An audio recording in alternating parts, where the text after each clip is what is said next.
Chapter 1. Memories. Wait for me to chase my dreams, and I shall come for you. Beep, beep, beep.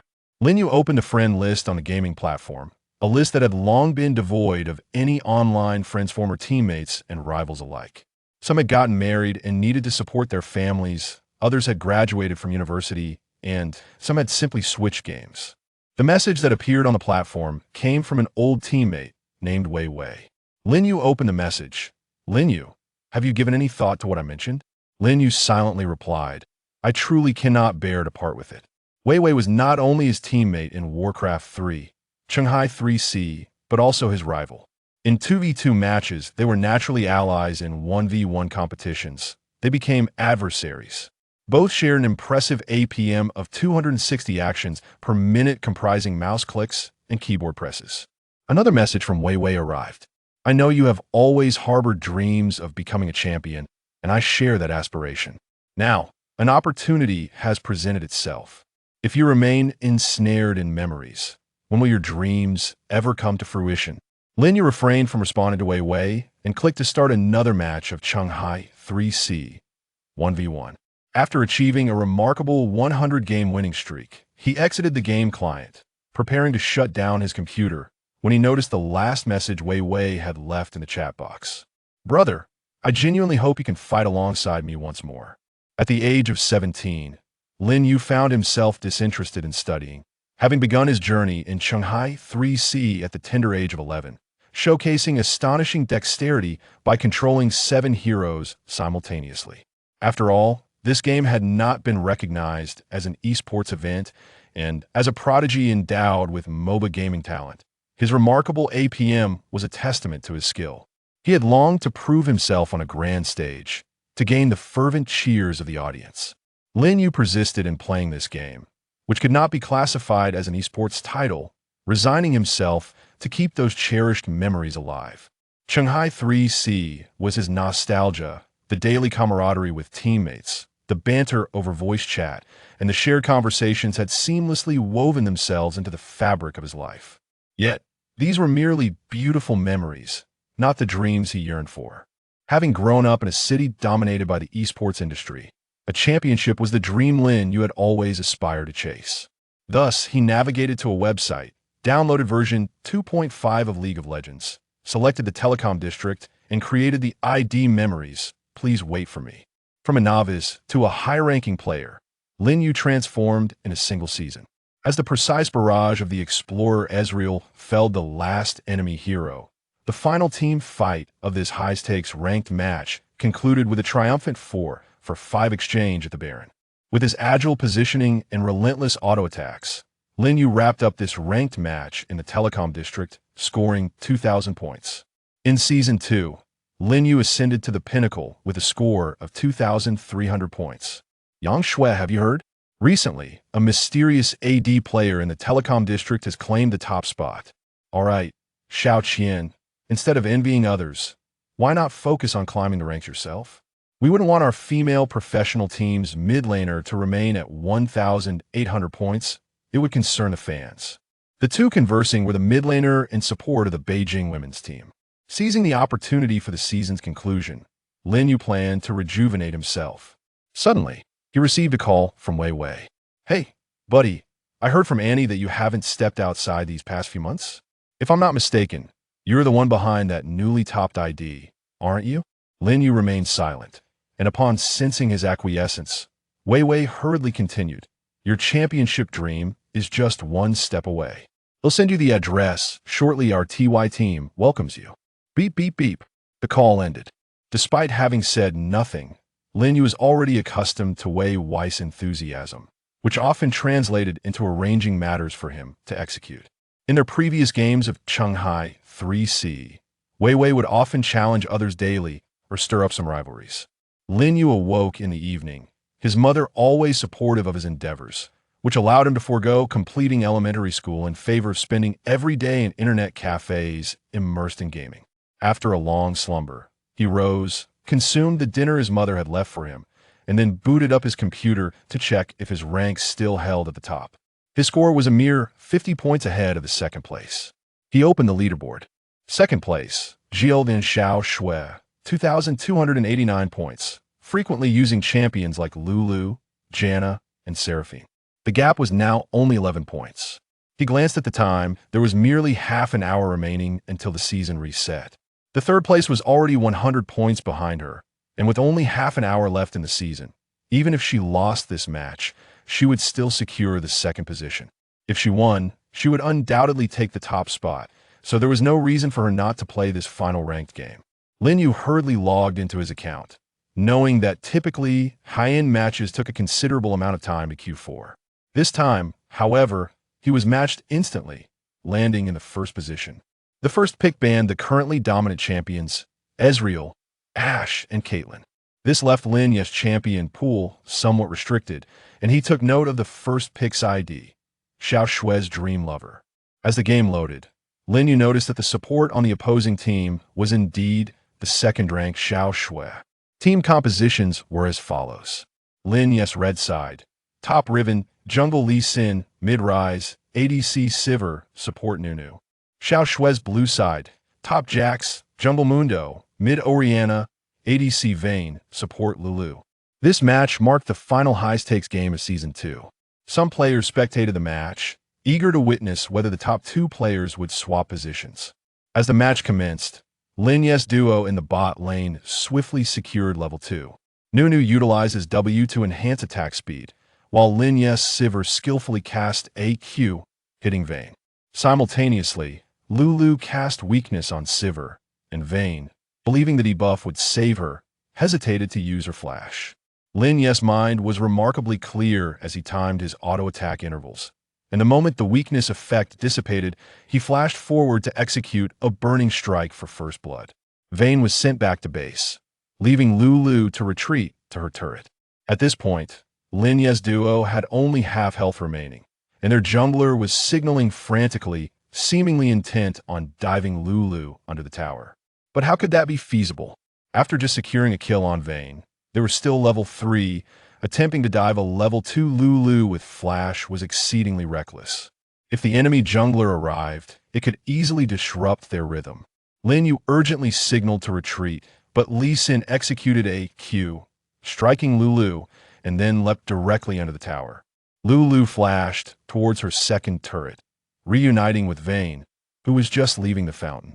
After taking 2 hits from the turret, Lee Sin, with barely 100 health remaining, was slain by Vayne, who had just returned to lane. This was clearly a double buff and kill gift. For the next 10 minutes, thanks to Lulu's formidable protective capabilities, Lin Yu's duo was suppressed relentlessly. Such is the nature of high-end matches, a single mistake can set off a snowball effect. Moreover, Lin Yu's champions had all been banned by his own jungler. In this patch, Sivir was far from a strong choice, and after being led astray by the jungler, Lin Yu found himself thoroughly pinned under the turret. In the top lane, the player known as the King of Solo Q, a master of the Exile Blade, displayed remarkable prowess, securing 2 solo kills against Jax. In the mid lane, Orianna consistently utilized cleanse, farming jungle monsters and minions while pushing the lane, preventing Ryze from aiding the bot lane. 15 minutes into the match, the bot lane secured the first turret. Although the enemy jungler Mundo managed to secure the dragon, Lin Yu relied on his fundamental tower last-hitting skills. As the match progressed to the 25-minute mark, both teams were poised for the final team fight. Both sides sought opportunities around Baron, establishing vision, and with all summoner spells at their disposal, players in high-end matches were unlikely to waste crucial ultimates recklessly. Mundo activated his ultimate, charging in with a Q to slow enemies while absorbing damage. Ryze unleashed a flurry of keyboard combinations, coordinating with his teammates' damage output, reducing Mundo to 1/5 of his health before flashing back. Lin Yu activated his ultimate to accelerate and continuously sought opportunities to deal damage to the enemy. Orianna, sensing the enemy's intent to advance, cast a Q and W, landing a massive ultimate that hit 3 opponents. Lin Yu utilized his E to block Orianna's ultimate, but still took substantial damage from her W. Riven flashed in, executing a combo alongside Nunu's flash engage, slowing Orianna's movement speed and successfully eliminating her. Nunu's positioning was impeccable even if Orianna flashed, she could not escape the area of effect of Nunu's ultimate. With no skills left, Lin Yu and his ally were struck down by the enemy's weapons, akin to being ensnared by gum. The top laner and support exchanged blows with Oriana, while Lee Sin seized the opportunity to land a Q on the outputting Vayne, using W to ward and then executing a spinning kick that sent Vayne flying towards Sivir, before Lee Sin flashed away from the battlefield. Sivir, with her auto attacks on Vayne, saw her health plummet. Should the double carries be eliminated, the enemy team would lack damage output. Lulu unleashed her ultimate, while Vayne closed in on Sivir. Struck by Lulu's ultimate, Sivir was sent flying, and Vayne promptly utilized her Q to create distance. A well-timed E pushed Sivir against the wall, rendering her immobile, and in a seamless collaboration with Lulu's picks, they dispatched the unprotected Sivir. With Sivir eliminated, it was now the opportune moment for pursuit. The champion Graves activated his E, flashing forward to leap upon Rise, while Mundo's Q applied a slow, culminating in a joint effort that led to Rise's demise, left utterly defenseless. Only Lee Sin remained alive on the battlefield, with his teammates still harboring hopes of snatching the dragon. Yet, Lee Sin merely stood in the fountain, surrendering with a message. "Schwer, my dear, we've reached the pinnacle. I am utterly elated." Schwer retorted, "Could you refrain from such nonsensical exclamations? It's genuinely repulsive." Due to the vast economic disparity, Lin Yu's other three teammates also opted for surrender. In high-level matches, even the most casual players retain a glimmer of hope for a comeback. Importantly, aside from Lin Yu, the others were acutely aware that this particular Lee Sin, in pursuit of Schwer, often sabotaged his teammates. Whenever Schwer appeared on the opposing side, this player had a knack for causing his own teammates to crumble, though subtly seasoned high-ranking players could discern such nuances. Chapter 2. Lin Yu ascends to the summit in S3, reuniting with former teammates. After the final ranked match of the S2 season, Lin Yu came to understand that in League of Legends, 5 players are indispensable. The essence lies in unity. Should any player harbor intentions of slacking off or undermining their teammates, the chances of victory dwindle significantly. As the game underwent maintenance, Lin Yu reclined on his bed when suddenly his phone rang. "Bro, you must see the LOL forum. When you plan to join me in the professional scene?" Feeling disheartened, Lin Yu had little interest in such matters and merely offered a brief response before ending the call. Instead of checking the forum on his computer, he lay in bed, contemplating his shortcomings. If only he had not been restricted in champion mastery during that ranked match. Perhaps, with his skills, victory could have been attainable, even in the presence of a saboteur who would be unable to act so brazenly. Before the last ranked match, Lin Yu had indeed contemplated joining the VVV team.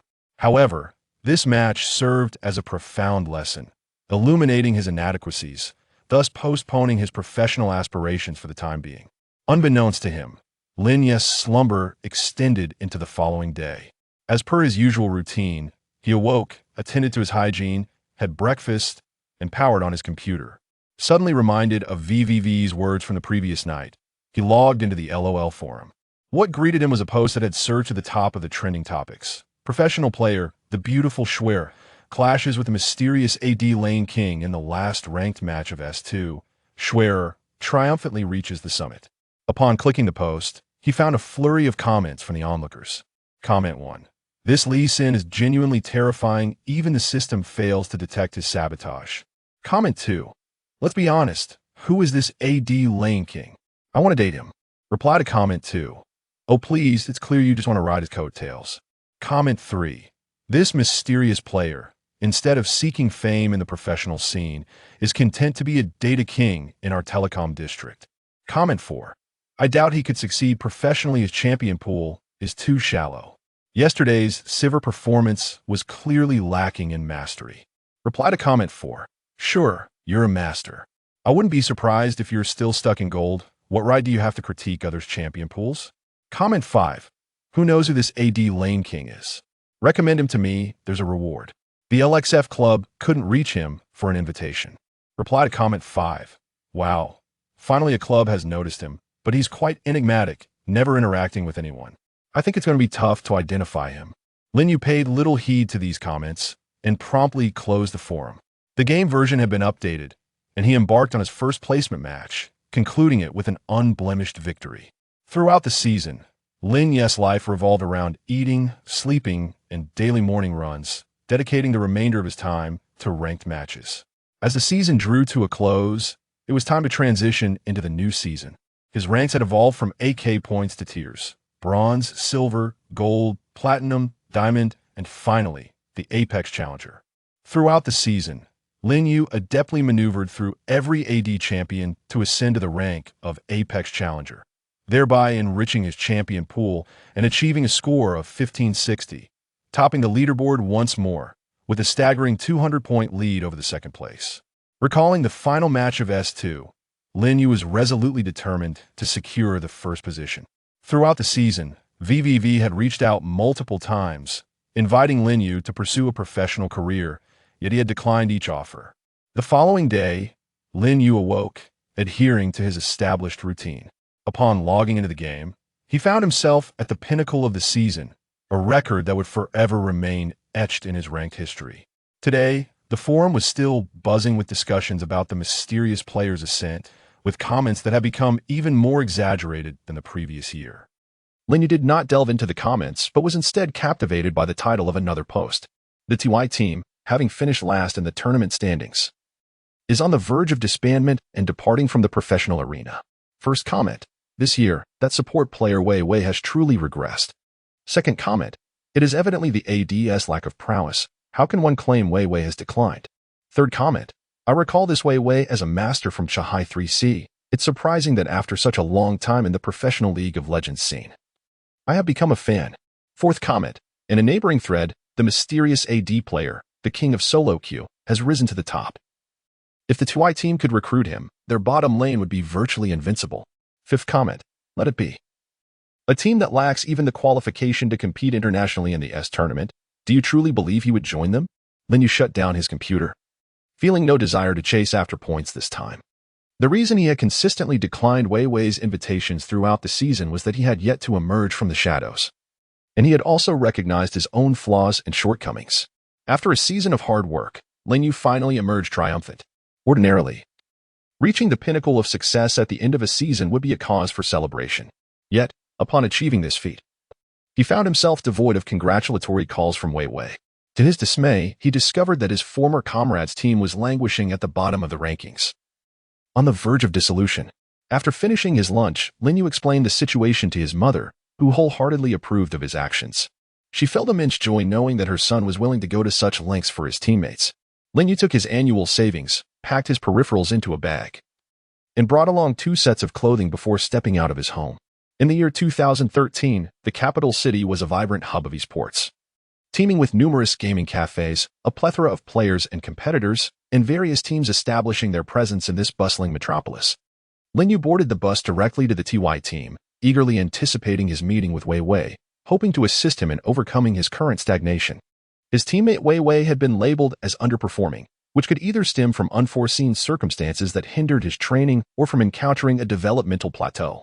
After a 30-minute journey, Lin Yu arrived at the entrance of the TY team's villa. The exterior exuded an air of opulence, and as he stepped inside, he found the first floor adorned with an array of fitness equipment.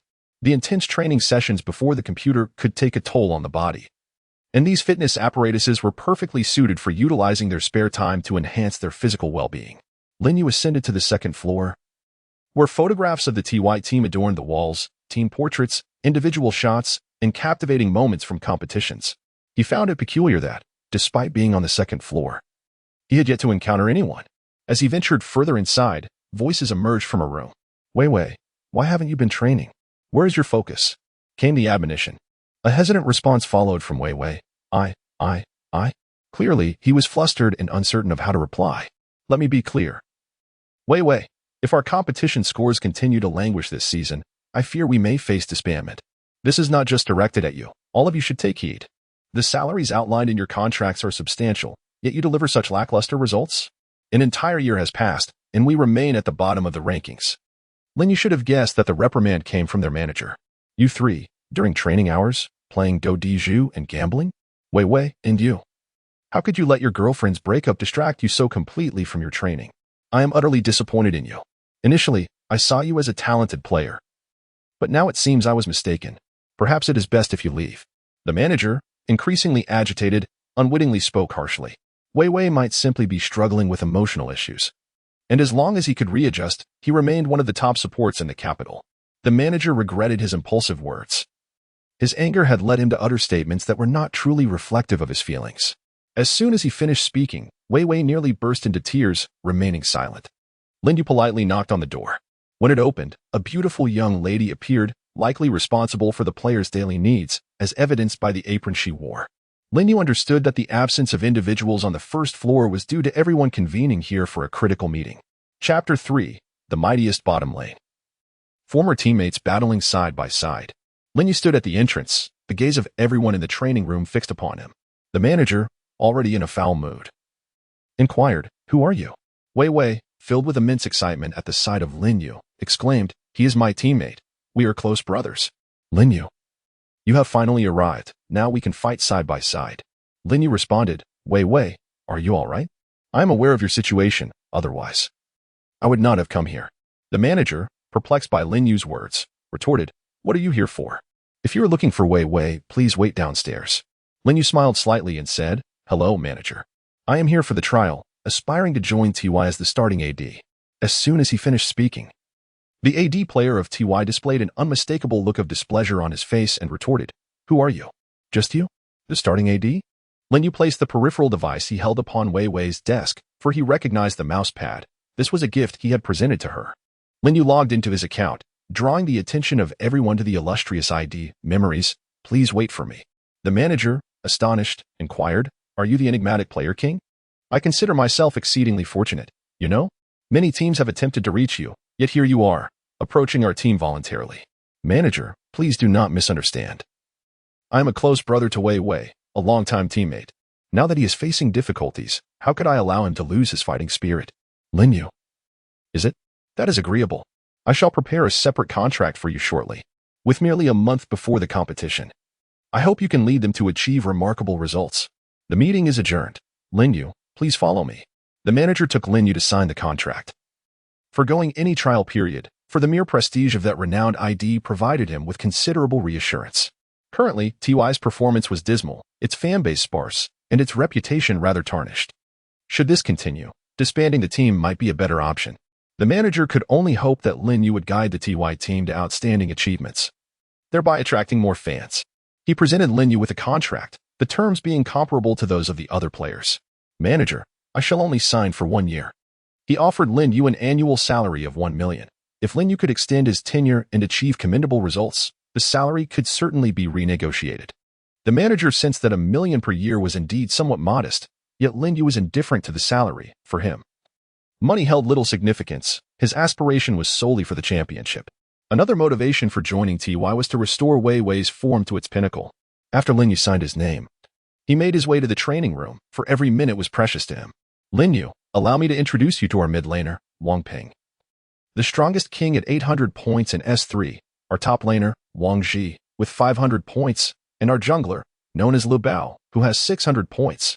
And then there is our substitute AD, Zhang Feng, with 550 points." "Huh? Where has he gone? He was just here a moment ago." Knowing that Lin Yu would undoubtedly be the starting AD, Zhang Feng had already returned to his dormitory to indulge in a long slumber during the meeting. Lin Yu greeted them and took a seat at the computer beside Wei Wei. Wei Wei logged in for a duo queue. This was Lin Yu's inaugural experience with duo queuing, while the others also logged in to commence ranked matches, fervently striving for points. "Lin Yu, did I hear you correctly? You wish to duo queue with me? This is indeed a first. Enough chit-chat, log in swiftly." The two began their ranked matches. Wei Wei had previously partnered with Zhang Feng, completing the placement matches with an impeccable record.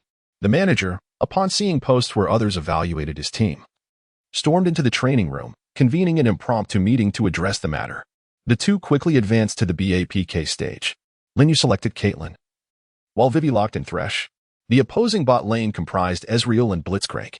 As the match commenced, Lin Yu capitalized on Caitlyn's range advantage, engaging in auto attacks with the opposing Ezreal at level 1 while cleverly utilizing minions to block Ezreal's Q ability during the second wave of minions.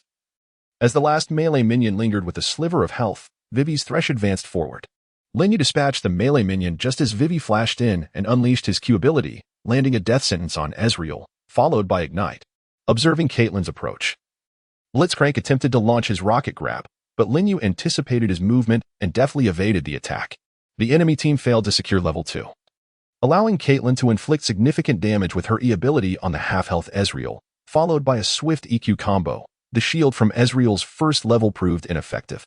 Vivi's Ignite secured first blood, prompting Blitzcrank to retreat towards the turret while Thresh and Caitlyn pursued him. With Blitzcrank at 200 health, he flashed behind the turret. But Vivi landed another death sentence on him. Caitlyn followed up with an auto-attack and cast her Q. However, the damage from her Q barely negated the shield triggered by Blitzcrank's passive. In a split second, Vivi executed a second Q, positioning himself directly in front of Blitzcrank.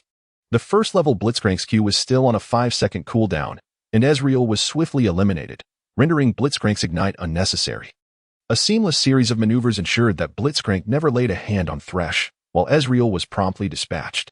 Had Blitzcrank not used Ignite, he would have drawn no aggro, and Thresh might have been left vulnerable to the turret's assault. Lin Yu's lineup consists entirely of last season's champions, a detail that the opponents can certainly discern. The robot had no choice but to cast Ignite onto Thresh. Vivi retaliated with an E ability followed by a basic attack, unable to withstand the onslaught of the turret, leading to Thresh's return to the fountain. At this moment, the turret's aggro shifted to Caitlyn. Caitlyn secured the robot's 300 gold with a basic attack, and the turret managed to strike only once before she deftly evaded its attack range. Lin Yu's Caitlyn, at a mere 100 health, retreats to base. "My brother, your Thresh's Q is remarkably accurate," he remarks. "Fortunately, I've been diligently practicing with Thresh lately. It is evident that Vivi is in exceptional form." The Explorer and the robot have yet to even come close to him. Vivi had calculated everything. He originally intended to dive the turret to eliminate the robot. Before the robot could unleash a single attack with its level 1 attack speed, Caitlyn had already dispatched it. Subsequently, Thresh fell to the turret's assault, thus denying the robot a kill and the accompanying 300 gold. The robot, a champion from the previous season, is well aware of such nuances. He swiftly applied Ignite to Thresh, ensuring the kill is credited to the robot rather than the turret. Lin Yu finds himself at a disadvantage. He possesses Ignite as well, and this fellow has anticipated my strategy. "No worries," he reassures, "let us swiftly push forward and set the pace." Relying on the advantages of the lower lane and the extended range, Lin Yu swiftly demolished the first tower in the lower lane. Soon after, the duo roamed together and obliterated all outer towers. With a widening economic gap, Lin Yu and his teammates had already formed a tight-knit group. As the opponents approached to defend the tower, Wei Wei struck with precision, landing a crucial Q that rendered the adversaries unable to develop properly in the early game, throwing their rhythm into disarray. In this match, at the 22-minute mark, the kill count stood at 1-13, leading to a decisive victory. Subsequently, Lin Yu and Wei Wei dedicated a month to duo queuing, achieving an impressive rank of 730 points, placing Lin Yu at the pinnacle of the leaderboard. Wei Wei secured the third position with 680 points, while the second place was held by Shuai from the GL team. The junglers from TY team also ranked within the top 30. Occasionally, Wei Wei would coordinate with the jungler for duo queues. However, their win rate did not match the synergy he experienced with Lin Yu. In professional play, effective collaboration between the jungle and support roles is essential, prompting Wei Wei to engage in duo queues with the jungler from time to time. Since Lin Yu joined TY team, Wei Wei's performance has significantly improved, and he has managed to maintain his training regimen despite personal distractions related to his girlfriend. TY team has established a fixed training schedule, resulting in a marked improvement in their win rate. Zhang Feng, unable to secure a starting position, decided to leave the team as his contract was nearing its expiration. Following Lin Yu's arrival at TY team, Wei Wei, in his capacity as captain, has taken it upon himself to oversee the team's lifestyle habits. While waiting for Lin Yu to rise and accumulate points, Wei Wei occupied his time by browsing the League of Legends forum, a daily ritual where he gauges public sentiment towards TY team. Among today's trending posts, a mysterious AD player, known as the Rookie King, has surged to the top 3 ranks in the national server in collaboration with TY support, Wei Wei. The first comment reads, "This Rookie King is duo queuing for the first time." The second comment follows, "Indeed, his match history reveals it is his first duo queue." The third comment speculates, "Could he possibly join TY?" The fourth exclaims, "No way. If this is true, the TY bot lane will be unstoppable." The fifth comment notes, These two are monsters in ranked games. They completely disrupted our bot lane's rhythm. The sixth anticipates. Let us wait for an official announcement from TY. The seventh expresses adoration. Shuair, I love you. The eighth counters. The previous commenter is a fake. Shuair is mine. Chapter 4. TY defeats AW after a month of honing their skills. TY team eagerly awaited their inaugural match in the LPL Professional League, facing off against AW team, who had secured third place in the previous season's standings. The summoners in the audience buzzed with excitement, speculating about the new addition to TY team and whether it might be the enigmatic Rookie King. As both teams took to the stage, the commentators first introduced AW team.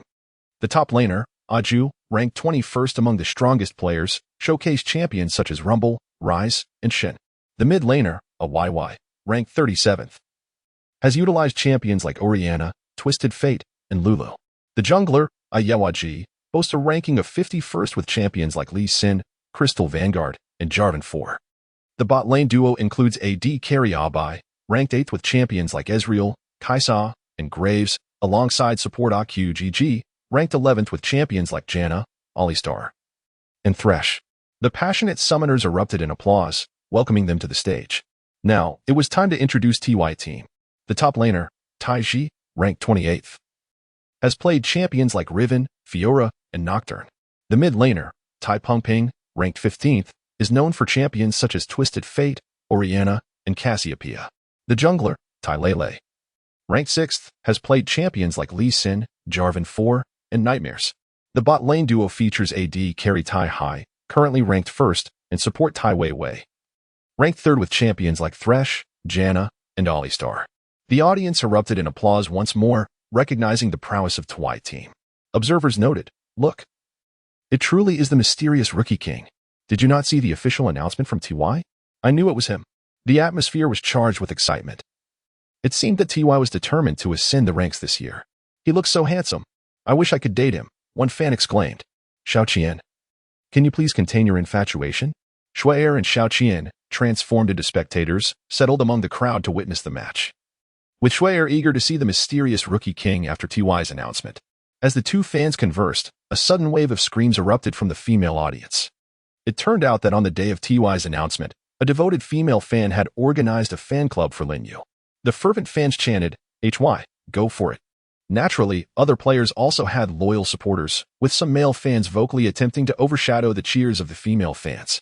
Greetings, I am your commentator, AE. The match is about to commence in the BAPK format, utilizing the 4-1 version of the competitive client. The blue team, AW, will face off against the red team, TY. The blue team bans Timekeeper, Rise, and Lee Sin. The red team bans Shin, Twisted Fate, and Lulu. The blue team, AW, prioritizes champion selection, first securing the ever-powerful Rumble. The red team, TY, swiftly selects Nocturne and Thresh. AW counters with Orianna and Janna. TY opts for Cassiopeia and Alistar to fortify their front line while enabling potent engage opportunities. AW counters with Jarvan 4 and Graves to enhance their burst potential. Both teams have finalized their selections, and the match is loading. The BO1 match has officially begun, with the blue team, AW, grouping in the brush near TY's red buff. TY's mid laner had wisely placed a ward there, revealing AW's 5-man formation. At the onset, TY's bot lane duo transitioned to the top lane, while AW's top laner retreated to base but chose to move towards the bottom lane. Alistar faced a challenging matchup against Rumble, and if he could successfully hold his own in a 1v2 situation, it would certainly favor him. However, AW's coordinated 5-man play to contest the buff anticipated TY's lane swap, leading to a standard lane setup across the board. In the top lane, AW's AD carried a healing summoner spell while their support opted for Ignite. Meanwhile, TY's AD and support both brought healing summoner spells. It was evident that AW's duo aimed to capitalize on Graves' burst potential for early kills. As TY's strategy had been exposed, they were left with no choice but to focus on their lanes. The bottom lane duo, relying on their synergy and skill, managed to farm without significant pressure. At the 5-minute mark, both teams returned to base for supplies, with TY's duo switching to the bottom lane to allow Alistar to push up top, which would provide some respite. However, AW had already seen through TY's strategy and swapped their duo back down to leverage Rumble's strong landing potential to pressure Alistar. At this juncture, Nocturne sought opportunities to swiftly reach level 6 and create momentum with his ultimate ability. As the match progressed to the 8-minute mark, neither side had achieved first blood. TY's Nocturne had finally reached level 6, while AW's Jarvan 4 was lurking in the bottom lane, poised to secure a dragon. Wei Wei's Thresh seized an opportunity, landing a well-timed hook on the elusive Graves. Though Graves attempted to evade, he inadvertently positioned himself into Thresh's grasp. The AD carry, utilizing his abilities, swiftly engaged, while Nocturne capitalized on the moment, launching himself at Graves and unleashing his fearsome ultimate. The Wind Maiden unleashed a gust towards her opponent, but the Nightmare skillfully countered with his W ability, enhancing his attack speed as he alternated between basic attacks and his E skill to instill fear. Observing the impending fear duration, the gunslinger hastily flashed away, only for the Nightmare to respond with remarkable swiftness, following suit with his own flash. Impressive. It appeared that TY's jungler was in exceptional form. The Prince, approaching from the direction of the stone golem, swiftly came to assist, executing an EQ combo on the Nightmare. Thresh C was on a cooldown, and with Q evaded by the Prince's flash, he could only reluctantly apply weakness. The Prince then unleashed a skill upon the Nightmare, while the Wind Maiden hurled ignited him, combining their efforts for a concentrated assault, ultimately securing first blood. The gunslinger was left with a mere sliver of health, and the Wind Maiden's E also aided the Prince, allowing the Explorer an opportunity to claim the gunslinger's life, resulting in a 1-for-1 exchange. With his skills on cooldown, the Prince could only retreat alongside the Wind Maiden. Thresh flashed in to connect with E, while the Explorer unleashed a barrage upon the half-health Prince. The Explorer subsequently claimed the Prince's life, and Thresh, with a freshly cooled hook, struck the Wind Maiden beneath the tower. The Wind Maiden, believing the opponents would not attempt a strong kill, had kept her flash at the ready. Upon realizing their intent, she hastily utilized her flash, while Vivid's Thresh executed a second Q followed by a well-timed E, propelling the Wind Maiden forward.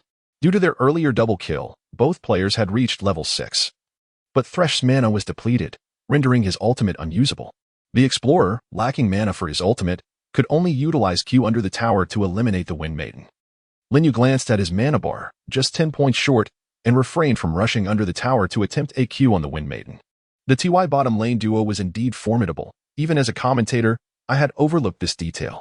Prior to Thresh's death under the tower, he had executed sufficient crowd control, allowing the Explorer's ultimate to achieve a guaranteed hit.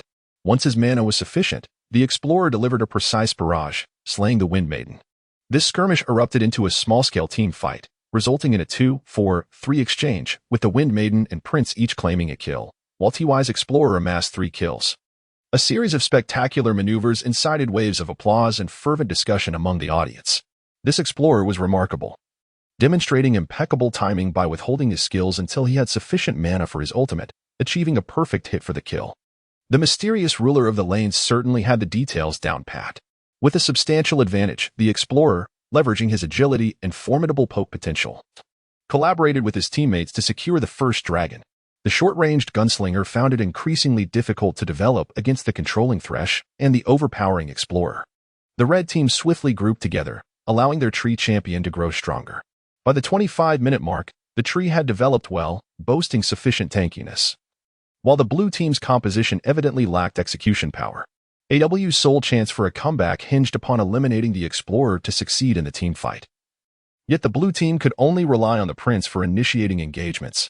The red team aggressively grouped and advanced, with TY forcing the Baron, leaving AW with no option but to fight fiercely in this crucial team engagement. The Explorer's equipment advantage was overwhelming, combined with the robust tankiness of the tree. The Baron fight concluded with a 1-4-5 exchange, propelling TY's team forward to directly push the mid lane and secure victory in this BO1 match. TY's bottom lane was terrifying. Having triumphed over AW, it was clear that AW had underestimated their opponents, opting for a Wind Maiden instead of pairing with the Clockwork. Such a strong composition should not have been overlooked, indicating a clear underestimation.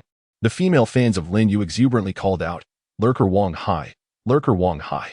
However, the summoners in the AW fan section could not share in the joy. They engaged in discussions with their companions about the issues plaguing the match. The AW coach must reflect on the situation. Why did they choose to employ the Wind Girl? It was quite infuriating. We shall reconvene in the evening to deliberate on the forum. Chapter 5. To become a great master, one must bear responsibility. All members of TY, along with the manager, returned to the training room. Their spirits were notably high, filled with laughter and conversation. Lin Yu sat before the computer, feeling no joy from today's inaugural victory. Vivi. The TY team ought to recruit a coach, he remarked. My friend, you cannot fathom the lack of achievements we have faced this year. Coaches are hesitant to join our ranks. Wang, having overheard their conversation, approached them and added, Indeed, Season 3 marked our darkest hour. We did not win a single match throughout the entire season. Lin Yu, slightly irritated, remarked, I am speaking of the present. We urgently need to recruit a coach. Not reflecting on the past. Do you truly expect me to assume the dual roles of player and coach? Wang Ping approached playfully, teasing Lin Yu. I think you're quite capable. Didn't you handle today's draft phase remarkably well? Lin Yu responded, Enough. It seems you failed to grasp my point. If it weren't for AW's oversight today, do you honestly believe we would have achieved victory so effortlessly? The others quickly inquired about the meaning behind Lin Yu's statement. Listen closely, he continued. Their lineup indicates they have utterly underestimated us, consistently aiming to exploit Rumble's lane advantage to suppress us in the early game. Lin Yu understood quite well that these individuals had indeed made significant progress over the past month of rigorous training. Both their reflexes and mental fortitude had improved remarkably compared to the previous season. Before Lin Yu joined TY, he meticulously reviewed their entire season's match footage and deduced that the team functioned like a disjointed assembly. Take the top laner Wang, for instance. He consistently relied on Riven in every match, demonstrating a complete lack of margin for error. Frequently, the opposing bot lane duo would challenge him in a direct confrontation, as Riven lacks the resilience of a versatile champion like Trundle. Today, Lin Yu instructed him to select Trundle to counter the formidable pressure posed by the enemy's Rumble in lane. As soon as the bot lane secured an advantage, assistance would swiftly be provided to alleviate the pressure on Trundle. The initial strategy was to allow Trundle to withstand pressure while he himself focused on suppressing Rumble in the bot lane. Yet this plan was quickly perceived by the opposing team's AW strategist. As for the jungler, Lebao, he often resorted to farming and was notably slow to provide support, resulting in a stark contrast between his in-game performance and the competition. When deprived of his preferred champions, he appeared utterly lost. Therefore, Lin Yu today permitted him to select a champion that could both farm efficiently and enable him to create significant momentum post-level 6, the OC Nocturne. As for the mid laner, Wang Ping, Lin Yu holds him in high regard. He is currently aligned with the meta, featuring champions such as Ryze, Orianna, and Cassiopeia. The primary objective is straightforward: maintain a stable lane presence without succumbing to pressure or being solo-killed, while effectively curtailing the opponent's attempts to roam. This alone would signify a commendable performance. Lin Yu spoke to them with a serious demeanor, stating that starting tomorrow, they should make an effort to utilize commonly employed heroes in matches to enhance their proficiency. Wei Wei, intrigued, inquired why this was necessary, questioning how one could swiftly rank up without relying on their favorite heroes. Lin Yu patiently explained to them that every player, including the esteemed AK, possesses a particular hero in which they excel. Often, this hero can significantly influence the pace of the game, whether in ranked matches or casual encounters. Lin Yu paused for a moment, once immersed in a professional match, with the opposing team having a comprehensive grasp of the situation. They could anticipate both your actions and thoughts.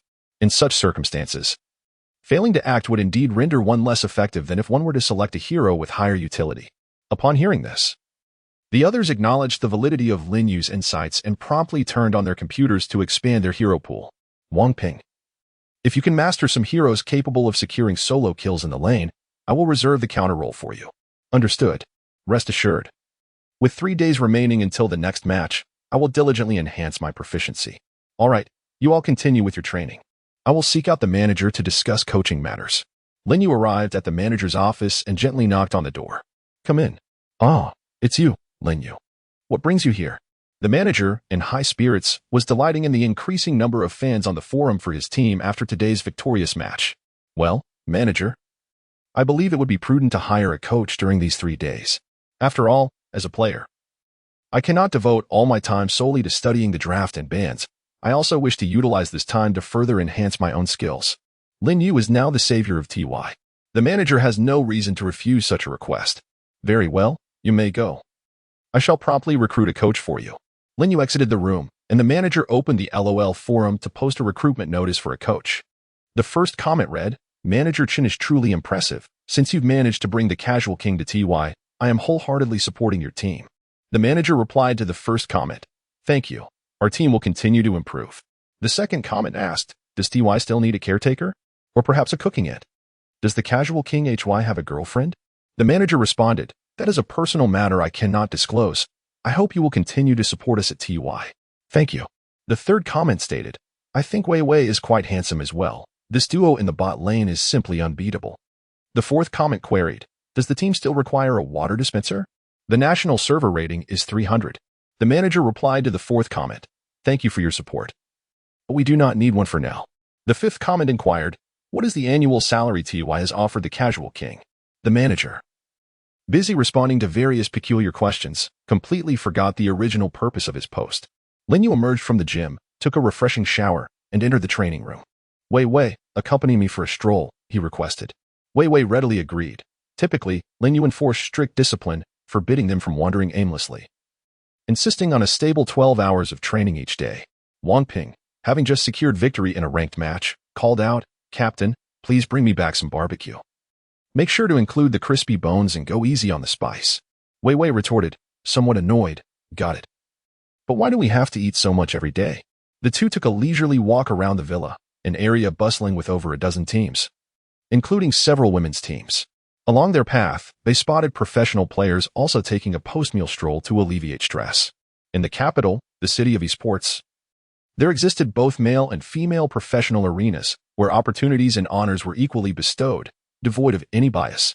The reason this game, League of Legends, has captivated the youth is precisely due to its commitment to gender equality, allowing women to compete on the professional stage just as men do.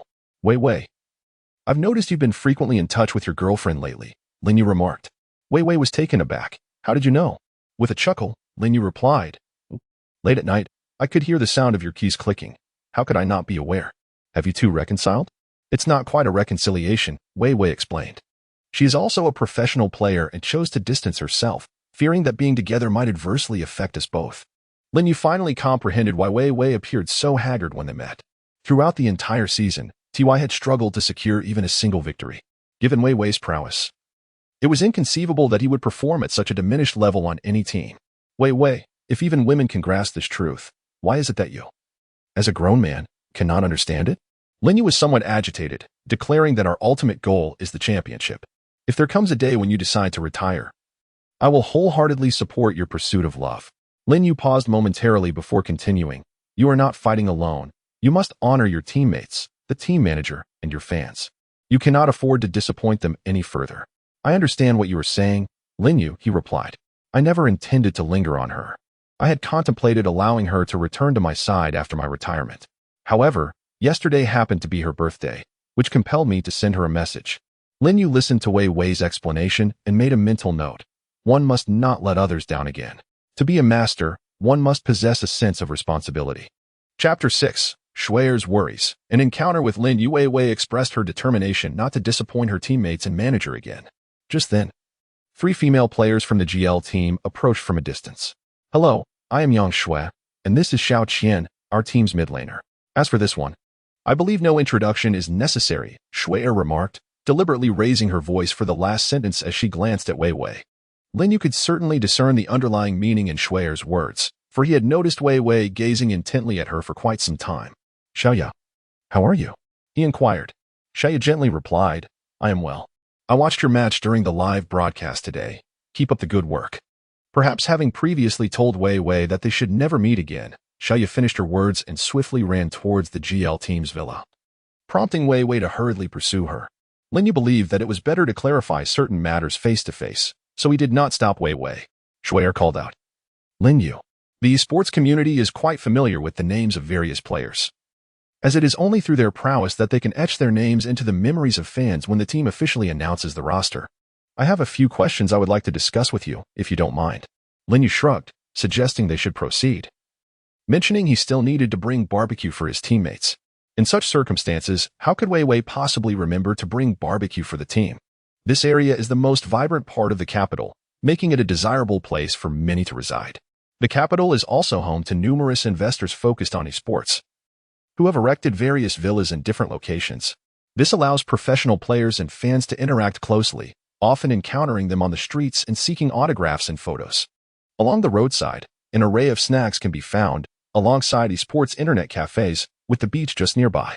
Many players, when feeling pressured or facing a bottleneck, especially after a disappointing match, often retreat to the beach to unwind and alleviate their stress.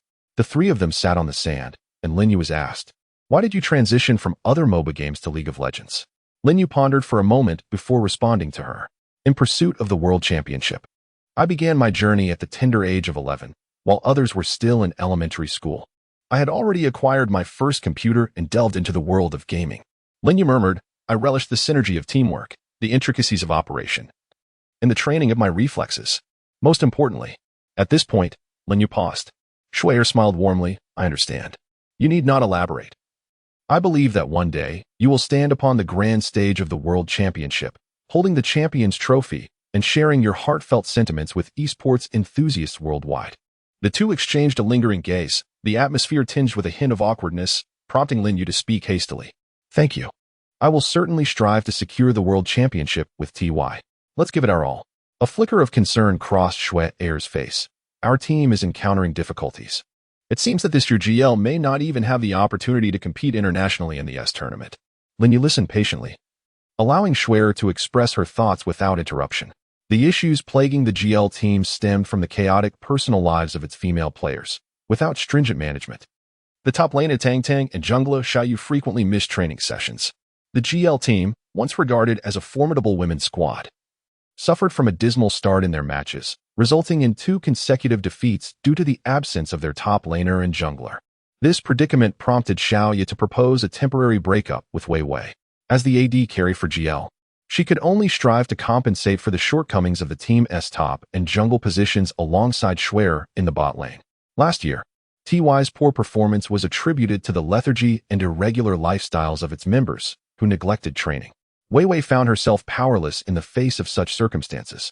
However, since Lin Yu joined TY, the entire team underwent a remarkable transformation, prompting her to seek his guidance.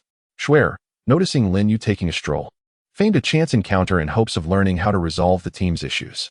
Over the past month, Lin Yu had consistently joined his teammates for morning runs and, every evening, promptly turned off the villa lights to retire early. The unusual habit of professional players retiring so early drew Shuai's attention. "Shuai, may I ask you, what distinguishes professional players from ordinary ones?" Lin Yu inquired. Shuai pondered deeply, yet remained silent in response. Lin Yu patiently elucidated that the disparity between professional players and ordinary gamers lies in the necessity for individuals like us to regard the game as our vocation. As the captain, it is imperative to address the issues among your teammates on behalf of your manager and coach, starting with their daily habits. Shuai seemed to comprehend Lin Yu's words, expressing her gratitude. "Thank you. I understand what I need to do." On the way back to the training room, he also brought barbecue for his teammates. Upon witnessing this scene, Shuai found Lin Yu's actions utterly perplexing. Lin Yu cast a glance at the curious Shuai. Apart from the necessity of teamwork during competitions, it is equally essential for teammates to nurture their relationships in private. After escorting Shuai back to the GL villa, Lin Yu returned to the TY training room, which coincided with the approximate bedtime of the TY members. Lin Yu held drinks and barbecued skewers and said, "All right. Shut down the computer. Let us enjoy a midnight snack together." Wang Ping picked up a skewer and began to eat, expressing gratitude. "Thank you. I never expected that the seemingly indifferent Wang also possesses a gentle side." Lin Yu smiled faintly and remarked, "If we aspire to claim the championship, we must truly embody what it means to be a professional player. At times, a strict approach is a form of respect towards professionalism." As they dined, the others listened intently to Lin Yu's words. "We must steadfastly adhere to certain lifestyle habits, maintaining a reasonable sleep schedule, turning off our phones before bedtime, and refraining from late-night gaming sessions. Furthermore, we should align our optimal performance hours with the timing of our competitions. Even if you feel alert and in peak condition while gaming at midnight, it is ultimately futile, for competitions will not be held at such an hour. Should we travel abroad for competitions, we must arrive early to acclimatize to the time difference. Our ambition is the championship. Therefore, we must be stringent, and even more stringent."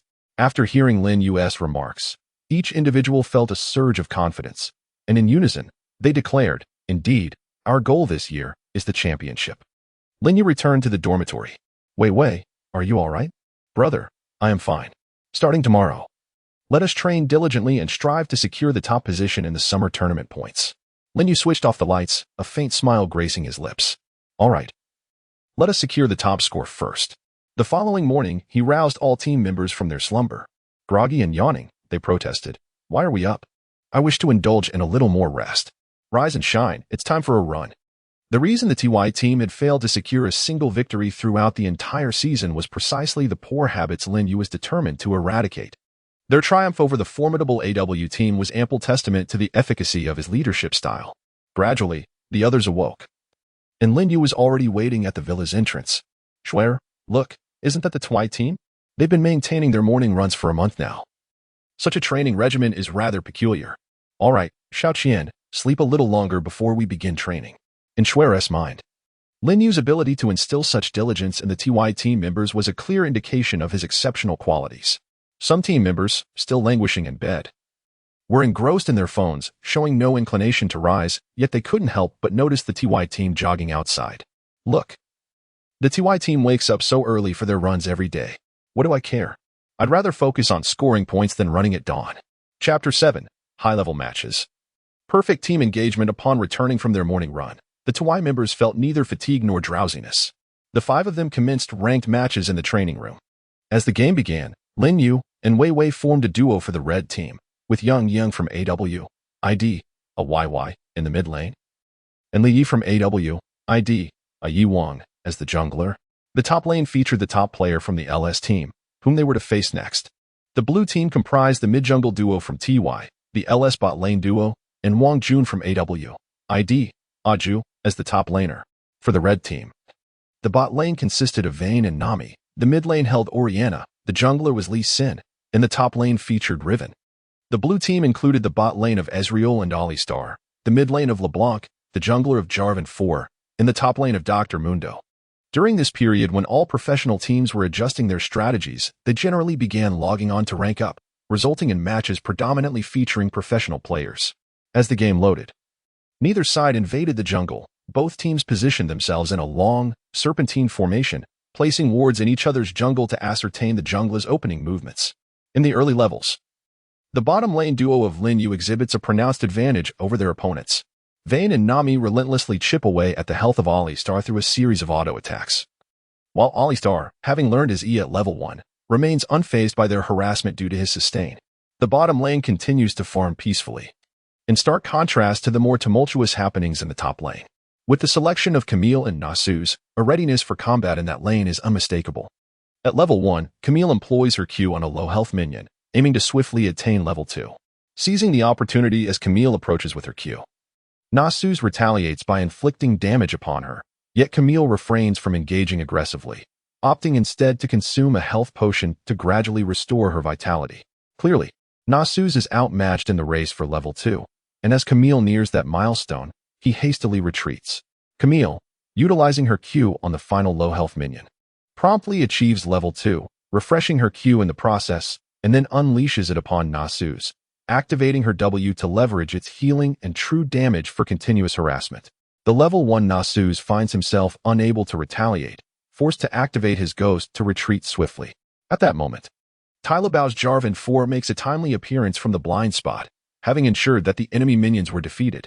Jarvan, attentive to the situation, allows Nasus to gain experience from the minions before making his entrance. Nasus promptly learns his E, using it to pull back the escaping Camille, and then employs his Q to further chip away at her health. Upon noticing Jarvan's arrival, Camille has no inclination to flash away. At this juncture, Nasus's ghost effect has worn off, and Camille's Q is off cooldown. However, she has sustained some damage while maneuvering through the minion wave. Jarvan then engages with an EQ combination, applying his W to slow Camille, demonstrating remarkable agility. She deftly flashes to evade the attack and swiftly executes Nasus, claiming first blood. In his final moments, Nasus manages to ignite Camille as well. Nasus, overly fixated on depleting Camille's health early on, failed to secure level 2, while Camille effectively safeguarded her minions, preventing Nasus from gaining experience. In a bid to level up, Nasus positions himself slightly forward into the experience zone, inadvertently granting Camille the chance to strike. With but a sliver of health remaining, Camille reaches level 3 after dispatching Nasus.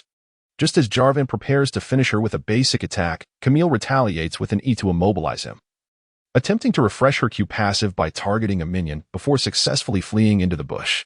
Jarvan, momentarily stunned, exclaims in disbelief at Camille's skillful maneuvering. If it weren't for the need to save Nasus, I wouldn't have had to use my EQ so hastily. The distance was incredibly tight, he laments. Wang Ping mocks. Can't you EQ flash? It's easy for you to say, but with Camille's flash position, even my EQ flash might not connect, comes the retort. Enough chatter. Come help me gank. Oriana is constantly pushing the lane. In a match characterized by fierce competition, the enchanting LeBlanc, lacking in wave-pushing capabilities, found herself relentlessly harassed by Oriana. Whenever LeBlanc attempted to engage with her WQ combo for harassment, Oriana adeptly utilized her E-shield to mitigate damage and skillfully maneuvered to evade LeBlanc's chains.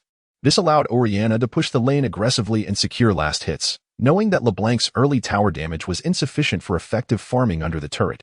During this time, Oriana exploited the opportunity presented by LeBlanc's focused last hitting, applying pressure with basic attacks and QW harassment. If LeBlanc dared to approach, Oriana would promptly retract her ball with E, gaining a shield while simultaneously chipping away at LeBlanc's health. In a subsequent turn of events, the prince, seemingly bewildered by the spectacle, pushed his lane to the turret before rushing mid from the river. LeBlanc seized the moment to engage with her W, executing an EQ and ignite combo against Oriana. With but a sliver of health, Oriana remained calm, aware that the prince would soon arrive mid after completing his push. Spotting the prince's imminent approach with EQ, Oriana swiftly flashed towards the dragon. The prince, in hot pursuit, followed with an EQ flash, lifting Oriana and securing the kill with a basic attack. As the prince sought to retaliate against Wang Ping, who had just arrived mid, he was abruptly taken down by the swift actions of the blind monk, who executed a flawless series of maneuvers to eliminate the half-health prince. With LeBlanc out of mana, she could only retreat to base under the turret. The blind monk, possessing a clear strategy, anticipated a confrontation at level 3 in the bot lane. However, the bull had already established vision, thwarting any plans for an early skirmish. Approaching the 8-minute mark, the prince continued to seek opportunities to gank mid, while ensuring that the dragon was not stolen by the enemy jungler. Vision had been established in the dragon pit, and in the top lane, the Darius had equipped armor boots in conjunction with armor runes, making it difficult for the Fiora to secure a kill. The two engaged in a stalemate, trading blows but unable to secure a decisive advantage. Fiora adeptly utilized her Q to reposition and maintain distance, while Darius employed his W to slow and pursue. Neither champion was able to claim victory, but Fiora had gained the upper hand, allowing her to consistently push the lane. In high-level play, Vision does not remain obscured for long. Lu Bao cleared the enemy wards in the top lane, only for Fiora to promptly re-establish Vision in the blind spot. As the match progressed to the 10-minute mark, the blind monk and the bot lane duo had effectively prepared to initiate the dragon. With the advantage in Vision, the blue team opted to concede the dragon. The bot lane duo of Janna and Vayne struggled to initiate, while the bull attempted to find an opportunity for a WQ combo. Lin Yu's Vayne swiftly countered, preventing the bull from closing the distance. Despite attempts from both junglers to gank, no kills were secured in the first 15 minutes, with only summoner spells being burned. The 10 professional players transformed this high-tier ranked match into a display of professional prowess. Although Fiora could not eliminate Darius, she maintained lane control, leading to an early gathering with her teammates to secure the next dragon. Darius's absence meant that his team had no choice but to concede the objective, but he took advantage of Fiora's absence to push down the outer turret. Fiora, showing no intent to return to defend, instead grouped with her team in mid, positioning herself at the forefront while Vayne and Oriana dismantled the weakened mid-turret. Darius converged with his team near the three wolves, while the blind monk, having cleared Vision, lay in wait within the blue jungle. The moment the turret fell, the blue team, lacking a strong tower defense, saw their second turret reduced to half health. The blind monk seized the opportunity, executing a decisive kick that sent the prince careening into the red team. The damage-focused prince, having activated his flash, was swiftly eliminated, while the bull followed up with a flash engage that knocked up 3 opponents.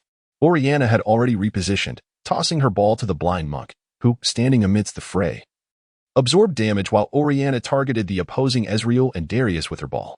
With the blind monk low on health, he attempted to escape using flash, only to be pursued by LeBlanc's W. Utilizing her skill replication, LeBlanc swiftly eliminated the blind monk. The Ezreal, caught in Oriana's ultimate, activated his healing to create distance, narrowly escaping with half health, while the tanky Darius retreated under the effects of his ghost. The bull, having withstood considerable damage, fell to the combined might of Vayne and Janna. Fiora, emboldened by Oriana's ultimate, charged into the fray, targeting the now vulnerable Ezreal. Despite Darius's attempt to escape with Ghost, He was swiftly pursued and eliminated by Vane's relentless assault. The half-health Ezreal was pursued by a fully resourced Fiora, who deftly navigated his attempts to kite with Q, reducing her cooldowns. Fiora's entrance became unstoppable, even as LeBlanc ensnared her with chains. However, with her passive reducing crowd control, Fiora flashed, executing her Q and reducing the enemy's speed, ultimately finishing off the defenseless Ezreal. The blue team's only remaining champion was LeBlanc, while the red team, emboldened, pushed forward to dismantle the base's outer turret. The freshly revived Prince and LeBlanc found themselves powerless against the full-strength red team. The Blind Monk's sudden initiation caught the blue team off guard as they struggled to respond. Attempting to defend the base, they were playfully repelled by Janna, while the remaining 3 members relentlessly assaulted the Nexus. With the base's health dwindling, the 5 members conceded defeat, issuing a GG. This ranked match concluded in a mere 18 minutes with a kill score of 2-6, marking a flawless team engagement by the red team that brought the game to a close. Chapter 8. Coach Gaoqing joins TY for Korean server training. As the ranked match concluded, Lu Bao voiced his frustration at the computer, lamenting, "Wang Ping, your LeBlanc has no capability for solo kills." Wang Ping shot him a glance but offered no retort. At that moment, the manager pushed open the training room door and called out, "Lin Yu, come here." Lin Yu arrived at the office with the manager, where a young man sat, appearing to be only a couple of years older than himself. The manager promptly introduced him as Lin Yu's colleague in the AD position at TY. The young man glanced at Lin Yu and remarked, "So you are the renowned king of the passers-by? Quite impressive, indeed. It's remarkable that someone who spends their days in front of a computer can maintain such vitality without dark circles under their eyes. You must lead a well-ordered life." Lin Yu humbly responded, expressing that he merely felt excessive training could be counterproductive, ultimately leading to negative emotions. The man rose and patted Lin Yu on the shoulder, introducing himself for the first time. "My surname is Gao, my full name is Gaoqing, and I shall be your coach from now on." Lin Yu spoke with a tone of utmost respect. "Welcome, Coach Gao. Allow me to show you to the training room." The manager gazed in disbelief as the two departed. This coach was none other than the first individual to secure a world championship in League of Legends, renowned for being the world's premier ADC.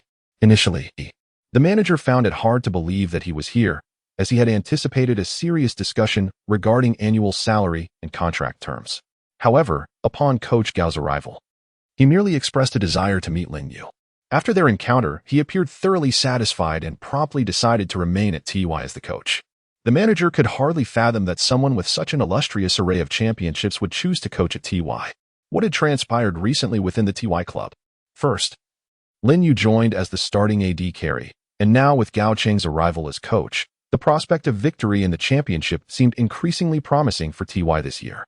Lin Yu and Gaoqing entered the training room, where several members were not engaged in ranking matches but were instead awaiting the completion of breakfast by the logistics staff. This was a sentiment Lin Yu had shared with them, to approach each game with seriousness, as it is the least one can do to show respect for both teammates and opponents. As the two conversed, they made their way into the training room, drawing the attention of the others, who turned their gazes toward the doorway, intrigued by the exchange. Lin Yu and Gaoqing had just entered the room when Wang Ji appeared remarkably astonished. "Wow, Gaoqing, is that really you?" Lin Yu has not been immersed in this game for long, nor does he frequently peruse reports and forums. Lin Yu made his appearance as the king of passers-by in the training room, and although they were initially taken aback, the arrival of Gaoqing sent the entire place into a frenzy. Lu Bao exhibited even more enthusiasm than Wang Ji, exclaiming, "Is this our new coach? Oh my goodness." Wei Wei, however, maintained a rather neutral expression and remarked, "Lin Yu, you should consider yourself fortunate to have him as our coach." Lin Yu looked utterly bewildered and responded, "What does that mean? What is wrong with all of you?" Wang Peng, taken aback, exclaimed, "Lin Yu, you don't know Gaoqing? He is the man who elevates the marksman position." Only Wei Wei in the audience could comprehend why Lin Yu was unaware of Gaoqing, as Lin Yu's character was such that he did not follow news articles or browse forums, and his experience with League of Legends was still quite limited. Lin Yu was certainly aware of Gaoqing, yet at that time, he had merely begun to engage with the game, spending his days focused on ranked matches and occasionally catching glimpses of tournament information through the game interface. Following his retirement, the LS team, which had secured the top season points and was poised to challenge for the S season, extended an invitation for him to become their coach. However, he declined and opted instead for the struggling TY team, which had finished at the bottom of the season rankings. Gaoqing's decision to join this team was primarily influenced by Lin Yu's presence, He held little expectation for anyone else. Last season, TY had left a rather poor impression, frequently being overwhelmed by the teams that Gao Cheng had previously competed against.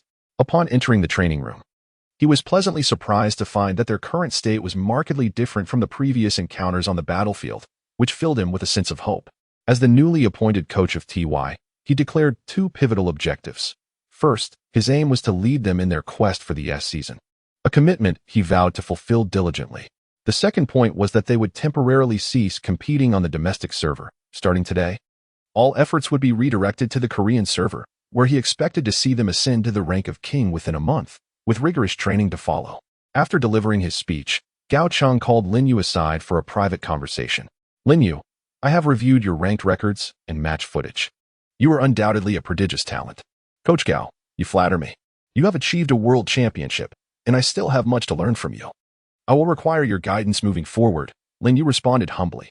Gao Cheng smiled slightly. I am merely 2 years your senior, possessing only greater experience in competition. He continued.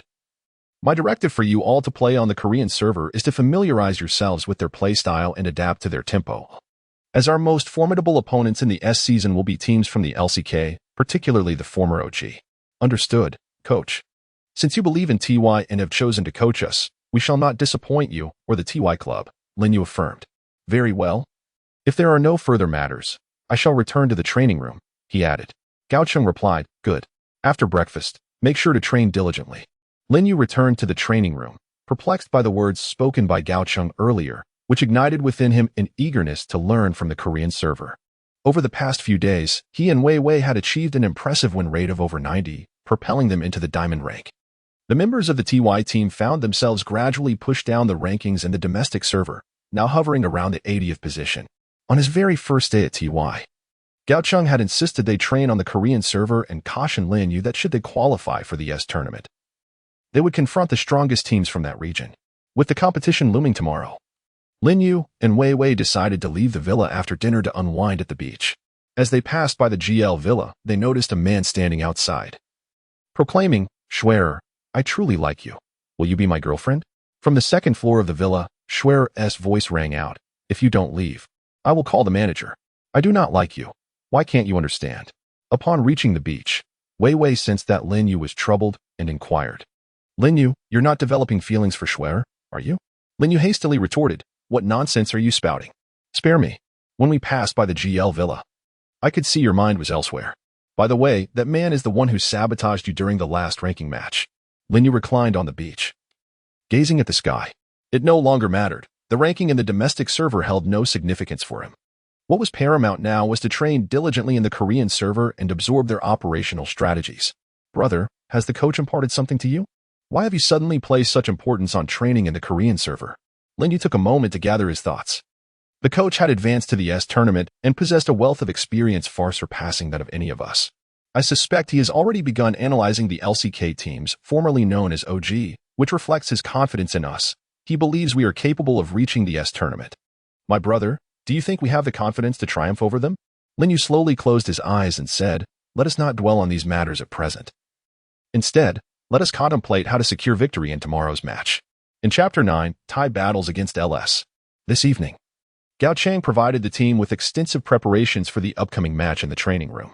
All members of TY rose punctually for their morning jog, engaged in training throughout the morning, and enjoyed a midday meal followed by a brief respite. As the afternoon approached, the entire TY team, along with Gao Cheng, boarded the vehicle heading to the arena. The players of both teams stood on the competition stage as the host introduced the participants. On the left side, representing LS, were 5 players, top laner ID, LS, Yu, frequently employing champions such as Blade of the Ruined King, Renekton, Rumble, jungler ID, LS, Ake, known for Lee Sin. Elise, Kha'Zix, mid laner ID, LS, Xiaowei, utilizing Zed, Twisted Fate, Ziggs, ADC ID, LS, Xiaolong, adept with Kog'Maw, Twitch, Rengar, support ID, LS, XYY. Proficient with Thresh, Leona, Lulu. Upon the introduction of LS, the audience erupted in enthusiastic applause, fervently chanting support for their team. Next, on the right side, the 5 players from TY were presented. Top laner ID, TY, G, known for Makai, Malphite, Rumble, jungler ID, Tai. Lele, skilled with Lee Sin, Jarvan 4. Elise, mid laner ID. Tai. Ping Ping, famous for LeBlanc, ADC ID. Tai. Hai, utilizing Ezreal, Rengar, Twitch support ID. Tai. Wei Wei, proficient with Thresh, Nami. Lulu, with both teams introduced, the BO1 match was on the verge of commencing. The audience rallied together, chanting Go Tai, Go Tai, Go Tai. The seasoned LS team, unwilling to be outdone, responded with chants of Go LS, Go LS, Go LS. GL. GL is the women's team. This spectator must have mistakenly arrived at the wrong arena. Said the commentator, AE. Hello everyone, I am the commentator Xiaotong. This is AE.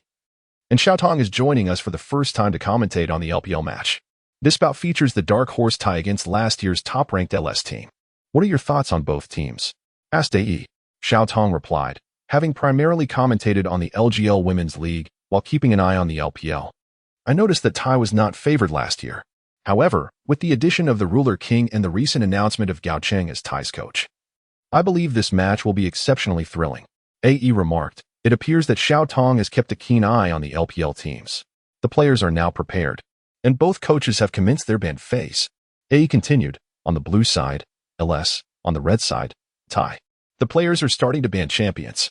AE announced, the blue side bans Twitch. Xiaotong added, recently, all members of Tai have been training on the Korean server. And the Ruler King has played Twitch extensively, indicating they have done their homework. Xiaotong noted. Tai has banned Kassadin while LS removes Twisted Fate to prevent Tai from executing any support strategies. AE stated, Tai bans Lee Sin. And LS finishes with a ban on Morgana. Tai's final ban is Lulu. Xiaotong observed, it seems LS is targeting Tai's bot lane duo, effectively denying them a suitable support for Kog'Maw. OE inquired, is LS really going to secure Kog'Maw? All the champions that could protect him have been banned. Are they certain about this choice? LS locked in Kog'Maw, while Tai pondered and ultimately selected Shin and Thresh. LS countered with Elise and Morgana, hoping the Spider could set the pace early on. Tai responded with the recently practiced Sigs by Ping Ping, followed by a lock-in of Graves. LS rounded out their selections with Renekton and Cassiopeia, while Tai concluded with the pick of Jace. The match was about to commence.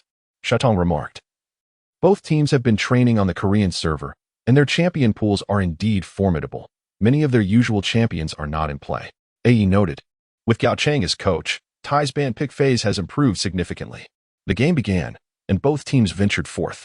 Tai's duo and Graves immediately invaded the blue side jungle, seemingly intent on claiming the blue buff. Ziggs moved in their direction as well.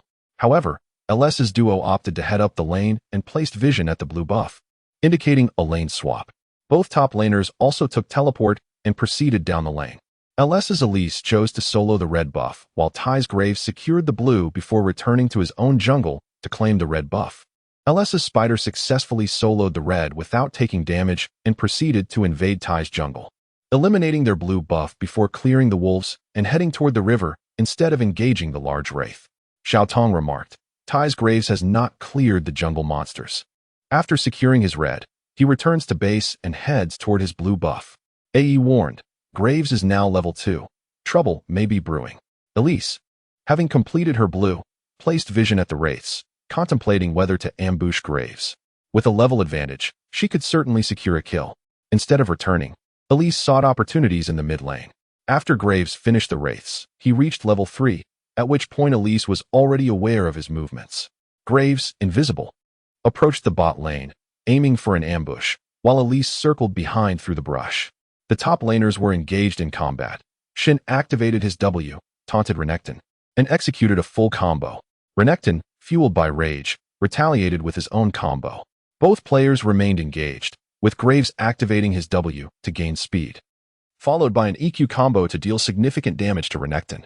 Xiaotong noted, Tai remains unaware of Elise's presence in the brush. Elise executed a flawless combo, hitting Graves with her E, followed by transforming and delivering a full Q combo, forcing Graves to flash back while leaving Renekton with a sliver of health. AE remarked. At this juncture, Renekton attempted to escape by flashing back, but Shin seized the opportunity to flash forward and secure the first blood. Xiaotong elaborated, Elise advanced, activating her E, quickly closing the gap on Graves, landing a bite with Q, transforming back, and executing a complete combo, ultimately claiming Graves. Elise then turned to hit Shun with her E, switching forms for another combo, while Shun managed to escape back under the tower with good health. AE commented, Tai's team displays commendable awareness. Despite the opponent's perfect ambush, they managed to trade kills evenly. Xiao Tong acknowledged, Tai's performance this year is indeed a marked improvement over last year. AE added, with no buffs available, Graves can only return to the top lane to clear his jungle, but at least he has secured an assist for the first blood. At this moment, both junglers were clearing monsters in the upper half of the map, with Elise arriving slightly later to the jungle. A confrontation was brewing in the top lane as Graves, invisible, approached to engage. Thresh predicted and landed his Q on Kog'Maw, while Morgana quickly shielded with her E.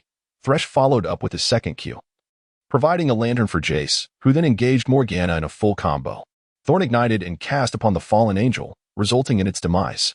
The gluttonous creature swiftly retreated under the turret, while the arriving spider, witnessing the support's defeat, took the opportunity to safeguard the glutton against the impending minion wave beneath the second turret. Commentator Xiaodong remarked that the spider's arrival was somewhat delayed. Otherwise, this situation might have ended poorly for TY. Commentator IE responded, noting that it was unavoidable, as the spider had been assisting the crocodile in pushing the lane before returning home and heading upward, undoubtedly slower than the widow. Chapter 10. The psychological duel perfectly initiates team fight 8 minutes into the match. Neither side seemed inclined to contest the dragon. The widow was relentlessly ambushing, leaving the spider to respond defensively. Xiaodong commented that typically the widow would initiate the ambush while the spider hunted in the early game. However, TY's jungler had led the opposing spider away, causing LS early game tempo to become somewhat ambiguous. IE noted that given LS composition, they could not dictate the pace early on and would have to wait for the glutton and the snake woman to come online. At this point, the spider had ventured from the blue side's F4 to the mid lane in search of an opportunity to ambush. The snake woman flashed instantly, catching the unsuspecting Giggs off guard, and the spider seized the opportunity to control, successfully eliminating Giggs in tandem. The spider subsequently secured the dragon, while the widow moved toward the top lane, eyeing the glutton, who lacked a flash but had healing. The widow initiated, hitting two, but the heavily shielded widow, having been struck by the fallen angel's Q, was forced to retreat. Xiaodong observed that the fallen angel applied E to the glutton while activating or against the widow, subsequently pulling back. The glutton threw E to slow and restrict the approach of the opposing duo. As the widow activated W and frantically auto-attacked, her shield was stripped away, leaving her with half health. Thorn flashed in with E to connect with the glutton, swiftly landing Q, while the fallen angel, after completing her R, ignited the widow before flashing away. IE noted that the widow fell to the glutton's onslaught as the aircraft initiated healing. The widow could not withstand the glutton's damage. At that moment, Shin found himself face-to-face with the crocodile, unable to activate or for the top lane. The glutton, healing while retreating, continued to output damage toward Thorn. The aircraft utilized the lantern to find a secure position, activating R for Thorn, ultimately focusing fire to eliminate the glutton. The fallen angel, forced to return beneath the turret, witnessed 3 members push down the first turret in the top lane, while Shin opted to remain and continue pressuring the lane. Xiaodong stated that TY's duo returned to base for replenishment and headed toward the bottom lane. The spider, meanwhile, circled around to the mid lane, seeking a chance to ambush the snake woman, who, having just returned, was caught off guard by the spider's E. Giggs evaded the spider's E, countering with QEW. While in the bottom lane, the crocodile, unhindered, took down the next turret before returning to head toward the top lane. During this period, both sides awaited summoner spells, engaging in back-and-forth exchanges. By the 15-minute mark, TY had destroyed the bottom turret and shifted focus to the mid lane, with both top laners pushing against each other. I noted that with the dragon refreshing in a minute, aside from the teleporting top laner, the others had gathered near the dragon to protect both supports and establish vision. LS composition struggled to initiate, merely relying on the spider and the fallen angel to secure an advantageous moment, as TY's formation was exceptionally well coordinated. Suddenly, the crocodile teleported behind, catching TY's 3 members in the Dragon River, while the hidden widow maneuvered around. Shin activated his ultimate for the widow, who landed a taunt on the glutton. But the fallen angel's E was a moment too late. The widow caught 3, while the glutton flashed to escape, attempting to kite Shun. The widow aimed to eliminate the glutton alongside Shun, but was ensnared by the spider's E. The crocodile teleported behind the remaining 3, executing a 2-part E. Yet Thorn's QE restricted him. The crocodile was severely damaged before even entering the fray, prompting a flash to create distance. Xiaodong noted that the three had severely injured the crocodile, aiming to support the widow from the front, while the snake woman seized an opportunity to unleash her. The aircraft utilized Mercury to dispel control, consistently seeking a secure position while occasionally outputting damage. The widow, constrained by the spider and the fallen angel's control, was swiftly eliminated. Shen activated the blue shield, while the glutton's W had lost its effect, resulting in subpar damage output. The glutton initiated healing, continuing to kite Shen, while the widow targeted the glutton's health, ultimately slaying it. The snake woman advanced with WQE, finishing off the wounded widow. The aircraft found an excellent opportunity, collaborating with Thorn's flash E to land Q on the snake woman, resulting in her death. The crocodile then approached to claim Thorn's head, but with its health critically low and lacking any skills, the aircraft executed a powerful Q and auto attack to eliminate the crocodile. IE noted that the aircraft and the nearly depleted Shun retreated from the battlefield, while the fully healed spider and the fallen angel claimed the dragon, resulting in a team fight with a 3-4-3 exchange. As the 5v5 team fight concluded, the audience erupted in applause. This year, TY has demonstrated remarkable strength, showcasing exceptional kiting during the team fight, while the widow and Shin underperformed. Xiaodong remarked that both top laners had sustained considerable damage while outputting, with the aircraft and gigs not being the type to deal sustained damage. The widow and Shun, lacking support from others, found it challenging to initiate a robust team fight. IE added that it was fortunate gigs managed to eliminate the glutton. Otherwise, that engagement could have been disastrous for TY. Xiaodong concluded that the fallen angel had indeed performed admirably. Following this intense team fight, both sides returned to a state of tranquility. As the match reached the 18-minute mark, both teams had their summoner spells ready. For LS, the fallen angel and spider had flashes available, while the others were on cooldown. IE observed that on TY's side, only the aircraft and the widow possessed flashes, with both carries having flashes and Shin with teleport. It would be intriguing to see whether they would pressure the dragon for a team fight or wait for all skills to cool down. Xiaodong suggested that Shin might exploit the absence of the crocodile's teleport to apply lane pressure, utilizing minion waves to create pressure on LS. Evidently, TY had no intentions of contesting the dragon, instead forming a group of 4 to establish vision around it, while Shun continued to push the lane in the bottom. At that moment, the crocodile was also being held down in the bottom lane. It appeared both sides were waiting for skills, engaging in peaceful development. As summoner spells had cooled down by the 25-minute mark, IE noted that TY's 4-man group pushed down the second turret in the top lane, while LS opted not to retaliate, but instead advanced toward TY's mid lane. It was now a matter of which side would falter first and retreat. TY's 4 members concealed themselves in LS' blind spot, collectively returning to base, while LS took down the mid-tier turrets without targeting the crystal, instead moving toward the dragon. 4 members traversed through TY's jungle, having cleared all of TY's wards before the turret push, with TY having interrupted their return. They contemplated whether to push for the high ground or engage in a skirmish, as LS jungle had already been thoroughly scouted by TY's members. Xiaodong noted that TY had not revealed a single member within LS vision, remaining concealed in the brush. As the two sides were on the verge of confrontation, Thorn landed a Q on the fallen angel, who was at the forefront, followed by a second Q and E that ensnared 4 opponents. Giggs struck all with his Q, while the fallen angel applied E to the glutton, flashing to land Q on 3, activating Guardian Angel just as his health was depleted. After Thorn was slain, the snake woman flashed toward 2, while the aircraft utilized Mercury to cleanse control and flew backward. Giggs activated Guardian Angel just as the fallen angel neared completion, dodging control before flashing away. At this moment, the widow had maneuvered behind, and Shun initiated his ultimate for the widow. The widow, positioned strategically, caught 3 with her initial strike, while Shun landed a taunt upon landing, swiftly eliminating the unprotected snake woman, followed by the fallen angel finishing her off. The spider executed E mid-air, but upon descending, was also killed. The crocodile, arriving via teleport and in a full rage, flashed into the fray, executing a 2-part E, Q, and auto attack to eliminate Giggs. The aircraft maneuvered with precision, maintaining distance while awaiting the cooldown of the next ability.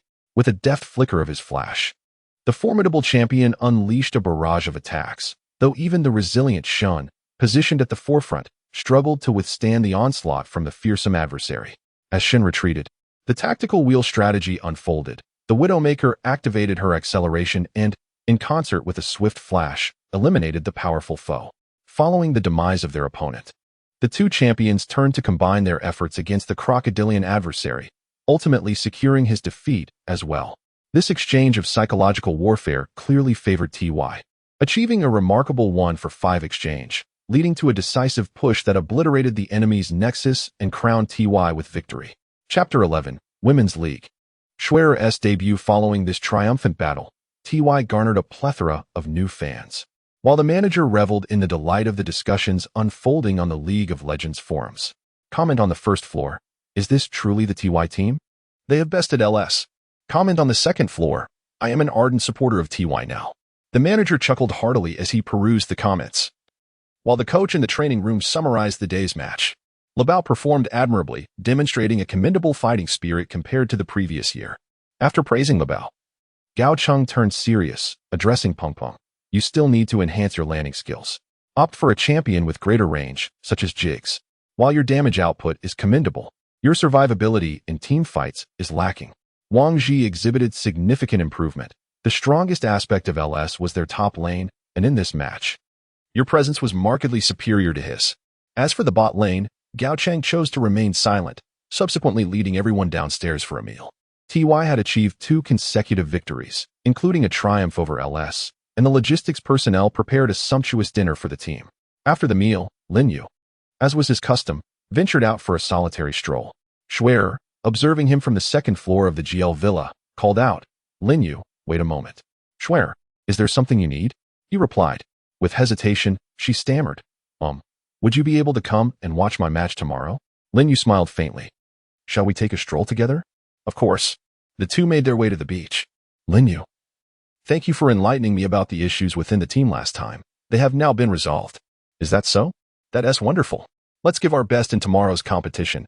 I will be in the audience cheering for you. They exchanged a moment of silent gazes, and Lin Yu, feeling a bit shy, averted his eyes. Shall we head back? On their way back, they walked side by side, occasionally brushing against each other's hands. With a determined heart, Schwerer took the initiative to hold Lin Yu's hand. Lin Yu did not resist. His heart raced, for this was the first time he held a girl's hand. Schwerer felt a surge of excitement within her, though she could not comprehend the sudden surge of boldness. Perhaps she had already developed feelings for Lin Yu. Lin Yu accompanied her to the base of the GL building. Fortunately, night had fallen. Otherwise, his blushing face, marked by shyness, would have been exposed to Schwerer. Schwerer, see you tomorrow. Good night.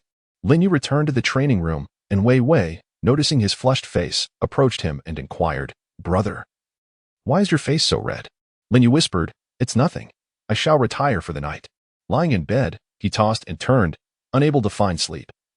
His mind perpetually occupied with the fleeting moment when Schwerer grasped his hand. Lin Yu had never experienced a romantic relationship before. The first time a girl took his hand with such initiative, it evoked a feeling akin to first love within him. Yet, he felt compelled to set an example. And before he realized it, Lin Yu had drifted into slumber. The following day, the members of TY did not allow themselves to relax despite their consecutive victories. Morning jogs and training on the Korean server were never neglected. They were unaware of when these routines had become ingrained habits. By afternoon, it was time for Snow's match to commence. Lin Yu arrived at the venue, and as he disembarked from the vehicle, he attracted the attention of those around him. Look, isn't that HY from the TY team? Surely, he is not just a bystander here to watch his girlfriend compete, is he? I saw him with GL Snow on the beach last night. At first, I thought I was mistaken, but it seems that person was indeed him. Lin Yu remained unfazed by their discussions as he prepared to enter the competition venue, but a voice from behind halted his steps. You are Lin Yu, correct? I must warn you, Schwerer is my girlfriend. Should you draw too close to her, do not blame me for being impolite. Lin Yu discerned that the individual before him, who spoke with such bravado, was none other than the persistent suitor of Schwerer. I share a friendship with Schwerer. What authority do you possess to dictate with whom she should associate?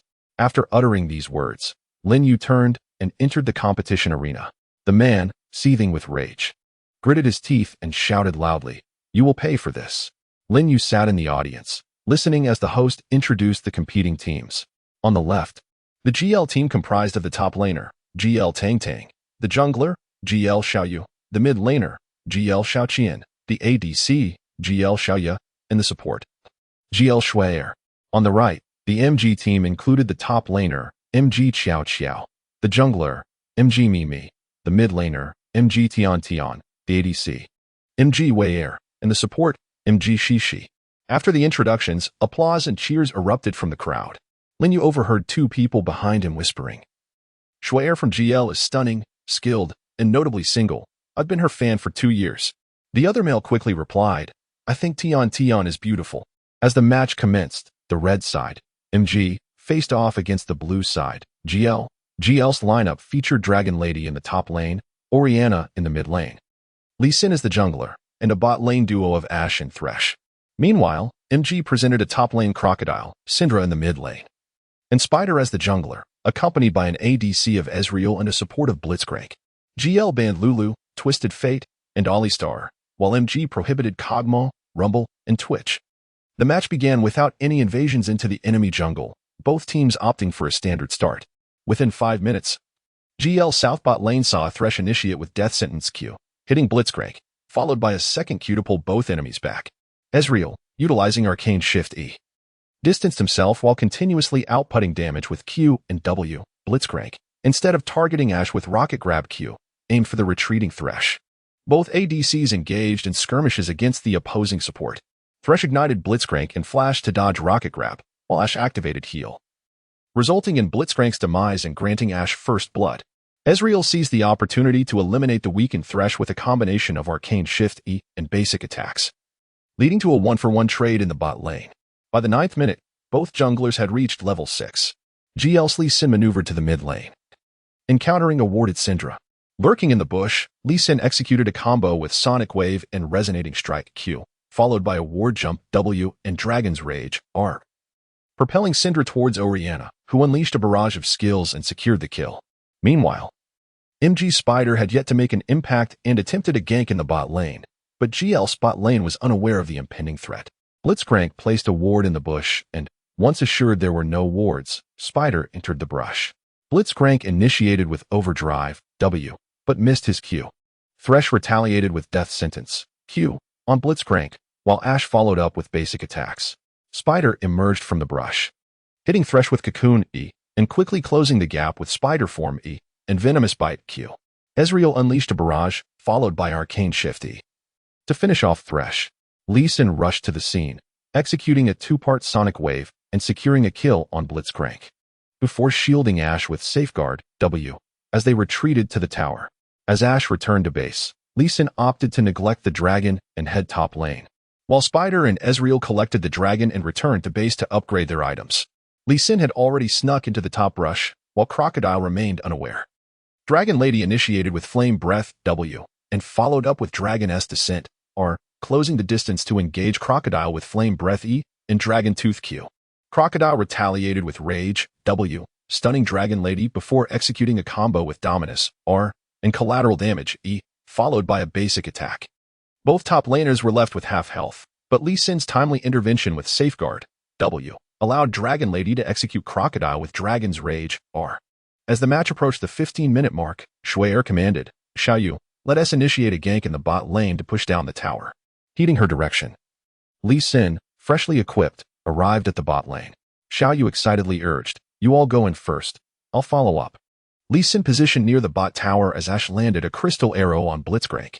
Thresh followed up with a Q, stunning Blitzcrank, while Ezreal unleashed damage with his Q and basic attacks.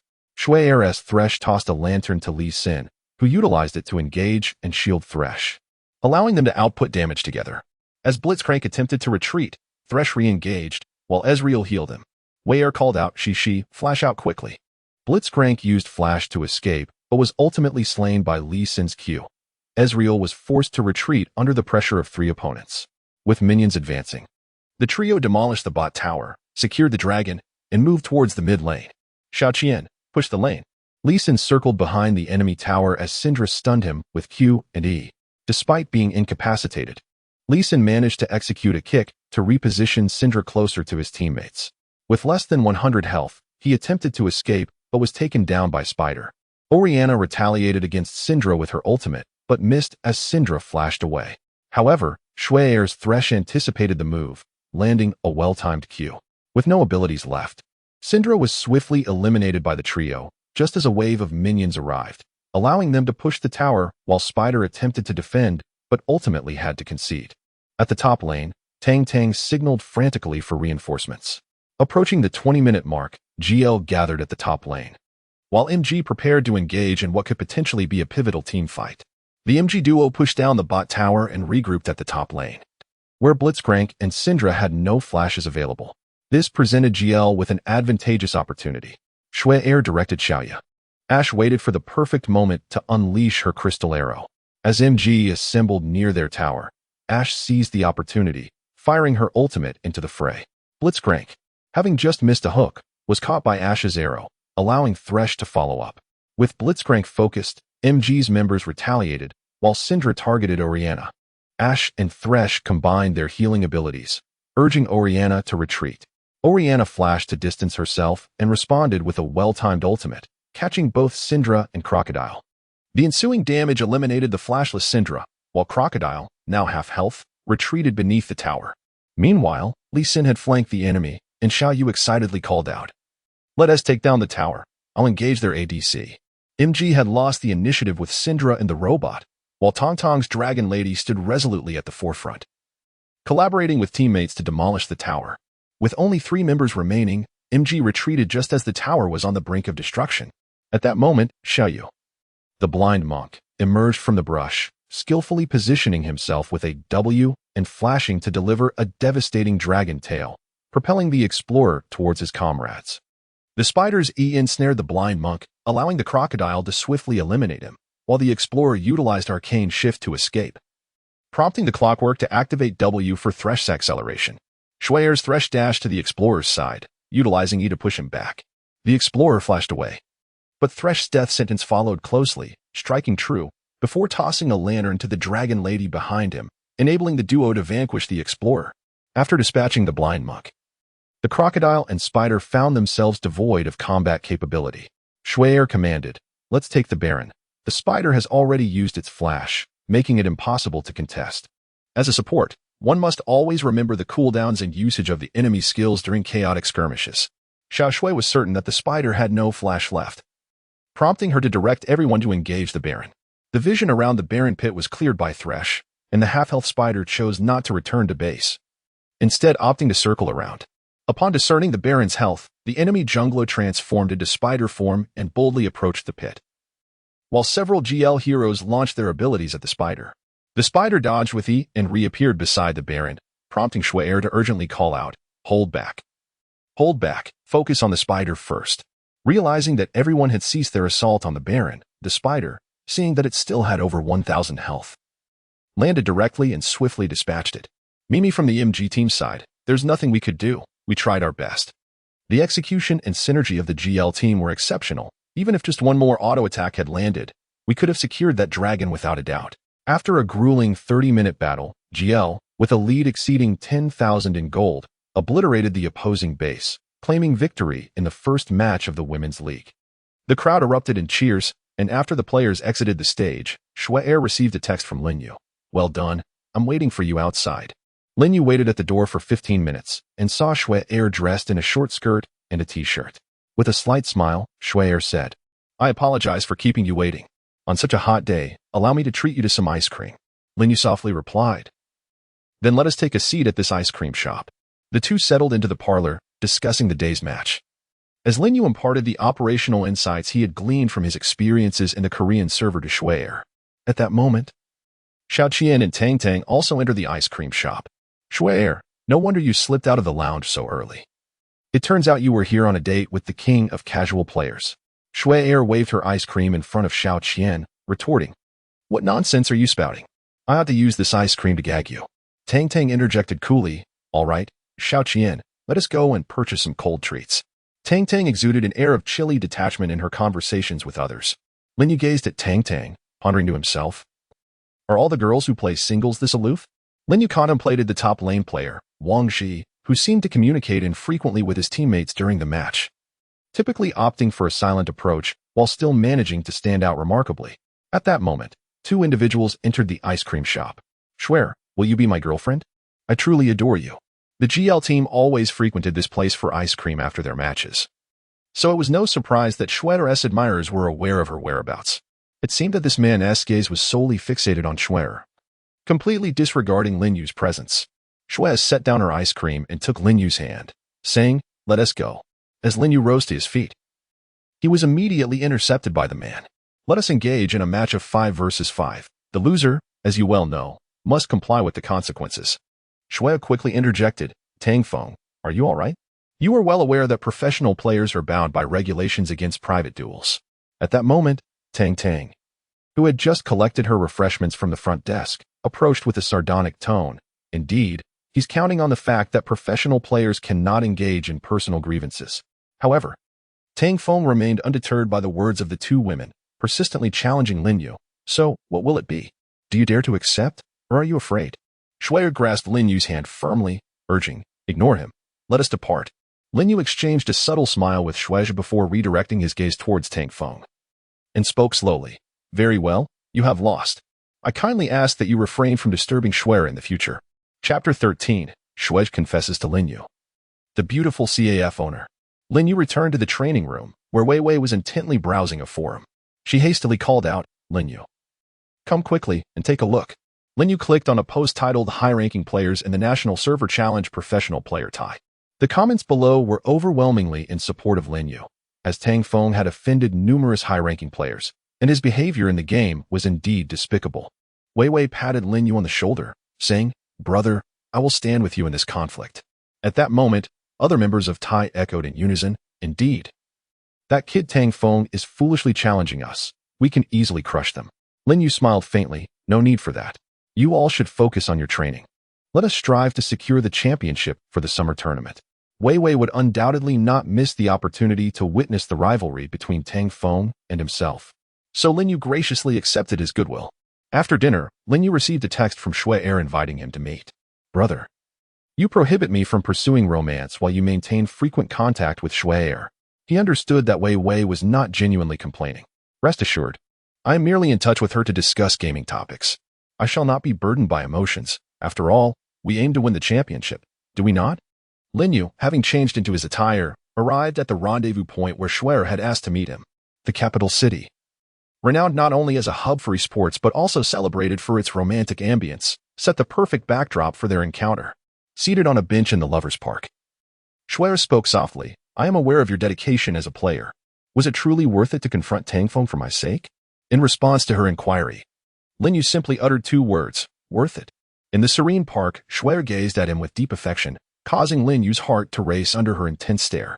It seemed as though Shui could hear the rhythm of his heartbeat. She embraced him, and in the next moment, her lips found his in a passionate kiss. After a lingering moment, Lin Yu finally regained his composure and began to speak. However, Shui gently placed her hand over his mouth and, with a soft smile, said, "I like you. Be my boyfriend." Before Lin Yu could respond, she continued, "There is no rush to answer. Take your time to contemplate before you reply." Lin Yu held Snow's hand, contemplating for a long time before finally speaking. "I do not wish for romantic entanglements to hinder my professional career." Snow's expression shifted to one of disappointment. Lin Yu quickly reassured her, "Wait for me. Once I realize my dreams, I shall choose to retire and be with you." Lin Yu's promise restored the calm expression on Shui's face. She retrieved the couple's bracelet she had purchased earlier that day as a gift for him. "This is for you. I have one as well. It is a couple's bracelet, and I will wait for the day you retire, and then we will officially be together." "All right, I promise you to." With a proud smile, she delicately fastened the bracelet around Lin Yu's wrist. "Isn't it beautiful?" Lin Yu held her hand and replied, "It's beautiful." She had summoned Lin Yu today with the intention of confessing her feelings, and she had already prepared a token of love. Given Lin Yu's nature, he would undoubtedly reject Shui as confession, so she had mentally prepared herself for this outcome. "Shui, once tonight passes, we shall train diligently together to realize our championship dream. You must persevere. Starting tomorrow, I will have no time to see you." She nestled in Lin Yu's embrace, feeling genuinely content with the outcome of her confession tonight. Rather than saying she was simply satisfied, it would be more accurate to declare that she felt truly grateful. Upon returning to the villa, Lin Yu escorted her to the door, and Shui gazed longingly at his departing figure. Upon returning to the training room, only Wei Wei remained before the computer. "Wei Wei, why are you still awake? Who are you chatting with?" Wei Wei cheerfully replied to the messages. "This is a gaming friend I met when I first started playing League of Legends. Aren't you supposed to be meeting that Tang Feng guy for a match? I can only find a few non-professional players." Lin Yu gently patted Wei Wei and whispered, "You are thoughtful, my brother. Rest early. I shall retire for the night." Lying in bed, Lin Yu's mind was consumed solely by the image of kissing Shui'er. He closed his eyes, attempting to clear his thoughts, tossing and turning for an extended period before finally drifting into slumber. At dawn, Lin Yu was roused by a few friends urging him to join their morning run. Wei Wei, with a hint of annoyance, remarked, "Brother, you seem to have strayed from your path. How is it that we are now the ones waking you?" Lin Yu rubbed his temples, acknowledging his fault. "From today onwards, I shall train diligently." After a morning run, the group returned and finished their breakfast. Wei Wei called Lin Yu out of the villa, stating, "I spoke with that fellow last night. In this matter of grievances, they shall take on the mid, upper, and jungle positions." Lin Yu patted him and expressed his gratitude. "What shall we do now? Will you accompany me to meet them? There may be delightful surprises awaiting us." With a sense of curiosity, Lin Yu accompanied Wei Wei to their meeting place, an opulent internet CAF. As they entered, it became evident that this establishment was a haven for gaming enthusiasts, with numerous skilled players and a multitude of attractive individuals. Upon their arrival, a gentleman waved at Wei Wei, calling out, "Wei Wei, over here." He was well-spoken, yet exuded an air of arrogance. "You are my earliest acquaintance, and your affairs are my affairs. All the masters are here. Choose freely." Wei Wei glanced at the fluid maneuvers of the players and found herself at a loss regarding whom to select. "Perhaps you could recommend someone?" she asked. "That novice, Tang Feng, I could easily dismantle him in the jungle. He hardly deserves my attention. I fear I might reduce him to tears, ha." As his words lingered in the air, the players engaged in their game erupted into laughter. Suddenly, Wei Wei recalled Lin Yu standing beside her and realized she should introduce the two. "This is Chen Wei. His ID often appears in high-level matches." Just as she was about to introduce Lin Yu, Chen Wei interjected, "Wei Wei, let us cut to the chase, shall we? We are not ignorant of the forums." Lin Yu, perceiving Chen Wei's straightforwardness, smiled slightly and said, "Thank you all. Let us delve into the main topic." Chen Wei made a phone call, and shortly thereafter, a particularly alluring woman arrived. With exquisite features, she appeared to be around 25 years of age, and the fragrance of her perfume was utterly enchanting. "Greetings, esteemed individuals. My name is Li, and I am the proprietor of this internet cafe. We provide all the necessary equipment and venue for your competition." Wei Wei found it difficult to meet Li's gaze. Her aura rendered all men captivated. Momentarily at a loss for how to address her, Wei Wei contemplated calling her boss lady, yet hesitated, considering her youthful age. After a rapid analysis in his mind, he softly said, "Thank you, beautiful sister." Li smiled brightly, replying, "Oh, you have such a sweet tongue, dear brother. It is truly an honor for my sister that your TY team has chosen to host a competition at my cafe. I should be the one thanking you." She cast a glance at Lin Yu, contemplating that with so many TY fans present, holding a competition here would undoubtedly draw more spectators. Such a mutually beneficial scenario was indeed rare for any internet cafe to encounter. Chapter 14. The conspiracy behind the challenge. Lin Yu selected two individuals along with Chen Wei. There was still some time before the scheduled match, so the two engaged in casual conversation before preparing to return to the training room. Chen Wei then mentioned something else. "Wei Wei, I heard that the AD on the opposing team's bottom lane is your former teammate, Zhang Feng." Wei Wei was taken aback. "No way.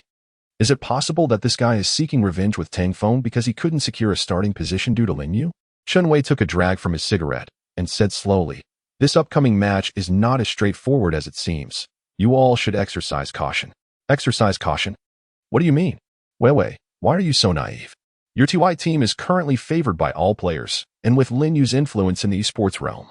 If you were to lose, consider the consequences you would face." Lin Yu suddenly interjected, "In other words, they intend to tarnish the reputation of the TY team, thereby rendering it impossible for Wei Wei and me to continue our professional careers." Chen Wei took a deep drag from his cigarette and replied, "Indeed. Because if the two of you engage in a private match, a victory will be deemed unearned, while a defeat will be attributed to the negative repercussions your clandestine duel has inflicted upon the TY team." A hint of confidence graced Lin Yu's lips, suggesting that they had initially set their sights on me and the TY team. Wei Wei seemed to comprehend the conversation between the two. Were they not exceedingly cunning? The outcome of this duel would yield no benefits for either of us. Lin Yu has accepted the challenge, and there is no turning back now. Chen Wei patted Lin Yu on the arm, urging him not to overthink it. "Just go for it. We will wholeheartedly support you, and Wei Wei." Lin Yu was profoundly moved by Chen Wei's words. It was their first meeting, and yet he offered such unwavering support. Should he lose this match? It would undoubtedly have a significant impact on Wei as well. Lin Yu smiled faintly, expressing gratitude. Thank you, my brothers. We shall undoubtedly prevail. Vi and I must return to the training session at TY, so we shall not impose upon you any longer. Before departing from the internet CAF, Li specifically requested a photograph with the two of them.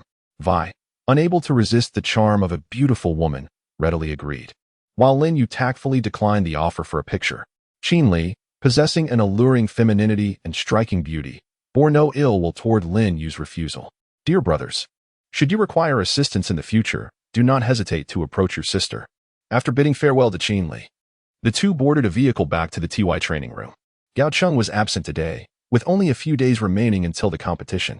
Over the past 2 days, Lin Yu and Vi had been diligently engaged in ranked matches on the Korean server, successfully demolishing the enemy base under the overwhelming pressure of their duo lane, achieving a win rate of 70 and ascending to the rank of king. It was Sunday, and only Lin Yu and Vi remained, as the others had returned home due to their residences being in the city. Although Vi had initially intended to go home, Lin Yu had relentlessly persuaded her to join him in boosting their ranks on the Korean server. Focused intently on their gameplay due to the final match of the promotion series, they remained oblivious to the presence of Wei Wei and Xiaoya, who had been standing quietly behind them. Lin Yu was taken aback. What brings you here? Wei replied with a gentle smile. Today is a holiday. Our home is too far from the capital, so we decided not to return. We thought we would go shopping, and when we passed by Wang, he mentioned that only the two of you were in the training room. Brother, since it's a holiday, let us make an exception just this once. We'll take our leave now and not intrude. With that, Wei Wei took Xiaoya's hand, and they swiftly exited the training room. Lin Yu's expression darkened as Wei playfully shook his arm. All right, today is a holiday. I promise that I will only see you during holidays from now on, okay? Wei's charming antics were clearly something Lin Yu could not resist. All right, where shall we go? After a moment of contemplation, Wei softly suggested, how about we watch a movie? I also want to try the claw machine. Given such a request, it would be hard for Lin Yu to refuse. Just as the two exited the villa, they spotted Tang Feng waiting at the entrance of the GL, presumably for Xiao Shui. However, this path was the only way out. Lin Yu, why don't we just stay in the training room? The relentless pursuit from Tang Feng had already begun to weigh heavily on Schwetter's mind. Lin Yu held Schwetter's hand and did not pause in their stride. The two strolled past the GL villa, and at such a moment, one still had the presence of mind to indulge in a date. How remarkable. Lin Yu disregarded him, taking Schwetter by the hand as they made their way towards the entrance. Tang Feng blocked Lin Yu with his arm and whispered into his ear, I am certain of victory in this duel. Lin Yu coldly inquired, have you finished speaking? Tang Feng glanced at Schwetter once more, warning, do not regret it, once he is. As Lin Yu observed him on the verge of voicing his subsequent remarks, he abruptly seized Tang Feng's collar with great intensity, exclaiming, you would do well to silence yourself. Upon witnessing this, Schwetter intervened, saying, Lin Yu, let us depart and disregard him. Currently, the attention surrounding the TY team far surpasses that of other teams. Should a conflict arise between the two, Lin Yu would inevitably fall victim to malicious commentary from outsiders, and furthermore, he could face suspension from the competition. Lin Yu was not an impulsive person. He loosened his collar, and seeing that his attempt to provoke was futile, Tang Feng allowed the two to pass. As they walked along the road, Schwetter, filled with curiosity, inquired, Lin Yu, what did he mean by the words he left unspoken? This matter is far from simple, isn't it? Do not overthink it. Everything is fine, he reassured her. Despite her lingering concern, Schwetter refrained from pressing further. Upon arriving at the cinema, they watched a recently released film, and afterward, they indulged in a claw machine game, where Schwetter joyfully collected a multitude of plush toys. Tonight, we shall dine in the training room. It is time for me to showcase my culinary skills, he declared. Really? I never imagined my Lin Yu could cook. She exclaimed in surprise. Lin Yu shrugged with a sense of pride and remarked, is this really so difficult? Once we are together, don't expect me to cook for you every day. That will depend on your performance. Schwetter was taken aback, thinking to herself, this is the first time he has joked with someone. It seems he possesses an endearing side. The two shared laughter as they returned to the training room, where Lin Yu had already sent a text to Wei Wei, requesting him to procure the ingredients for cooking. As Schwetter approached the kitchen door, she witnessed Lin Yu's adept movements as he skillfully stir-fried. Lin Yu, while stir-frying, remarked, just a moment longer. The final dish is nearly ready. Lin Yu presented the final dish, prompting Wei Wei to eagerly take a bite and exclaim, "Brother, your cooking is truly delectable." Xiaoya, standing nearby, teasingly remarked, "Look at your boyfriend. He can even cook. Once you retire, we should send you to culinary school." Wei Wei furrowed her brow in disbelief, replying, "Why not just hire a chef instead?" Xiaoya shot her a disapproving glance and said, "Can we speak sensibly for once?" Their playful banter brought laughter from Lin Yu and Shui Er, with Wei, the boss, jokingly proposing, "Once I retire, you should hire me for 50,000 a month." Wei Wei wiped her mouth and retorted, "Brother, if you won't help me, at least don't stand with them to criticize me." All right, no more criticism, let us eat," came the reply. After the meal, Wei Wei took on the task of clearing the table, while Lin Yu escorted them back to the GL villa. Upon returning, Lin Yu observed Wei Wei busily tidying up. Lin Yu leaned against the wall and whispered, "Wei Wei, you should not attend this duel. You are well aware of the consequences." Chapter 15. Chen Wei's personal showcase. Wei Wei's expression changed subtly. "How can that be? I cannot possibly allow you to fight alone." When Lin Yu perceived the firmness in his tone, he acquiesced. Over the past few days, Lin Yu had been undergoing rigorous training. At noon, Tang Feng posted yet another message on the forum, and judging by the title, it appeared he aimed to inform a wider audience about the impending challenge. The timing was chosen by Tang Feng, while the location was naturally determined by Lin Yu. This afternoon, the venue would be the Internet CAF operated by Qin Li. By the time afternoon arrived, Qin Li's CAF was already teeming with patrons, many of whom had come to witness this match. As Lin Yu and Wei Wei entered, Chen Wei approached them, exclaiming, "Hey, we've been waiting for quite a while. Hurry up and get accustomed to the computer." Tang Feng and the others were already prepared, among whom was Zhang Feng, a familiar face to Wei Wei. The large screen in the Internet CAF was broadcasting the match, with both sides ready for battle. This custom game was taking place in the Telecommunications Region 1, and the spectators once again laid eyes on the familiar top-tier ID. The teams decided their sides by tossing a coin, with Tang Feng's blue team banning cards such as the Paladin, Rat, and Big Mouth. Lin Yu has banned the champions Thresh, Xin Zhao, and Syndra. The team compositions are as follows.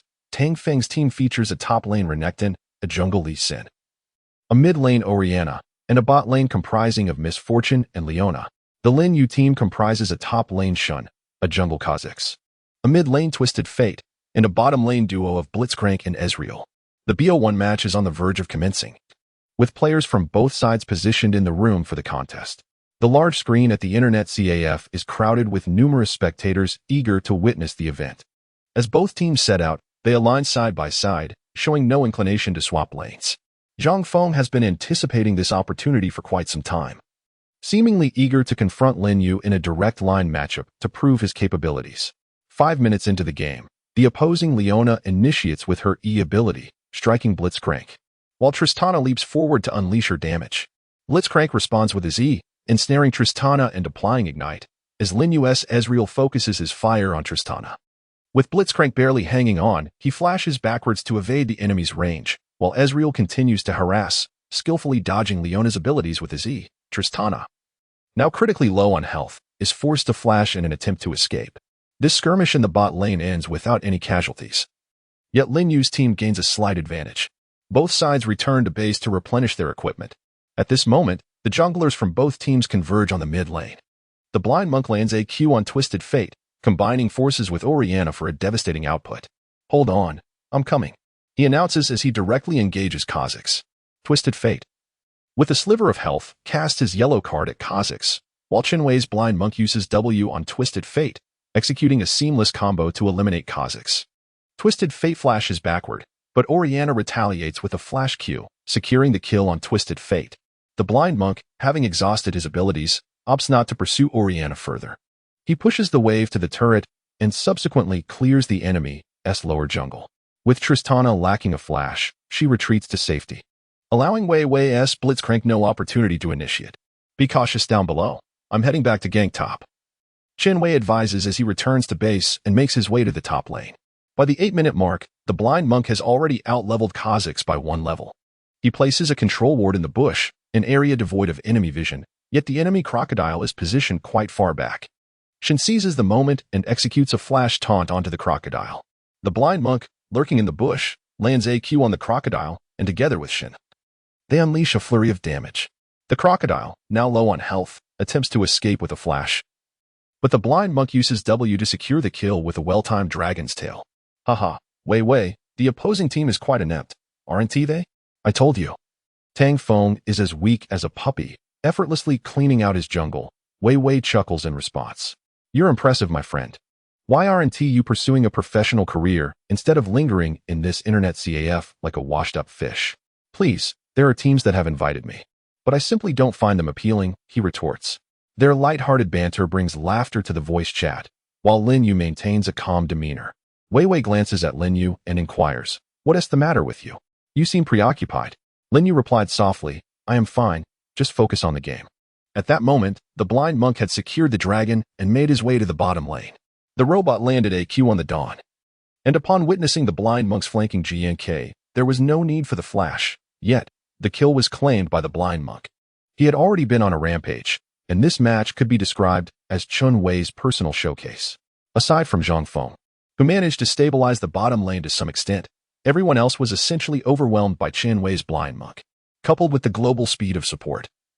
This match had turned into a complete rout. Wei Wei noticed that Lin Yu was not in his usual state and urged them to group up and secure the dragon in order to push down the enemy's base. As the match concluded, the surrounding players felt particularly uncomfortable. It was evident that it was a one-sided affair, devoid of any teamfight experience. Chun Wei did not seem overly elated by his personal performance. Instead, he approached Lin Yu and Wei Wei. He too had observed that Lin Yu was acting strangely. How could the king of solo queue be in such a state?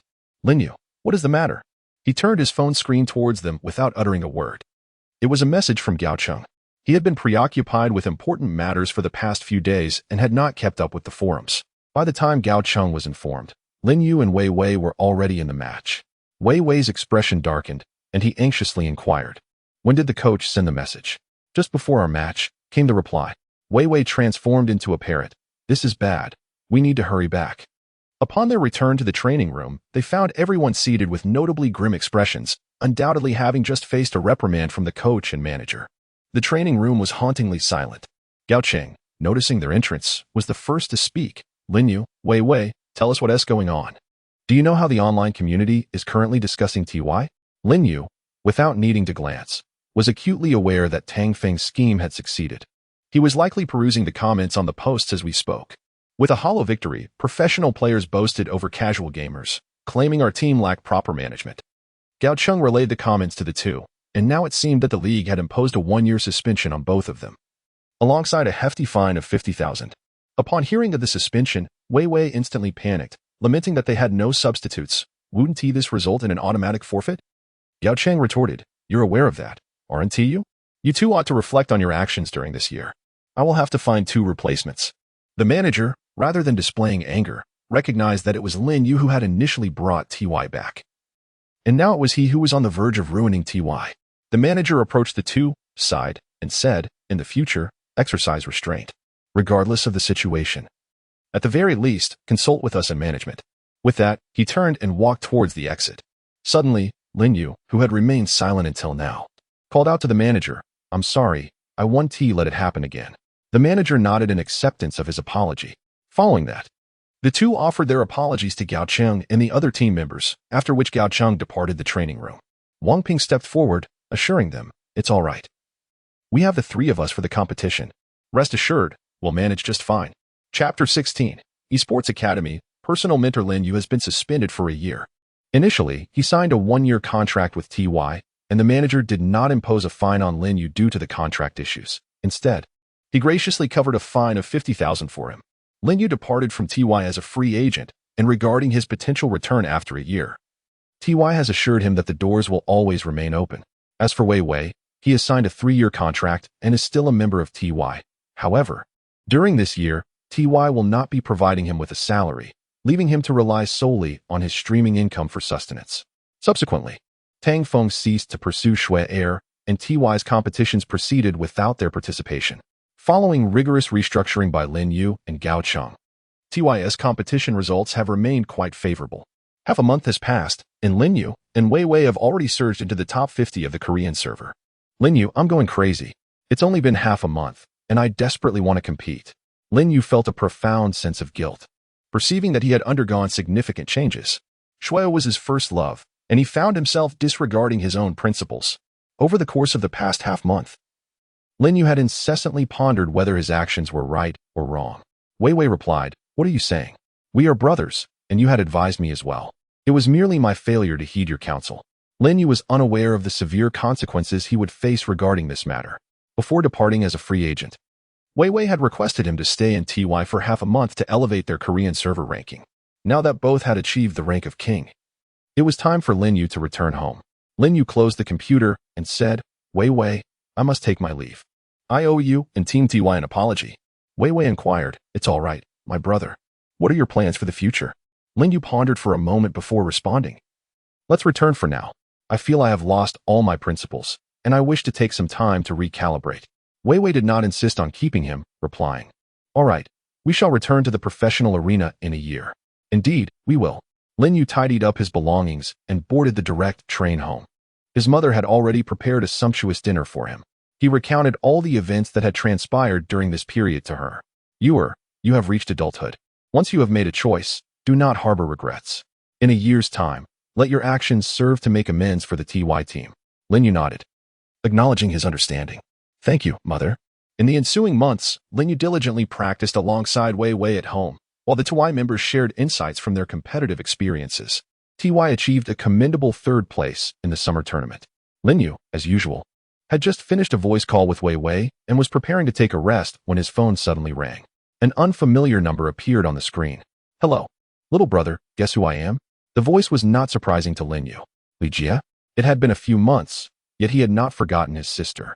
"Li Jie, I haven't had the chance to thank you for providing the venue for our competition last time. How could I possibly forget you? By the way, is there something you need? Well, is it convenient for us to meet now? I can drive over to pick you up. We can discuss it in person." After Lin Yu provided the address to Qin Li, he changed into a different outfit and waited for her downstairs. After a span of 20 minutes, a red BMW came to a halt beside Lin Yu. "Have you been waiting long? Please, get in the car." As Lin Yu entered the vehicle, he observed a young lady of similar age seated in the back row. Her appearance bore a striking resemblance to Qin Li. If Qin Li were to be regarded as a stunning beauty, then it would be entirely fitting to refer to this young lady as a charming beauty.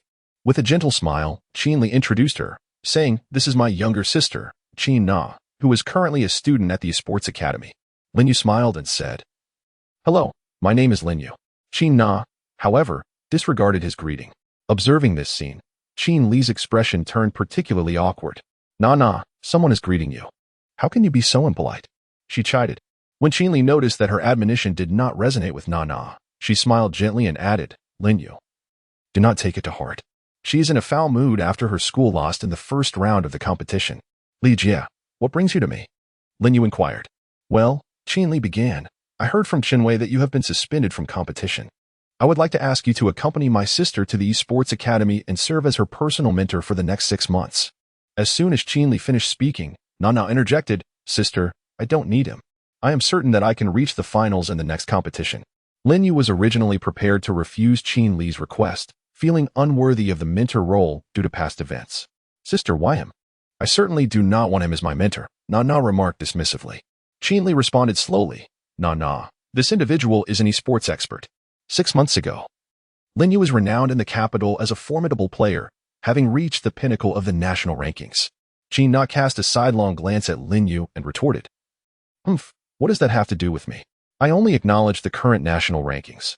Lin Yu interrupted the conversation between the two. "Even if you wish for me to be your mentor, I may not be inclined to accept, all right? Please temper your temperamental ways." "Sisterly, I have acquiesced to your request." His agreement stemmed from 2 reasons. Firstly, the young woman harbored disdain for him, a sentiment Lin Yu had never endured. Secondly, Qin Li had previously extended her assistance to him. He had unexpectedly consented to become Qin Na's mentor, a decision he believed he would never make under such circumstances, leaving Qin Li quite astonished. "Very well, I shall enroll you in the Sports Academy tomorrow." Qin Li then retrieved a bank card from her Louis Vuitton bag, stating, "This card contains your salary for the next 6 months." Lin Yu took the bank card without any hesitation. "Sisterly, I shall take my leave now. Please send me the address of the Esports Academy later." Before Lin Yu returned, he checked the bank card provided by Qin Li and discovered a staggering sum of 200,000 yuan. Goodness, such a substantial amount. This sister Li must be far from ordinary. It seems that the internet CAF is merely her sideline. Lin Yu returned home and handed his bank card to his mother, explaining the situation to her. After tidying up his clothes in his room, he sent a text message to Shuer, informing her of his intention to attend the esports academy for 6 months. Shuer urged him to take good care of himself and mentioned that GL had intensified their training, promising to message him whenever she had the chance. The following day, Lin Yu arrived at the esports academy, where he assumed the role of a personal tutor for Qin Na, who was in the Giant God Peak class. Widely regarded as the novice class of the academy, he proceeded to the principal's office to complete his registration. The principal checked Lin Yu's enrollment information on the computer. Gender, male, age, 18, name, Lin Yu, enrolled class, Giant God Peak. The principal furrowed his brow, noting that the typical registration would include rankings and gaming age. Yet this information was conspicuously absent. However, upon reflection, one could only wonder what rank could possibly belong to someone attending the novice class of Giant God Peak. Very well. There's nothing further. You may leave now, he concluded. After Lin Yu departed, the principal was left in a state of perplexity, feeling a nagging familiarity with this individual. Lin Yu had become a free agent, and all information about him had been expunged from the internet. Now, apart from his alias as the Rookie King, there was no trace of his existence online. However, Lin Yu was a person of modest demeanor. Since their last encounter, he had not even accessed the forums. And his participation in only 2 competitions, coupled with a 6-month hiatus from the arena, meant that everyone had long since forgotten his visage. Yet, the principal managed to uncover some remnants of information regarding this individual, specifically pertaining to those 2 competitions. As the footage of the matches had lain dormant for over 6 months, many had moved on to seek newer versions and would not revisit videos from half a year prior. The principal clicked on the match video and was struck by the sight of that familiar face. Could it be? Was he truly the Rookie King? Chapter 17. The rookie class all elevates their rank upon arriving at the classroom of Giant God Peak. Lin Yu was taken aback by the scene before him. Boys and girls were playfully tussling with one another, seemingly unfazed by their elimination in the first round. He cast a glance at Qin Na. It must be said that this young lady was no less charming than her sister. Adorned in a pleated skirt and a pink t-shirt, she was truly a beauty in every sense of the word. Lin Yu sat beside her and remarked with irritation, "With an attitude like yours, you'll be eliminated in the first round of the next competition." She shot him a glance and resumed her slumber on the desk, disregarding his words. At that moment, the instructor entered the classroom, taking his place at the podium. Like the other students, he appeared unfazed by the prospect of first-round eliminations. Casting a glance at Lin Yu, he smiled and said, "You must be the new student. My surname is Zhao, and my full name is Zhao Dequan. From now on, you will refer to me as Instructor Zhao, just like the others." Lin Yu silently thought to himself, how could I, Lin Yu, refer to someone whose students are eliminated in the first round as my instructor? Yet, being his first day at the Sports Academy, he felt compelled to extend some courtesy to Zhao Dequan. "All right, everyone, please settle down. Regarding yesterday's competition, let's strive to ensure we do not face elimination in the first round next time, shall we?" Upon hearing these words, Lin Yu suppressed his urge to erupt. Curious to discover what further nonsensical remarks this mentor could possibly make and how he had ascended to the role of an instructor. Today, the lesson I shall impart is about mastering the rhythm of the game. As novices, your skills are understandably lacking compared to others. In future competitions, you must adopt a cautious approach, allowing yourselves to develop while awaiting the assistance of the jungler. At this point, Lin Yu refrained from voicing any objections. Zhao Dequan continued his discourse, and Lin Yu listened intently. If you find yourselves outmatched, do not hesitate to call for the jungler. I urge you to practice your last-hitting skills diligently. When an opportunity arises around the dragon, the jungler must coordinate with the bottom lane to secure it. Additionally, it is imperative that each of you brings a control ward upon your second departure. This is fundamental. Lin Yu pondered. Zhao Dequan speaks wisely. Vision is essential, and cooperation with lane partners is crucial for securing the dragon. Could it be that this individual is not as dreadful as I initially presumed? Qin Na, as the support, you must place a ward in the enemy jungle to accurately track the movements of their jungler. You are all beginners, and I do not expect you to perform exceptionally well, but I sincerely hope that you do not face elimination in the first round again. Lin Yu understood. Indeed, Zhao Dequan possessed a sophisticated awareness. As for the execution, he remained uncertain, for there were no practical tutorials today. Well then, Everyone is free to engage in their own activities. As Zhao Dequan departed from the classroom, Qin Na stretched languidly and casually remarked, "Lin Yu, accompany me for a bite to eat." Noticing Lin Yu's lack of response, she gently added, "It's all right. You'll grow accustomed to these classes that last only a few minutes each week over the next 6 months. There's nothing peculiar about it." Lin Yu regained his composure and inquired, "Is this truly how your school imparts education to its students? A class lasting merely a few minutes, filled with trivial content? What else would you expect? Our class is notoriously known as the rookie class. The instructor receives a salary while we simply pass the time. Isn't that rather agreeable?" Lin Yu inquired earnestly, "Qin Na, do you wish to excel in League of Legends?" "Of course I do. Otherwise, why would I waste my time here?" She replied. "As you can see, what can we truly learn? The highest rank in this class is only Gold 1. Do you believe we can endure through the next match? As long as we can avoid losing in a disgraceful manner, that would suffice." Lin Yu observed that her fighting spirit and passion were on the verge of being extinguished. She addressed her classmates with a calm demeanor, posing a question. "If there were an opportunity for you to achieve commendable rankings and shed the label of a novice, would you be willing to dedicate yourselves to your studies?" A chubby boy replied, "Of course I would be eager to learn, but we are merely novices. How can we compete with students from other classes?" Lin Yu smiled faintly and said, "Then let us follow my lead. From this day forth, we shall no longer be classmates." Qin Na retorted with irritation, "What does it mean to no longer be classmates?" Lin Yu extended his finger and proclaimed, "We are teammates, and we shall become the strongest team in the esports academy." Suddenly, the plump fellow raised his voice, exclaiming, "Well said. I am Lin Yu, and from this moment on, I shall guide you away from the shadow of novice status." In the ensuing week, Lin Yu diligently supervised the outstanding students of the Titan Peak class. His willingness to assist them in enhancing their skills stemmed primarily from his desire to ascertain their genuine passion for gaming. This chubby individual, affectionately nicknamed Panda, made remarkable strides under Lin Yu's astute guidance, ascending from gold to platinum 2, a progress that filled him with elation. The other 2 members of the group were close friends, specializing in jungle and mid-lane coordination. The mid-laner was known as Xiao Mo, while the jungler was named Liang.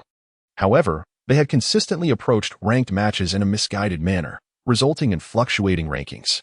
With Lin Yu's mentorship, their ranks and skills saw significant improvement, and they now stood at Platinum I. Qin Na, along with another classmate, ventured into the bot lane. After Lin Yu shared his insights on bot lane strategies, they experienced a meteoric rise in their rankings, ultimately reaching Diamond. In celebration of their collective advancement, the group decided to throw a small party in the classroom. Just as the 6 of them uncorked the champagne, the classroom door was abruptly kicked open. Oh dear, the novice class truly feels no pressure. Eliminated in the first round of the competition, and yet you still celebrate? Panda had recently experienced a rapid enhancement in his skills in the sports academy. One's rank often dictated their status. At that moment, he felt a newfound confidence. "We celebrate regardless of your opinions." The intruders were students from the Ionia class, who had secured second place in the competition. Qin Na whispered to Lin Yu, "The one called Zhang Bin has reportedly reached Diamond I." Zhang Bin pointed at Panda and shouted, "Hey, chubby boy, have you been hit too little? How dare you speak to me like that?" Lin Yu stepped forward with a radiant smile and said, "Hello, I am a new student who has just joined the class at Giant God Peak. They are merely hosting a party to welcome me with no ulterior motives." It was at this moment that Zhang Bin noticed Lin Yu standing beside him. "Oh, it seems the novice class has gained yet another substitute. What a noble way to welcome a rookie, but you have seriously disrupted our training." Among those present, only Qin Na was aware of Lin Yu's true identity. He was the once-unknown king who had reached the pinnacle of S3. Now, being insulted by Zhang Bin, Qin Na felt an eager anticipation to see how Lin Yu would respond next. Lin Yu's words astonished everyone. "Master, we will tidy up immediately and ensure we do not disturb your training." Now that's more like it. It seems this newcomer possesses some understanding. I might consider allowing you to serve as an errand runner in the Ionia class. No sooner had he spoken than all eyes turned towards Lin Yu. Even as an errand runner in the Ionia class, one would still hold a significant status within the esports academy. Chapter 18. The Unexpected Wealthy Woman. No need, thank you. I believe the Giant God Peak class is quite satisfactory. Lin Yu's words were clearly laced with a tone of mockery. By this time, a throng of onlookers had gathered outside, as the novice class often found itself embroiled in trouble, and this was not the first nor the second occurrence. "What are you all doing here? Disperse, disperse." To everyone's astonishment, the The principal was drawn to the scene. Upon noticing the principal's arrival, Zhang Bin responded with a smile, "Principal, I am here on behalf of the entire class to welcome the new student." The principal glanced around and, relieved that no trouble had ensued, stated, "Since you have welcomed the new student, you may return now." Zhang Bin smirked and whispered in Lin Yu's ear, "You just wait." As the crowd dispersed, the principal approached Lin Yu, his face adorned with a broad smile. "Lin Yu, do not take this matter to heart. Should any issues arise in the future, feel free to come directly to me." The principal's intervention left everyone present astonished. Lin Yu replied with a smile, "Thank you for your concern, Principal." After the principal exited the classroom, he wiped the cold sweat from his back, internally cursing. Fortunately, Little Bin did not provoke him. Otherwise, this rascal would face dire consequences. The entire esports academy was aware that the principal was Zhang Bin's uncle, and the giant god Peak was frequently targeted by other classes. This marked the principal's first time intervening on behalf of the novice class, and his courteous demeanor towards Lin Yu raised numerous questions among all present. Once the principal departed, Qin Na waved her hand. "All right, let us clean up. I'll be heading back now," while the others opted to stay in the dormitory. Only Lin Yu and Qin Na chose to return home.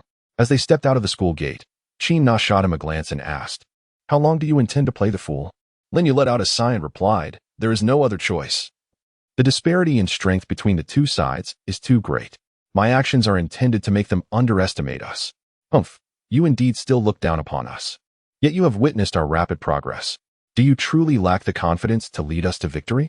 Lin Yu did not respond to her inquiry, evidently reluctant to engage with the novice. "The car has arrived. It is time for me to return." Lin Yu attempted to open the car door but was obstructed by Qin Na.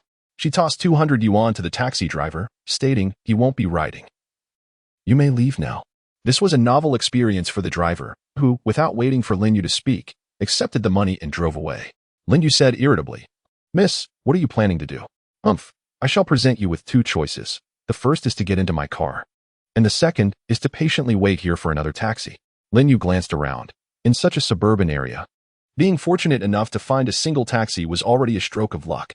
To wait for another one would be akin to encountering a rare item in a game. A sly smile appeared on Qin Na's face as she drove the car up to Lin Yu.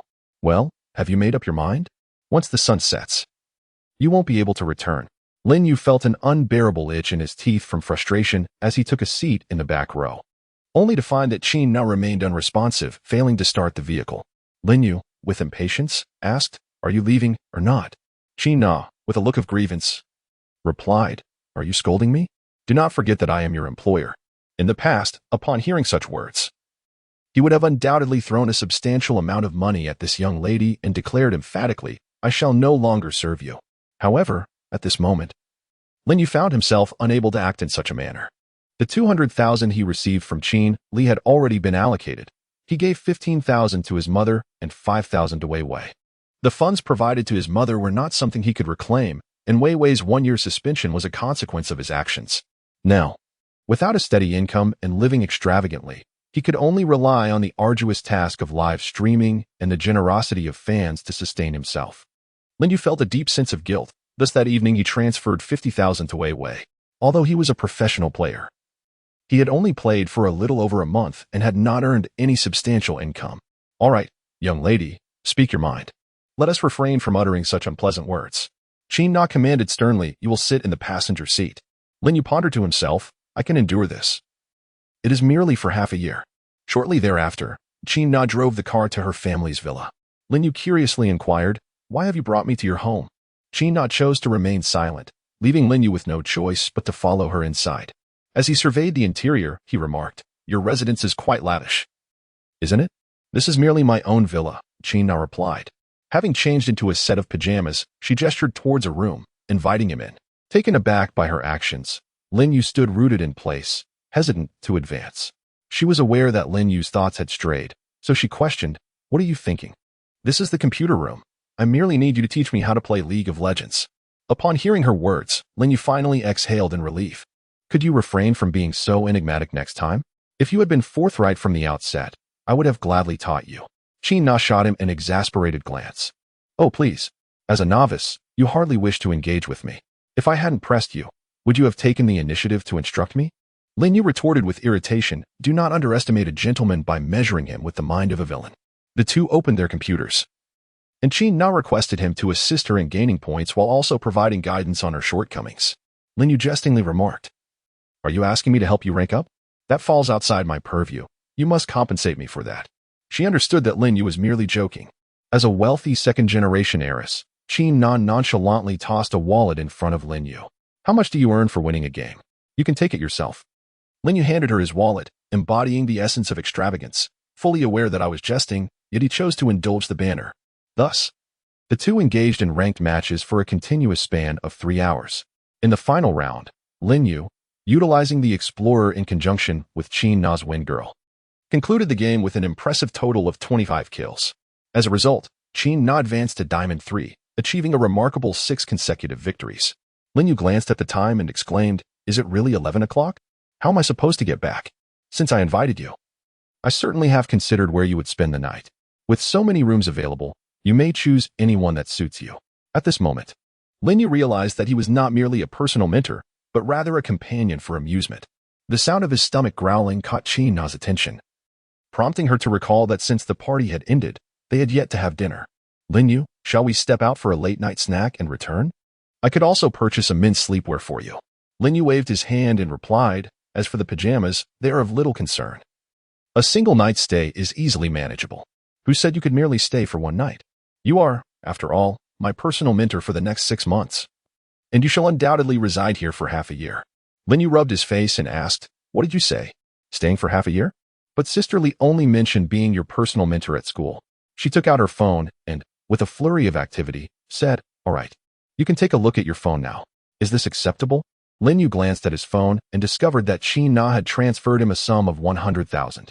This amount could sufficiently allow him to reside in my home for half a year, wouldn't it? Chapter 19. The Principal's Generous Offer. The two exited the premises, and Lin Yu diligently purchased all the necessary items.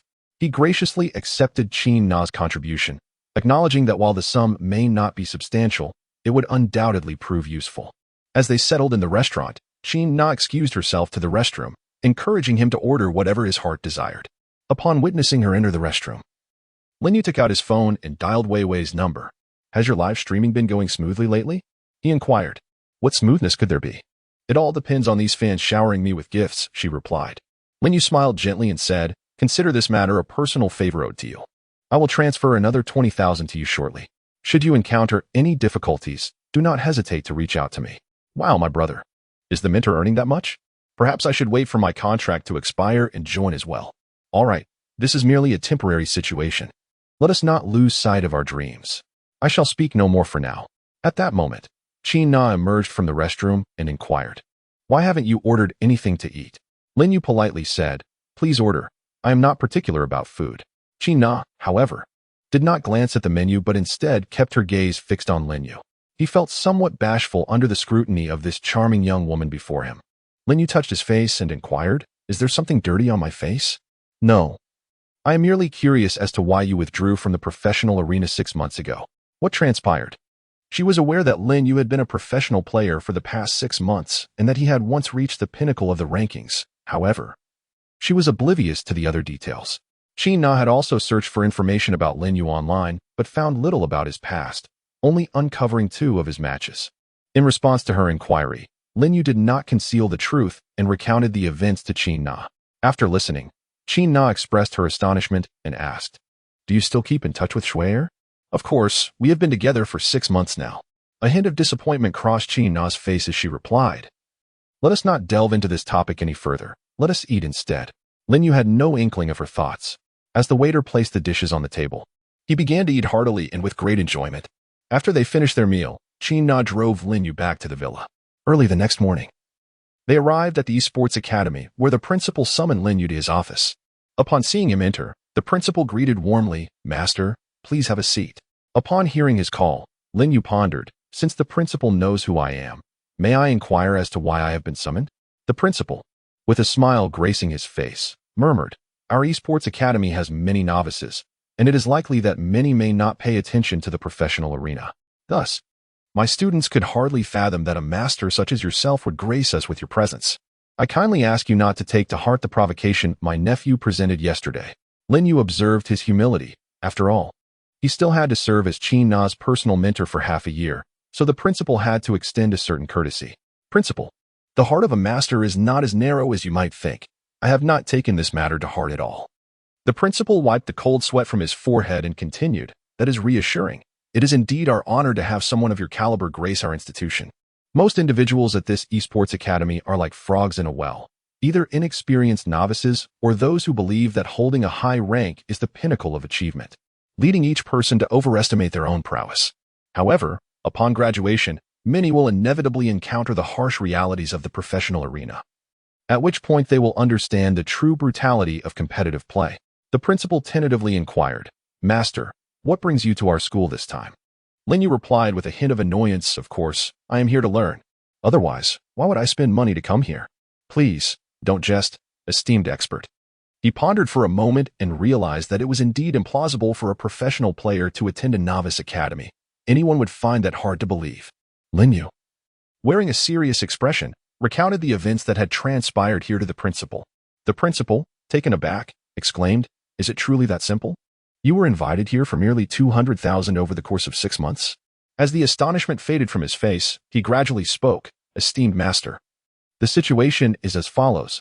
I wish to transition you from the role of a student to that of a mentor. What are your thoughts on this? Lin Yu casually replied, It's nothing much. Being a student is quite easy. Why would I want to be a mentor? The principal quickly interjected, Please let me finish.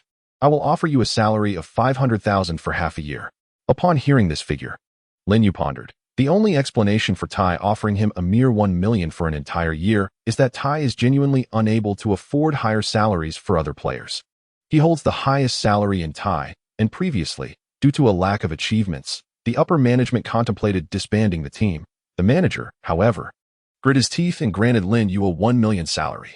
Reflecting on this now, Lin Yu felt a profound sense of distress, realizing he had let down the manager's expectations of him. The principal fixed his gaze upon Lin Yu, awaiting his response. 50,000. My only responsibility is to ensure the smooth graduation of the Juggernaut Peak class, and furthermore, I will teach them in my capacity as a student. Upon hearing this, the principal's expression brightened with a smile. Very well, very well. Lin Yu paused momentarily before continuing. I believe we should no longer allow Zhao Dequan to attend classes at Jeshen Peak. He seems to be merely taking advantage of the situation. The principal erupted in anger, exclaiming, I suspected that scoundrel was only here to collect a paycheck. I will transfer him to another class immediately. Do you have any other requests, esteemed one? Lin Yu replied softly, That will suffice for now. I shall take my leave. Lin Yu retrieved a pen and paper from his desk, meticulously inscribing the account number before presenting it to the principal. Subsequently, he exited the office. Not long after his departure, he received a notification of a substantial deposit of 500,000 in his account. Lin Yu glanced at his phone account, oblivious to the presence of another individual ahead, only to feel the sudden impact of their shoulders colliding. Goodness, not only a novice, but also suffering from poor eyesight? Upon hearing the scornful shouts, Lin Yu finally lifted his head, only to realize that the individual he had collided with was Zhang Bin. He vividly recalled that when he had exited the office, the path had been entirely deserted, indicating that Zhang Bin had been lurking, awaiting his arrival, deliberately seeking to create trouble for him. Behind Zhang Bin stood 2 companions, one of whom, a slender figure, impatiently urged, Hurry up and apologize. Lin Yu coldly remarked, So you are the notorious trio of scammers? Damn it. If you refuse to apologize, do you believe I can make you voluntarily withdraw from the esports academy before graduation? Lin Yu rubbed his face, asserting that an apology was out of the question, for this was the esports academy. Did you truly intend to resort to violence? Upon hearing his words, Zhang Bin became considerably calmer. Fine, kid, since you claim this is an esports academy, how about we settle this with a match? At that moment, many others took notice of their escalating argument. The principal, delighted by Lin Yu's willingness to instruct his students, was overjoyed. He made a call to invite his girlfriend out for a celebratory dinner. Just as he left his office, he spotted a crowd gathering in the distance. Wasn't that the path leading to the Titan Peak class?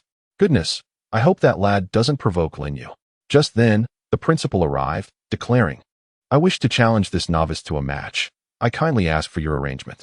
With a swift motion, the principal slapped Zhang Bin across the face. Chapter 20. Half a year later, a reunion of teammates. The principal erupted in anger. Do you have any idea who he is? Lin Yu noticed that he was about to reveal his identity and quickly interrupted the principal, saying, It's fine, principal. I won't dwell on it. I'll take my leave now. Zhang Bin, eager to stop Lin Yu, was determined to arrange the match, and considering how much the principal valued Lin Yu, he exclaimed, "Uncle, why do you favor this newcomer over your own nephew?" He pressed his flushed cheeks, questioning the principal. The principal sighed. "You truly are a frog at the bottom of a well. Do you know who that person is?" He proceeded to disclose Lin Yu's identity to Zhang Bin in order to prevent his nephew from causing further trouble. The esports academy required a prodigy like Lin Yu to assist in nurturing novice students. One day, when these students stepped onto the professional stage, it would bring glory to their school. That individual is the AD player known as the King of Casuals from Season 3 and a starting AD for the professional team TY. Do you think you can provoke him? Upon hearing this, Zhang Bin was astonished. No way. How is that possible? Do you have proof? The principal gritted his teeth and replied, "You brat. I have already spent 500,000 to have him as a mentor at our school. And now you dare to antagonize him?" Zhang Bin found it hard to believe that this person was indeed the king of casuals based solely on a few words. "All right, uncle. I'll head back to the computer lab to train. I promise I won't cause any more trouble," Zhang Bin said before slipping away. He was not ready to accept the principal's words as truth without tangible evidence. The principal could see what was on his nephew's mind and refrained from saying more, instead instructing him to find the videos of those two matches so that Zhang Bin would be convinced. As Lin Yu entered the classroom, Qin Na approached him and inquired, "Are you all right? Why were you gone for so long?" Lin Yu responded with a smile, "It's nothing. The principal is giving me money." "What did you say? The principal is giving you money? Why would he do that? Surely he doesn't have such a peculiar inclination?" Qin Na remarked with a look of disdain, "TSK, TSK, TSK. What are you, a pretty girl, thinking about all day? Since my very first day at school, the principal recognized my identity. Why do you think he would give me money?" Qin Na suddenly realized, "Oh, I understand now. So, you agreed to it? Otherwise, why would he be giving you money?" Lin Yu observed her comprehension and, without beating around the bush, stated, "I have agreed, but I will only consent to him teaching our class. This is more acceptable. Do not forget, you are my personal mentor, and such matters should be communicated to me in the future." Lin Yu responded with a faint smile, "I know, beautiful boss." The term beautiful made Qin Na's heart blossom with joy, and she no longer held any grievances. "Oh, where are the other classmates?" At that moment, Lin Yu noticed that they were the only two in the classroom. "They have all gone to the computer lab for training. You haven't been there even once, have you? I was worried you might get lost, so I specifically waited for you here." Lin Yu felt a warmth in his heart as Qin Na eagerly pulled him towards the computer lab. Upon entering the room, Lin Yu, with a hint of annoyance, inquired, "Are you really going to ask me to help you level up again?" Qin Na shot him an exasperated glance and replied, "Is that such a problem?" With a sense of helplessness, Lin Yu logged into his alternate account and invited her to join him in ranked matches. Thus, they achieved an impressive 8 consecutive victories. Qin Na's rank had ascended to Diamond 2. Lin Yu stretched lazily and declared that he would no longer play, as he needed to rest for the evening due to prior commitments. Upon hearing this, she inquired, "What? You're not coming home with me tonight?" Lin Yu replied while texting, "I am meeting a few friends tonight, and I am uncertain whether there will be a direct bus back to your place." Qin Na, with a displeased expression, remarked, "You are my personal mentor. How can you be so irresponsible?" Lin Yu responded with impatience, all right. Just say you wish to accompany me instead of indulging in these superfluous words." "Humph, who said I wanted to go with you? In fact, I have no intention of going at all. I offered to be your driver out of goodwill, yet you seem displeased. Very well, walk back by yourself this evening."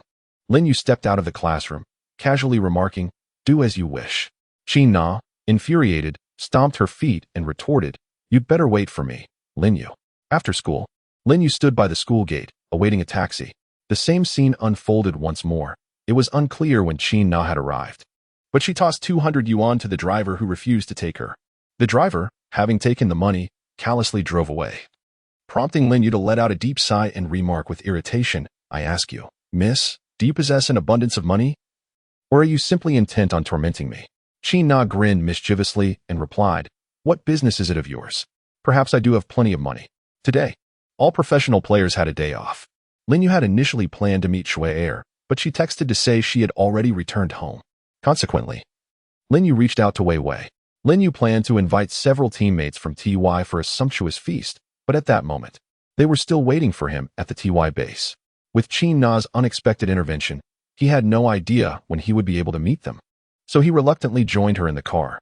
Let's south go to Haijing Road, to the seaside villa. Qin Na shot him a glance. I never said we were going. You are the one who insisted on this, remember? All right, my lady. Although the esports academy was quite distant from the TY club, it was rather convenient with a vehicle. Soon, the two arrived at the entrance of the seaside villa. The security guard, recognizing familiar faces after a long time, greeted them with a warm smile. Long time no see. Lin Yu smiled in response, saying, Indeed, it's been a long time since we last met. I am here to gather with some friends for a meal. Lin Yu finished speaking and proceeded towards the TY villa, with Qin Na following silently behind him. As he passed by the GL villa, he glanced inside, noting the darkness that enveloped it, indicating that all the members had returned home for the day. Lin Yu arrived at the entrance of the villa, and as soon as he stepped inside, he was met with the jubilant cheers of everyone. Welcome back, our wandering hero. Wei Wei patted him on the back and said, My brother, we have all missed you dearly. Lin Yu exclaimed with excitement, I feel the same way. It seems we haven't seen each other for half a year. Wang leaned in and said, Today, let's not talk about the competition or the game. Let us indulge in a grand feast. We're on a break, and the newly arrived bot duo from TY has already gone home, leaving only Lin Yu's former teammates at the base. At this moment, everyone noticed Qin Na behind him. Wang Ji, who typically spoke little during matches, approached Lin Yu and quietly asked, Who is this beauty? Could she be your girlfriend? Although his voice was barely above a whisper, Le Bao overheard and chimed in. You can't be fickle now. You already have Schwer. How about you introduce us to this lovely lady? Wang Ji shot Lu Bao an annoyed glance. What are you talking about? I saw her first. Lu Bao retorted. Come on, man, this is a person, and it doesn't matter who saw her first. Wang Ji looked disdainful. What's wrong? Do you want to compete with me? Not satisfied with a solo? Lu Bao smirked. You, an offlaner, want to challenge my jungler to a duel? Do you dare to enter the jungle? I can play hide and seek with you there. Wei Wei pulled Lin Yu aside. Ignore those two clowns. Who is this beautiful lady? Before Lin Yu could respond, Qin Na introduced herself. My surname is Qin, and my full name is Qin Na. I am his creditor. The others echoed in unison. What? A creditor? Chapter 21. The loyal female fan. All right. Don't listen to her nonsense. I am currently her personal mentor. A mentor? The group was astonished, and both Wang Ji and Wang Peng cast envious glances at Lin Yu. How fortunate to be able to play games daily with a beauty of such caliber. The proximity to the highly popular TY team thrilled Qin Na immensely. Wei Wei had reserved a table at a seaside restaurant on Haijing Road well in advance, and they walked to the venue. Upon entering, the restaurant's decor made them feel as if they had submerged into the depths of the ocean. Hello, how many of you? Asked the waiter, whose expression revealed a clear concern about whether they could afford the meal. This establishment was renowned as the most comprehensive seafood restaurant in the capital, famous for its exquisite flavors and steep prices. A meal for 6 could easily cost 20 to 30,000, despite appearing to be only 17 or 18 years old. The waiter maintained professional decorum. Do you have a reservation? Wei Wei smiled brightly. I called this afternoon to reserve a table. The waiter checked the reservation, then escorted them to a private room. Wang Peng, who had a particular fondness for food, eagerly picked up the menu, wishing to order everything on it. However, mindful that he wasn't the host, he politely ordered a few seafood dishes before passing the menu to Lu Bao. As the waiter exited the room with the menu, he took a closer look and thought, Goodness, these students must be planning to order a full banquet just with these dishes. It could easily exceed 20,000. He hurriedly called the manager to the checkout desk, explaining the situation. The manager, holding the menu, approached the private room with a slight smile. Hello. I have your menu here, and I've instructed the kitchen to begin preparing your order. May I ask who will be settling the bill? The manager maintained his smile. Yet the group failed to grasp the underlying meaning of his words. Lin Yu presented his bank card to the manager. Upon receiving it, the manager locked eyes with Lin Yu and stammered, Why you not that famous king of the passers-by, are you? The others looked puzzled, and the manager continued excitedly. I can't believe a legend has graced our establishment. Your meal is on the house. Though Qin Na was not short on funds, she curiously asked the manager, Why is it free? Just because of him?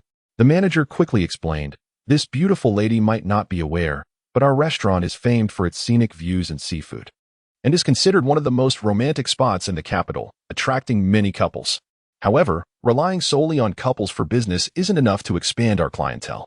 In recent years, several esports players have taken up residence here, significantly boosting our business. He elaborated, the villas here were previously unoccupied, but since these esports players arrived, They are fully booked, and we are even planning to build more.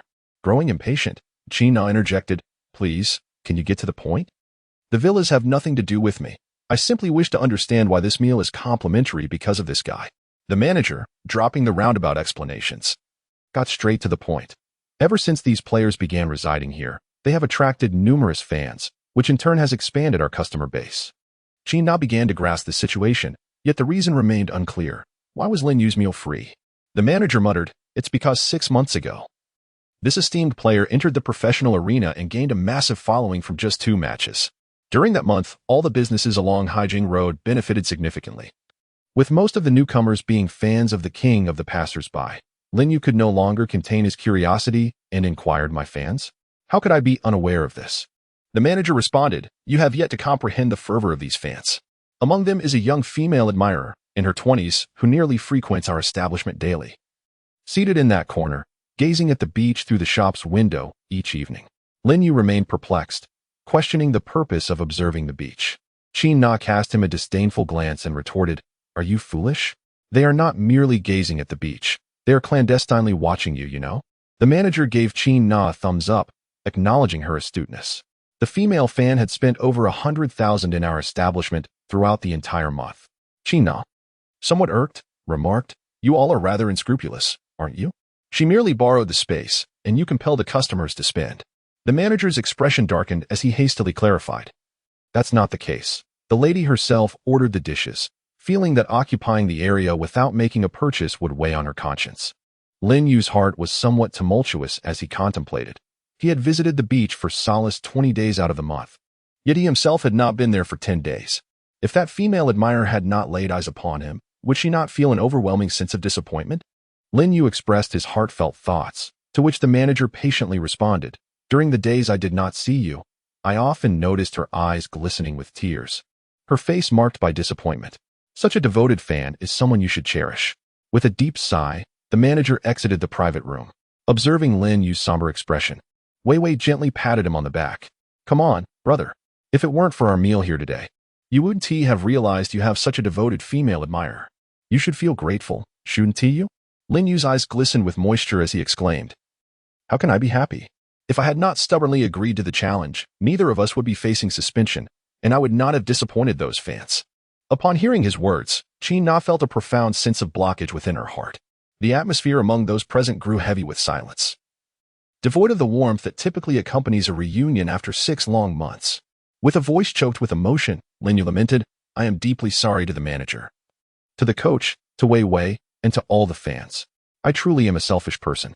The eyes of those present glistened with unshed tears, as Lin Yu's words resonated within their hearts. Wei Wei exclaimed passionately, 'In just 6 months, you will return to the arena. The manager, the coach, your fans, and your teammates are all waiting for you. You must prove yourself to them. I believe they, like me, are eagerly anticipating your comeback.' His heartfelt declaration brought a sense of calm to Lin Yu's troubled spirit. After finishing their meal, perhaps due to the emotional toll of his tears, Lin Yu, weary-eyed, succumbed to slumber in the passenger seat. Upon their return to the villa, Qin Na softly spoke, 'Lin Yu, at your first match in 6 months, I will be there to cheer for you. From now on, I will respect you and strive to learn the craft from you.' Lin Yu's voice was somewhat hoarse. 'Do I, as a competitor of this caliber, even deserve respect? Perhaps it is time to wash up and retire. Of course, you do deserve it. If you can risk everything for the one you love, then you are undoubtedly the finest competitor.' Chapter 22. The City Championship the following day. As the two arrived at the sports academy, they spotted Zhang Bin at the entrance of the Titan Peak classroom. 'Ah, the Great One has arrived,' Qin Na exclaimed, a look of confusion on her face. 'Wait, are you feeling all right?' Zhang Bin had indeed returned home that day and managed to find the 2 matches Lin Yu had played. After the events of last night, Lin Yu found his spirits still unrevived. Fortunately, Zhang Bin had not come to trouble him this time. He cast a glance at Zhang Bin and indicated that he should speak directly if he had something to say. With utmost respect, Zhang Bin declared, 'I wish to learn your skills.' The other members of the novice class were taken aback, wondering if they had misheard. Qin Na jested, 'Your class is already so formidable at school. Do you really need to learn from us novices?' Yet, Zhang Bin remained undeterred by her words and earnestly implored Lin Yu to teach him his techniques once more. Lin Yu slowly spoke, 'Answer me one question, and I may consider teaching you. What is your purpose in playing League of Legends?' Zhangbin pondered for a moment before replying, I aspire to play professionally. I yearn to attain the world championship. Lin Yu chuckled softly. A world championship cannot merely be claimed through words. Reflect on this carefully before you return with your answer. With that, Lin Yu laid his head on the table and fell asleep, indifferent to Zhangbin's presence. Understanding the situation, Zhangbin recognized that he could do little but return and contemplate how to respond to Lin Yu's inquiry. Qin Na approached him and gently tapped Lin Yu, asking, Can you share the answer that resides in your heart? Lin Yu rested his chin on the table and mused, I too am pondering what this perfect answer truly is.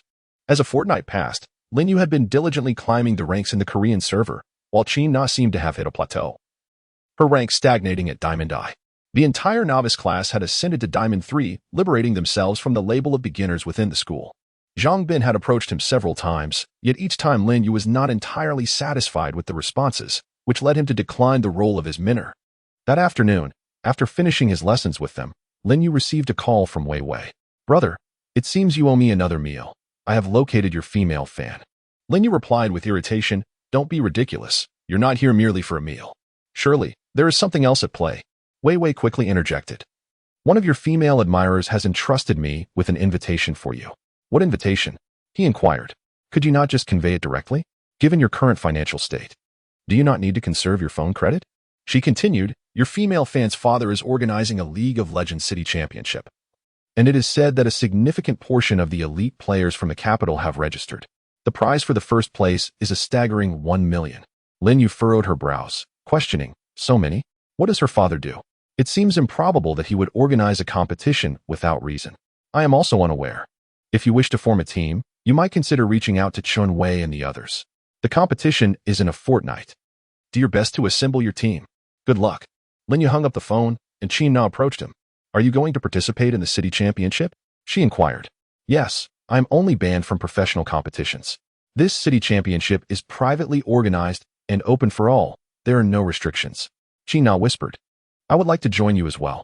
All right. Even Qin Na was taken aback by Lin Yu's immediate agreement. In order to compensate for his perceived shortcomings towards his female fans, Lin Yu consented to participate in the competition hosted by her father. After all, he still needed to assemble a team. The support from the bottom lane was of little consequence, but he must consult Chun Wei regarding the mid, top, and jungle roles. That evening, he arranged to meet Chun Wei, and Qin Na drove Lin Yu to the internet CAF. Upon entering, they immediately spotted Chun Wei waiting at the entrance. With a warm smile, Chun Wei inquired, Brother Lin Yu, how have you been over the past 6 months? Lin Yu smiled and replied, It's all good. Allow me to introduce you. This is Li Jia's younger sister. Regarding the upcoming competition, I am teaming up with her in the bot lane, pending Chun Wei's approval for us to take on that role. Chun Wei chuckled heartily. Of course, I welcome it. With you in the bot lane, we are sure to secure a spot in the top 8. Coincidentally, Qin Li was also at the internet CAF that evening, representing her CAF in the city championship. Chun Wei mentioned that Lin Yu would be coming, which prompted her to stay instead of heading home.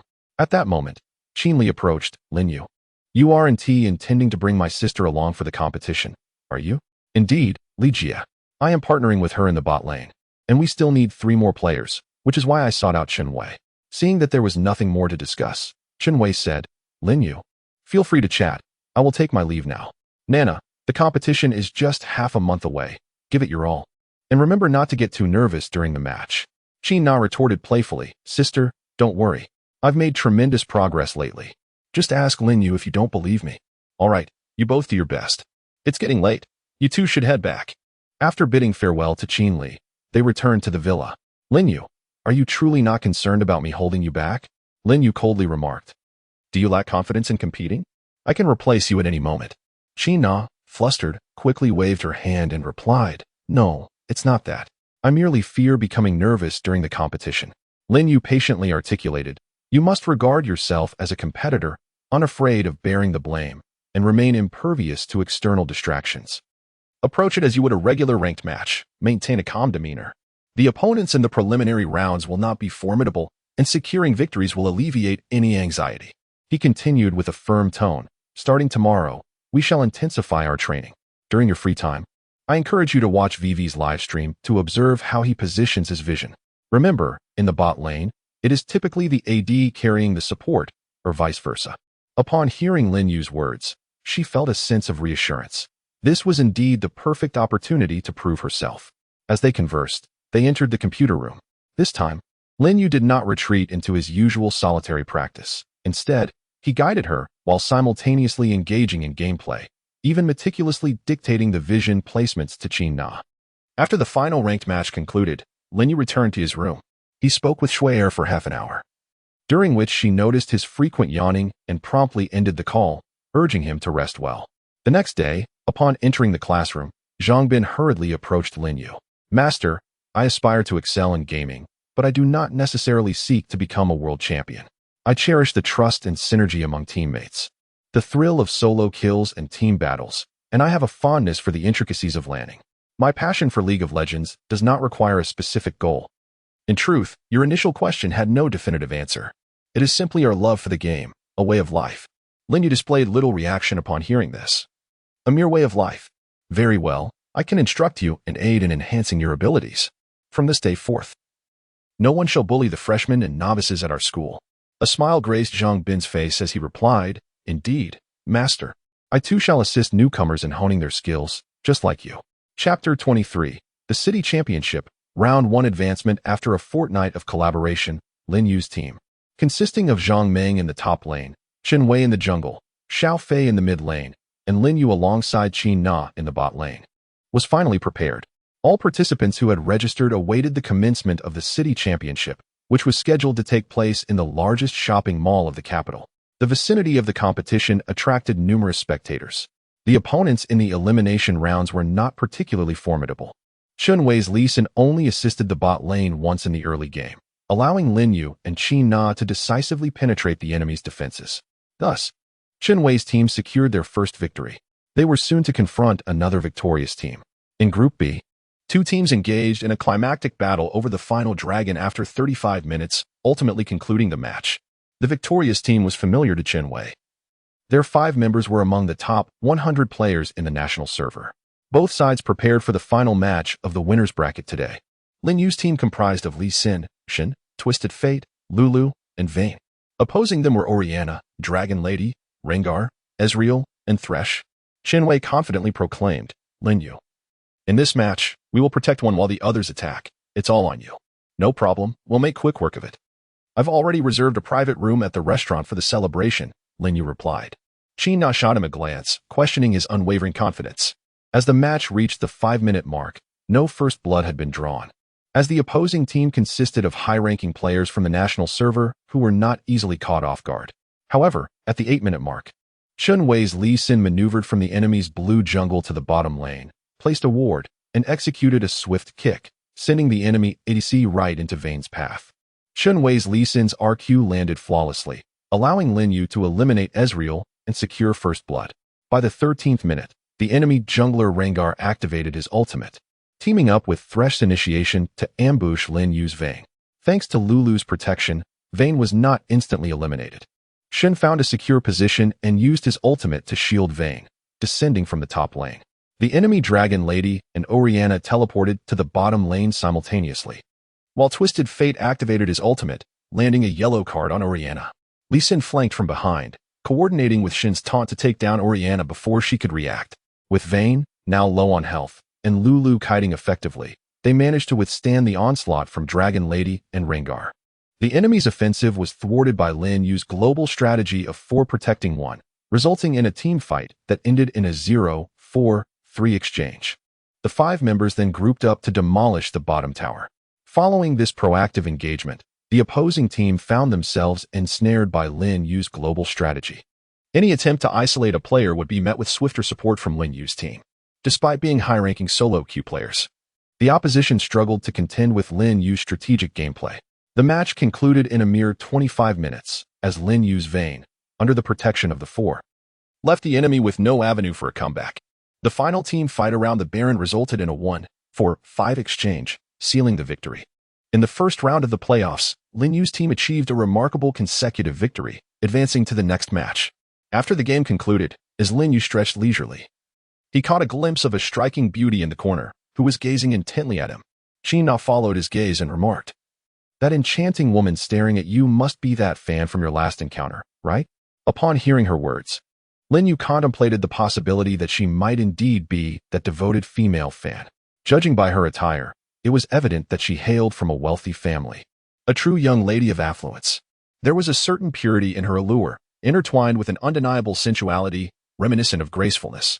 In contrast to Qin Na, who also belonged to a privileged background, the differences in their styles were stark. While Lin Yu noted Qin Na's preference for the JK uniform, Qin Na teasingly remarked, "Lin Yu, why don't you go over and greet her?" Lin Yu cast her a sidelong glance, remarking on her meddlesome nature. Qin Na huffed disdainfully and retorted, "Go if you wish, I couldn't care less." Lin Yu tidied up his peripherals and prepared to leave the mall with Qin Wei. Just as they were about to get into the car, they noticed that Qin Na, who was driving, had suddenly vanished. Qin Wei inquired with curiosity, "Where is Qin Na? Wasn't she with us just a moment ago?" The group assumed that, amidst the throngs of onlookers, Qin Na must have gotten separated from them and was preparing to head back into the mall to search for her. Lin Yu rubbed his face and said irritably, "This woman simply cannot resist meddling in others' affairs. Please wait for me here." Qin Na, from behind, gently tapped the beautiful woman and inquired, "You must be the devoted fan of the Seaview restaurant, correct?" The beauty, startled by Qin Na's sudden appearance, stammered, "Why you are?" Qin Na smiled slightly and quickly clarified, "Do not misunderstand, I am a friend of Lin Yu. He is rather shy, hence I was sent to pave the way." No sooner had she finished speaking than Lin Yu's voice of complaint echoed, "Who asked you to pave the way? Do you think your team you won?" Upon seeing Lin Yu, the beauty blushed suddenly. "Hello, I am Yi Xian." Seeing her so anxious, Lin Yu responded with a gentle smile, "Hello. There is no need for you to be so tense." He cast a discreet glance at Qin Na, signaling her to leave and not linger to witness the unfolding scene.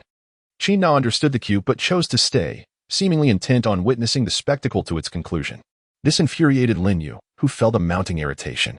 In a tender tone, he inquired of Yi Xian, "Do you have some free time? Would you like to join us for a meal?" In truth, Lin Yu wished to engage in a private conversation with Yi Xian. However, with Qin Na present, he found himself at a loss for words. Thus, he extended the invitation for her to dine with him, hoping for a later opportunity to speak privately. Yi Xian, taken aback, asked, "Is that really possible?" She doubted her hearing, astonished that he had invited her to share a meal. Lin Yu maintained a genuine smile, for the crowd was abundant here. "Let us depart." As he spoke, he cast a fierce glance at Qin Na, as if to convey a silent warning, "You shall await your turn." In response, Qin Na gifted him a sweet smile. The three exited the shopping mall, and Lin Yu took his seat in Yi Xian's car. Although Qin Na had initially intended to join Lin Yu in the same vehicle, she had to drive Chun Wei and the others, so with a sense of resignation, she returned to her own car. Yi Xian started the engine and inquired, "Where shall we dine?" Lin Yu replied softly, "The Seaview restaurant." Upon hearing the name of the establishment, Yi Xian's expression initially registered surprise, only to revert to her usual composure shortly thereafter. As the vehicle made its way to the Seaview restaurant, an air of silence enveloped the interior, rendering the atmosphere between the two rather awkward. Lin Yu suddenly spoke, saying, "Thank you." His expression of gratitude shattered the prevailing atmosphere. Why would he express his thanks to me? The owner of the seaside restaurant had already conveyed his appreciation, stating his desire for me to be a loyal supporter. I should also express my gratitude for the chance to compete once more. Yi Xian quietly inquired, "I watch you secretly every day. Do you not feel angered by this?" Lin Yu replied with a smile, "I was angry, which is why I shared my contact information with you. From now on, you need not resort to peeking. Simply call me." Chapter 24. Schwerer proposes a breakup upon arriving at the seaside restaurant. The group entered a private room together. The owner, upon noticing Lin Yu and Yi Xian entering, hurried over, exclaiming, "You two have finally met." Yi Xian responded with a gentle smile, "Thank you, boss." Once inside the private room, Wei Wei was already seated, awaiting their arrival, holding the invitation that Yi Xian had given to Lin Yu. "Now that you have met, what do you need this invitation for?" Yi Xian softly replied, "Wei Wei, thank you." She had not anticipated Lin Yu would be so proactive in reaching out to her. During dinner, Yi Xian introduced herself to everyone. Her voice consistently soft and gentle, which made her exceedingly approachable. Everyone present found it easy to engage in conversation with her. At that moment, Lin Yu's phone suddenly rang. "Hello, Schwer. How have you been lately?" "I'm well, just taking a break from competition. I heard from Wei Wei that you are at the seaside restaurant celebrating your first victory in the city championship. Is it convenient for us to meet?" "Certainly. Let us meet at our usual spot." The usual spot was on the beach, precisely where Yixian could see Lin Yu every day from the seaside restaurant. Upon arriving at their meeting place, Lin Yu found Shuesh already waiting for him. Lin Yu, let us break up. Huh, did you call me just to say that? Lin Yu furrowed his brow, pondering the situation. Shue'er lowered her head and softly spoke. Our time together has been too fleeting. I am truly grateful for your support back then. Yet, it all feels so sudden, and I apologize. These were mere fabrications she conjured in haste. Lin Yu scoffed. It was you who confessed your feelings, it was you who drew near to me, and now it is you who seeks to part ways. She turned her back to him and slowly replied, let it be. Have you forgotten the promises we made? Lin Yu inquired, but Shue'er did not turn back. Nor did she respond to his words. As he gazed at her retreating silhouette, Lin Yu felt a profound ache in his heart, as if he were on the verge of collapsing. He murmured to himself, I cannot cry. Shue'er is not that kind of person. I must uncover the truth. Lin Yu returned to the private room, and upon noticing his particularly pallid complexion, Qin Na inquired, are you all right? Has something happened? Lin Yu responded, I am fine. Everyone present was not foolish. It was evident that Lin Yu was indeed troubled. Qin Na sought to divert the conversation, saying, Lin Yu, while you were outside, we discussed among ourselves. Recently, Chun Wei and the others will be staying at my villa. At this moment, Lin Yu felt despondent and replied softly, you may arrange it as you see fit. The computer in Qin Na's villa, located in the study, had originally been set up for the school's competition. She had intentionally designated her villa as the training ground. Initially, she presumed that those computers had become obsolete, yet unexpectedly, they could now serve as valuable training tools. Observing Lin Yu's distracted demeanor, she tentatively inquired, is it all right if Yixian moves in as well? Lin Yu remained in a state of melancholy. Oh, you take charge. He replied. Qin Na grasped his hand, asking, are you feeling unwell? Shall we return? They escorted the two out of the seaside restaurant, while the others prepared to head back to pack a few belongings, as they would be moving to the villa the following day for convenient training together. Upon seeing the two depart, Yixian quickly bid farewell to Chun Wei and the others, with Lin Yu, lost in thought, being the first to enter the car. As the two beautiful women said their goodbyes, Yixian softly implored, I beg of you, take good care of him. I'll be moving in with you tomorrow. Sorry for the inconvenience. Qin Na held her hand, feeling as though they were close friends despite having known each other for only a short time, reassuring her. Don't worry, I will find out what has transpired. Upon returning to the villa, Lin Yu immediately locked himself in his room. She understood that he needed time to regain his composure. Questioning him at that moment would yield no response. After Qin Na finished her shower and changed into her pajamas, she lay down, only for her phone to ring. The caller was the number that Wei Wei had requested during their dinner together.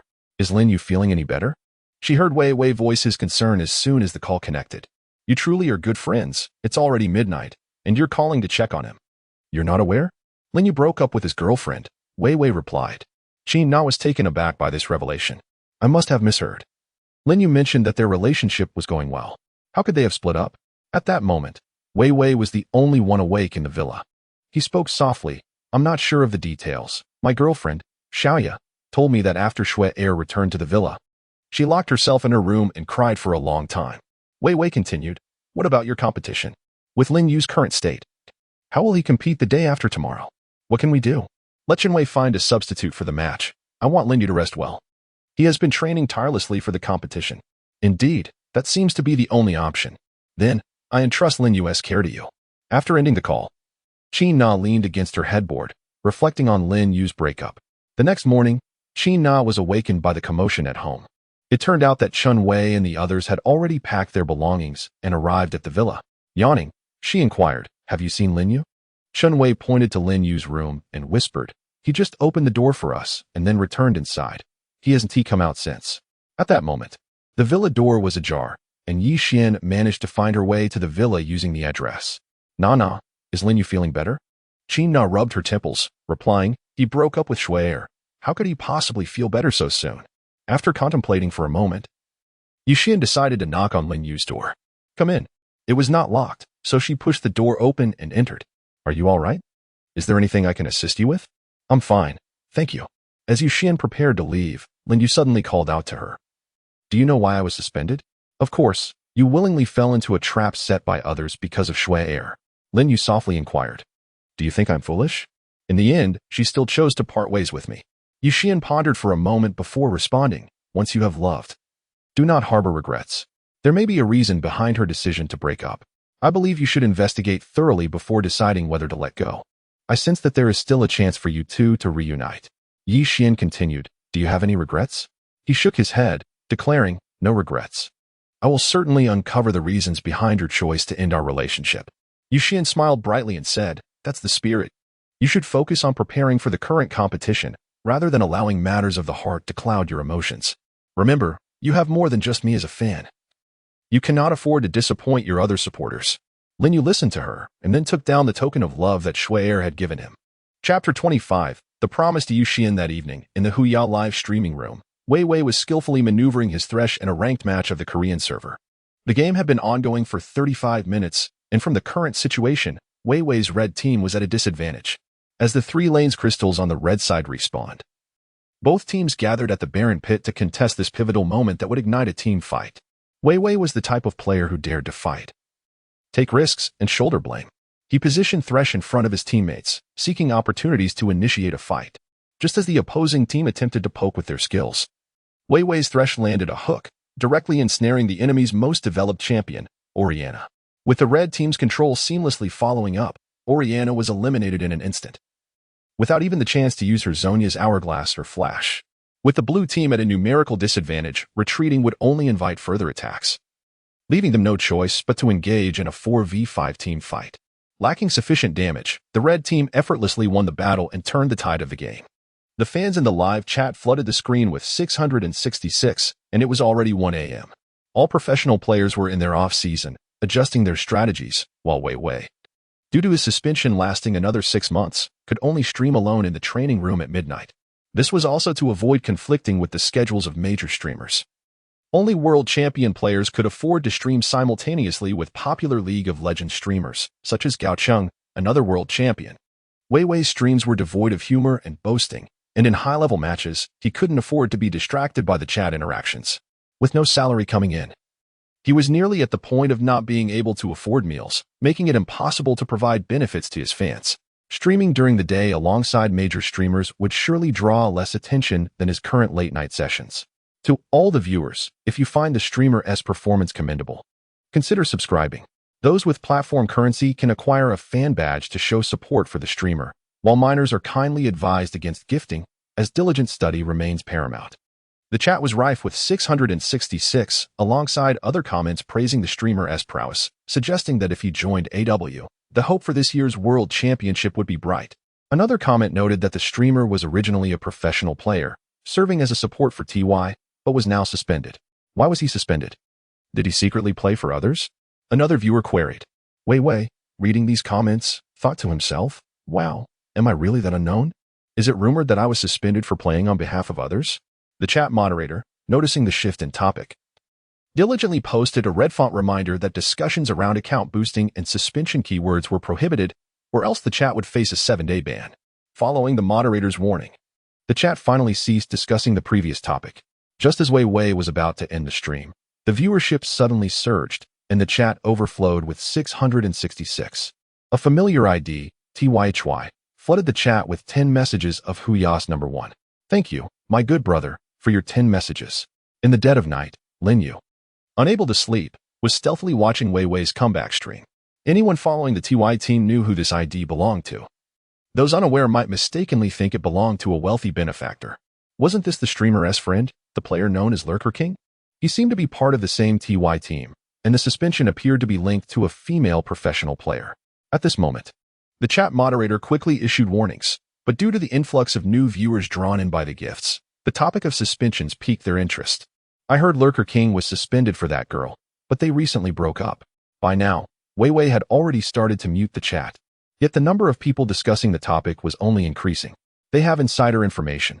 If you want to know more, just add me as a friend. A small red envelope will suffice. What insider information?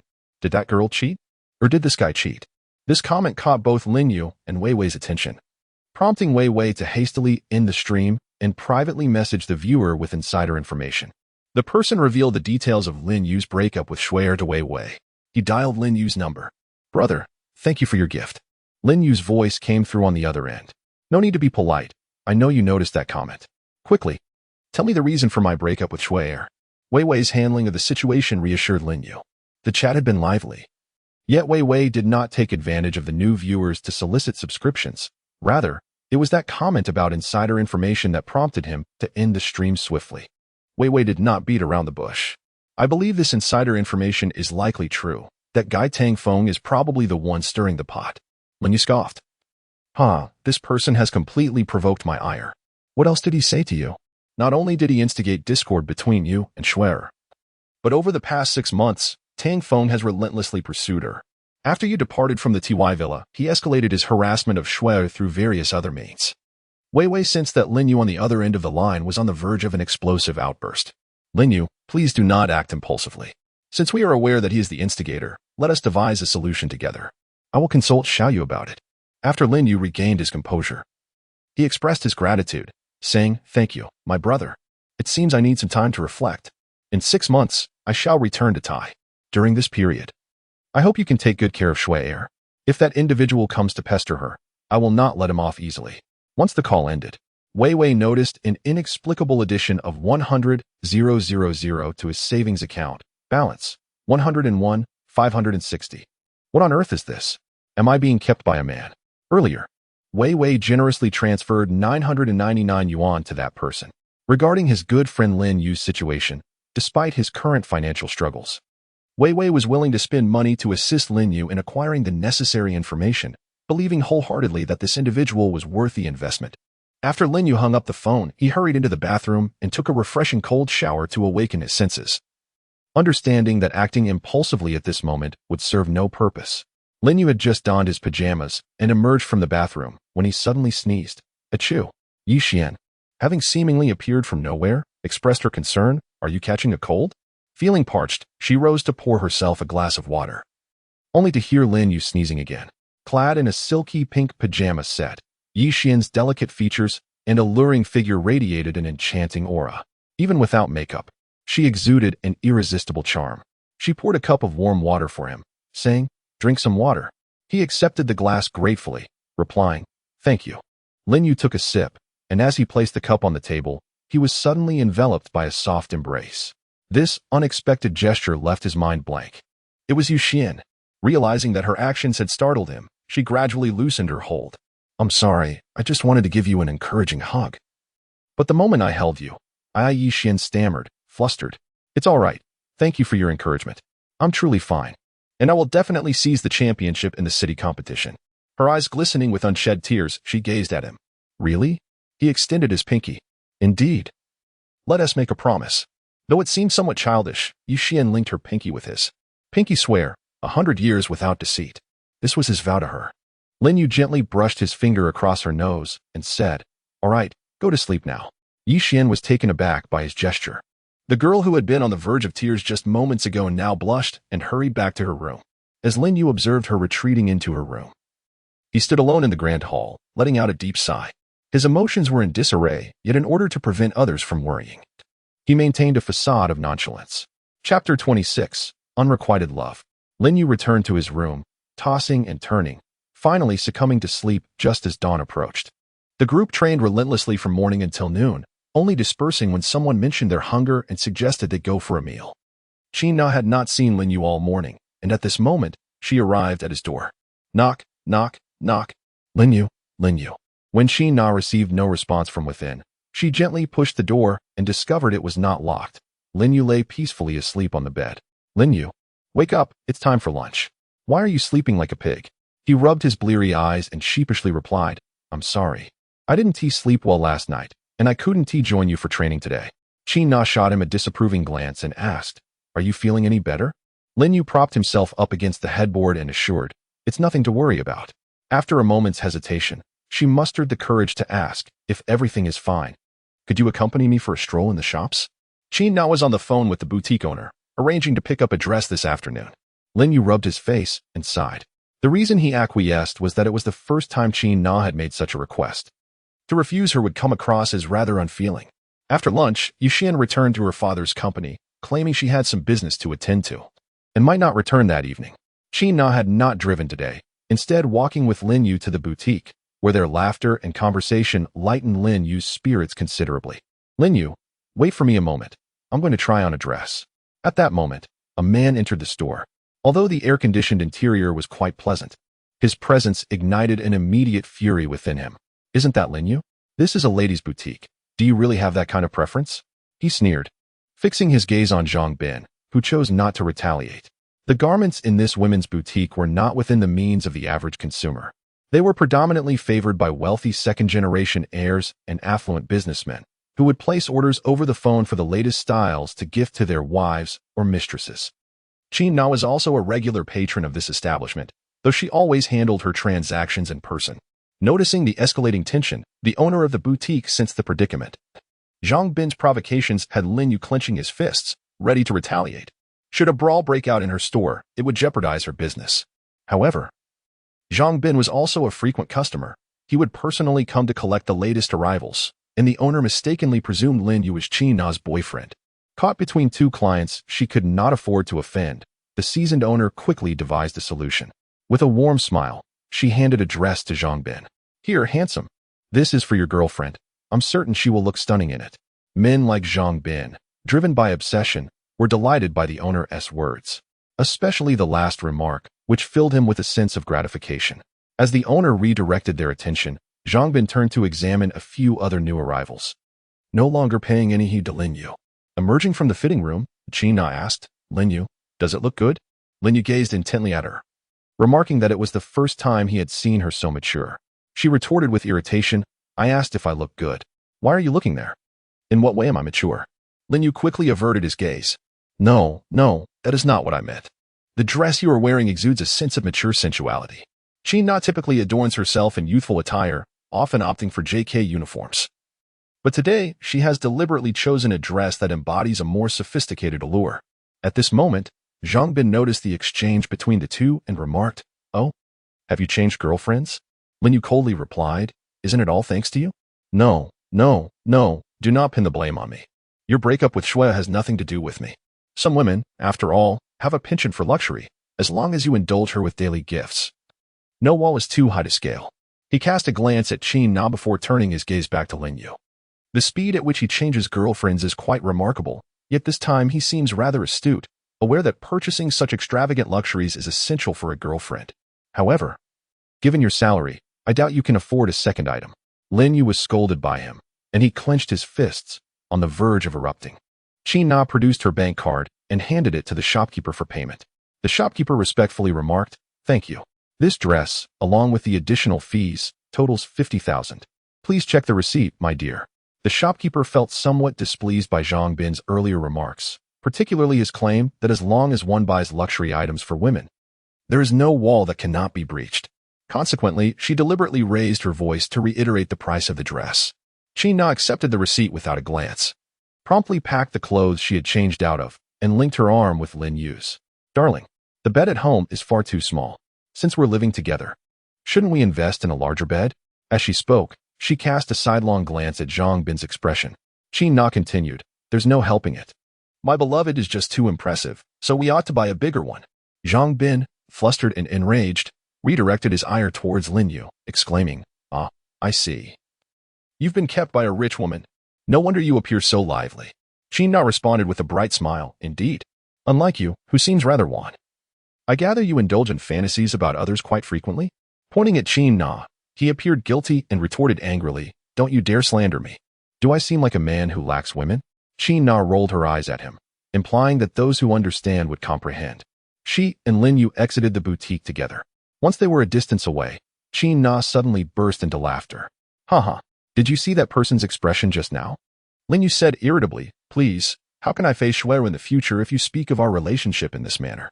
Qin Na forcefully pushed him away and exclaimed loudly, You insufferable Lin Yu, I am trying to help you. How can you still blame me? That woman has already been taken by someone else. Why do you still cling to her? Lin Yu murmured to herself, She is right. I have been undermined. So why should I still think of her? I apologize. I shall no longer dwell on her. Pouting her lips, she huffed. Men's words can be trusted as much as a sow can climb a tree. Lin Yu reiterated, Indeed, I shall never think of her again. Qin Na, linking her arm with his, cheerfully remarked, Now that's more like it. Lin Yu did not resist her actions. He had always regarded Qin Na as a close friend. However, Qin Na's thoughts were far from platonic. Upon learning of Lin Yu's breakup, she sensed the opportunity to pursue him had finally arrived. She was unsure when she began to find Lin Yu particularly appealing, but if given the chance, she genuinely wished to be a couple with him. As they walked, Lin Yu smirked and asked, "Where are we headed? You're not truly considering buying a large bed, are you?" Qin Na retorted, somewhat annoyed, "Dream on." She understood that Lin Yu was joking, yet if it were true, what would be the harm in purchasing a large bed? After leaving the boutique, Qin Na bought several outfits, even selecting one for Lin Yu, before they proceeded to watch a film together. Uncharacteristically, he, who seldom watched movies, ended up enjoying 2 screenings with Qin Na that afternoon, returning to the villa only in the evening. Nah, I'm heading to my room now. You've walked quite a bit today, so make sure to rest early, he said. Qin Na, touched by his concern, curiously inquired, "What has come over you today? You're so caring and calling me so affectionately?" Lin Yu cast her a glance and said, "You are overthinking. Today, you assisted me. Is it so unusual for me to show concern for you? Is it? If that is the case, what good does mere verbal concern do? My feet ache, and my entire body feels sore. Will you come to my room and give me a massage?" Qin Na was evidently probing, and her tone sent a shiver down Lin Yu's spine. Lin Yu rubbed his face to awaken himself and hurriedly decided to wash up and sleep. Good night. Chapter 27. Knowing yourself and your opponent ensures victory in every battle. Qin Na silently cursed Lin Yu, the inflexible man. Early the next morning, Yi Xian brought them sandwiches, and they gathered around the dining table, discussing strategies as they ate. "Wei Wei, please introduce today's opponents. Knowing oneself and one's enemy is the key to victory," he prompted. "Certainly. Today's 2 teams are competing in a BO1 elimination format, facing off against the resident experts from Xingyue Internet CAF and Dingxiong Internet CAF. The resident experts, like myself, are those who gather a few friends and spend most of their time at the CAF, securing good rankings during competitions to bring glory to the establishment." As they savored their sandwiches, the group listened intently as Wei Wei detailed the 2 teams. Xingyue Internet CAF's primary player is their top laner, who has consistently ranked within the top 5 on the national server this season. Since Team 2i began training in Korea, the women's Team GL followed suit. And now all professional teams are emulating Team TY's training methods, resulting in unstable rankings on the national server. Qin Na shot Wei Wei a glare, realizing he had misspoken. Lin Yu, sensing the tension, apologized. "I didn't mean to bring that up." He cleared his throat and continued, "It's fine. Wei Wei, and I have all secured top 3 positions at the beginning of this season. Now that professional players have migrated to the Korean server, the national server is mostly filled with casual players. Air's GL was among the first women's teams to venture to the Korean server, and Lin Yu had shared Coach Gao Cheng's training methods with her. Subsequently, the women's Team GL surged to the top of the women's league standings, prompting professional teams to follow suit and head to the Korean server as well. Upon hearing Lin Yu mention Shuer again, Qin Na felt a surge of frustration and considered leaving the table early. However, recognizing that they were in a meeting, she took a moment to compose herself before responding. "So, does that mean our greatest adversary in the first match is the top laner from Xingyue Internet CAF?" "Precisely," Wei Wei confirmed. Qin Na continued, "But he isn't a professional player. With the 3 of you being high-ranking players, along with Lin Yu, it shouldn't pose much of a problem, right?" Lin Yu responded, "This is a knockout system. Losing just 1 match means one can go home. Therefore, none of us can afford to be complacent. Professional players excel in the strategic management of the game, but when it comes to execution, those high-ranking casual players are not necessarily inferior to the professionals." Lin Yu elucidated that high-ranking solo players possess exceptional skills. During a match, they seldom engage in preemptive maneuvers. Instead, they seize opportunities to decisively dominate a lane. "We can certainly approach the competition as though it were a match against high-ranking solo players." He vividly recalled the top laner from the LS team, whose prowess with the champion Kale single-handedly dictated the rhythm of the game, even amidst 10 professional players. After savoring the final bite of his sandwich, Wei Wei concurred, stating that if their primary adversary is the top laner, all they need to do is effectively neutralize him. Once that is accomplished, their opponents would lack the capacity for split pushing in the mid-game, allowing us to group together and amplify our economic advantage. Wei Wei, a resident master from another Internet CAF, was invited to share his insights. Indeed, the teams from Hero Internet CAF are ranked approximately within the top 50 in the national server, showcasing a relatively comprehensive roster, making it challenging for us to identify any vulnerabilities. Lin Yu slowly inquired, "What is the matchup like against the opposing jungler?" Wei responded with an okay hand gesture. Na, astonished, asked, "Is it a 37 matchup? Are you 3 or is he 3? He retorted with irritation. I said okay. I completely dominate him. Provided that you all support me in the jungle during the early game. Lin Yu gently touched the acne on his face, which meant that we could simply utilize the lineup from the earlier skirmishes and integrate it with an invasion of the jungle. Observing him touching his face, Na teased. Lin Yu, are you feeling overheated? Lin Yu cast him a sidelong glance, inwardly lamenting. How dare she inquire of me? After all, I am a man. And considering how she teased me yesterday, how could I not be incensed? Yet, Lin Yu could not allow her to discern the true reason for his agitation. With a furrowed brow, he remarked, "We are in a meeting. Let us refrain from digressing and maintain a serious demeanor." Wei. Now that we are aware of their trump card, it is imperative that they also comprehend our capabilities. Our adversaries are formidable, therefore. We shall not resort to a 4-to-1 strategy. What do you mean by that? The two replied in unison, our unique skills. Lin Yu expressed that since the opponent possesses unique skills, they should confront them head-on, even if they were to lose. They still had the advantage of their bottom lane as a fallback. Yixian, displaying her discernment, waited until they had deliberated their strategy before speaking up, saying she would watch the live broadcast from the villa and prepare a sumptuous dinner for them. Na laughed heartily, remarking that Yixian was increasingly resembling the logistics support of their team. However, she added with a playful tone, "If your father were to find out how we treat you, do you think he would ban us from the competition outright?" Yixian replied with her gentle and charming voice, "How could he? My father has never shown interest in my affairs." Na expressed her astonishment, exclaiming that her father was truly impressive, considering he funded such a grand offline tournament. Lin Yu cast her a glance and remarked, "You certainly have your own prowess. A single dress costing 50,000 yuan must mean your parents are quite remarkable as well." Na pouted and retorted, "What business is it of yours? You obnoxious straight man?" The term straight man elicited laughter from several individuals present. Lin Yu found himself at a loss for words to explain the situation. Nevertheless, laughter serves as a balm for stress, allowing them to unwind. "I'll return to my room for a brief nap. Call me when it's time to set off," he said. After the meeting concluded, only 2 women remained in the hall. Yixian initially believed Lin Yu would be affected by the earlier events, but upon observing him, she realized he was completely fine. "Nana, thank you for helping Lin Yu regain his composure," she said. Yixian had intended to assist Lin Yu in overcoming his shadows yesterday, but her father had called, stating there were pressing matters at the company that required her attention. Thus, a day was lost, and she had thought Lin Yu had managed to recover on his own. However, the tone in Nana's voice while mentioning that he was a steel straight man clearly implied that something had transpired between the two the previous day. "Yixian, have you developed feelings for Lin Yu?" Her words caught Yixian by surprise. I'm not sure. I can tell you like him too, and I truly hope you two end up together." Nana grasped her hand reassuringly. "What are you saying, dear sister? If you like him, I would gladly support your relationship." Yixian's expression tightened. "Please, don't say that. I am someone who believes in yielding, and I am certain you are as well." Nana smiled gently in response. "Then let us take it one step at a time. The most crucial matter now is the competition. All right, I will rest in my room.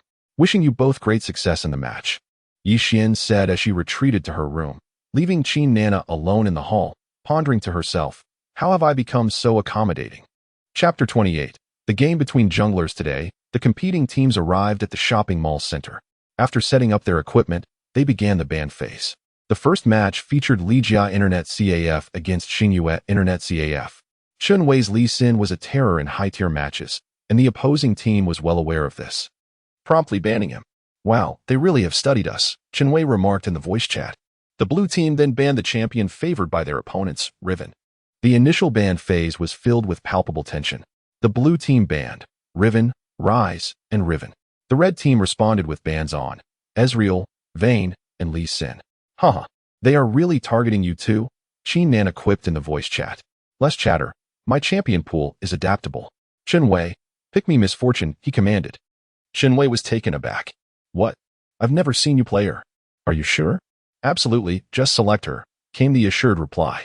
Once both teams had finalized their compositions, the blue side consisted of Kennen in the top lane, Jarvan 4 in the jungle, Twisted Fate mid, and Lucian paired with Thresh in the bot lane. The red side featured Rumble top, Kha'Zix jungle, Fox mid, and Jinx with Lulu in the bot lane. The match commenced with both teams opting for a standard openings. avoiding any jungle exchanges. Crucially, Lin Yu had secured a powerful early-game combination with Lucian and Thresh, necessitating coordination with the mid and jungle to pressure the bot lane. 3 minutes into the game, Qin Nana's Thresh seized an opportunity, landing AQ on the opposing Jinx, allowing Lucian to unleash a wave of damage. Despite Lulu's protective measures, Jinx was severely pressured by the synergy of Lin Yu's bot lane duo before she could level up. After clearing their respective jungles, Chen Wei's Jarvan 4 maneuvered behind Cannon, hiding in the brush where there was no vision. He initiated with an EQ combo on Rumble. The opposing top laner, a crucial asset for their team, quickly flashed to evade the attack. However, it was not merely a display of reflexes. Cannon's actions had already signaled Rumble that Jarvan 4 was lurking in the bushes. Despite Rumble's evasive maneuvers, Chen Wei's Jarvan 4 was relentless. Following up with an EQ flash combo, supported by Cannon's 3 stacks of Stormbringer. With Rumble still a distance from his turret, Cannon delivered the final blow. Securing first blood, Kha'Zix had moved to the top lane to farm, and Rumble teleported back, while Cannon and Jarvan 4 pushed the minions towards the turret before retreating to replenish their resources. As the game reached the 8-minute mark, Twisted Fate had yet to use his first ultimate. Jarvan 4 and Cannon continued to pressure the top lane, gaining experience from a previous assist, and then moved to clear the jungle before coordinating with Twisted Fate to gank the bot lane. Chen Wei directed Qin Nana in the voice chat, instructing Thresh to help push the lane and prioritize eliminating Jinx. At this point, Kha'Zix had also arrived at the bot lane, managing to secure a kill on Cannon in the top lane. The opposing Fox was en route to the bot lane, but Twisted Fate and Jarvan 4 had already emerged from the brush near the red side's first turret. Thresh initiated with a Q on Jinx, and Lulu responded swiftly with a polymorph. Thresh refrained from using his E to escape. Jinx attempted to reposition, but with Lin Yu's adeptness on Lucian, he unleashed a barrage of 6 basic attacks before dealing significant damage to Jinx. Twisted Fate followed up with a yellow card on Jinx, while Jarvan 4 executed a swift EQ combo followed by his ultimate. Thresh activated his own ultimate along with Ignite, inflicting grievous wounds on Jinx, who was already under the effects of healing. In a seamless series of actions, Jinx was eliminated. Thresh aimed to secure the turret, but found himself unable to retreat unscathed, as Lin Yu's healing proved insufficient. Thresh's demise was claimed by Lulu, who, having exhausted her spells, was then swiftly eliminated by Lin Yu's Lucian, who used his ultimate to dispatch her. As Fox arrived, Lin Yu's Lucian had already absorbed 2 shots from the turret and hastily retreated. Fox, having rushed from the blue buff, executed a swift WR to Twisted Fate, following up with a charm and Q, instantly killing him. Once Jarvan Ivy's abilities were off cooldown, he could only retreat. Although the blue team had aggressively dove into the bot lane, this exchange resulted in a 2-for-2 trade, with the silver lining being that Lin Yu's side claimed both kills. Unfortunately, Twisted Fate found himself at a disadvantage, missing out on 2 waves of minions. The player controlling Twisted Fate, Wang Feng, was Chen Wei's neighbor, and the two often duo queued together. Thus, Wang Feng remained unfazed. Twisted Fate was designed to synergize with the jungler, and he merely needed to wait for Chen Wei to assist him in a gank, maintaining his lane priority.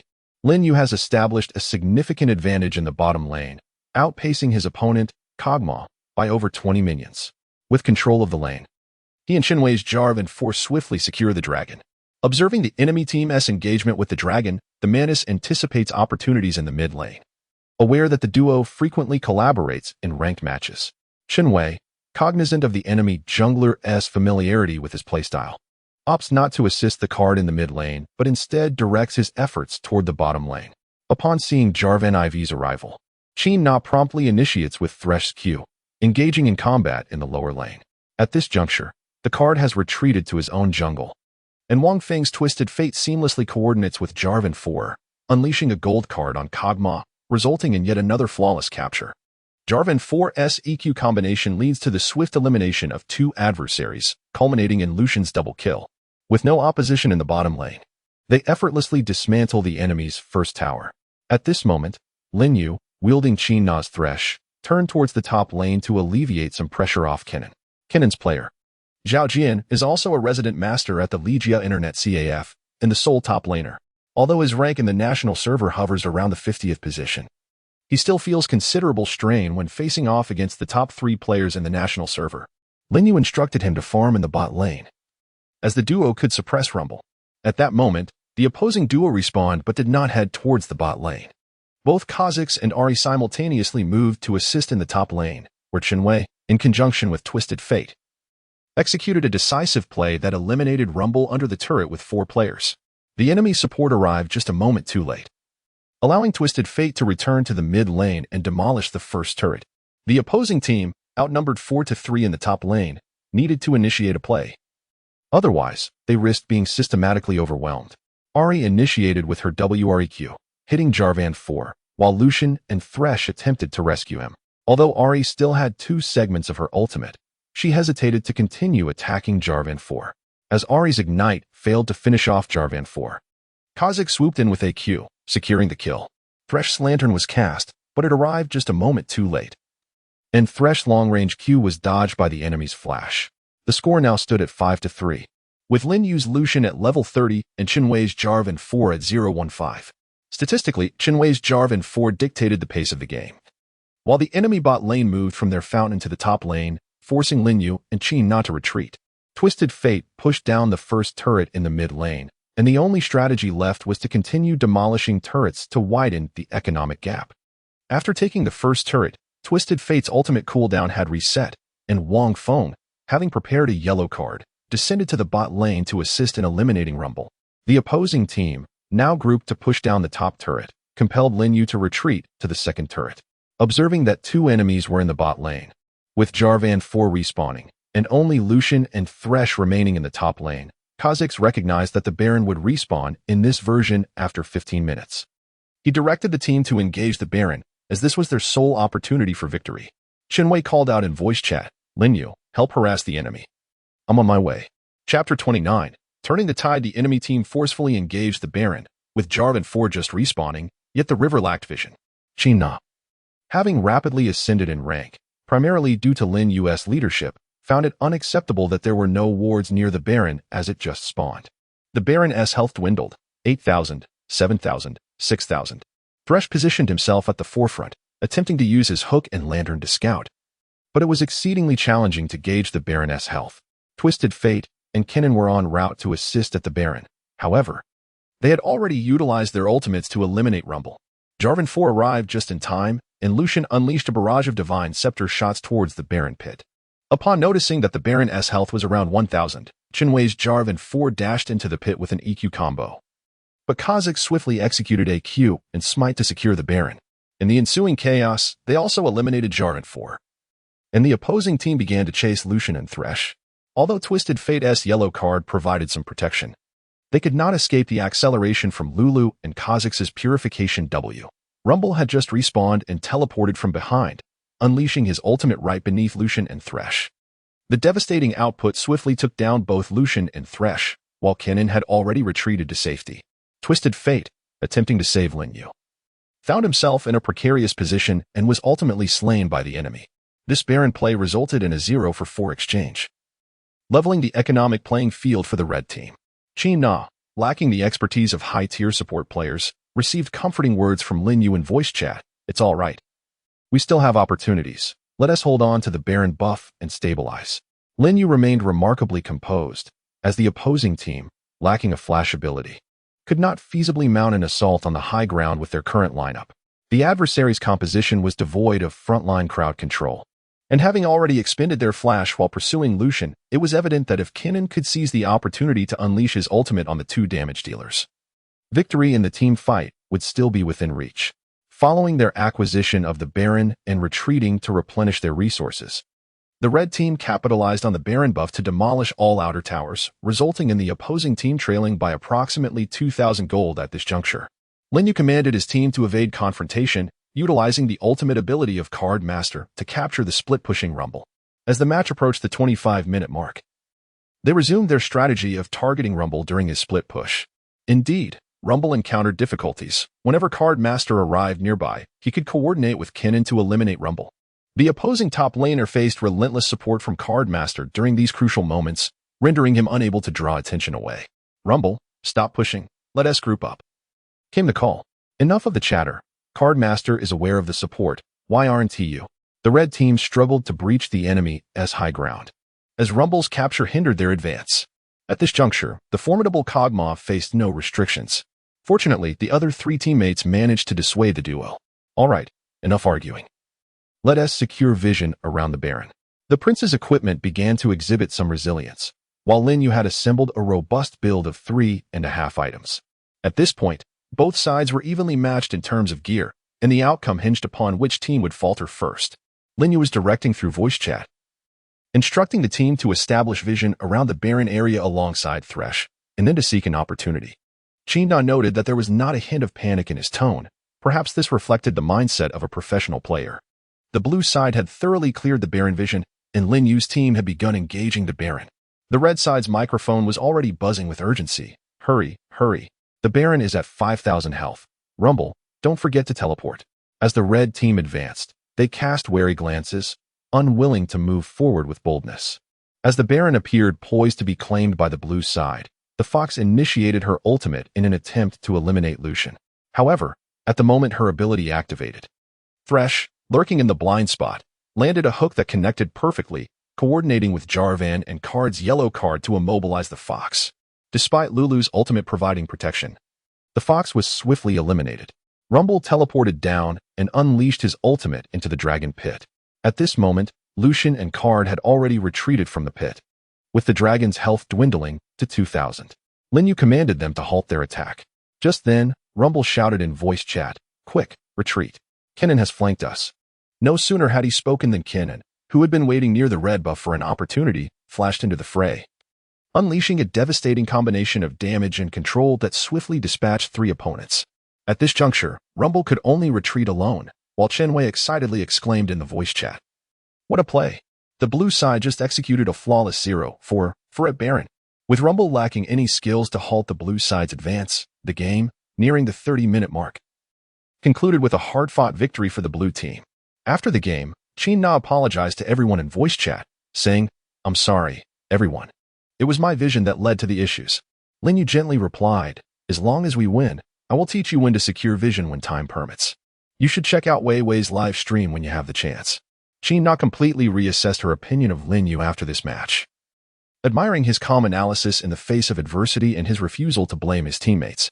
She was utterly convinced by Lin Yu. Despite the unfavorable circumstances and their inferior late-game composition, he did not criticize the lack of vision. Instead, he encouraged his teammates to assist in securing it. During a break, Qin Na found herself alone with him and asked, "Lin Yu, have I been holding you back?" He responded, "What are you talking about? I have never said you were a hindrance. Vision does not bear blame. If you can establish vision, the opposing team can also clear it. Moreover, securing vision is not solely the responsibility of the support. If we do not join you in establishing vision and you were ambushed, it would have been in vain." Lin Yu gently patted her, encouraging her to adjust her mindset and strive to secure victory in the upcoming match. He believed that the team from Hero Internet CAF was indeed their most formidable opponent of the day, with all 5 members ranking around the top 50 in the national server. If they were to compete with the same state of mind as in the first match, defeat was inevitable. Barring any surprises, the team from Hero Internet CAF would undoubtedly be their adversaries in the next round. Half an hour later, Hero Internet CAF decisively triumphed over their opponents with a flawless 0-3 scoreline in under 20 minutes, leaving no room for doubt. The City Championships elimination round featured simultaneous matches across 5 arenas, where, with a stroke of luck, one might encounter relatively average teams. However, Lin Yu felt that having faced a tough battle in the first match would be advantageous for them, allowing them to identify their team's shortcomings. Both teams were granted a 15-minute respite. "Lin Yu, this match appears to be quite challenging. Should we consider a 4-protect-1 strategy?" Chen Wei expressed his uncertainty without the presence of the monk character. Lin Yu pondered for a moment before replying, "Your blind monk is unlikely to be released. We shall decide after observing the opposing lineup during the BAPK." The esteemed players at Hero Internet CAF maintained a cordial relationship with Chen Wei, often sharing laughter and camaraderie in custom rooms during their breaks. Chapter 30, Vayne's Pinnacle and Promotion. The second match was about to commence, with both teams beginning the ban phase. Unsurprisingly, Chen Wei's blind monk remained unselected. The red team, hailing from Legia Internet CAF, after a series of bans and picks, secured their coveted global composition of 4 protectors for 1. Their roster consisted of Shin in the top lane, Nocturne in the jungle, Twisted Fate in the mid lane, and Lulu paired with Vayne in the bot lane. They had diligently trained with this strategy for an extended period. In contrast, the blue team opted for a formidable early to mid-game lineup, featuring Renekton in the top lane, Xian Zhao in the jungle, Fizz in the mid lane, and Lucian accompanied by Thresh in the bot lane. It appeared the blue team aimed to disrupt Lin Yu's composition early on. As the match commenced, the first 5 minutes saw both teams focusing on their development with little engagement in skirmishes. Lin Yu has come to a resolute conclusion. Given the formidable strength of the opposing team and the composition they have chosen, a strategic approach is essential. The bottom lane duo has not exerted significant pressure on him, although he has faced some harassment. Lin Yu, possessing the prowess of a seasoned player, has consistently maintained a steady pace in farming.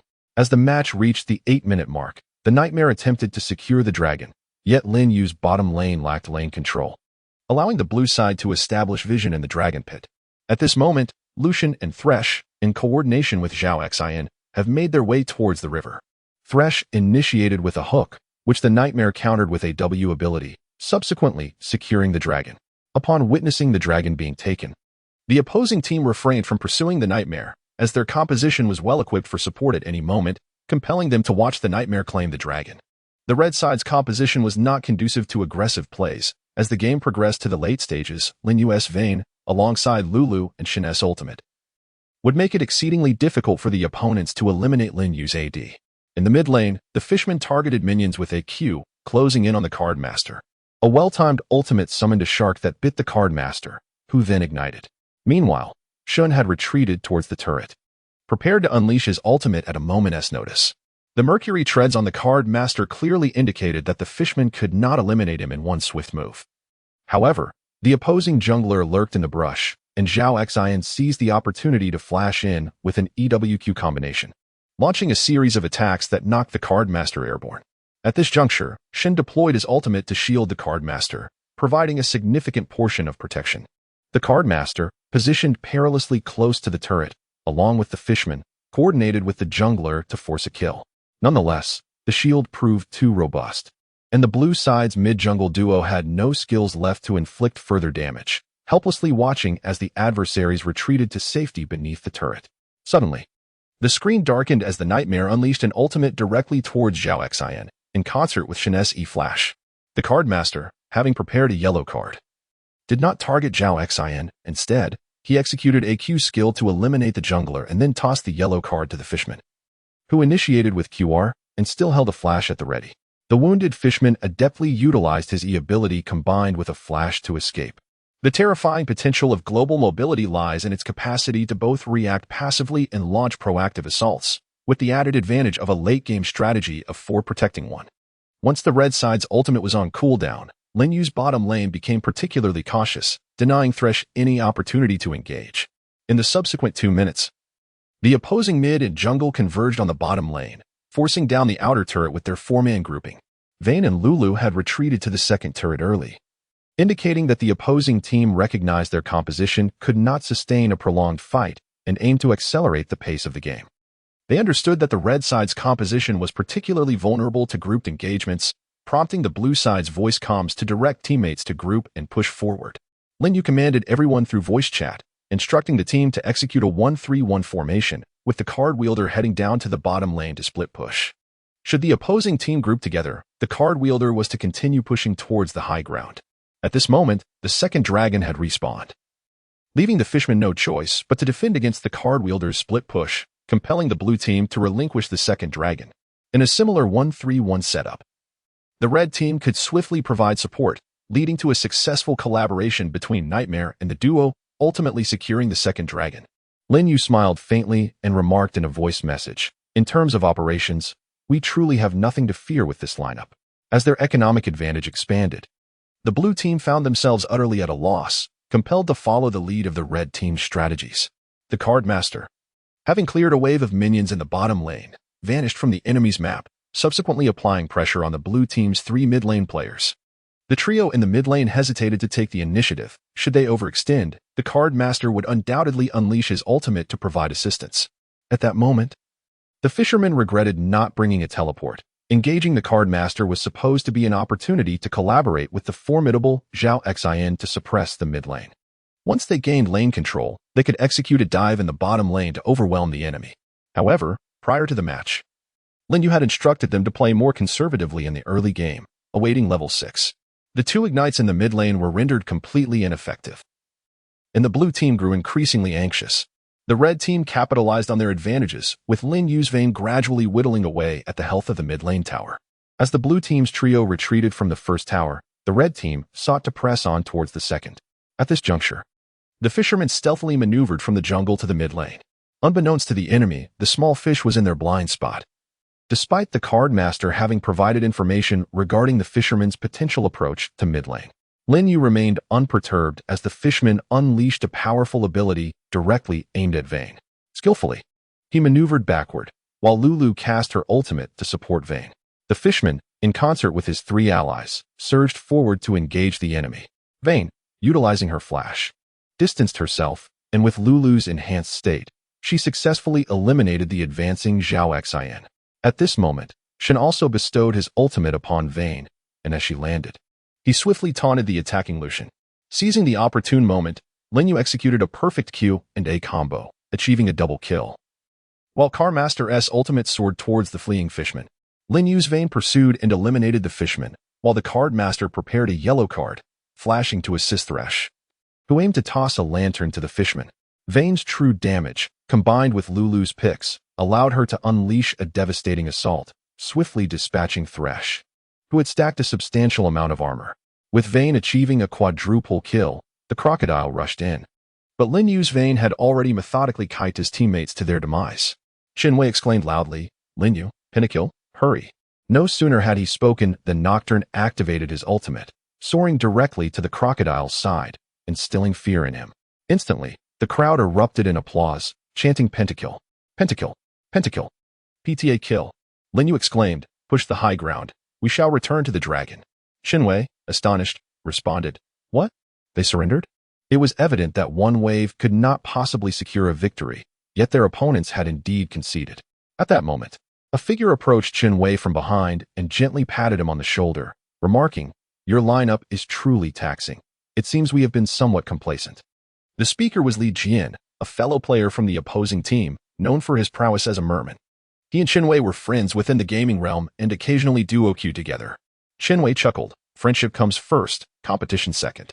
Li Jian then turned to Lin Yu, saying, "Truly commendable for a professional player. I hope you all achieve the championship." Lin Yu responded with a faint smile, assuring, "Certainly." Ligia Internet CAF has already secured victory in 2 rounds, followed by a week's respite, and has smoothly advanced to the quarterfinals. Qin Na, particularly perplexed, inquired of Lin Yu, what would happen if the opposing team brought along TP? Lin Yu patiently explained, "Even if they bring TP, our team composition remains formidable. As long as we can endure until the late game, our synergy will only grow stronger."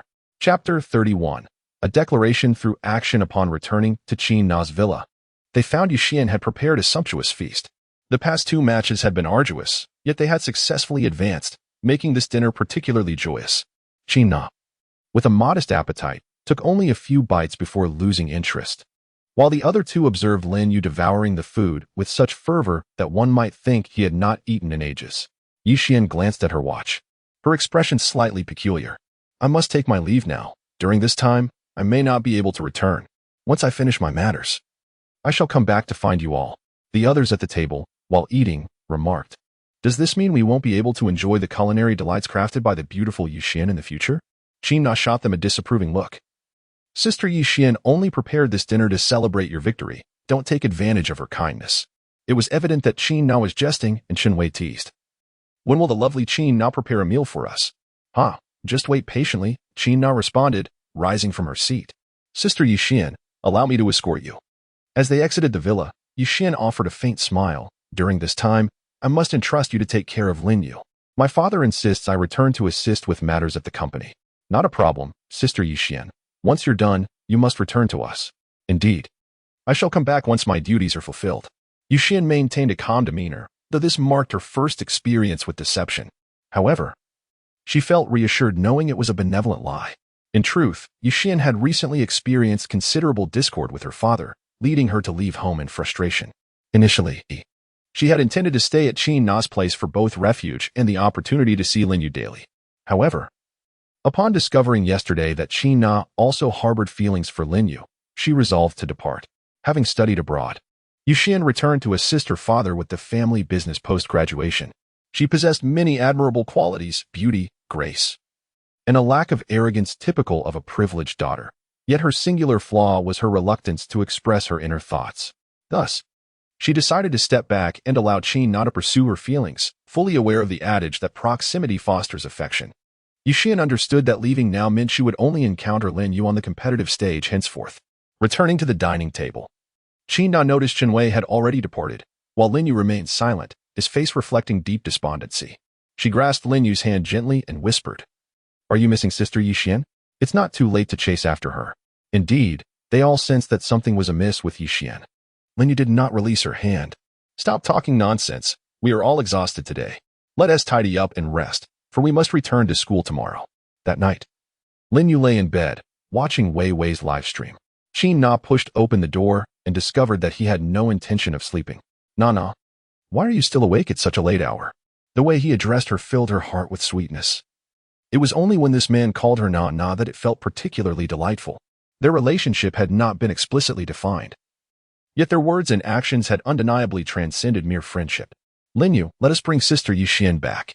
She must be going through something, and she needs our support now more than ever. I would feel terrible if we let her bear this alone." Lin Yu, having recently experienced a romantic entanglement with Shui Er, became particularly proactive in matters of the heart. In the next instant, Qin Na found herself unexpectedly enveloped in his embrace. The two shared a kiss, and for the ensuing 10 minutes, her mind was a blank slate. "Lin Yu, you are such a rogue. I don't care. We must go and bring Sister Yuxian back right now."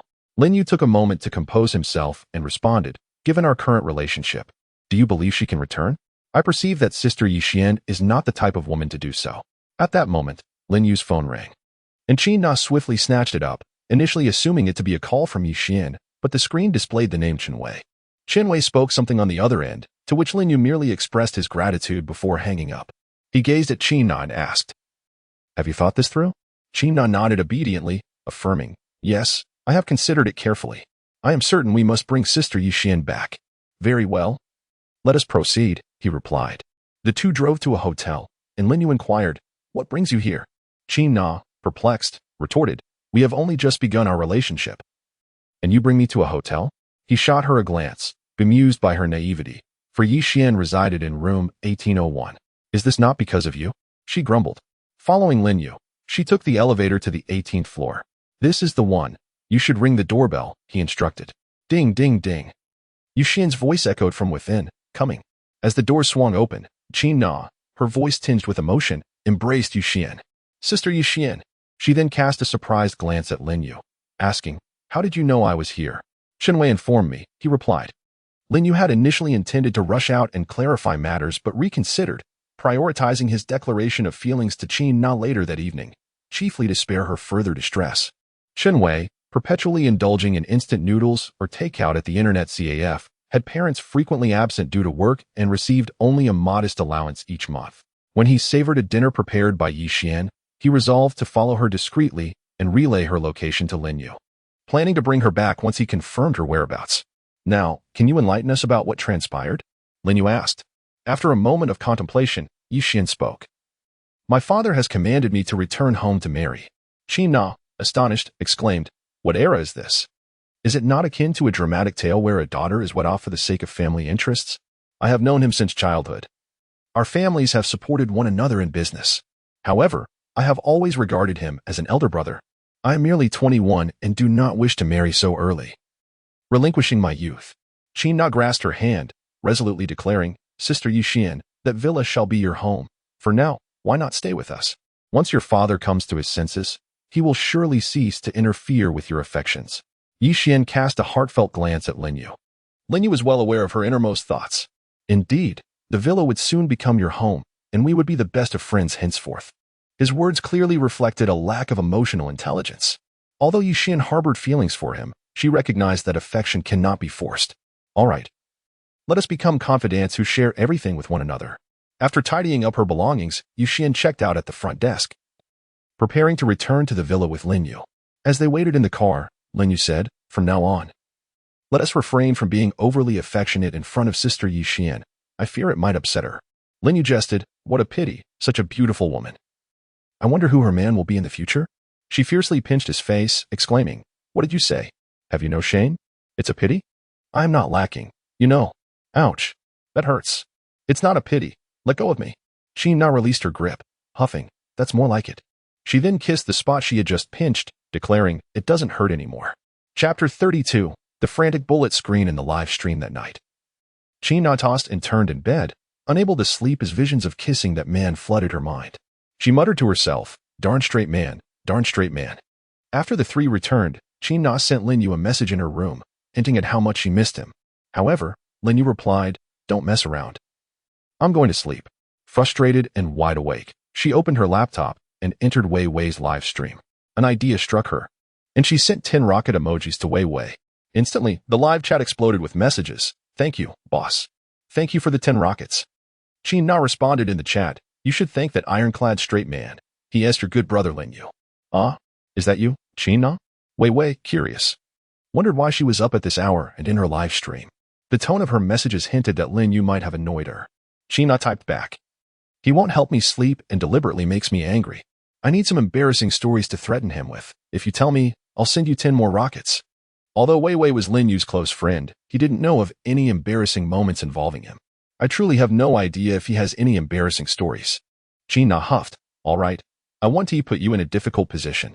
I want to see your skills. Teach me how to improve my game awareness. She sent another 10 rockets, amounting to 20,000 yuan.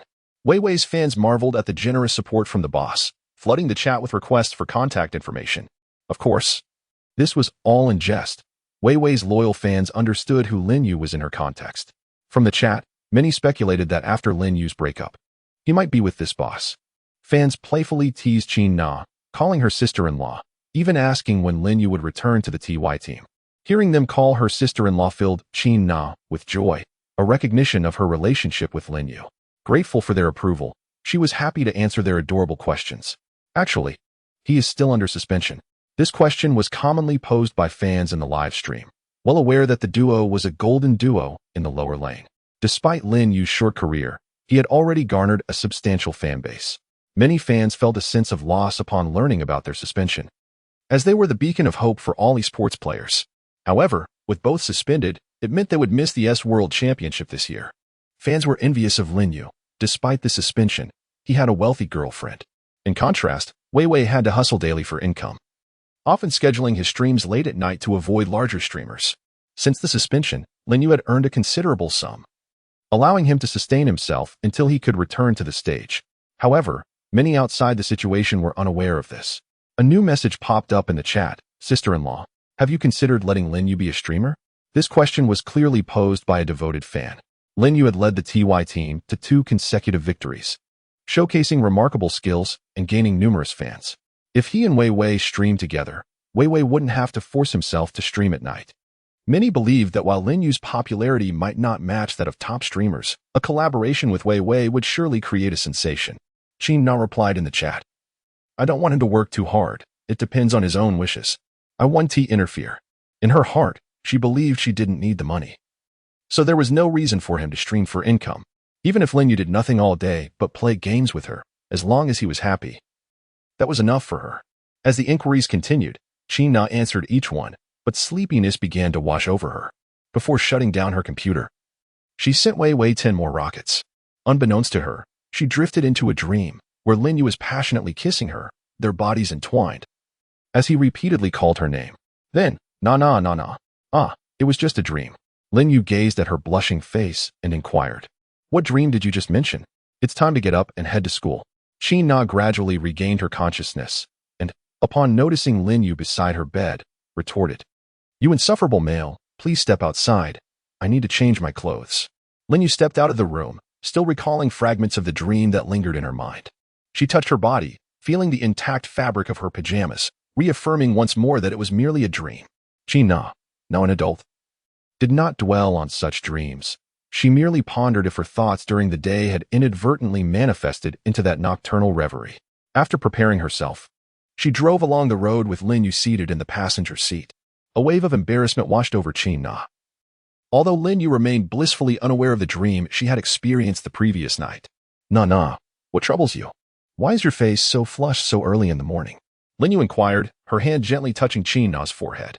You don't seem to have a fever. I thought you might have caught a chill last night. Internally, Qin Na mused that given the nature of her dream, it would be impossible to have caught a chill.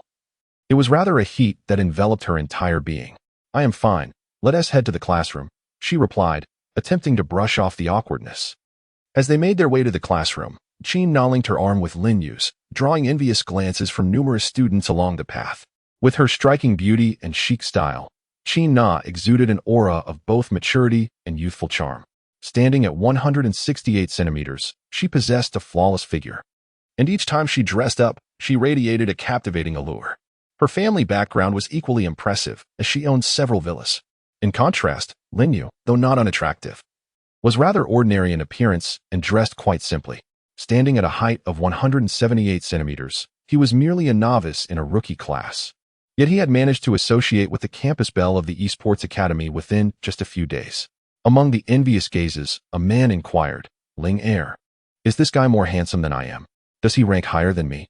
Who is more suited for her, me or the newcomer? The question came from Lu Hui, a well-known bully at the Esports Academy, with Ling Air by his side, essentially serving as his outlet for amusement. Lu Hui, with a wealthy father, was not lacking in looks, standing tall at 185 centimeters. Although his rank was primarily achieved through the assistance of his cousin, he still ranked within the top 50 players in the national server. Ling Air, seeking to elevate her own status, tolerated Lu Hui's whims, which included occasional gifts of luxurious cosmetics, never uttering a word of complaint about her situation. With a coy tone, Ling Air responded, Lu Hui, you are so tall and imposing. Surely, you are the one worthy of Qin Na. Lu Hui grunted in discontent, feeling a surge of frustration. If they were not in school, he would have eagerly whisked Ling Air away, envisioning her as Qin Na, and indulged in his fantasies. Chapter 33. Zhang Bin is a good disciple. As the two entered the classroom, Zhang Bin rushed over, greeting, good morning, master. Lin Yu exclaimed in astonishment. Why do you incessantly wander into others' classrooms every day?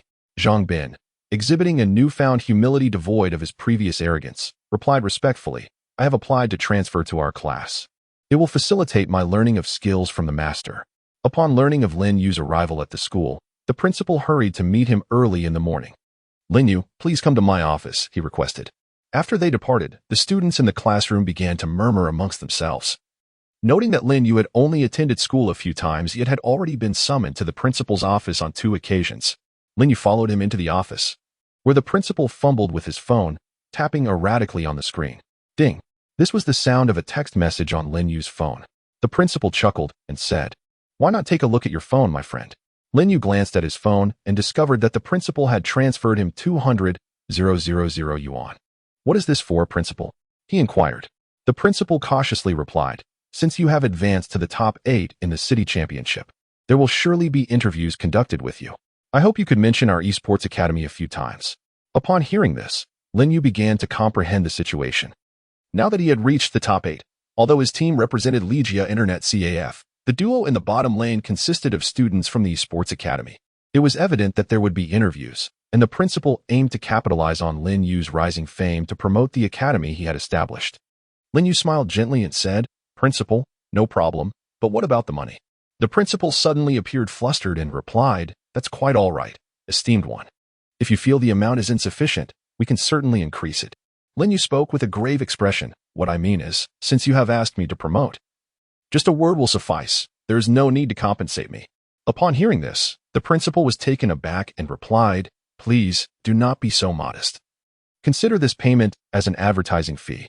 The principal pondered to himself, is there truly anyone in this world who does not covet money? After exchanging a few casual remarks, Lin Yu returned to the classroom, only to discover a new face among the students. He overheard Zhang Bin angrily exclaiming, Yang Ergu, have I given you the right to be disrespectful? Go back and tell Lu Hui that while the entire school may fear him, I do not. If he dares to lay a hand on my teacher's wife again, I will not let him off easily. It turned out that this individual was merely a lackey for Lu Hui, who had been utterly captivated by Qin Na's alluring attire as they entered the school together. Subsequently, upon returning to class, he penned a love letter for Yang Ergu to deliver to Qin Na. Lin Yu glanced at the ground, where the love letters lay torn to shreds. Truly, he was the notorious scion of a powerful family. Even the timid pandas were rendered speechless. while Zhang Bin pointed an accusatory finger at him, vehemently declaring his intent to protect his mentor's wife. Yang Ergo let out a disdainful snort. So, Zhang Bin, have you now turned from villainy to righteousness? Just wait and see. After delivering his ominous warning, Yang Ergo departed, leaving Zhang Bin to ponder.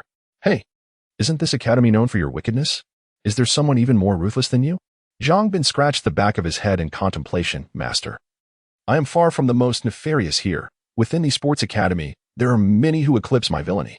That Lu Hui, for instance, is a quintessential lecher.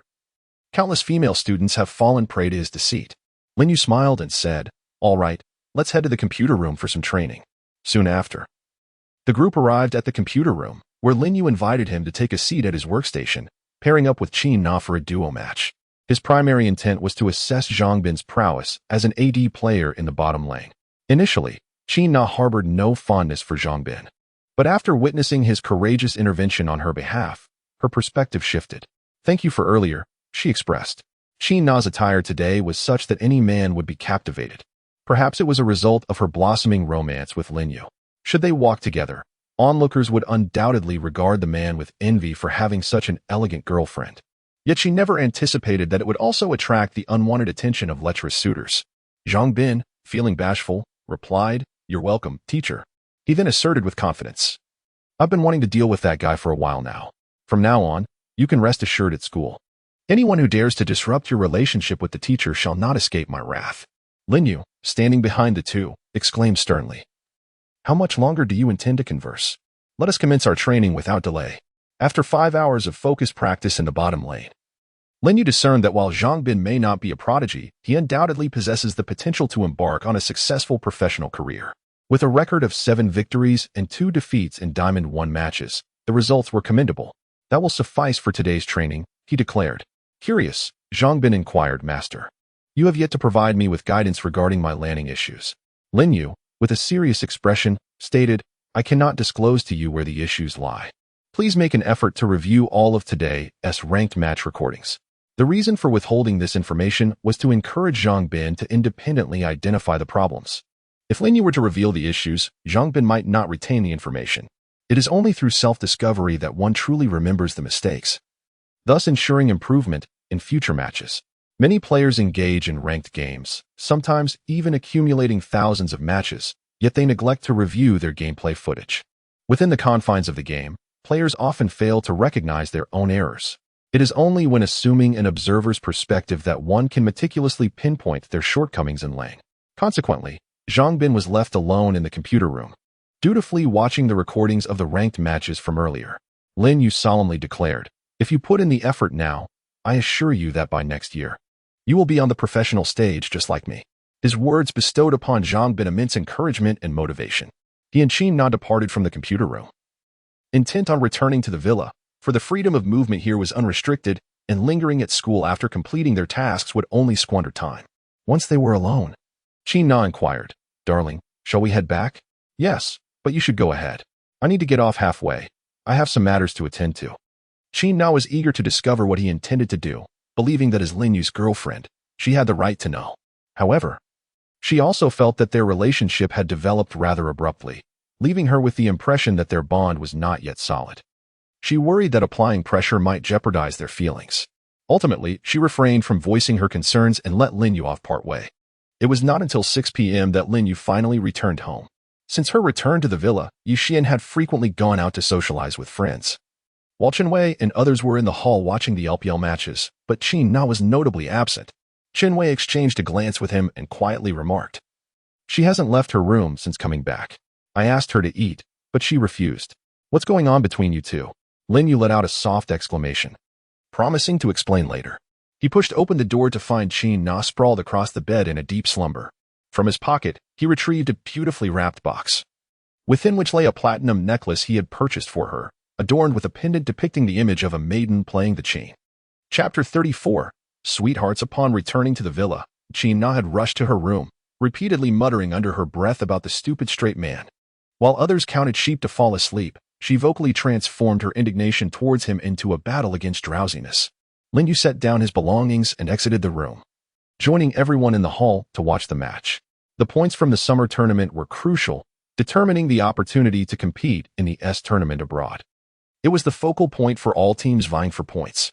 Given the current circumstances, the TY team was likely to miss out on the S season, especially since their acknowledged strongest bottom lane was still under suspension. The group continued to watch the replay into the late hours of the night.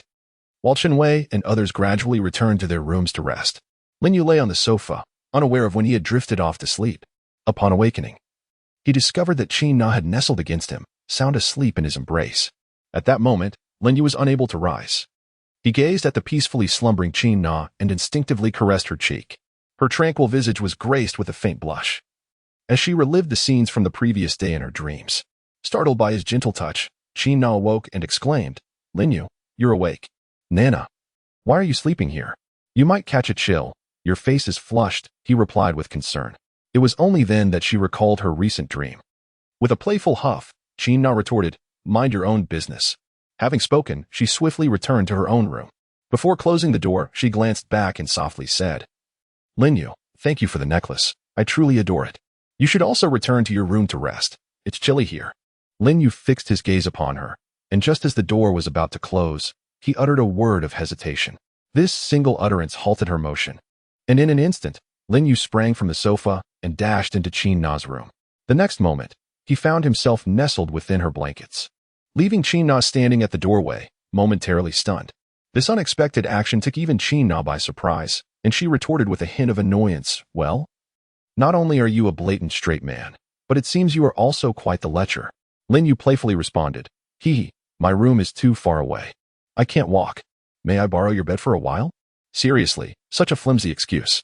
She did not oppose sharing a bed with Lin Yu, but it was unexpectedly bold of him to take such initiative in this matter. Qin Na shyly climbed into bed. "You big wolf, you sleep over there." She genuinely feared that she might have the same dreams as before when they slept together, especially now that Lin Yu was beside her. What if they lost control and things escalated? She deliberately maintained some distance, trying to keep her body from touching his. Little did she expect Lin Yu to be so forward as he embraced her from behind. Externally, she resisted, yet internally, she secretly yearned for this man to hold her like this every night. Before long, they both gradually drifted off to sleep. In the middle of the night, Qin Na awoke once more, feeling something pressing against her from behind. She had a hunch about what it might be. Surely this man wouldn't have a reaction, would he? Yet seeing Lin Yu sleeping soundly, she couldn't bring herself to wake him, so she let it be. Throughout the latter half of the night, Qin Na remained in a state of insomnia. Although being held like this provided a sense of safety, there was an unsettling feeling in her heart. A persistent thought echoed in her mind, to give her first time to Lin Yu. However, this notion did not stem from her own desires. Yet it continuously surfaced in her thoughts. They had only been together for a few days. After all, she did not wish to rush into intimacy with Lin Yu. But how could she explain the dreams she had experienced previously? As dawn approached, Qin Na battled with her inner turmoil, unknowingly drifting back into a dream. This time, the scenes were different from the previous ones. The dream was filled with sweetness. Lin Yu held her hand as they strolled down a bustling street. No, it wasn't Lin Yu's hand she was holding. To her surprise, there was a small boy between them, resembling Lin Yu but also bearing her features. Could this little boy be the child of Lin Yu and herself? In her dream, she called out to them, but they merely laughed and continued walking, ignoring her. "Nana, why are you calling me?" "Huh. Oh, it's nothing, just a dream."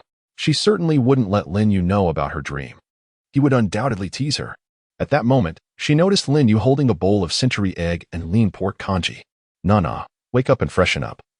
Drink your congee." She had no idea Lin Yu possessed such talents. Qin Na barely had time to freshen up before she grabbed the bowl and took a large sip of the congee. Lin Yu took the bowl from her hands and headed to wash it. Otherwise, she wouldn't be allowed to drink. Qin Na spoke in a coquettish tone. "Darling, I don't want to go. Just let me drink it." If it had been the old Qin Na, she would never have begged for a bowl of congee like this.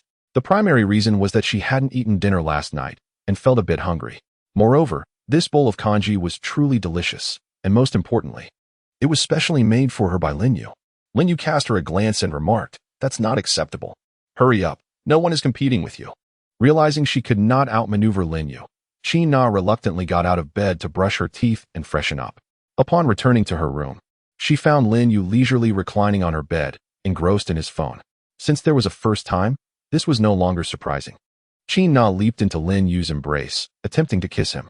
Lin Yu reciprocated, and thus, the two engaged in a passionate kiss on the bed, forgetting all about the porridge. After about 10 minutes, Lin Yu, feeling content, said, "You should drink the porridge before it cools down."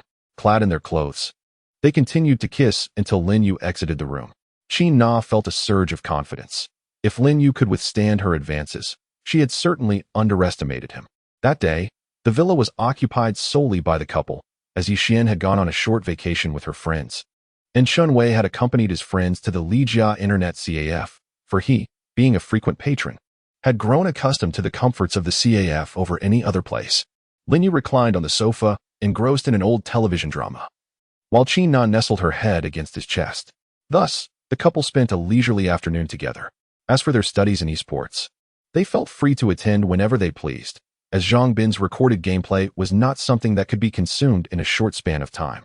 Therefore, this couple had a rare opportunity to enjoy each other's company in the villa. Venturing to the esports academy at this moment would indeed squander such a chance. As evening fell, Shun Wei and the others opted to return to their own homes for the night, given that their residences were in closer proximity to the Internet CAF. Over the phone, Shun Wei jested, "Tonight, my friends, let us refrain from being third wheels. You two enjoy a sweet evening together." Unbeknownst to him, Lin Yu had answered on speakerphone, allowing Qin Na, who was nearby, to overhear his words. Lin Yu glanced at her, only to find her cheeks flushed with shyness. After Lin Yu hung up the phone, Qin Na softly inquired, "Darling, would you like to give it a try tonight?" Since both were experiencing such moments for the first time, Lin Yu, not in a hurry, replied, "Perhaps we should wait a little longer to prepare ourselves mentally." Upon hearing Lin Yu's response, she found no fault in his reasoning. After all, both were novices, and hastening the progression felt somewhat peculiar. Chapter 35. The challenge of the Esports Academy. That evening, Lin Yu resisted the urge and returned to his room. The following day, the two proceeded to the Esports Academy as usual. Lin Yu was contemplating visiting his disciple Zhang Bin to ascertain whether he had recognized his shortcomings in their match. Upon entering the school gate, he spotted Lu Hui approaching with two companions.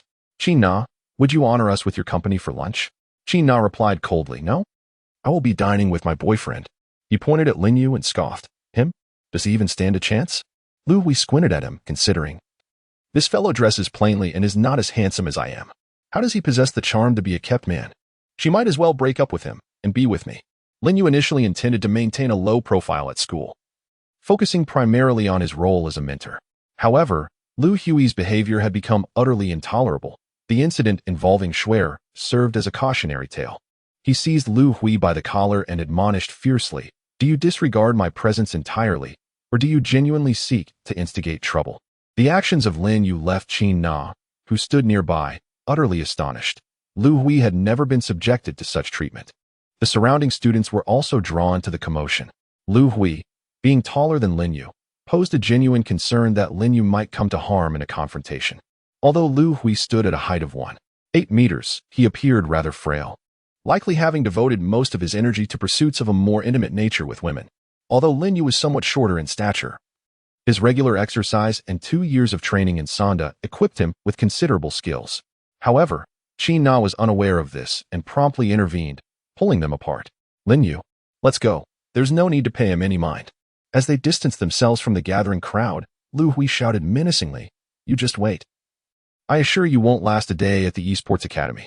Qin Na, sensing his agitation, remarked, "Are you worried about me suffering a loss? Why the rush to leave?" She linked her arm with his, adding, "Come on, my Lin Yu is the strongest." He had faced a ban for Shuer and was now ready to confront Lu Hui for her sake. This was the first time Qin Na witnessed him act so impulsively on her behalf. While she feigned concern for his well-being, her heart swelled with joy. Lin Yu gently flicked her forehead with his fingers, saying, "Don't deliberately change the subject. I see you are just afraid I might suffer a loss. To be honest, I have trained in Sanda for 2 years. Even if he were to bring 10 more like himself, I would not be afraid." Qin Na thought he was joking, and thus she merely smiled slightly, brushing off his remark. Lin Yu indeed trained in Sanzhou for 2 years.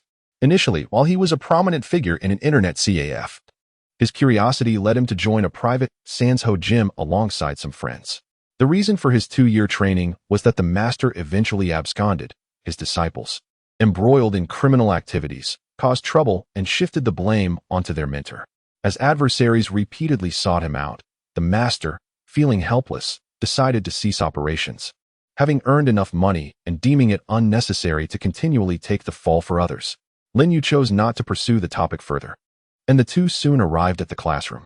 Upon seeing his master, Zhang Bin exclaimed with enthusiasm, "Master, I've finished watching the recordings and have identified the issues in my lane."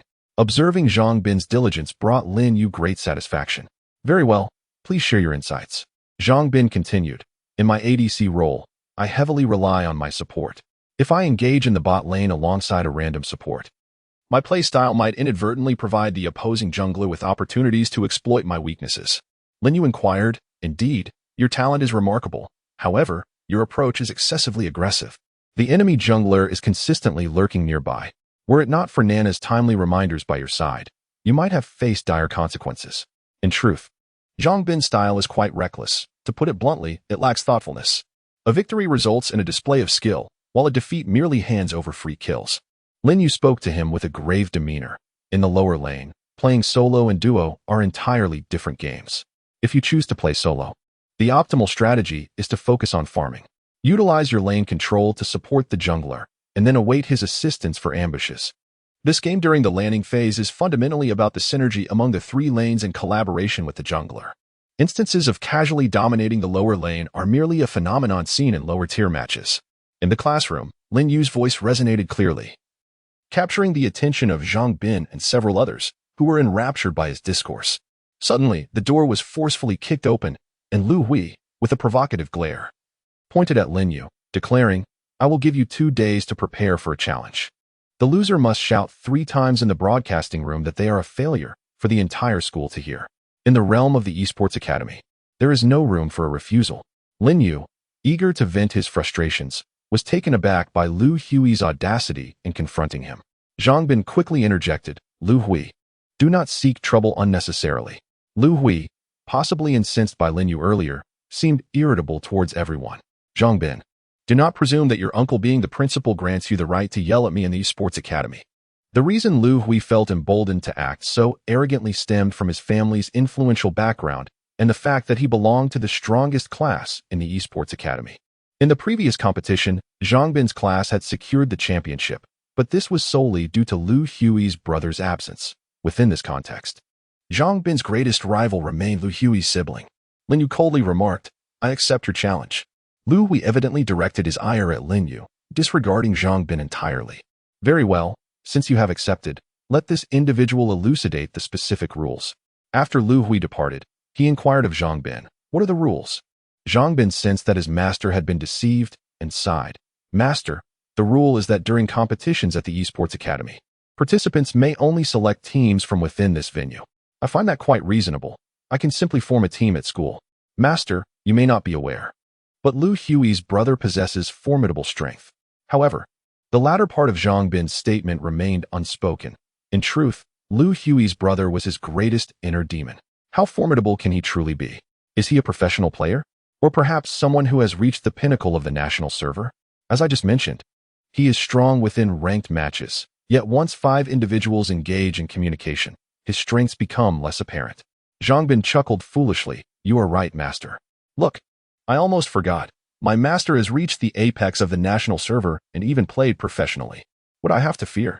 Lin Yu could discern that his disciple was undoubtedly intimidated by Lu Hui's brother. It seemed imperative to utilize this challenge to enable his disciple to conquer his inner demons. Qin Na approached and inquired, "Lin Yu, have you decided which individuals you wish to seek out?"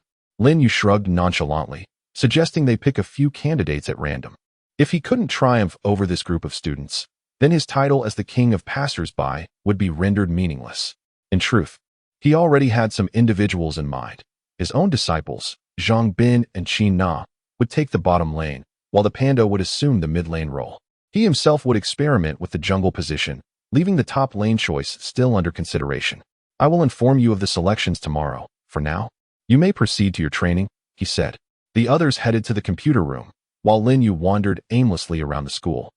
Despite having been at the Esports Academy for quite some time, he had yet to explore other classes. He had an inkling that this place was teeming with hidden talents, Zhang Bin being one of them. Chapter 36. The beacon of the top lane. Lin Yu traversed every classroom, and as he had anticipated, this Esports Academy indeed harbored exceptional talents. The students, though not yet of age, possessed skills that far exceeded expectations. Standing at the doorway of the classroom for an extended period, Lin Yu observed a particular individual whose gameplay clearly indicated mastery. This player was engaged in a ranked match on the Korean server, facing off against a renowned top laner from the LCK region. And it was evident that his skills outmatched those of his opponent.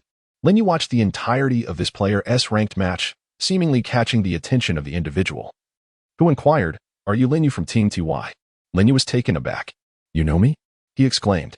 "Hee, what's so surprising about that? What caught me off guard, however, is encountering you here." He took the initiative to introduce himself. "Hello, it's a pleasure to meet you. My name is Gao Ping." Lin Yu was filled with numerous questions.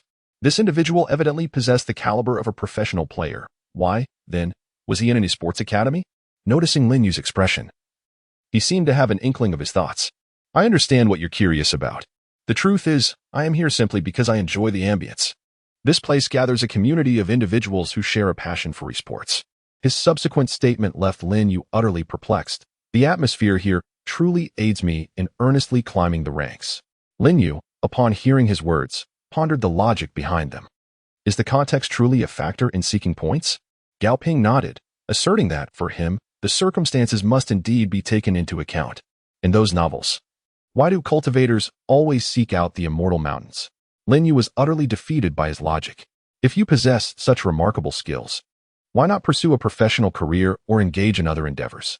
Does a mere K-point truly hold significance for you?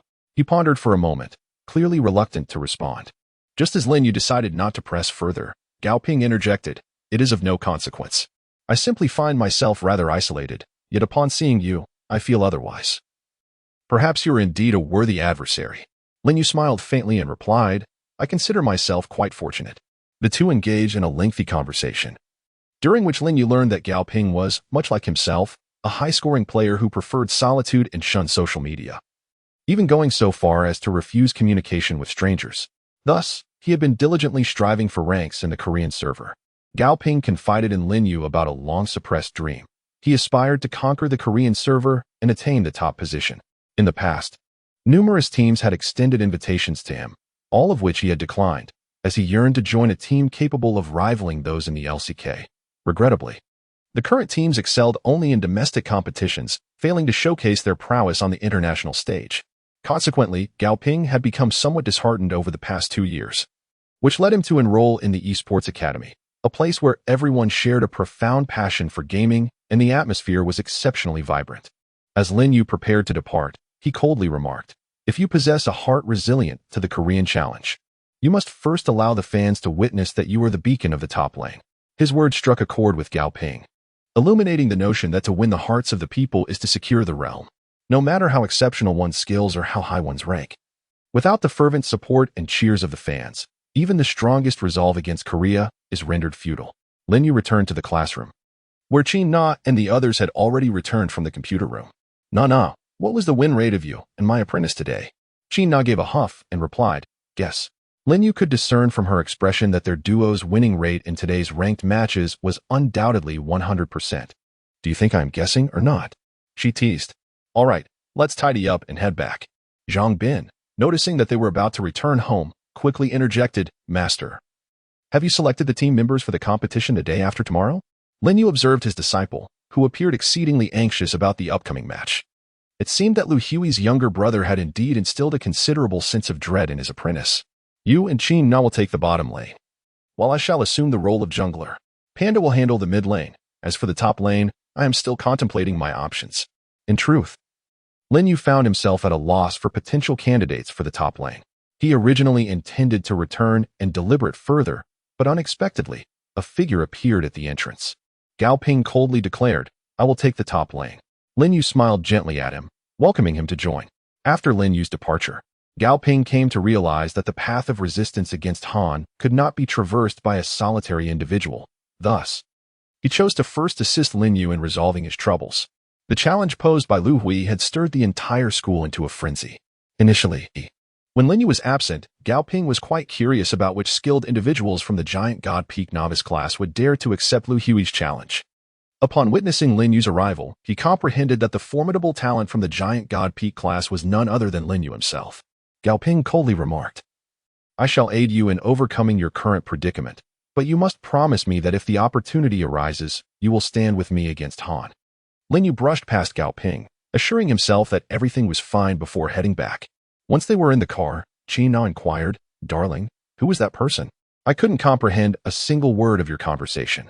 As she drove, she listened attentively as Lin Yu recounted his encounter with Gao Ping. After he finished, she expressed her astonishment. "Are you saying that person is an expert? How would he compare to you?" Lin Yu gazed out of the car window and replied, "It's impossible to compare when the circumstances are different." She cast a disdainful glance at Lin Yu, her arrogance palpable.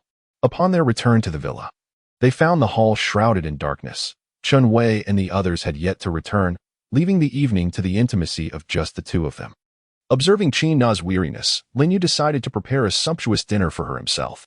After the meal, he reclined on the sofa, engrossed in his phone, while Qin Na emerged from her room clad in her nightwear. "Lin Yu, would you join me to watch Wei Wei's live stream?" she asked. Lin Yu set down his phone and said, "All right, let us watch together." He patted the sofa, inviting Qin Na to take a seat. However, she gestured towards the room and said, "I meant, come join me on the bed." It was a rare moment for the two of them, and Qin Na appeared particularly proactive. They settled onto the bed and entered Wei Wei's live stream together. Wei Wei was diligently playing ranked matches on the Korean server, completely engrossed and oblivious to the barrage of comments. Suddenly, the chat erupted with messages announcing the arrival of two esteemed guests in the stream. It was only then that Wei Wei noticed their presence and teasingly remarked, "You two lovebirds aren't here to flaunt your affection, are you?" Lin Yu remarked in the barrage. "How is that possible? What is our relationship that a woman could intervene?" After saying this, he sent Wei Wei 10 rockets. Qin Na's soft hand fiercely pinched Lin Yu's thigh. "Ouch, that hurts," he exclaimed with a grunt.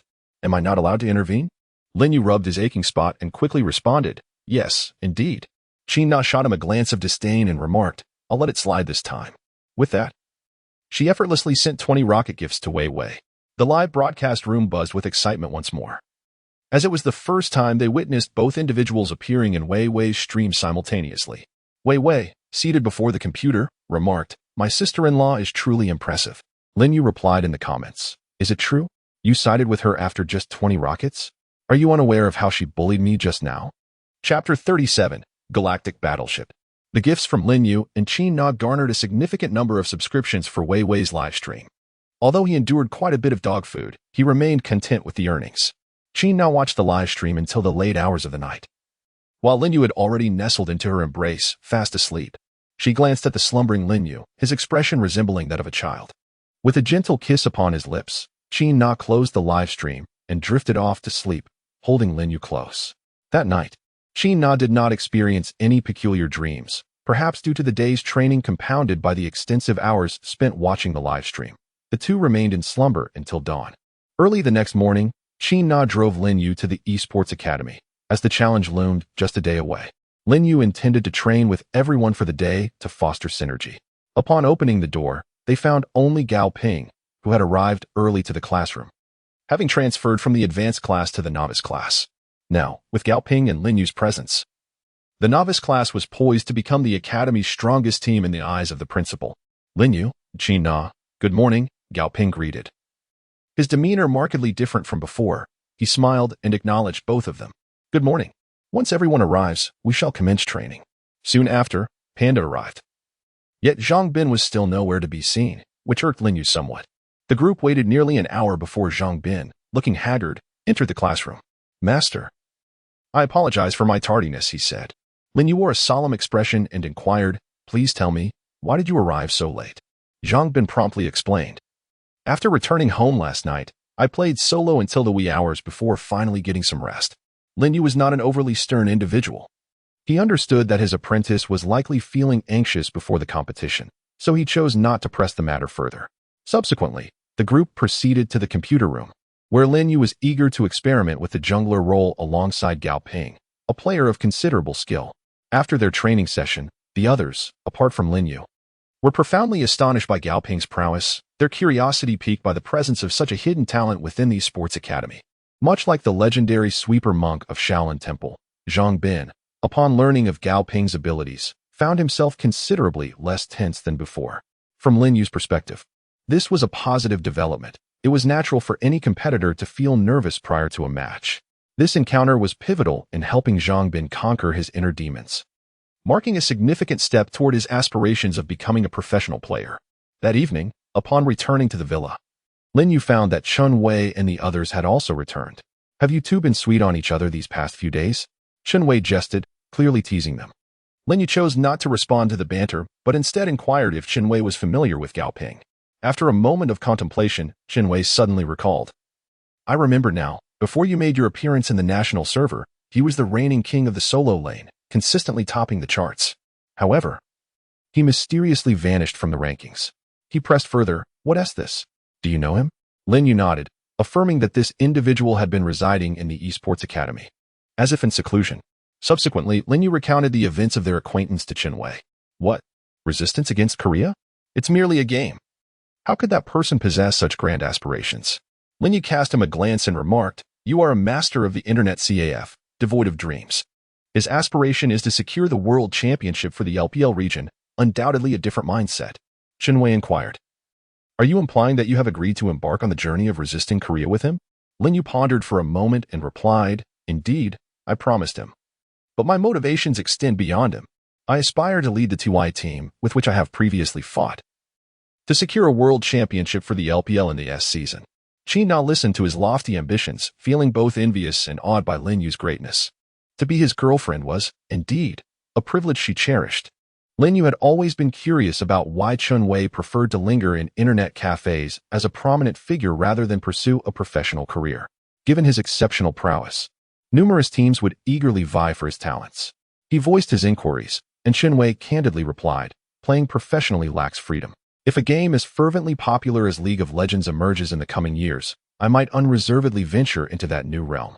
Each player possesses unique motivations. Some seek entertainment, others aspire to fulfill their dreams, while some play merely for survival, often referred to as boosting. However, Chun Wei yearned for freedom. He relished the camaraderie with friends in the internet CAF, engaging in spirited banter and friendly jibes. After gaming each day, they would savor skewers at roadside stalls, a simple pleasure that made him feel the warmth of friendship, regardless of the location or the game. He found joy in playing as long as he was surrounded by friends. This sense of camaraderie was paramount to him. Prominent figures in internet cafes often engage in extensive promotions, representing their establishments in competitions, where a commendable performance garners greater attention. Noticing Lin Yu's mention of a professional career, Chun Wei abruptly inquired, "Are you returning to the TY team next season?" Lin Yu nodded in affirmation. "Yes." Chun Wei cautioned, "You must consider carefully. The LCK teams are formidable. To speak bluntly, even if you join TY, securing the S championship is not guaranteed." Lin Yu believed that he was not mistaken. The TY team had failed to secure a spot for the S tournament this season. Even if he and Wei Wei were to join and gain qualification, it did not guarantee their advancement from the group stage. He felt a sense of remorse towards TY, having once vowed that if he returned to the professional arena, he would wholeheartedly rejoin TY and lead its reformation. Currently, he sought players for various positions who possessed the ability to stand independently, akin to himself. The path to resisting the Korean teams was fraught with challenges. Lin Yu desired a decisive victory. It was either they secured the qualification, or they would not obtain it at all. Once they achieved it, he would harbor no regrets. Their aim was to claim the championship. In his mind, he had already identified potential candidates for the top lane and support roles, Gao Ping and Wei Wei.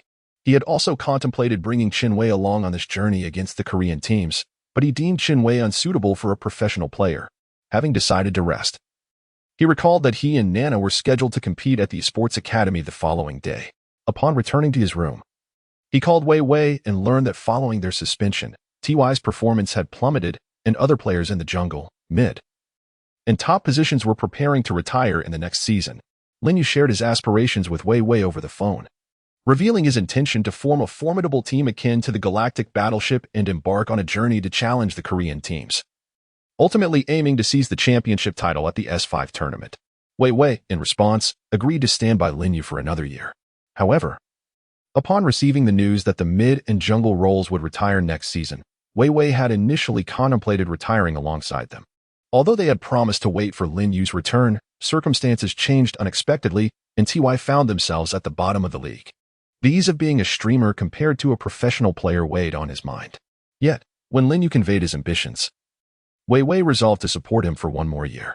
Chapter 38. The two masters of the rookie class Lin Yu and Qin Na had arrived early at the esports academy. Following the training session yesterday, Zhang Bin was infused with confidence and was markedly less anxious than before.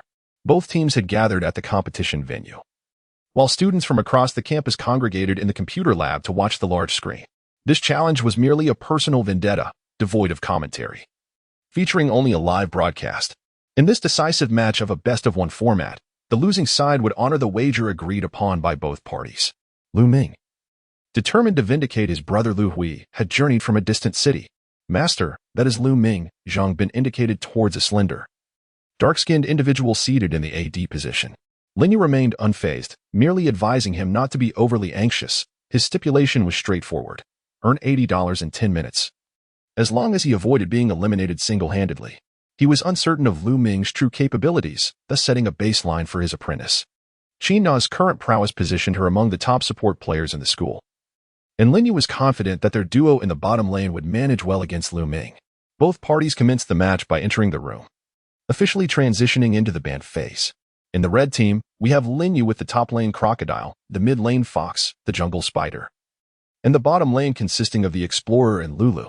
On the blue team, there is Lu Hui with the top lane Rumble, the jungle Blind Monk, the mid lane Clockwork, and the bottom lane featuring Vayne and the Wind Maiden. Both teams have opted for a support with a more delicate approach. Lin Yu's jungle strategy has been meticulously planned from the outset. Given that both bottom lanes are composed of soft supports, mutual development is to be expected. Thus, his focus lies in coordinating ganks with the two heroes capable of initiating control in the top and mid lanes. Lin Yu sought to provide his disciple with an opportunity to conquer his inner demons, and thus both entered the Summoner's Rift. The match commenced normally for both sides. However, Lin Yu's Spider opted not to initiate with the blue buff, instead engaging in a pristine jungle clear of the red buff area. By the time the Spider reached level 3, it collaborated with the formidable Crocodile, Gao Ping, to launch an ambush on the enemy's Rumble. Although First Blood was not claimed, Rumble's flash was expended. At that juncture, the opposing jungler also ascended to level 3, observing the Spider's red buff initiation. The Blind Monk refrained from entering his own blue buff territory, redirecting his focus to the red side jungle. After forcing Rumble's flash, Lin Yu proceeded to invade the opponent's jungle. The junglers exchanged blue buffs, while the bottom lane featured an Explorer and Lulu. Even with the Blind Monk applying pressure, he could not secure a kill against the red side's bottom lane. On Lin Yu's side, the situation was markedly different.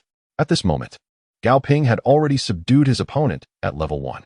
Facing several waves of minions, Rumble found himself unable to swiftly absorb experience. Having cleared the enemy's blue buff, the Spider prepared to collaborate with the Crocodile for a tower dive. Lin Yu awaited Gao Ping to advance the line. Thereafter, Rumble did not use flash. The Crocodile executed a two-party ability, closing in on Rumble, and with the Crimson Rage of his stunning skill, he immobilized Rumble directly.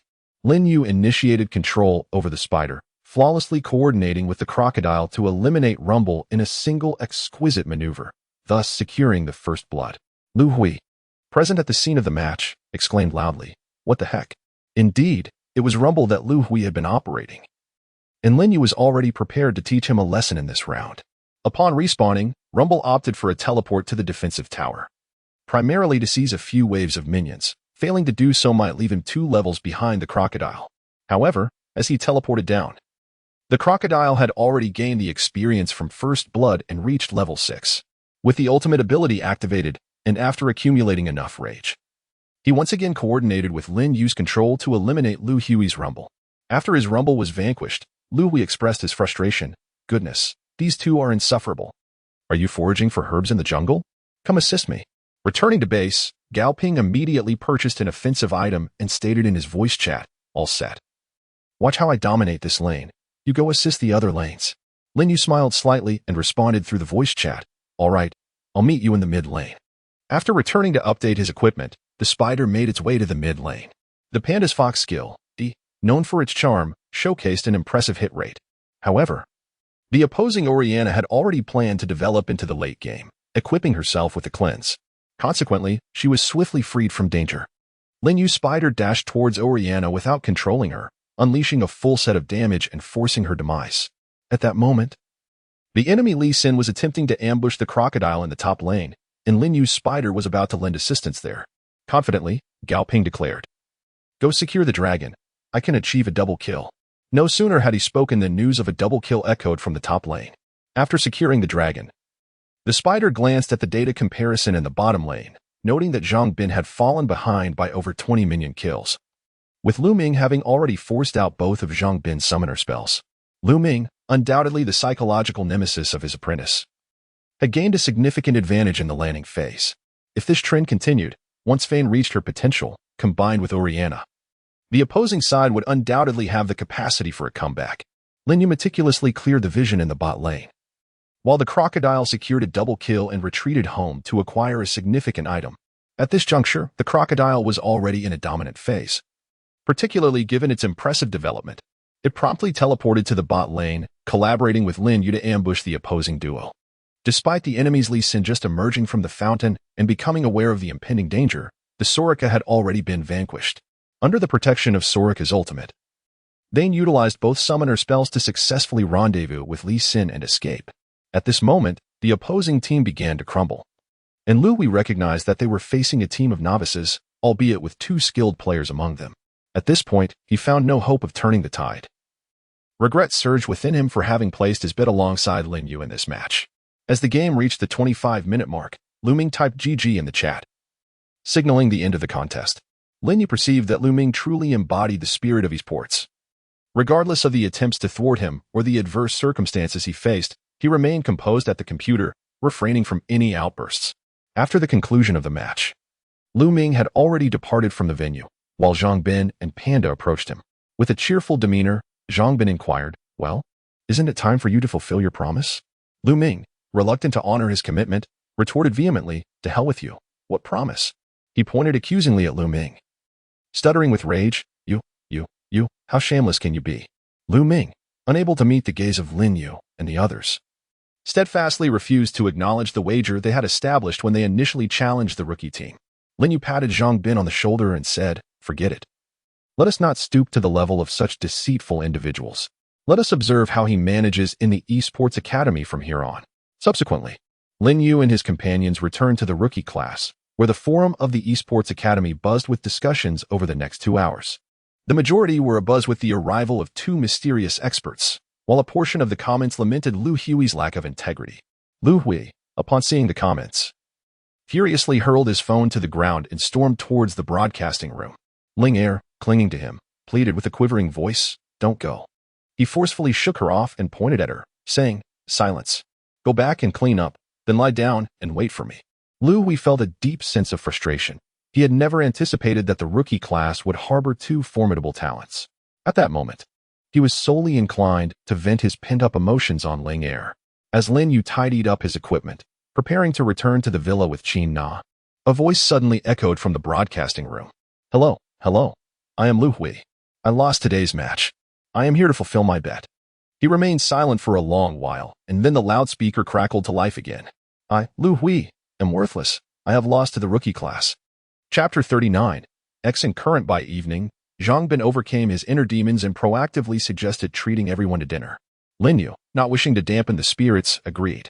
Zhang Bin, being a wealthy second-generation heir, like Qin Na's parents, spent much time earning money outside and regularly provided some living expenses.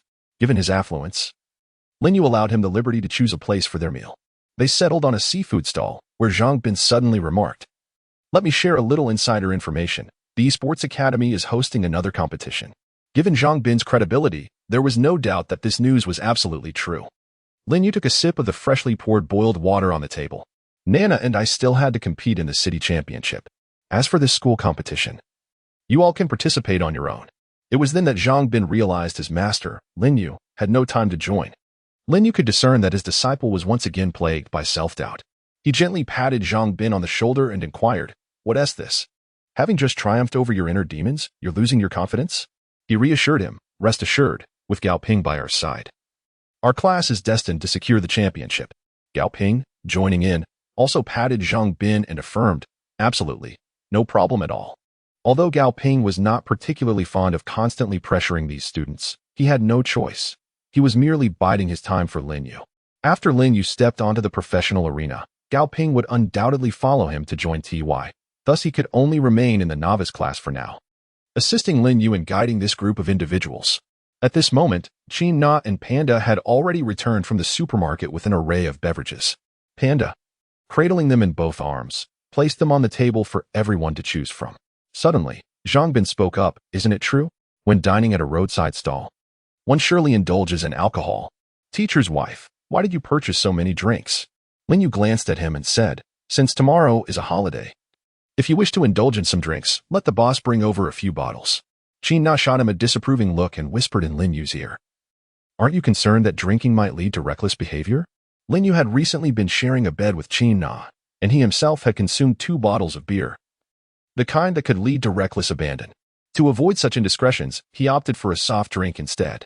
During dinner, Lin Yu excused himself and Qin Na from the table as they prepared to drive back to the villa. In the car, he tentatively inquired, "Na, if I were to drink alcohol, would you still allow me to sleep beside you?" Qin Na shot him a disapproving glance, retorting, "If that were the case, I would make you sleep in the bathroom." "Na, you can't be serious. Am I not your boyfriend? Is it really that harsh?" Qin Na muttered under her breath. "Fool, don't you realize I'm just joking? It's merely alcohol. What do I have to fear?" Lin Yu smiled happily, but Qin Na's subsequent words left him utterly astonished. "How about we give it a try tonight?" Lin Yu suddenly stammered. What are you trying to test?" Observing Lin Yu's flustered state, Qin Na retorted, somewhat irritated, "Forget it. Just pretend I never said anything. You're making me sound like a predatory woman." Sensing her annoyance, Lin Yu hastily clarified, "It's not what you think. I just momentarily lost my bearings." Subsequently, Qin Na drove back to the villa in silence, leaving Lin Yu in a state of deep perplexity, wondering how things had escalated to her being upset.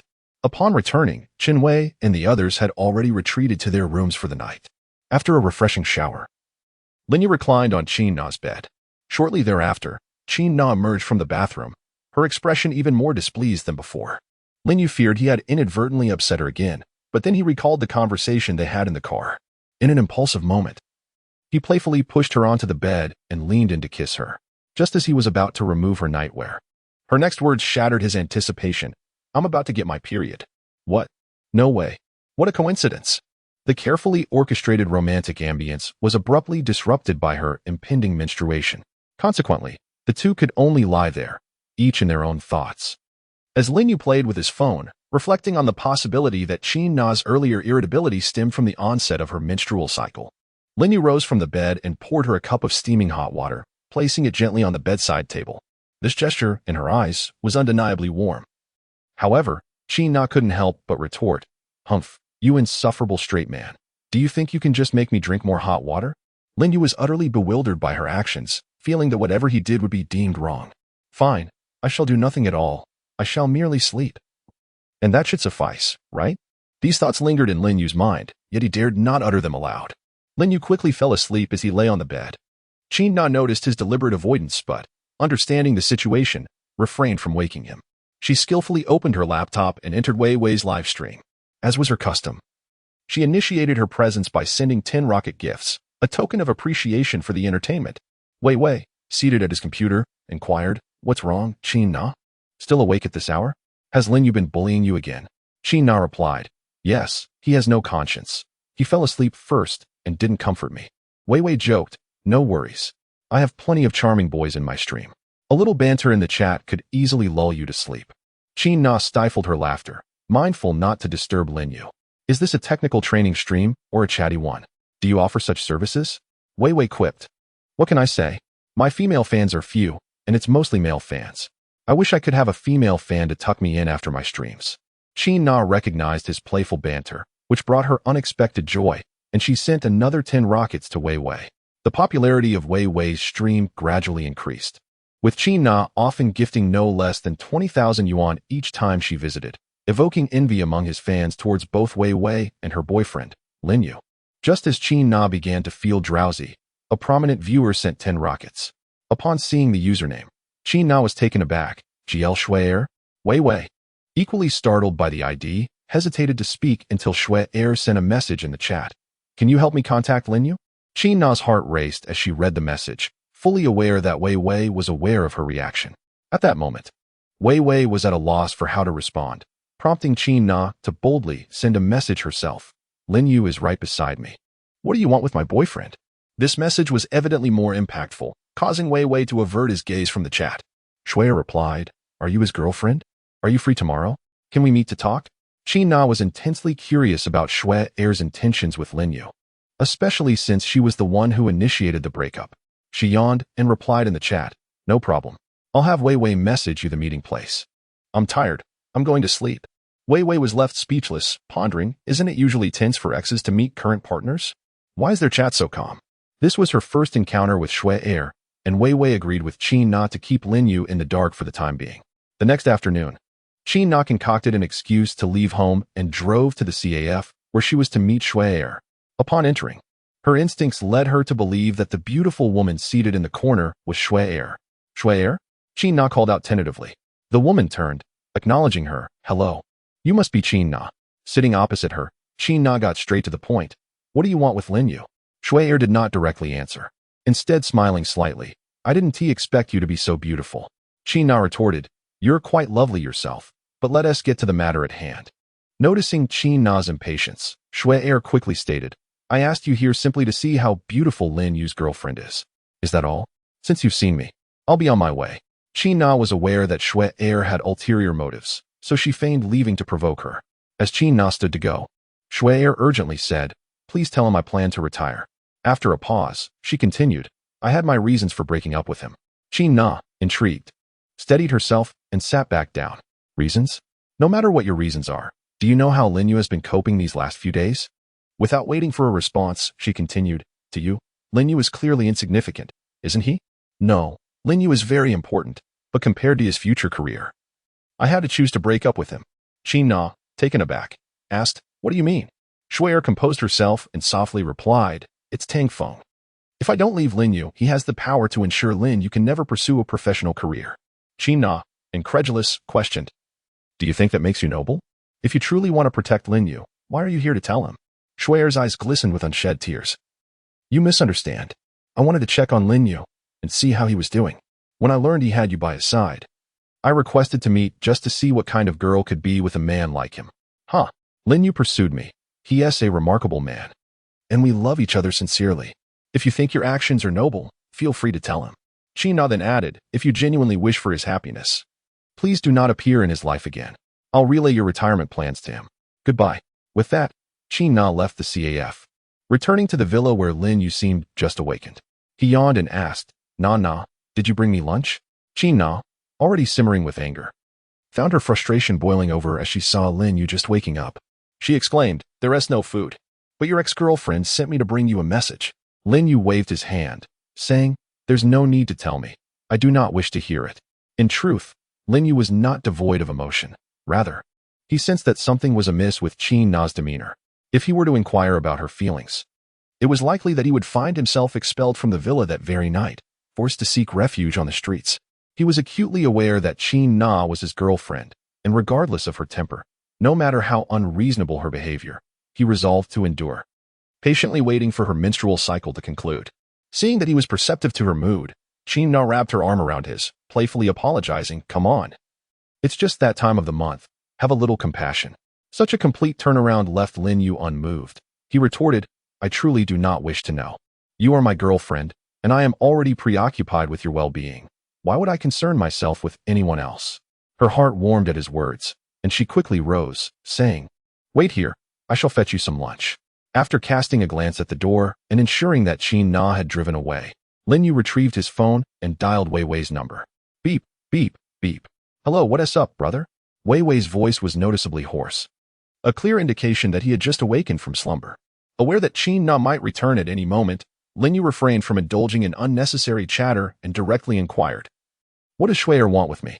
The previous night, after finishing his broadcast, Wei Wei had engaged in a lengthy conversation with Shui over the phone, during which he had earnestly advised her to reconsider her decision when she expressed her intent to retire. Lin Yu noticed the prolonged silence on the other end of the line and, with a hint of irritation, remarked, "What a critical moment this is. Do you not trust your brother? Rest assured, I shall not divulge this to Qin Na." Wei Wei let out a deep sigh, taking a moment to collect her thoughts before continuing. "Shui is contemplating retirement. Last night, I spent over an hour persuading her, managing to momentarily quell her desire to step back from her career." Lin Yu pondered for a moment and said, Tell Shuer that I shall meet her in a week. He was contemplating the conclusion of Qin Na's menstrual cycle in a week's time. Lin Yu intended to seek an opportunity to consult Qin Na before meeting with Shuer. He was resolute in his principle of not concealing his relationship with his girlfriend when engaging with other women. After a wait of 20 minutes, Qin Na returned to the villa with lunch. Thank you, Na, Lin Yu expressed sincerely, the gratitude resonating with heartfelt intent.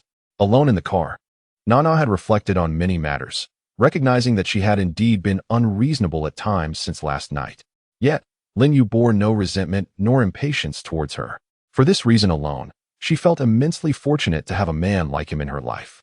After finishing lunch, Lin Yu arranged for Chun Wei and others to prepare for their afternoon training session, as there were only 3 days remaining until the City Championships quarterfinals.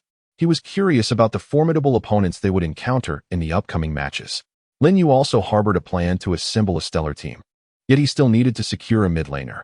Another aspiration of his was to lead a meticulously chosen group into the TY team after Qin Na's graduation. Coinciding with the lifting of his ban, he envisioned embarking on the path to challenge the Korean teams. As these exhilarating thoughts coursed through his mind, Lin Yu felt a surge of anticipation for the day they would confront their rivals. Sitting before his computer, he contemplated these thrilling prospects when Chun Wei entered the training room. Lin Yu, in our first match, we are up against a strong team. Chapter 41, The Past of the TY Manager. Lin Yu, exuding confidence, offered a subtle smile. Is that so? How formidable is he? The mid-laner of their team ranked within the top 50 on the Korean server, frequently facing off against professional players. And his individual prowess was not inferior to that of these professionals.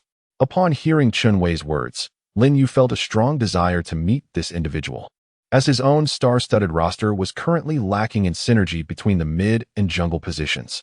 Lin Yu was already somewhat impatient, eager to embrace the upcoming match. He yearned to ascertain whether this individual was indeed as formidable as claimed. Let us conclude today's training here. After the session, he requested Qin Na to drive him to the TY team. Upon entering the training room, Lin Yu was met with a profound silence. Only Lu Bao was present, engaged in a ranked match, and notably, on the domestic server. It seemed they had failed to qualify for the playoffs, and had consequently given up entirely. Lu Bao, where are the others? Lin Yu inquired. Lu Bao, with a sullen expression, replied, they've all gone home. Their contracts have expired. And I too plan to leave the base tomorrow. As it stood, the TY team currently had no players available to compete in the next season. It was at this moment that Lu Bao finally registered Lin Yu's presence. Lin Yu, what brings you here? Lin Yu, upon being questioned, finally recalled the purpose of his visit to the office today. Is the manager available? I need to see him. Lu Bao took out his phone and sent a message to the manager. Within a couple of minutes, a reply arrived. The manager asks you to wait for him in the office. Lin Yu waited alone in the office, and the manager did not keep him waiting for long. Wiping the sweat from his forehead, it was evident that the manager had hurried back. Please, take a seat and rest for a moment, Lin Yu suggested. After sipping some water from the desk, the manager slowly inquired, what brings you here? It's like this. Could we refrain from disbanding TY for the time being? I asked for 3 months. The manager sighed deeply, responding, the contracts of these players are set to expire. While I promise not to abandon you, there is little I can do. If TY were to remain intact, the manager would have to sign new players, which would entail a significant financial burden. Originally, he had intended to dissolve TY and seek a girlfriend, eventually marrying and leading a life of an ordinary person. He was merely a businessman, having risen from humble beginnings to great wealth, never having experienced a loss, until he invested in the esports venture, which resulted in considerable financial setbacks over the past 2 years. Lin Yu spoke earnestly. Manager, trust me one last time. Once my suspension is lifted, I will transform the TY team into a legendary force. Upon hearing this, the manager hesitated, pondering for a moment. Lin Yu's unwavering confidence led him to believe that perhaps it was indeed possible for TY to achieve greatness, as he claimed. The truth is, the manager's motivation for running the team was not solely for profit. He harbored an esports dream of his own, having traversed this path himself. At merely 27 years of age, he was named Ma Chungchung and had journeyed from playing CS, Counter-Strike, to engaging in League of Legends. From the days of internet CAFs to national offline competitions. In those earlier times, esports competitions were approached with a mindset of entertainment. Winning in an internet CAF would merely yield some free internet time. However, times have changed, the industry has evolved significantly. Now, it is not merely about free internet or monetary gain, but rather about honor, fulfilling the unachieved dreams of our earlier selves. He had once been a CS expert, and for the sake of his championship dream, he had spent years in despair. Back then, esports did not receive parental support, leading to scorn from relatives and disappointment from family. Ultimately, he had no choice but to abandon his esports aspirations, taking up factory work until he saved enough to recognize a business opportunity, which he then invested in. After 5 years of relentless perseverance, he found himself in a position of wealth. In the past 2 years, although his dream of winning a championship remained unfulfilled, he had realized his dream of being involved in esports. The manager remained silent, his mind occupied with choices. All right, I shall grant you 3 more months. After all, I too was once an esports player. Lin Yu, upon hearing his agreement, joyfully exclaimed, "Thank you." Upon returning to the training room, he noticed that several computers had already been removed, and even Wei Wei had left for home earlier than usual. Lin Yu observed as Lu Bao silently immersed himself in the game, likely experiencing emotions that mirrored his own. He positioned himself behind Lu Bao, patiently waiting until the conclusion of the match before speaking. "Lu Bao, what are your plans for the future?" Lu Bao shrugged. "What can I do? Like Wei Wei, I suppose I'll become a streamer to make ends meet." From his tone, Lin Yu discerned a profound sense of melancholy. He surveyed the surroundings. This training room, once vibrant and bustling, now felt desolate. Although the banter had often been rife with sarcasm, the atmosphere had always been harmonious, with teammates engaging in playful exchanges. Lin Yu reminisced about his month at TY, his eyes gradually welling with tears. Now, with all teammates having departed, if it weren't for Lu Bao's determination to remain at TY for this final day, Lin Yu's situation might not have been as fortunate. "Lu Bao, if I were to invite you to play professionally for another year next season, would you accept?" Lu Bao stared in disbelief and inquired, "What? Are you planning to join another team next season?" Lin Yu composed himself, a smile gracing his lips as he spoke. "I am still with the TY team. I have informed the manager that the team will not disband. 3 months from now, when the new season commences, I shall return to TY with the Galactic Armada." Lu Bao initially expressed delight, but soon his expression shifted to one of disappointment. "Perhaps it is for the best. With your Galactic Armada, I fear I shall merely be relegated to the sidelines, left to gaze at the water cooler." Lin Yu chuckled heartily, patting him on the shoulder. "Do not be so petty. Every sports team has substitutes, and one must never underestimate their value." He continued with patience, "Look at the NBA, those bench players. Even if they only step onto the court for the final 5 minutes, contribute honorably to their club. If they make a spectacular game-winning shot, they will surely be remembered." Lu Bao hesitated internally, but Lin Yu's words urged him not to regard substitutes as mere non-players. "Every athlete's performance fluctuates," Lin Yu reminded him, "and this time, our opponents are from the LCK." Upon hearing Lin Yu's final statement, Lu Bao realized that Lin Yu was clearly aiming for the championship at the S World Championship. Having spent 2 years as a professional player, Lu Bao had yet to even qualify for international competitions, let alone contend for the S Season Championship. Now, an opportunity lay before him. "All right, I will join." Lin Yu, seeing his agreement, replied, "Very well, it is settled then. 3 months later, we shall return to TY together." "Indeed, it is a promise." As Lin Yu departed, he passed by the GL Villa. After Qin Na escorted him to the seaside villa, she wandered to a nearby shopping mall, intending to wait for Lin Yu to call her for a ride once his matters were concluded. With ample time at his disposal, he contemplated seizing the opportunity to meet Shui Er and persuade her against retirement. Currently, the teams that have advanced to the playoffs are diligently preparing for the BO5 matches, and the GL women's team has consistently ranked among the top 3 in the women's division. Chapter 42. Yi Xian has returned. Lin Yu resolved not to disturb the GL team as they prepared for the playoffs. Just as he was about to depart, a particularly familiar voice echoed from a distance. "Lin Yu?" The silhouette was unmistakably that of Schwer. "Schwer, I came to TY this time to attend to some matters. I had hoped to have a proper conversation with you along the way, but it seems Qin Na has been rather stringent with you lately." Lin Yu smiled and replied, "Not quite. I can't exactly tell you that Qin Na has been on her period these past few days and has been a bit irritable, can I?" Such thoughts remained unspoken, confined to his mind. Since the day they parted ways, upon seeing Lin Yu once more, Shui Er steadied her emotions, filled with excitement, and inquired, "Have you been well lately?" "I am well.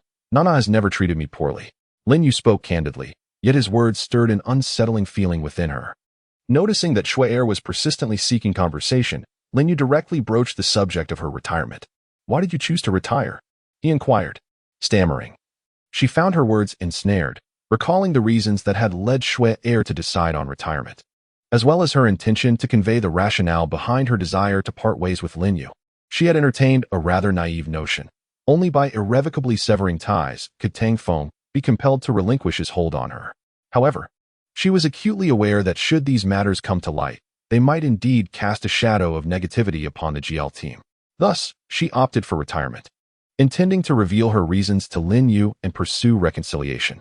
She envisioned a seamless progression of events that would not only liberate her from Tang Feng's potential retribution, but also allow her to be with Lin Yu. The price she paid was the severance of any affiliation with the GL team.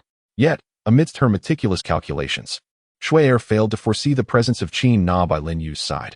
The news of her retirement had already circulated, leaving her with no justification to remain. She softly uttered, "The decision to retire was never truly within my power." Lin Yu inquired with curiosity, "What? Wasn't it you who mentioned retirement? Why can't you make a decision?" She truly found herself devoid of options. She could hardly confess to Lin Yu, "I chose to retire to avoid casting a shadow over the team in pursuit of a relationship with you." Such heartfelt sentiments were, of course, unutterable for Wei Wei. Feeling a surge of impatience, she retorted, "My affairs are none of your concern. I wish you happiness." With that, Wei Wei turned to head back to the villa.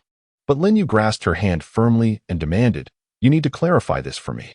It was the first time she witnessed Lin Yu lose control of his emotions, and tears welled up uncontrollably in her eyes. "Let go. You already have a girlfriend. Why are you still concerned about me? My choices are none of your business." Indeed, with a girlfriend already in his life, why should he still meddle in her matters? After regaining his composure, Lin Yu released her hand and calmly remarked, "Isn't your dream to secure the championship in the women's division? Although I cannot fathom why you chose to retire." Upon hearing his words, Wei Wei decided to candidly share her previously naive thoughts with Lin Yu. "Are you satisfied now? Was I not foolish?" Lin Yu exclaimed in astonishment. "So it was for me?" He felt a pang of guilt. "I am truly sorry. However, he is now with Qin Na and cannot cause her any harm. He must find a way to provide Wei Wei with a satisfactory resolution." Lin Yu paused for a moment and softly said, "I am truly sorry. You have sacrificed so much for me, and I am at a loss as to how I can repay you." Upon hearing his words, Wei Wei replied, "What do you think? Either you break up with her and we can be together, or after your retirement, I will serve as your devoted wife." He was momentarily taken aback and suggested, "Let us speak of something more sensible." Wei Wei, having expressed her innermost thoughts, felt a great sense of relief. She took a moment to steady her emotions and playfully rolled her eyes at Lin Yu, teasingly adding, "All right, I was just joking. If you truly wish to make it up to me, then win a world championship for me."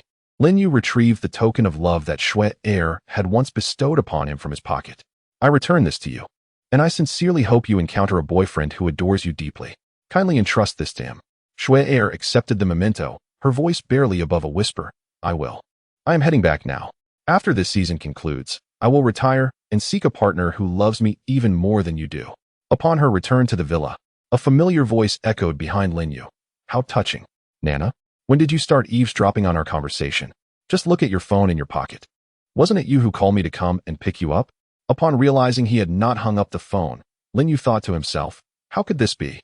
When he initially dialed Qin Na's number, it was precisely at that moment that Wei Wei appeared and called out to him. In his excitement, Lin Yu forgot that the call with Qin Na was still active. Qin Na let out a hum and remarked, "I am merely listening openly and honestly. She is only here to escort you home. Do not unjustly accuse me." Lin Yu pondered to himself. Fortunately, the moment when he grasped Wei Wei's hand went unnoticed by her. Qin Na, perceiving the guilt etched on his face, saw through everything. Why did Wei Wei exclaim, "Let go of me? What have you done to her?"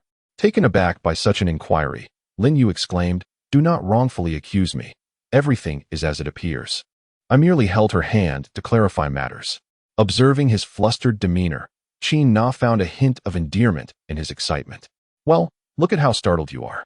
Considering your earlier behavior, I shall overlook this matter, if that is acceptable to you." Though Wei Wei's words were spoken in jest, her declaration of wanting to be his full-time wife resonated deeply. Lin Yu's ability to remain composed amidst such sentiments brought a sense of comfort to Qin Na's heart. Lin Yu let out a sigh and softly remarked, "You nearly gave me a fright." Qin Na chuckled and replied, "Have I truly scared you so much these past few days?" She linked her arm with Lin Yu's and sweetly said, "Darling, I apologize. Just bear with me for a couple more days. Once my menstrual cycle concludes, I shall certainly make it up to you." As soon as those words left her lips, a myriad of compensatory scenarios danced through Lin Yu's mind. A peculiar expression emerged on Lin Yu's face, and it was then that Qin Na realized her earlier remark about providing adequate compensation had led the lecherous man to misinterpret her words. Upon returning to the villa, they were greeted by Yi Xian, who had come back a day early to cheer for Lin Yu's team in the upcoming quarterfinals. "Nana, where have you both been?" she asked, gently touching Lin Yu's forehead. "It's not hot, but why is your face so flushed?" Qin Na replied with a hint of irritation, "It's my fault. I shouldn't have used that word, which has led this rogue to misinterpret." Yi Xian immediately understood. Both of them were in their adolescent years, and if the moment were right, an accidental spark might ignite. Lin Yu rubbed his face and replied, "I am fine. It is simply too hot." This explanation was evidently unconvincing, as the two women exchanged glances. Qin Na, feeling shy, hurriedly retreated to her room. Yi Xian glanced outside, noticing that it was clearly on the verge of raining. How could it possibly be hot? Chapter 43. Advancing to the semifinals the following day. The quarterfinals of the city championship were set to commence, taking place in the esports arena. This best-of-3 quarterfinal match would simultaneously be broadcasted across major streaming platforms, with the grand screen in the heart of the esports capital also featuring the live event. Lin Yu was taken aback by the disparity. The atmosphere of the elimination rounds had been so modest, yet upon reaching the quarterfinals, the scale was unexpectedly grand. Chen Wei exclaimed excitedly. Given Lin Yu's experience in professional play, he felt little connection to such a spectacle. Lin Yu now solely wishes to ascertain whether the opposing mid laner possesses the requisite qualifications to join his stellar team. Following this, the host will introduce the competitors from both sides. Under the host's introduction, Lin Yu learned that the name of the opposing mid laner was Zhou Hao. In the first match, neither team showcased any astonishing compositions. After a fierce battle lasting 50 minutes, Lin Yu's team emerged victorious, as their lineup favored the late game. In the second match, Zhou Hao secured the mid-lane champion, Kanti, and within a mere 25 minutes, he completely overwhelmed the opposing mid-laner. Zhou Hao's prowess transformed the match into one reminiscent of a casual ranked game, despite it being the quarterfinals of the city championship. His ability to dominate the mid-lane left a profound impression on everyone regarding his skill. Zhou Hao, in collaboration with the jungler, executed various strategies targeting the bot lane, leaving Lin Yu with insufficient time to develop. His AD carried merely tickled the enemy's frontline. The second match can be characterized as Zhou Hao leveraging his individual strength to establish an advantage, coupled with effective coordination with the jungler, leading to a swift victory. The score now stands at 1-1, with the decisive match looming ahead. Lin Yu had not participated in many matches, and this was his first experience of losing in the initial game of a best-of-3 series. As the competition progressed to the third match, both sides evidently began to unveil their ultimate strategies. The path to the semifinals hinged upon who could claim victory in this decisive round. Chen Wei remarked in the voice chat, "Zhou Hao is truly formidable. We need to devise a strategy to counter him." Lin Yu was already aware of Zhou Hao's prowess. This individual was undeniably strong, and attempting to confront him head-on would be futile. In this critical showdown, Lin Yu planned to leverage his team composition to gain an advantage. Lin Yu responded, stating that in this match, there was no need to focus on him. Instead, they should utilize their preferred lineup. The rosters for both teams had already been finalized, with Lin Yu remaining on the blue side, while the red side assigned Zhou Hao to the mid lane as a counter. In the second match, it was evident to all that as long as Zhou Hao was given a counter position, the third match would undoubtedly be predictable, showcasing yet another personal exhibition by Zhou Hao. In the blue corner, Lin Yu's team has once again utilized the global composition that propelled them into the quarterfinals. The blue side features Shun in the top lane, Nocturne in the jungle, Twisted Fate in mid, and Vayne paired with Janna in the bot lane. The red side counters with Aatrox in the top lane, Lee Sin in the jungle, Fizz in mid, and a duo of Ezreal and Thresh in the bot lane. As the third match commenced, both teams maintained a steady pace for the first 8 minutes, engaging in minimal skirmishes. However, the strength of each champion on the opposing side placed considerable pressure on the blue team's lanes. Upon reaching the 10-minute mark, Zhou Hao's Fizz initiated with his ultimate, unleashing a shark that struck Twisted Fate. Calmly biding his time, He refrained from using his ability to inflict damage, while Nocturne lingered behind, awaiting the opportune moment to strike after Fizz expended his E-skill. Twisted Fate found himself on the brink of defeat, unable to coax Fizz into revealing a weakness. As Nocturne approached Fizz, the latter deftly evaded capture using his E-ability. Zhou Hao's execution and awareness surpassed expectations, as he simultaneously sought to eliminate Twisted Fate while calculating his defense against a potential gank. This maneuver ultimately cost Fizz only a single ignite, with Nocturne's gank failing to even force Fizz's flash. Lin Yu spoke through the voice chat, urging his team not to rush. Take your time. Why not focus on the top and bottom lanes? The Fishman's strategy is remarkably clear, just as the mid-lane skirmish failed to secure a kill on the Fishman. A commotion arose in the top lane as the opposing Lee Sin executed a perfect GAK. Lee Sin, in tandem with the Blade Dancer, dispatched Shin, granting their side first blood. With only 10 seconds until Shin's resurrection, Lin Yu's Vayne adeptly maneuvered to evade Thresh's hook. Meanwhile, Qi Nazjin skillfully utilized her wind to strike Thresh, allowing Vayne to activate her ultimate. Together with Janna's protection, they initiated a fierce 2v2 confrontation. The adversaries in the top lane were unable to provide assistance, and the Fishman in the mid lane had just returned to base for replenishment, leaving the red side's bottom lane unsupported. Upon Shin's revival, he immediately cast his ultimate on Vayne, landing with a taunt directed at the Explorer. In a flurry of strikes, 1, 2, 3, Vayne's tri-shot, combined with the damage from her allies, eliminated the Explorer.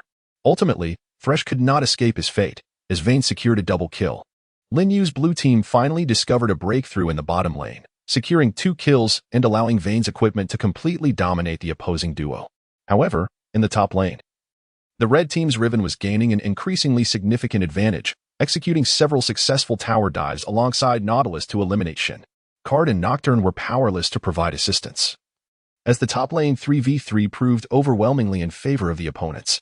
Throughout the match, Nocturne and Card could only assist Lin Yu in establishing a lead from the bottom lane.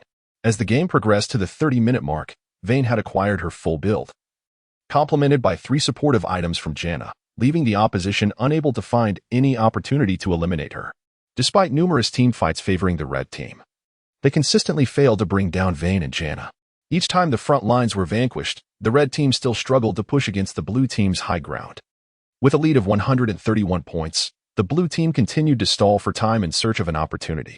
As the match approached the 50-minute mark, the red team could no longer afford to wait and press their advantage towards the blue team's high ground tower, preparing to initiate a decisive engagement.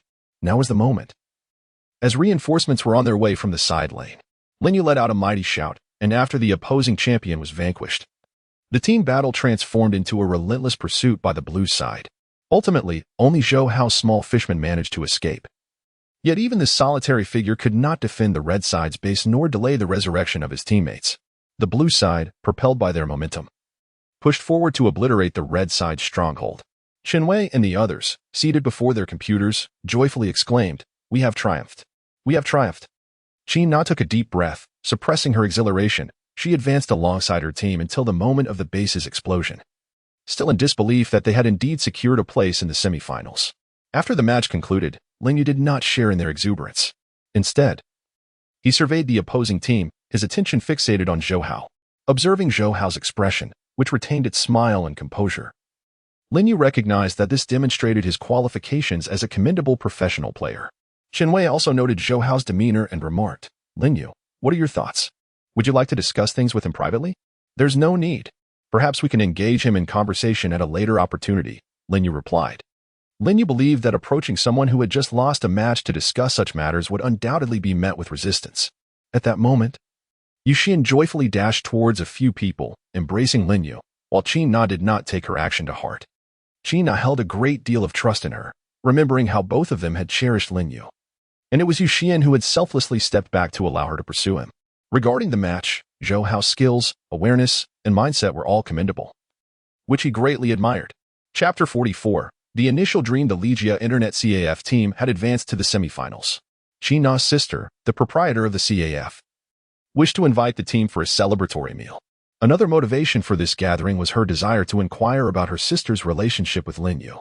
The dinner was scheduled for the evening, but Lin Yu was not present at the villa at that time.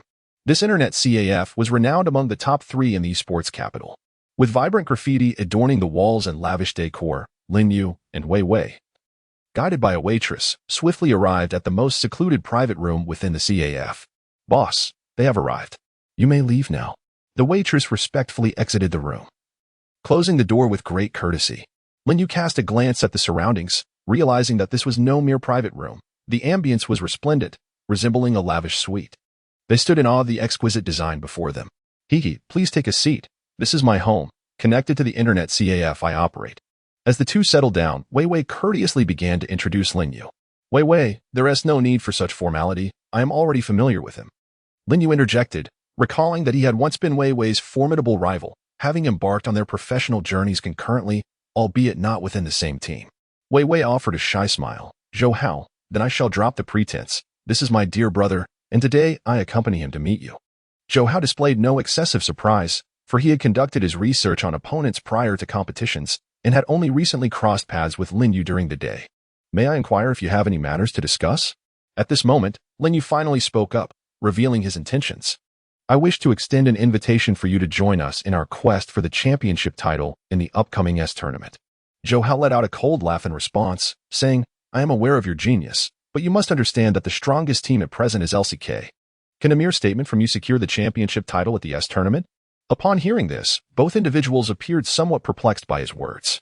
Zhou Hao took a sip of water to compose himself before continuing. "Before your arrival, Wei Wei provided me with a brief overview of your intentions." His implication suggested that Wei Wei had informed Zhou Hao about the plans of the Galaxy Armada in advance. The two did not respond, and after a moment of contemplation, Zhou Hao remarked, "Your plan is commendable, selecting exceptional players to assemble the Galaxy Armada in pursuit of the World Championship." Lin Yu paused for a moment before responding. "I understand that relying solely on my words is indeed impractical. The plan is overly simplistic." No, it is not merely simplistic. You must recognize that every team has its core players. If your Galaxy team consists entirely of core players, what will you do when conflicts arise in the future? How will you manage it? Zhou Hao's point is valid. If all 5 players are core members during future competitions, there may be disputes where no one is willing to submit to the other, and each individual aspires to be the brightest star within the team. At that juncture, the challenges may multiply. Although Lin Yu held such thoughts, his extensive experience in leading teams led him to believe that this was not a significant issue. Regardless of one's identity within the group, if one is called upon to contribute and enable others to succeed, one must rise to the occasion. Lin Yu remarked, "I believe that time can resolve your issue. What do you think? Would you care to give it a try?" Zhou Hao chuckled heartily. "Look at me. I am of a similar age to you all, and my family has funded my entrepreneurial endeavor, allowing me to establish this internet CAF. I can do as I please each day, even lounging about while still earning money. Why would I choose to pursue a professional career alongside you?" Lin Yu discerned the sarcasm in his words, which were laden with ulterior motives, though Wei Wei remained oblivious. "Zhou Hao, if you choose not to join us, so be it. Why resort to such hurtful remarks? Let us not forget that you were once a professional player yourself. Do you now look down upon your former peers? What has become of your dreams?" He stood up, grasping Lin Yu's arm, intent on leaving. Zhou Hao let out a cold, mocking laugh. "Dreams? My dreams were extinguished long ago. Allow me to enlighten you both. Do today's professional players even entertain the notion of dreams? They strive for achievements solely to secure endorsements, to promote products, and to amass wealth. Those who fail to excel merely drift aimlessly, subsisting on meager salaries." Lin Yu was deeply moved by his words and chose to sit down and continue listening to Zhou Hao's account. "Wei Wei, you are well aware of the circumstances surrounding the team I once served. I led them to the semifinals of the S World Championship, but what did we ultimately face? Surely, you must know." He certainly did. At that time, Zhou Hao single-handedly led a hastily assembled team to the World Championship, where they secured the runner-up position. Upon returning home, the team began to bask in the limelight, continuously accepting advertisements and sponsorships, and producing music videos or signing contracts with live streaming platforms. As the entire team savored the sweet fruits of profit, they gradually distanced themselves from the original intent of forming the team. They even went so far as to sell their team slots. These experiences had long been hidden deep within Zhou Hao's heart. Upon realizing that he and Zhou Hao shared a similar disposition, Lin Yu's resolve to invite Zhou Hao to join the TY team became unshakable. Lin Yu spoke calmly.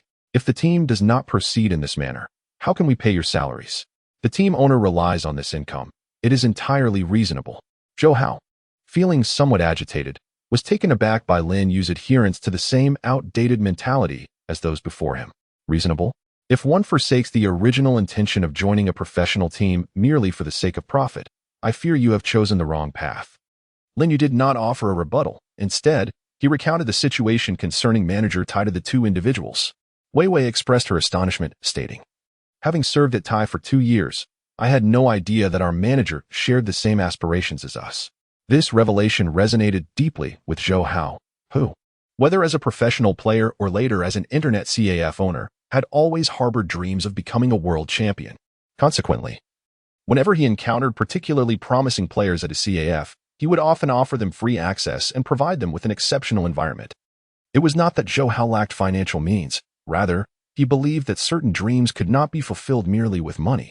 He despised the tendency of teams to squander training time on producing music videos, endorsements, short films, and various reports once they achieved commendable results. Zhou Hao felt that such teams had forgotten the initial reasons for pursuing a professional career. He believed that, rather than engaging in these time-wasting activities, it would be far more beneficial to schedule additional practice matches to enhance team cohesion. Zhou Hao regarded manager Tai as someone who truly harbored dreams. He would not assemble a team merely for profit. If the Galactic Fleet were to be incorporated into Tai's team, it might indeed yield remarkable results. While achieving success could certainly lead to brand endorsements and increased visibility, Zhou Hao pondered that if everyone lost sight of their ultimate purpose, the team could very well decline. After a prolonged period of contemplation, Zhou Hao slowly stated, "Give me some time to think." Once the two departed, they proceeded to the Ligia Internet CAF to reconvene. Zhou Hao remained alone in the room, lost in thought for a full half-hour before dialing a phone number. Beep, beep, beep. The driver answered, "Boss." Zhou Hao replied, "Bring the car around. I need to go out."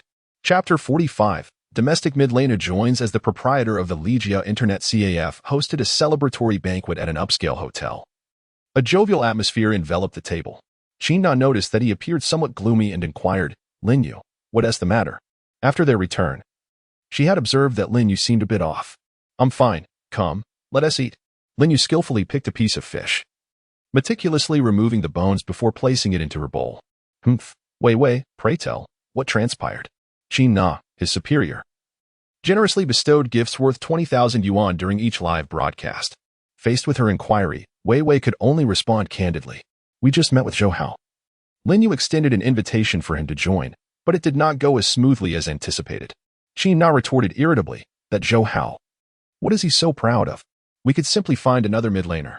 Hardly had the words escaped her lips when Zhou Hao appeared at the table. "Lin Yu, I heard your sister-in-law mention replacing a mid-laner." Chen Wei and the others also noticed Zhou Hao's arrival. Zhou Hao smiled slightly and greeted, "Hello, Boss Qin." Being in the same industry, he was quite familiar with Qin Li. Although Zhou Hao was relatively young, his maturity could likely be attributed to his upbringing. In front of Qin Li, he embodied the dual role of a colleague and, in a sense, a younger brother. "Hello, please take a seat." "Wei Wei, kindly ask the waiter to bring the menu," Qin Li said, adopting a big sister demeanor, as she was indeed the eldest among them. As soon as Zhou Hao sat down, he spoke up, "Lin Yu, I have given it considerable thought. However, I must clarify, I am willing to join TY and can forego a salary, but one must understand our original intent. Otherwise, I may leave the team at any moment." Lin Yu smiled faintly and replied, "Welcome aboard. Rest assured, I am of your kind. I will never lose sight of the essence in whatever we undertake." After dining, they returned to their respective homes. The Galaxy battleship now only required a jungler, and Zhou Hao's addition instilled Lin Yu with newfound confidence in his pursuit against the Korean teams. That evening, the villa housed only Qin and Lin Yu. He leaned in and whispered, "Na, your menstrual period has concluded, hasn't it?" Qin blushed and playfully responded, "What are you up to? Engaging in mischief?" "Hey, you were the one who mentioned compensating me." Qin gave him a gentle kiss and said, "All right, it's not over yet. Be patient, I will eventually be yours. Look at how eager you are." Who is eager? "I'm off to sleep. We have to head to the sports academy tomorrow." The following day, they were promptly intercepted by sports reporters at the school gate, while the principal had endeavored to pave a way for Lin Yu's entry into the institution. Upon entering, the principal escorted them directly to his office, where Lin Yu was greeted by an exquisitely featured woman dressed provocatively. "Hello, my surname is Yi, full name Tian. I'm an esports journalist dispatched by the official channels." Lin Yu cast a disapproving glance at the principal, realizing that interviews are indeed reliant on connections. Yu Tian chuckled softly and said, "Shall we begin once we are prepared?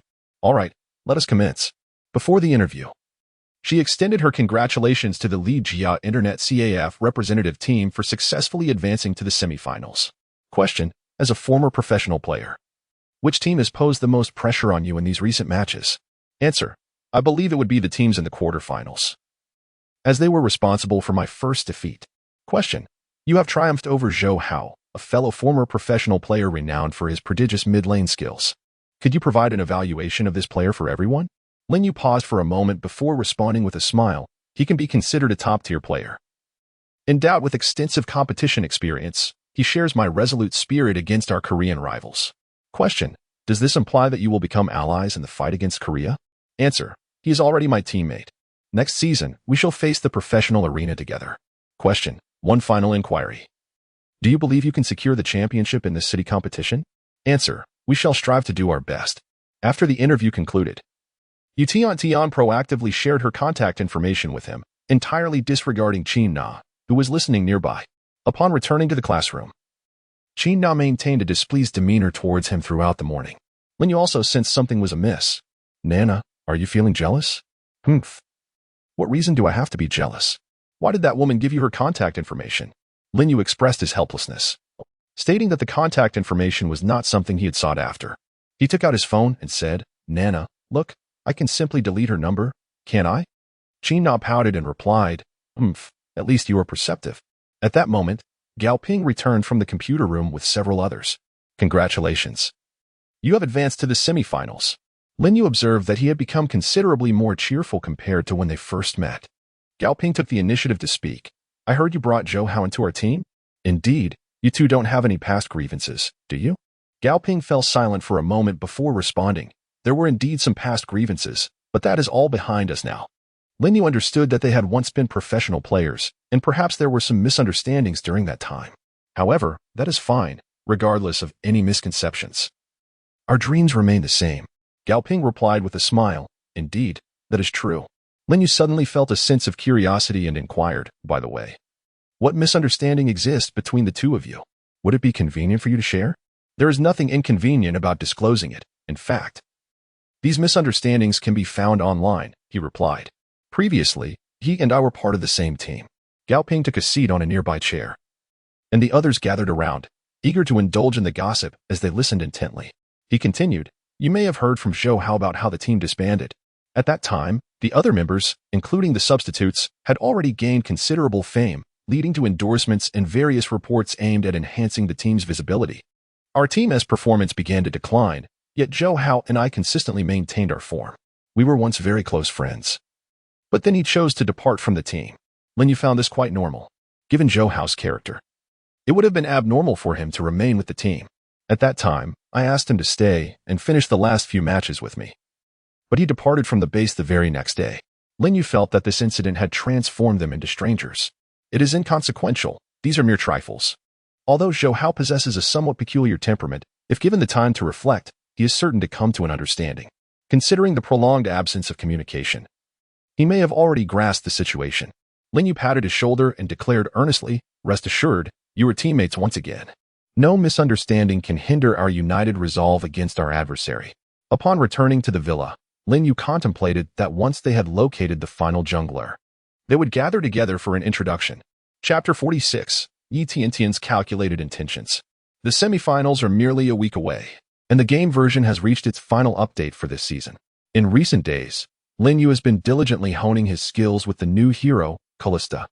Believing that this might be the champion he relies on to secure victory. Nana, grant me a speed boost. Lin Yu deftly maneuvered Callista in this high-stakes match, displaying a remarkable prowess. Despite the opposing team's 5 members converging on the bottom lane to ambush Callista and Lulu, he leveraged a significant advantage with 2 superior items over his adversaries. Under the protective embrace of China's Lulu, Callista relentlessly executed her auto-attacks, stacking her spears with finesse. The Hurricane served as Callista's pivotal equipment, enabling her to utilize basic attacks to stack spears on 3 champions simultaneously. In a breathtaking moment, Callista unleashed a devastating attack, securing a triple kill, after which the opposing bottom lane could not evade Lin Yu's relentless pursuit. Lin Yu achieved a remarkable pinnacle, and due to the overwhelming disparity in strength, the opposing team had no choice but to concede. Wow, Lin Yu, you are so impressive. How do you possess such profound knowledge about the new hero? Qin Na exclaimed, her admiration evident as she resembled a starry-eyed fan. The Korean server updated a week earlier than our domestic server.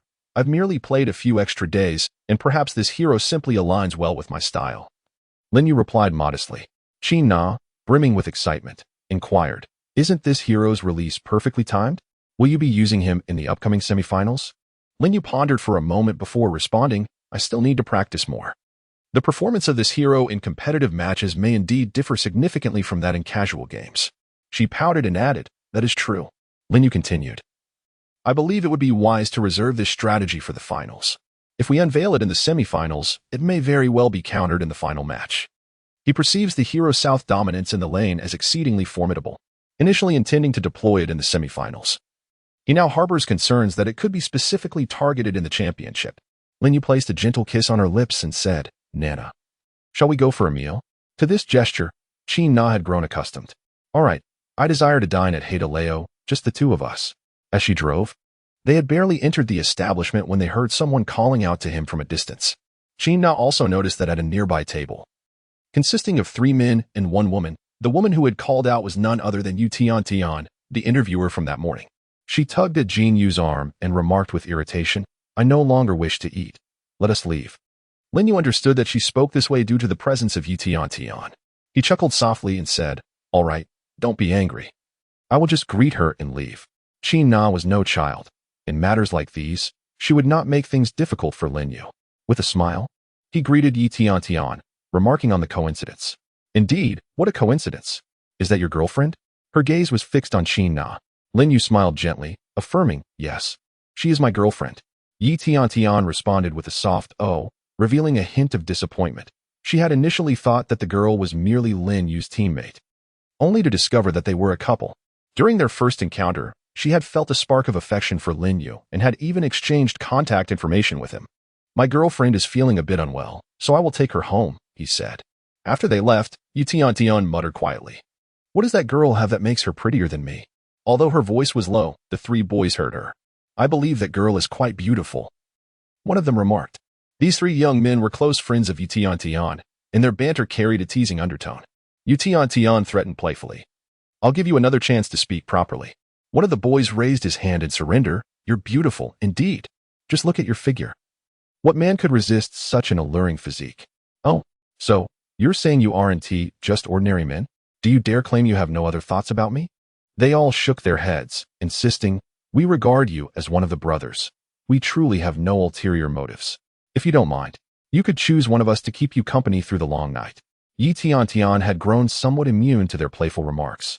Perhaps it was the comfort of long-standing friendship that made such teasing feel natural. Come on, are you really my good brothers? You're making it sound as if I'm desperately lonely. They all replied in unison, yes, absolutely your good brothers. Yu Tian smiled. Well, you said it. I rather fancy that guy from earlier. Help me think of a way to catch his attention. She perceived the challenge ahead. His girlfriend was undeniably beautiful, and if they intended to make a move, it would require patience and subtlety. It's going to be difficult, she mused, if I want to pursue Lin Yu. I must acknowledge my own appeal and assets. This venture into courting Lin Yu was akin to undermining Qin Na without her own merits. She wouldn't dare entertain feelings for him. Suddenly exhilarated, Yu Tian ordered a meal from Haidaleo, declaring, let us go. It's on me. We're going to sing. Meanwhile, Qin Na was feeling quite upset. What are you doing, Nana? Are you angry? She asked, knowing that this was merely a coincidence and that she could only blame herself for the sudden craving for Haidaleo. She drove to a nearby beach, hand in hand with Lin Yu, stepping onto the soft sand. Nana, do you truly feel so insecure about me? She inquired. Qin Na shook her head. No? But that Yu Tian clearly has feelings for you. He embraced Qin Na gently, whispering, but those are merely her thoughts. Do you really lack confidence in yourself? Inwardly, Qin Na pondered. Yu Tian does possess some charm, yet I am not lacking in beauty myself. Indeed, if she could not muster even this modicum of confidence as Lin Yu's girlfriend, she risked being usurped by that vixen. After a moment of contemplation, Qin Na finally understood, leaning in to kiss Lin Yu. With her lips close to his, she gazed deeply into his eyes and declared, I want you to say you love me. As Lin Yu felt her gaze upon him, a surge of emotions welled within, intensifying his affection for the woman before him. After a moment of contemplation, he embraced Qin Na, her chin resting gently on his shoulder. Na, I love you. It was the first time she had heard him utter those words, leaving her mind momentarily blank. Lin Yu, I love you too. From now on, we shall never be apart. He patted her back reassuringly, saying, All right then, let us return. Upon their arrival at the villa, they found only Chun Wei seated in the hall, engrossed in the playback of the match. You're back. Lin Yu, come sit. Our opponent for the semifinals has already been revealed. Lin Yu leaned against the sofa, pondering the identity of his opponent.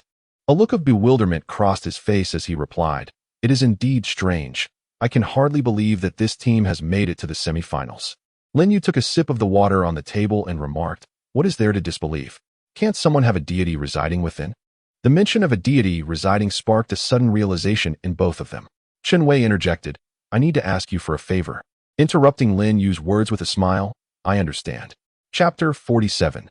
Domestic jungler is an import from this point on. They could only await Chun Wei to uncover the true identity of the opposing jungler. This individual might very well be the jungler Lin Yu was seeking. The next morning, as he emerged from Qin Na's room, Chun Wei wore a mischievous grin and said, With Miss Qin keeping you company at night, you always wake up so late. It seemed that Chun Wei had purposely been waiting for him in the lobby. Have you discovered who the opposing jungler is? Chun Wei nodded and replied, This person is exceptionally formidable. He built suspense before continuing. Initially, this individual was indeed playing professionally in our league, but eventually, they moved to another league to serve as an import. Lin Yu was taken aback. Is it truly possible to do so? Indeed it is, for he has only recently returned to the country. What about you? Do you have any thoughts? Lin Yu indeed had a notion. A player with considerable tournament experience joining the Galactic Armada was simply a perfect fit.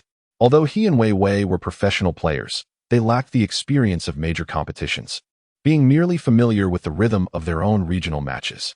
Chun Wei, do you know where the internet CAF he frequents is located? Of course I do. Let's head there this afternoon. By afternoon, Qin Na, having learned of their plans, wisely chose not to accompany them. Understanding that couples should grant each other a degree of freedom, the two swiftly arrived at the internet CAF in Qin Na's car. Upon entering, they spotted several individuals seated in the lounge. Among them, one was conversing while sketching on the Summoner's Rift map with a pen. Chun Wei cast a glance around and pointed towards the lounge, saying, That person is Dong Xiaoyu. He is the one you are looking for. Lin Yu did not enter immediately. He waited until the others in the lounge had exited before following Chun Wei inside. Upon their arrival, Dong Xiaoyu, noticing the two, inquired with curiosity, Who are you? Lin Yu smiled gently and responded politely, Hello, my name is Lin Yu, and this is my friend, Chun Wei. Oh, so you two are the opponents set to face each other in the semifinals? Friendship comes first, competition second. We are here to meet you, not to eavesdrop for information. Lin Yu hurriedly explained, fearing that he might misunderstand. Dong Xiaoyu suddenly smiled gently, urging him not to be anxious, stating that she had no ulterior motives. What brings you here? She inquired, gesturing for the two to sit down and converse. In brief, Lin Yu articulated his thoughts to her. Upon hearing him, Dong Xiaoyu responded, Although I have previously competed in another league, I have consistently kept an eye on the domestic scene. I am well aware of the style you employ in leading your team. Chun Wei, filled with excitement, interjected, So, does this mean you are agreeing?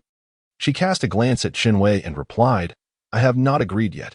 Dong Xiaoyu then turned her attention back to Lin Yu, stating, How about this? If you can secure the championship this time, I will consider joining. This was also a test for Lin Yu, as Dong Xiaoyu had previously claimed victory in professional competitions in other leagues. If Lin Yu could not even attain the championship in this contest, it was unlikely that she would choose to join his illustrious team. Lin Yu solemnly stated, It is settled then. After the two reached an agreement, he glanced at his watch and added, I shall not see you off. It is time for me to train. As Dong Xiaoyu exited the lounge, Chun Wei, standing nearby, remarked with irritation, What kind of attitude is that? Does having been a foreign aide make one so arrogant? Lin Yu patted him on the shoulder and said, All right. It's time for us to return to training.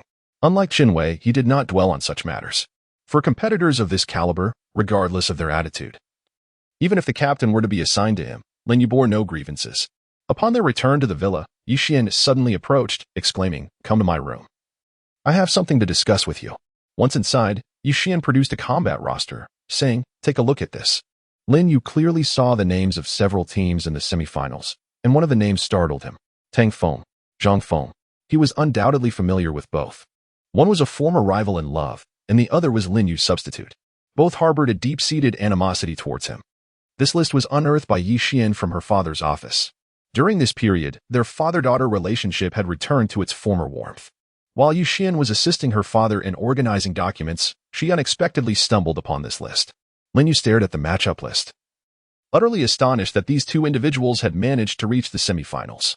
During dinner that evening, Lin Yu presented the list to Qin Wei. After glancing at it, Qin Wei cursed, exclaiming, "Goodness, there must be some foul play in this competition.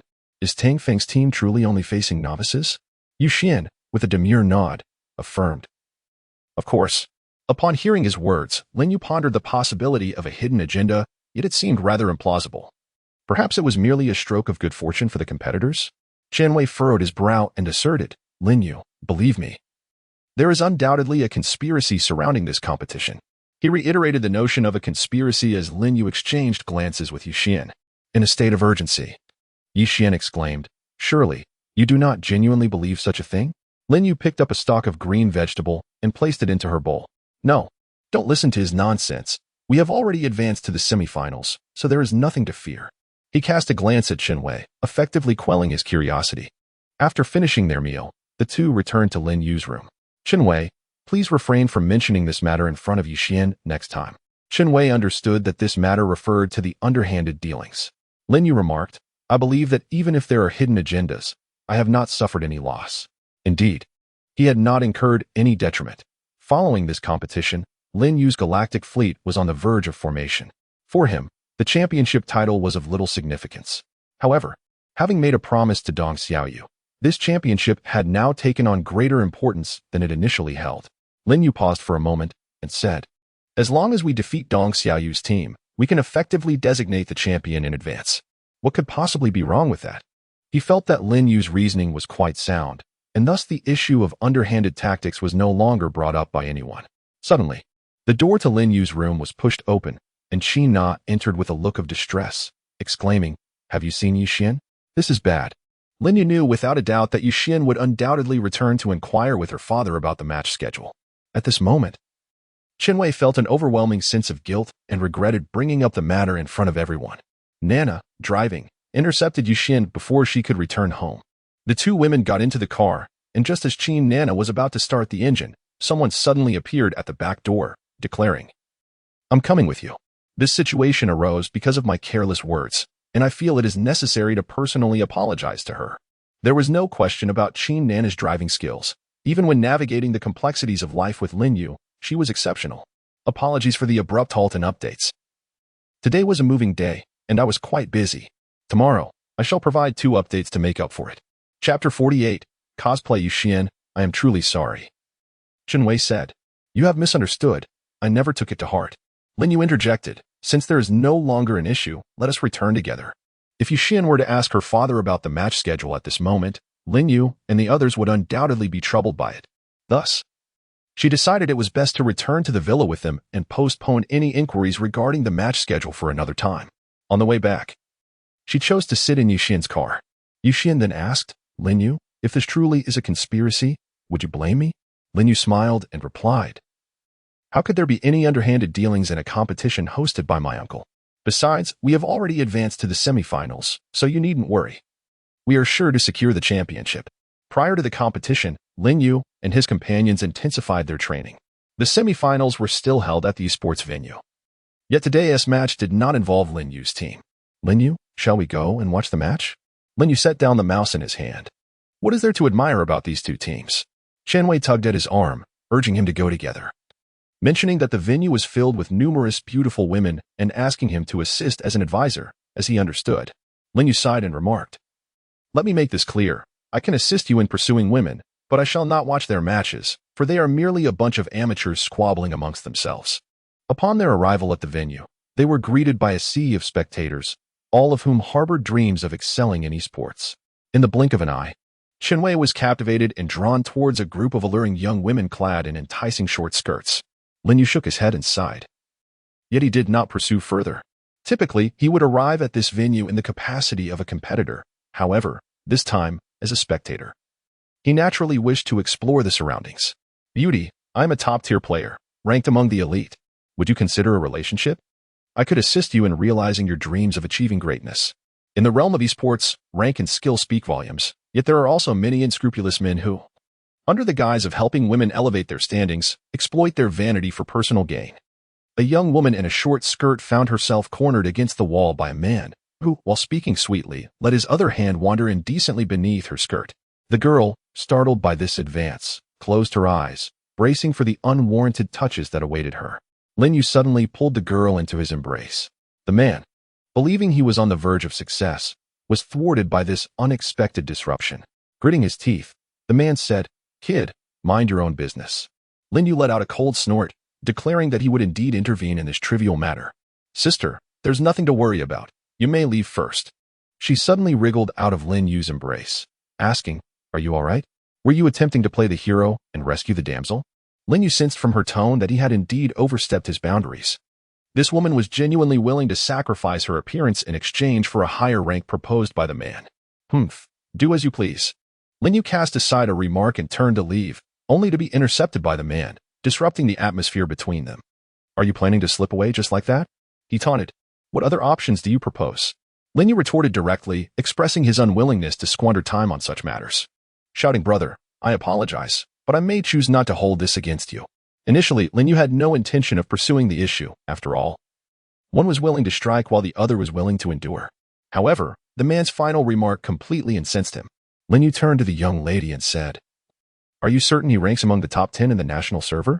To allow such a person to take advantage of you for the sake of your rank seems unwise. I am acquainted with nearly all of the current top 10 players. Yet I have never encountered this man who claims such status." The young lady retorted with a cold smile, "Why not? I am not at a loss. I can elevate my rank for free." The man chuckled as he pulled the young lady closer, his gaze inadvertently drifting towards her bosom. Lin Yu vigorously swung his arm and then pointed at the girl in the short skirt. "Remember this, if that man possessed true strength, he would not stoop to take advantage of you here. Strength is acquired gradually, and one's rank is elevated incrementally. Never entertain the notion of soaring to greatness in a single leap." His words rendered the man before him somewhat apprehensive. "What rank do you hold? Even if I am not among the top 10 in the national server, I am at least a formidable king of the strongest rank. Do you dare to belittle my prowess?" Lin Yu sneered, preparing to depart, as he had no desire to engage with such tedious inquiries any further. "It is indeed you." Lin Yu. Suddenly, Shui, adorned in her full cosplay attire, appeared behind them. Lin Yu beheld her enchanting appearance, adorned in a captivating ensemble that exuded both sensuality and an ethereal charm. Most notably, Shui was inherently beautiful. "Shui, what brings you here?" he inquired. Upon posing the question, he recalled that today marked Tang Feng's competition, thus Shui's presence was entirely plausible. The other two individuals were no strangers to Shui. Her rank had ascended to the pinnacle of the national server. "Lin Yu, didn't she accompany you?" Shui referred to Qin Na. He offered a shy smile and replied, "Qin Na did not come. I arrived with Qin Wei." Upon learning that Qin Na was absent, Shui linked her arm with his, and together they proceeded towards the viewing area. Just as they were about to depart, Shui turned back, bestowing a simple yet warm smile upon the two before advising, "Sister, do not sacrifice your appearance for the sake of rank. Be cautious, lest you fall ill, for in the end, it is you who will suffer." The girl in the short skirt nodded in acknowledgement, demonstrating her understanding and willingness to heed Shui's counsel.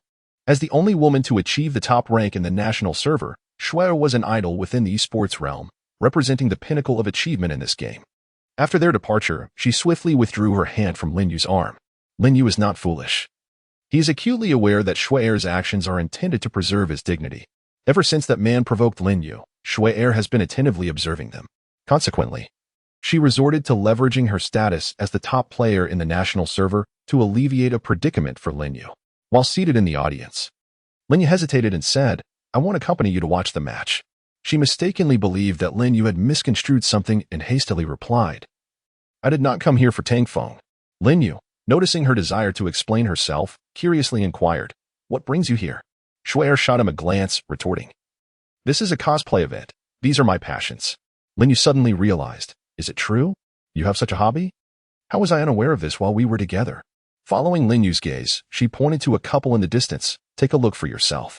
"Who are they?" Peering in the direction indicated by Shui, Lin Yu squinted and exclaimed in surprise, "Isn't that Wei Wei and Xiaoyu?" Xiaoyu was dressed as Soraka while Wei Wei donned an adventurous outfit, both of them chatting and laughing in the front row. Shui asked sweetly, "Now do you understand why I came here? So, will you accompany me to watch the match?" Although Lin Yu had no interest in the game, he acknowledged the misunderstanding had been cleared, and Shui had indeed assisted him. Lin Yu, unable to decline, accompanied her to watch the match. Chapter 49, the heartthrob of the domestic mid laner. In this best-of-5 semifinal, Tang Feng's team ultimately triumphed with a score of 3-2. The match itself lacked excitement, characterized primarily by mutual domination. Had he not been watching the game with Shui, Lin Yu might have returned home long ago. He felt that this time could have been better spent cuddling with Qin Na while enjoying a television series. Such thoughts, however, remained confined to his mind. As the audience began to disperse, Shui gently suggested, "Shall we go to the ice cream shop for a while?" This phrase echoed in Lin Yu's mind. Indeed, it was here that he had accepted Tang Feng's challenge, a moment that led to a suspension in his professional career. "Are you worried that Tang Feng might cause trouble for you at the ice cream shop again?" she asked, sensing his hesitation. "Rest assured, that won't happen this time." Shui's playful charm was irresistible to him. Thus, the two made their way to the nearby ice cream shop, the scene familiar and comforting. Noticing Lin Yu's apprehension, she reassured him, "This shop isn't the same one right outside the professional arena. Tang Feng won't find out." "Me? Afraid of him? Not at all. I merely fear that I might incapacitate him." Shui appeared skeptical at his words. "You don't believe me? Oh, by the way, you might not know this, but I have trained in Sanda." He had only shared this fact about his martial arts training with 2 women, yet in the realm of esports. Mere physical prowess was of little consequence. What truly mattered was rank and skill. Lin Yu ordered her favorite cold beverage. "Aren't you afraid that I might change my taste with such presumptuousness?" Lin Yu handed her the cold drink with a smile, remarking, "Your habit of biting the straw remains unchanged. Thus, your taste cannot possibly evolve." She nibbled on the straw, perplexed by his logic, but decided to let it go, knowing she could not win this argument. "Lin Yu, how is your battleship in the galaxy progressing?" He beamed brightly, almost finished. "I am merely awaiting the lifting of the ban." For tomorrow's semifinals, Lin Yu was thoroughly prepared. Once he reached the finals, Tang Feng's team would be no match for him. "Lin Yu, look, isn't that the girl in the short skirt you intend to rescue?" He turned to glance back and noticed the short-skirted girl was fixated on them. Shui teased, "Could it be that this girl has come to express her gratitude?" At that moment, the short-skirted girl caught sight of their gaze and, gathering her courage, approached Lin Yu. "Thank you for what you did earlier." Lin Yu smiled gently and said, "No need for thanks. In the future, do not allow others to take advantage of you for the sake of division. Cherish yourself a little more." The girl in the short skirt nodded and then departed from the ice cream shop. After this incident, Lin Yu once again believed in the existence of genuine affection in the world. Just as the girl in the short skirt left, a young man entered, exclaiming, "You dare to ruin my opportunity." He initially thought the girl was quite open and anticipated success, only to have his plans disrupted by the 2 individuals before him. He did not blame Shui but instead shifted all the blame onto Lin Yu, for who could contest the prowess of the #1 player in the national server. The young man seized Lin Yu by the collar, demanding, "You novice, how will you resolve this?" At first, Shui felt a tinge of worry upon witnessing the scene, but ultimately thought to herself, "This is Lin Yu. How could he possibly come to harm over such trivial matters?" The young man was quite strong, and Lin Yu's attempts to break free were in vain. At that moment, Shui began to feel anxious as the young man's right hook landed squarely on Lin Yu's face. Suddenly, a voice rang out from the entrance, "Sergi, stop this at once," and arrested the young man's fist. Sergi gazed towards the door, curiously inquiring, "Little boss, what brings you here?" Lin Yu also turned his gaze towards the entrance. It turned out that the little boss mentioned by the crowd was none other than Zhou Hao, accompanied by a couple, Wei Wei and Xiaoyu. "What? Am I not welcome? If I had arrived just a moment later, you might regret it for a lifetime." Seichi expressed his confusion. "What do you mean by that?" Zhou Hao replied firmly, "He is my captain." The captain he referred to was clearly Lin Yu, which momentarily dazed Seichi, causing him to hastily release his grip on his collar. "I truly apologize. I was unaware that you were the captain of the boss. My sincerest apologies." Wei Wei quickly stepped forward, expressing concern. "Are you all right, brother?" Lin Yu paid no heed to Sergi and turned to Wei Wei, saying, "It's nothing." At that moment, Zhou Hao stepped forward, offering an apology and inquiring about the incident that nearly led to Lin Yu being struck. He believed that this matter was his responsibility, and even if he remained silent, Lin Yu would undoubtedly elucidate the situation, just as Serki was about to speak. Lin Yu interrupted, "It's merely a misunderstanding. Since we are acquainted, let us forget about it." In truth, even without their words, Zhou Hao understood that Serki was not inherently malicious. He merely had a penchant for teasing women, having previously flirted with the household maids. Despite Serki's lecherous tendencies, he possessed fighting skills, which led Zhou Hao's father to assign him as a bodyguard. Upon realizing that Lin Yu was not pursuing the matter, Zhou Hao instructed Serki to drive back first. After Serki's departure, the remaining individuals settled in a cold drink shop. Even without Lin Yu's commentary, Zhou Hao could surmise the situation. It was undoubtedly Serki's hand that had initiated the unwarranted advances, only to be interrupted by Lin Yu's gallant intervention, thwarting Serki's intentions. Shui, sitting nearby, lamented, "You too. Even if your family possesses immense wealth, they shouldn't have a lecher like him around." Zhou Hao, feeling a pang of guilt, chuckled nervously. "What the beautiful lady says is true. Serki was assigned by my father to protect me. I have expressed my need for him multiple times. Yet in the face of my father's authority, I dare not oppose him. Thus I must comply with his arrangements." Lin Yu deftly shifted the conversation, deliberately diverting attention. "How did you know I was here?" Wei Wei leaned in. "You should thank my girlfriend. It was Xiaoya who informed us that you and Shui were here enjoying cold drinks." Xiaoya interjected, "Exactly. If it weren't for me, you might have found yourself in quite a predicament, so this meal is on you." Before Lin Yu could gather his thoughts, the couple had already rushed to the front desk, eagerly placing a flurry of orders. Lin Yu remained perplexed and inquired once more, "How did you come to be with Wei Wei?"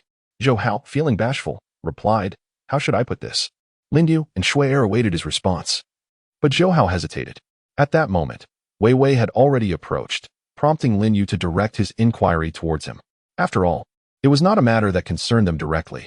"Here's the situation. We were preparing to leave the venue when we encountered Zhou Hao, who learned that you and Shui were at the ice cream shop, so we all came together. But wait, why is Zhou Hao's face so flushed? Even his speech is tinged with shyness." Zhou Hao struggled internally for a moment before admitting, "The truth is, I wanted to meet the #1 player in the national server, the beautiful lady herself." At this point, his cheeks reddened even more. To Lin Yu, it seemed peculiar that a wealthy individual like Zhou Hao would be drawn to such a dominant woman. Chapter 50. Zhou Hao's story. Meanwhile, at the TY Club, Gao Cheng inquired, "Do you think Lin Yu will disappoint us this time?" The manager replied, "He is indeed one of the rare esports prodigies." "Do you harbor no confidence in him?" The manager took a drag from his cigarette. "That's not the case." "So, are you implying that you lack faith in his galaxy battleship?" The manager fell silent, seemingly conceding. Gao Cheng smiled. "Manager, it seems you still don't understand the esports scene well. The mere addition of Zhou Hao is enough to send shockwaves through our division." His assertion was undeniably true. The manager poured a cup of tea and handed it to Gao Cheng, urging, "Please, enlighten me about Zhou Hao's story." Having only taken over the TY Club for a year, the manager was unaware of the events surrounding S2. Zhou Hao had spent his childhood studying abroad, with his parents enjoying a degree of fame in the esports capital, and their wealth was considerable. Upon returning to China, his parents discovered that he had not been studying diligently, but rather immersing himself in games. However, they were quite indulgent, choosing to support his interests instead of forcing him to study. The manager listened intently as Gao Cheng sipped his tea and remarked, "This is excellent tea." The manager shot him a glance and continued, "With the entrepreneurial funds from his father, Zhou Hao opened one of the top 3 esports CAFs in our city. While he may lack academic aptitude, he possesses remarkable talent in esports, and his values are commendable." He named his CAF Jui CAF. Jui CAF? The manager expressed curiosity about the name. Indeed, his intention was not profit. Whether one is passionate about esports or possesses talent in gaming, he charges no fees. The manager was astonished. "So, isn't he essentially running a business at a loss every day?" "Yes, but does the Zhou family truly need that money?" Gao Cheng deflected the question. "Do you know why teams in the LCK exude a sense of dominance?" The manager shook his head. "No, please share." Because in their division, esports is approached as a profession. As long as one is a genius, they will not abandon them, regardless of age. In our division, even the most exceptional players may be dissuaded once they reach 25. The manager appeared perplexed. "You're still not getting to the point." Gao Cheng took another sip of tea. Under the dominance of the LCK, Zhou Hao selected several skilled players from his Ju ECAF and formed a new team, named JY Team, a shorthand for Jui. You should be aware of this team, having taken over TY from the end of S2. The manager suddenly recalled, Of course, I've seen that team. Is the Zhou Hao leading them the same person we are discussing? Gao Cheng confirmed. Indeed, that is him. The manager observed as Gao Cheng finished his tea, and he refilled Gao Cheng's cup. Zhou Hao led his team to an undefeated record, securing a spot in the LPL. Your TY team faced his and was even defeated within 15 minutes. You surely remember that. Feeling embarrassed, the manager remarked, let us not revisit those moments. Let's just drink tea. Gao Cheng continued. It said that internal battles reveal true talent, and this holds true. Although the JY team did not claim the LPL championship, they entered the S3 World Championship as the second seed. Zhou Hao's team advanced to the finals, where they faced an LCK team and were swept 0-3, finishing as runners-up. The manager nodded. I'm aware of this outcome. Being a runner-up often garners more acclaim than the champion, leading to substantial advertising revenue and profits. Indeed, the value of that runner-up title is significant, especially since it was our division's first time reaching the finals. However, the question remains, does Zhou Hao lack funds? The manager instinctively replied, how could he possibly be short on money? It seems he loses money daily. Manager, you've noted that he lacks financial need. But the other team members are in dire straits. Once they found quick ways to earn money, they became unproductive, engaging in absurd antics to raise their profiles. The worst part is their inability to conduct practice matches. Zhou Hao hoped that once the new season commenced, his teammates' spirit would return. Yet even teams like managed to secure top 3 rankings. The manager appeared confused. So, you're suggesting that when Lin Yu joined, his victory over was not solely due to the aura of a casual player, but rather because I was inherently weak? Gao Cheng did not respond, instead offering the manager a knowing glance. Zhou Hao, disheartened, chose to leave the team, which subsequently sold its spot and ultimately failed to secure relegation. Since then, Zhou Hao had vanished from the competitive scene until the city championship, where he resurfaced. Gao Cheng remarked, in that case, I believe Lin Yu surpasses him significantly. At the very least, he managed to preserve the original TY. The manager pondered, strangely, why would a player of Zhou Hao's caliber willingly join Lin Yu's galaxy battleship? Gao Cheng drained his cup. Didn't you say Lin Yu was far superior? With his discernment, he couldn't possibly overlook that. All right, manager. I have matters to attend to. Once they return to TY, please call me immediately. I am ready to resume my coaching role. Just as Gao Cheng opened the door to leave, he suddenly recalled something. Manager, if I'm not mistaken, there's another expert in the Galaxy battleship who used to be part of the JY team. If Lin Yu has already reached out to him, congratulations. Your team is on the verge of greatness. The manager, filled with anticipation, replied, Coach Gao, if you have the time, please tell me more about this other expert. Absolutely. Manager, once you confirm the roster of the Galaxy battleship, I will share their stories with you one by one. With a resounding thud, the office door closed. The manager sat in his office, his heart racing with excitement. Meanwhile, a few individuals exited the ice cream shop, and Chen Wei had met a rather impressive girl. Telling Lin Yu he would return later, Lin Yu could only return to the villa alone. The competition was set to commence the following day. And once he triumphed over Dong Xiaoyu, his galactic battleship would be ready to take flight.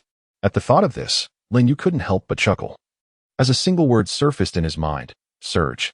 Chapter 51, North American Championship Foreign Aid. Upon returning to the villa, the others were diligently preparing for tomorrow's match. It was then that Qin Nan noticed the absence of one individual. Where was Chen Wei? Lin Yu said with annoyance. I thought this kid was rather innocent. But to my surprise, he went on a date with his sister the day before the competition. No sooner had he spoken than Chen Wei pushed open the door. Upon reaching the threshold, he overheard the disparaging remarks about him. How unkind of you, he exclaimed. In a jesting tone, Lin Yu remarked, What's this? Are you truly so innocent? He found a seat and continued, I am indeed quite pure. This woman is no ordinary person. She happens to be Dong Xiaoyu's sister and conveniently returned to the country alongside him. I have inquired about quite a few matters concerning Dong Xiaoyu. Oh, so, by your account, you have sacrificed your charm to assist us in gathering military intelligence? Qin Na teased from the side. He feigned a particularly aggrieved expression. What else could I do? It is rather disheartening to be the subject of your discussions. All right, Na, refrain from debating with him. Despite his usually serious demeanor, he possesses an unparalleled eloquence when it comes to charming women.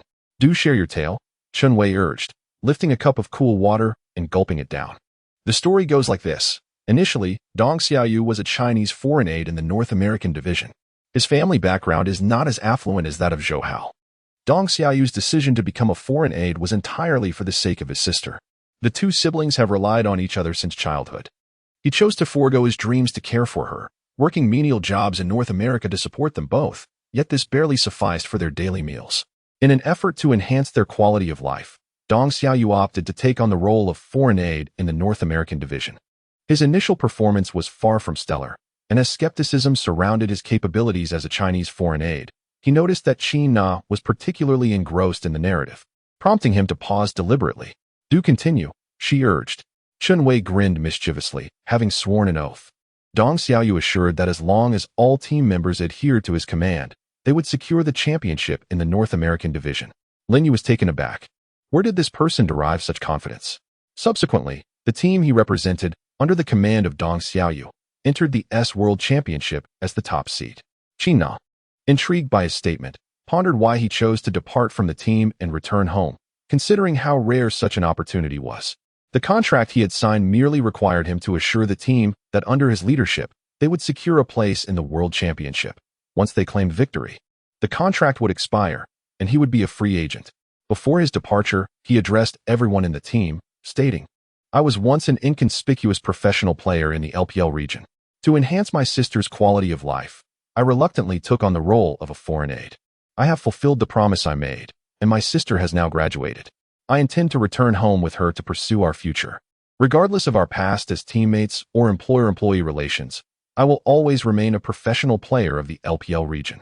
Chen Wei shrugged, recounting his exact words. Yet, Qin Na remained perplexed. He could have completed the World Championship before leaving. Competing in the World Championship was the pinnacle of honor in esports. At this moment, Lin Yu stepped forward to elucidate the confusion surrounding Qin Na. He had previously stated that he remained a professional player in the LPL region. Currently, the performance of LPL teams in the World Championship was rather disheartening. Dong Xiaoyu did not wish to one day face an opponent from the LPL, and he had also mentioned that his role as a foreign aide was merely a last resort, undertaken for the sake of his sister. Was that truly the case? After listening to Lin Yu's explanation, she still felt perplexed. Chen Wei nodded, affirming the accuracy of Lin Yu's words. On the flight back home, he noticed his sister's solemn expression as she gazed at Dong Xiaoyu. Initially, she assumed her brother was disheartened due to relinquishing the opportunity to compete in the World Championship. However, upon inquiry, she discovered that what he had conveyed to her was quite similar to Lin Yu's account. At this moment, Lin Yu's heart surged with excitement. It was truly exhilarating to have such a person as a teammate. "Chen Wei, you sacrificed your charm, yet there seems to be no valuable intelligence to be gleaned?" Chen Wei lightly tapped his forehead, recalling that he almost forgot. "I learned from his sister that Dong Xiaoyu, although proficient in on-the-spot command, possesses a fatal flaw. It was from the moment he boldly declared his intent to seize the championship that his weakness began to manifest insidiously. He is incapable of excelling in a best-of-5 series." Lin Yu appeared remarkably composed. Why? His fear of failure had led him to set high expectations for himself, creating immense psychological pressure. Whenever he reached the crucial decisive rounds, his mind would spiral into chaos, resulting in various blunders, making him a vulnerable point in the competition. Chen Wei cautiously inquired, "Do you still intend to invite him to join your galaxy fleet?" Lin Yu, upon being questioned, remained unfazed. Of course, the psychological pressure he faced was manageable. After all, my galactic battleship is not bound by numerous regulations. Once he acclimates, the demons within him will gradually dissipate. Chen Wei extended his thumb in approval, remarking that he truly is the king of the bystanders, offering a crystal-clear analysis. A player like Dong Xiaoyu is well aware of his own shortcomings, and thus, during the finals, his team decisively clinched the championship with a score of 3-0. Hey, Chen Wei, you still haven't mentioned the cost of sacrificing one's appearance." Qin Na interjected, her face a mask of confusion. She continued, "This has nothing to do with tomorrow's match. You two are glorifying the opponents to the point where I've lost all motivation to compete." Lin Yu gently brushed her nose with his hand, revealing the price he paid in sacrificing his appearance. "What?" Qin Na exclaimed in surprise. "We have already discovered the weaknesses of the core figures on the opposing side. Tomorrow's match will be a best-of-5. As soon as Lin Yu finished speaking, Qin Na instantly understood.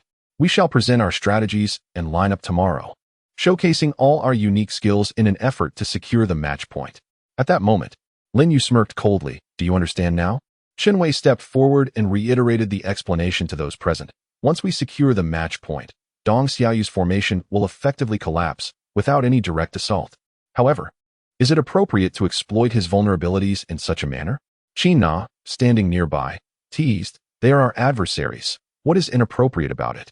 After all, it is you who revealed his weaknesses to us. With that, she huffed and fixed her gaze on Wei, secretly relishing the moment. For he had just playfully mocked her earlier. Lin Yu understood his concerns. You need not feel guilty about this matter. After he joins the Galactic Fleet, I will provide him with an explanation. Furthermore, we must assist him in vanquishing his inner demons. All right, let us adjourn the meeting.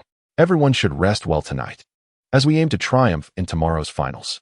Lin Yu lay on his bed, filled with anticipation for the formation of the galactic battleship. When that moment arrives and he steps onto the professional arena, it is sure to astonish everyone. Chapter 52, Callista's lane domination the following day. With merely 20 minutes remaining until the match commenced, the venue was already brimming with spectators. Zhou Hao, Shui Er, and Wei Wei occupied the prime seats, eagerly awaiting the event. Lin Yu, should we unveil the global strategy for our first match? Wei inquired, yet Lin Yu remained silent, lost in thought. Qin Na nudged him. Lin Yu, what is troubling you? Only then did he regain his composure, replying, I am fine. Let us adapt as the situation unfolds.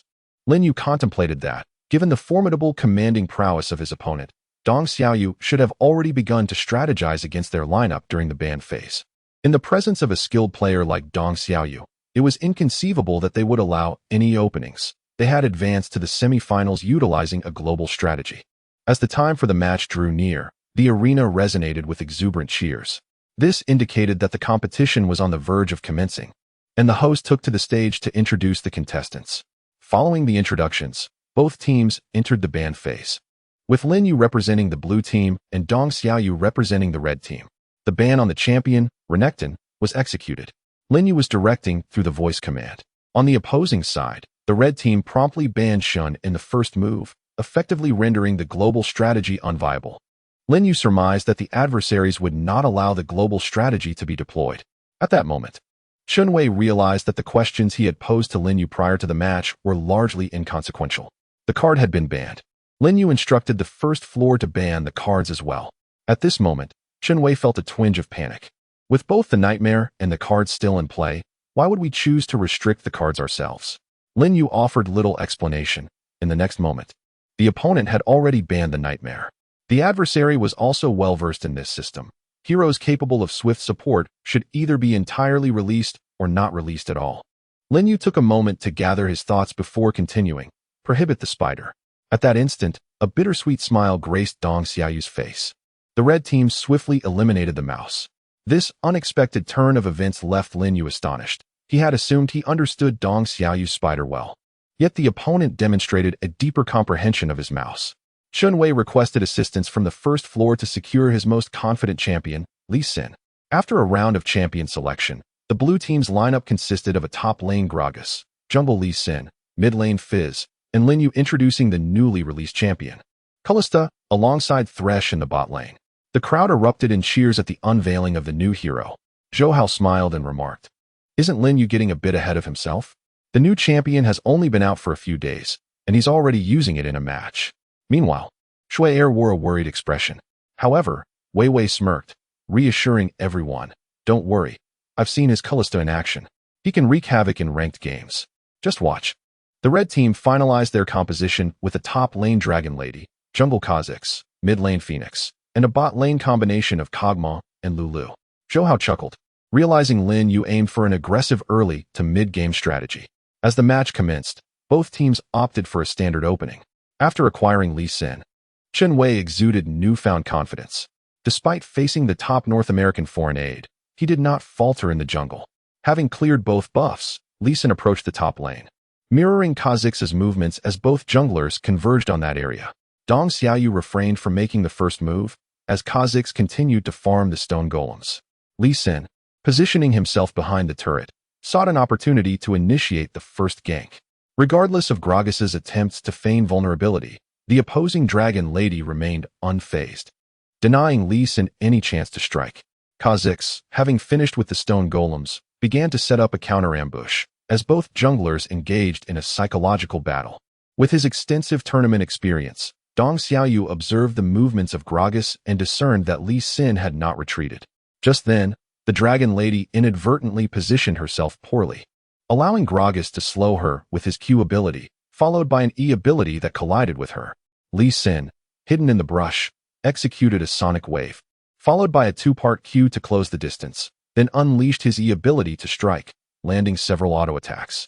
Despite Dragon Lady's noble lineage granting her substantial durability, even a full barrage of damage was insufficient to eliminate her. Seizing the opportunity, Dong Xiaoyu's Kha'Zix coordinated with Dragon Lady to unleash a devastating combo, reducing Li Xin to a sliver of health. Realizing the precarious situation, Chun Wei hastily flashed to escape, but Kha'Zix swiftly followed suit, landing the final blow with his Q ability, securing first blood. With Dragon Lady severely wounded and Gragas's cooldown still lengthy, retreat was the only viable option, as pursuing further kills was out of the question. Thus, merely 5 minutes into the match, first blood was claimed by Dong Xiaoyu's Kha'Zix. In the bot lane, Lin Yu's Kalista relentlessly harassed the enemy duo, systematically tearing through low-health minions, inflicting damage on Kog'Maw and Lulu. Although Lulu's protective capabilities were formidable and their positioning was cautious, Qin Na's Thresh struggled to find an opportunity to engage. Kalista's relentless assault had already taken its toll on the opponents, leading Kog'Maw and Lulu to return to base to recuperate by the 6-minute mark. Seizing the moment, Kalista quickly pushed the minion wave beneath the enemy turret, while Kha'Zix was compelled to head to the bot lane to clear the wave under the turret. At that moment, news arrived from the top lane. Chun Wei's Li Xin executed a second gank, resulting in Dragon Lady's demise at the hands of Gragas.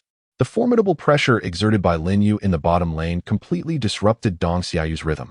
As Kalista ventured out once more, she had acquired a bloodthirster alongside a pair of standard boots. At this juncture, Kalista's ability to dominate and sustain herself in combat became increasingly potent.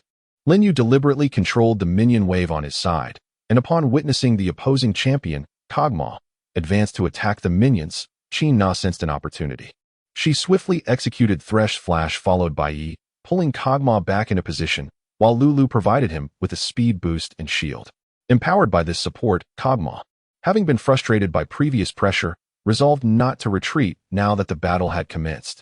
After using Thresh's E, he activated his ultimate, encasing Kog'Maw within its radius. Both Kog'Maw and Lulu unleashed a torrent of damage upon Thresh, while Lin Yu simultaneously attacked the minions and leaped forward. Just as Thresh absorbed a significant amount of damage, Kalista unleashed her ultimate, retrieving Thresh back to her side. Qin Na, with pinpoint accuracy, then collided with Kog'Maw. In that fleeting moment of impact, Kalista's spears pierced Kog'Maw, and despite the healing and Lulu's ultimate, he found himself unable to withstand the brutal damage from Kalista's rend. As Kalista withdrew her spear, she QD towards Lulu, utilizing the kill on Kog'Maw to refresh her E skill and subsequently slow Lulu down. This rendered Lulu vulnerable to Thresh's hooks, but she narrowly dodged the attack with her flash. Although she evaded the hook, the slow remained, and Lin Yu maneuvered Kalista, inching closer using the minions as cover. In this manner, Kalista ruthlessly eliminated Lulu. After Lin Yu secured a double kill, both players found themselves in a less than favorable state. Dong Xiaoyu attempted to capitalize on the situation in the bottom lane, yet Lin Yu remained vigilant, allowing Kalista and Thresh to safely return to base beneath the turret. Taking advantage of this brief window, along with Phoenix's swift wave control, Dong Xiaoyu successfully claimed the dragon. However, even so, the red team was at a disadvantage, as the 2 kills on Kalista hindered the development of Kog'Maw in the lane. By the 8th minute, the score stood at 3-1. Chapter 53. Unleashing the firepower. As the match progressed to the 10th minute, Lin Yu's Kalista, utilizing her formidable health to dominate, successfully secured the first tower. At this juncture, Dong Xiaoyu's Kha'Zix sought opportunities in the mid lane. However, the agility of Fishman rendered the Ice Bird unable to initiate control effectively. As a wave of minions pushed towards the blue team's turret, Fishman boldly utilized his E ability to clear a group of ranged minions. Seizing the moment, the opposing Ice Bird erected an ice wall to block Fishman's path, followed by a Q ability that stunned the little Fishman. Dong Xiaoyu's Kha'Zix, leaping over the wall, managed to force out Fishman's flash. Though the attempt to secure a kill was unsuccessful, it was fortunate that Fishman had no skills available for the next wave. And with no lane control, Kha'Zix was free to invade the enemy jungle indefinitely. Lin Yu's Callista and Thresh returned to base to replenish their supplies. By this juncture, they had acquired Berserker's Greaves and Blade of the Ruined King. At this moment, Callista's combat prowess was unparalleled, prompting Lin Yu to instruct the mid-lane Fizz to split push in the bottom lane. However, Callista and Thresh made their way to the mid-lane, thereby depriving the opposing Ice Bird of its wave-pushing authority. Lin Yu's Callista exudes formidable pressure, rendering Dong Xiaoyu's Kha'Zix hesitant to invade the jungle. As the match approached the 15-minute mark, the opposing duo of Kog'Maw and Lulu found themselves compelled to rush to the mid lane for defense. Just as Lin Yu pushed a wave of minions, including a cannon minion, Chun Wei's Lee Sin seized the moment, utilizing a ward to initiate a flash followed by a Dragon's Rage, propelling the Ice Bird towards Callista. Coupled with Thresh crowd control, despite the Ice Bird's passive, it could not endure until its allies arrived. The blue team swiftly eliminated the Ice Bird, while simultaneously demolishing the mid-tier tower. Now, the blue team held the upper hand, and Dong Xiaoyu sensed that this match was slipping away. The blue side relentlessly expanded their advantage, while Chun Wei's Lee Sin began to invade the jungle, leaving Kha'Zix with no opportunity to farm. As the game reached the 20-minute mark, Lin Yu commanded his team to secure the Baron, while the red side, with only their high ground tower remaining, was powerless to thwart the blue team's aggressive onslaught. Even with the Ice Bird, they could not clear the waves quickly enough. Callista, using her ultimate, forcefully dove the tower, eliminating the Ice Bird, which signified the imminent conclusion of the game. Schwerer, witnessing this scene, could hardly believe her eyes. My goodness. Lin Yu is even more formidable now than before. Zhou Hao, with a calm demeanor, remarked, indeed, had Kog'Maw not been suppressed from start to finish, they could have utilized the Ice Bird's ultimate to delay the game, and by the 35-minute mark, the situation would have been vastly different. As the match concluded, Lin Yu's team claimed the first victory, and despite the red side boasting a late-game composition, they could not extend the match to that critical moment. Lin Yu expertly utilized the new hero, Callista, to its fullest potential during the early and mid-game, delivering damage, support, and pushing towers with remarkable proficiency. As the first match concluded, both teams retreated to their respective lounges. Dong Xiaoyu was busy strategizing the next match for the other players. Lin Yu, how shall we approach the upcoming game? Chun Wei, filled with excitement, was acutely aware that they were on the cusp of victory. Let me think. We must adapt to the situation. In the next match, Callista is no longer an option, as the opposing team will undoubtedly ban her. The global flow system is also off the table. Upon hearing this, Chun Wei became anxious. What shall we do then? Do you have any other signature heroes? Lin Yu smiled enigmatically, assuring, do not rush. In the next round, they will certainly be released. The break had concluded, and both competitors made their way to the arena. This time, Lin Yu opted to switch sides, with Dong Xiaoyu on the blue team and Lin Yu on the red team. The players were ready. The blue team banned champions such as Nightmarish, Card, and Callista, while the red team prohibited Spider, Kog'Maw, and Lee Sin.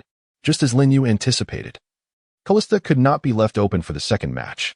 Even if the blue team had the first pick, he was confident they would refrain from selecting Callista. The final composition was locked in. The blue team retained the jungle Rengar, top lane Renekton, mid lane Orianna, with the bot lane consisting of Ezreal and Thresh. Conversely, the red team's lineup astonished Dong Xiaoyu, featuring top lane Gragas, jungle Shun, mid lane Lulu, and bot lane Twitch with Janna. What? Can this 4-protect-1 strategy work?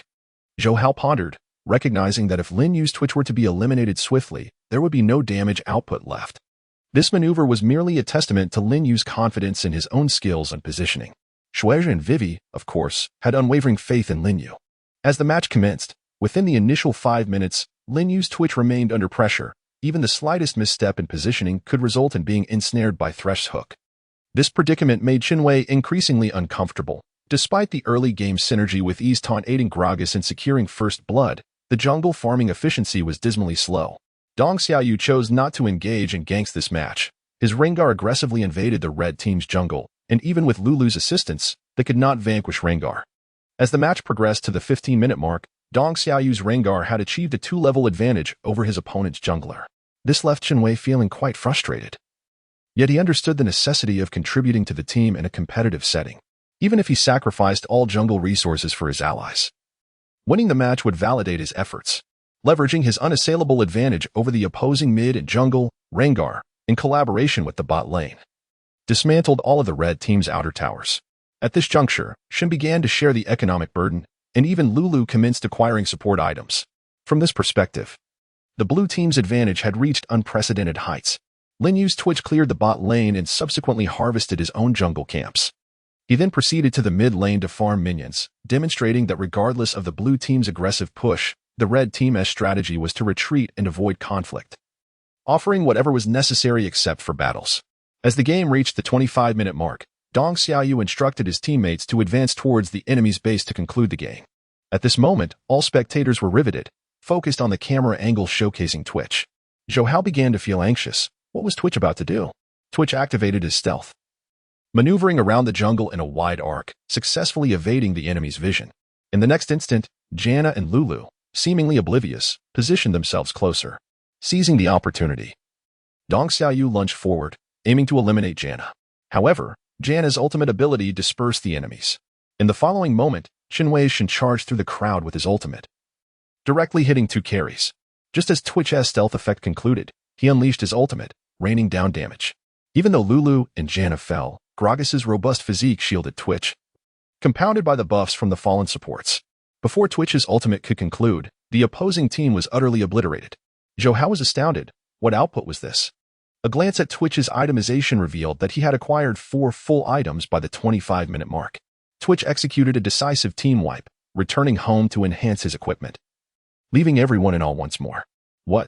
This Twitch has 6 items at 26 minutes? Unbelievable. Chapter 54. Entering the finals, the audience erupted in discussions. This Twitch had 6 items?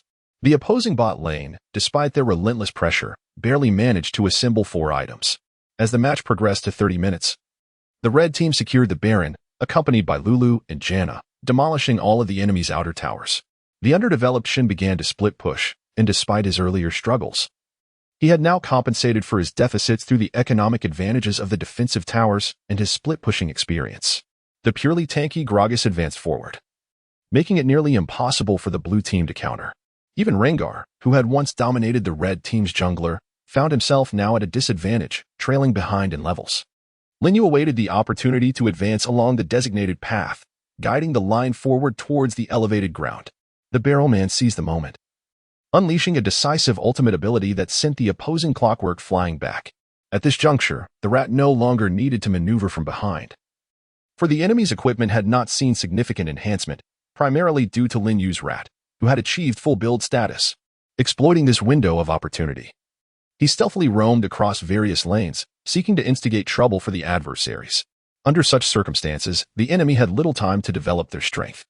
The Barrelman withstood the onslaught of the turret, while the rat, under comprehensive protection, executed a powerful ultimate that swiftly eliminated the remaining 3 foes. The blue side's Crocodile and Manus managed to retreat to their fountain. Following this, with a 30-second revival timer, the blue side found themselves unable to defend their base. Just as the blue base erupted in a spectacular explosion, the audience erupted into a cacophony of cheers. Lin Yu's team had secured match point, and everyone still harbored a glimmer of suspense regarding the possibility of a comeback from their opponents. However, only Lin Yu and a few others were aware of Dong Xiaoyu's vulnerabilities. Upon returning to the lounge, Dong Xiaoyu voluntarily substituted in a backup jungler, as he could never quite conquer his inner demons. Consequently, Dong Xiaoyu's team had lost all confidence, to the extent that in the 3rd match, their opponents didn't even ban Callista. Lin Yu wielded the Callista, unleashing a massacre in the 3rd game that was even more brutal than the first round's outcome. As the host announced, the match concluded with a score of 3-0, propelling the Legia Internet CAF team into the finals. A chorus of cheers erupted from the audience.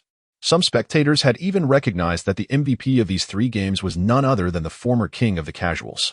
Not only was the venue alive with applause, but every class in the sports academy where Lin Yu studied was also engrossed in watching the semi-final of the city championship. The shouts of Panda resonated throughout the entire class of the Titan Peak. Heavens! Lin Yu and Qin Na had actually advanced to the finals. Gao Ping maintained a calm demeanor, smiling faintly without any overt expression. He believed that Lin Yu possessed the prowess to reach the world championship. After all, a mere city championship was hardly a challenge. The most elated of all was the principal of the esports academy, for this marked the highest honor the academy had ever achieved. Zhou Hao's face bore no signs of astonishment either. All right, I should be heading back. Please convey my best wishes to Lin Yu for the finals. It was not that Zhou Hao was devoid of emotion. He and Gao Ping had both been runners-up in the S season, and a city championship truly did not stir him to the point of fervent cheers.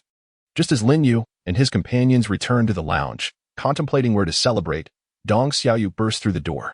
"I lost." Lin Yu smiled faintly, proclaiming that friendship takes precedence over competition. "Welcome to my galactic fleet." After the two exchanged a handshake, he added, "Once you have everything sorted out, please give me a call." It seemed that Lin Yu merely needed to await the day he would return to Team TY, as all members of his galactic fleet would honor their commitment. After Dong Xiaoyu departed, Shuer and Wei Wei also entered the lounge. As the saying goes, one does not strike a smiling face. Shuer came to congratulate them on reaching the finals, and naturally, Qin Na bore no grudges. After all, who among us lacks a sense of magnanimity? Such thoughts remained unspoken within her heart. Wei Wei beamed with joy, exclaiming, "Congratulations, my friend. The galactic fleet is about to take flight." Lin Yu said, "Thank you. Let us celebrate well tonight." That evening, everyone gathered at a luxurious restaurant to partake in the festivities, with the bill graciously covered by the owner of Li Jia Internet Cafe, Qin Li. Qin Li had increasingly grown fond of her brother-in-law. "Brother-in-law, please accept this gift," she added. Lin Yu took a glance and discovered it was a car key. "Sister, this gift is too extravagant. I kindly ask you to take it back." Qin Li thought to herself that her sister had indeed made the right choice. She grasped Lin Yu's hand tightly and placed the key directly into his palm. "Take it. From now on, please take good care of my sister." Lin Yu hesitated, contemplating whether he should return the car keys. At that moment, Qin Na spoke up. "Sister gave them to you, so just keep them. After all, you are my boyfriend. Consider this as a dowry for our future marriage." Upon hearing these words, envious glances were exchanged among all present, while Shuer's expression turned notably grim.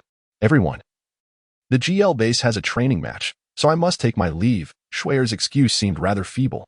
Qin Na whispered something in Lin Yu's ear, urging him to go and return soon. Everyone, except Qin Li, guessed that Lin Yu had stepped out to pursue Shuer. Shuer stood by the roadside, waiting for a taxi, occasionally wiping her tear-streaked eyes. "Shuer," she heard Lin Yu call her name, yet she refrained from turning around, perhaps fearing that he would witness her vulnerable side. "What are you doing out here?" "Qin Na will be upset. Qin Na asked me to come. It's late, and it's unsafe for you to go back alone. Let me give you a ride." Lin Yu seized the opportunity to try out the car that Qin Li had just lent him. As they got into the vehicle, Shuer's emotions began to stabilize. "Do you still have feelings for me?" Lin Yu grasped the steering wheel, momentarily at a loss on how to respond to the dilemma at hand. "I do not wish to speak falsely. Would you consider me a cad?" She embraced Lin Yu tightly, her voice quivering with emotion as she said, "You are not a cad. If I had not taken matters into my own hands, we would not have lost each other. I am truly sorry."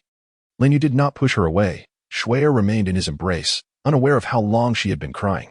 Has she found some comfort? Shuer obediently nodded her head, and Lin Yu gently wiped away her tears, assuring her that it was all right to cry. After escorting Shuer back to the base, Lin Yu drove back to the restaurant. Qin Li, with a sense of satisfaction, settled the bill and then reserved a private room at the largest KTV in the esports capital. Lin Yu had recovered from his earlier emotional turmoil and, in a moment of inspiration, suggested, "Nana, let us sing a duet of natural beauty." After their harmonious performance, Wei Wei approached, exclaiming, "Sister-in-law sings beautifully."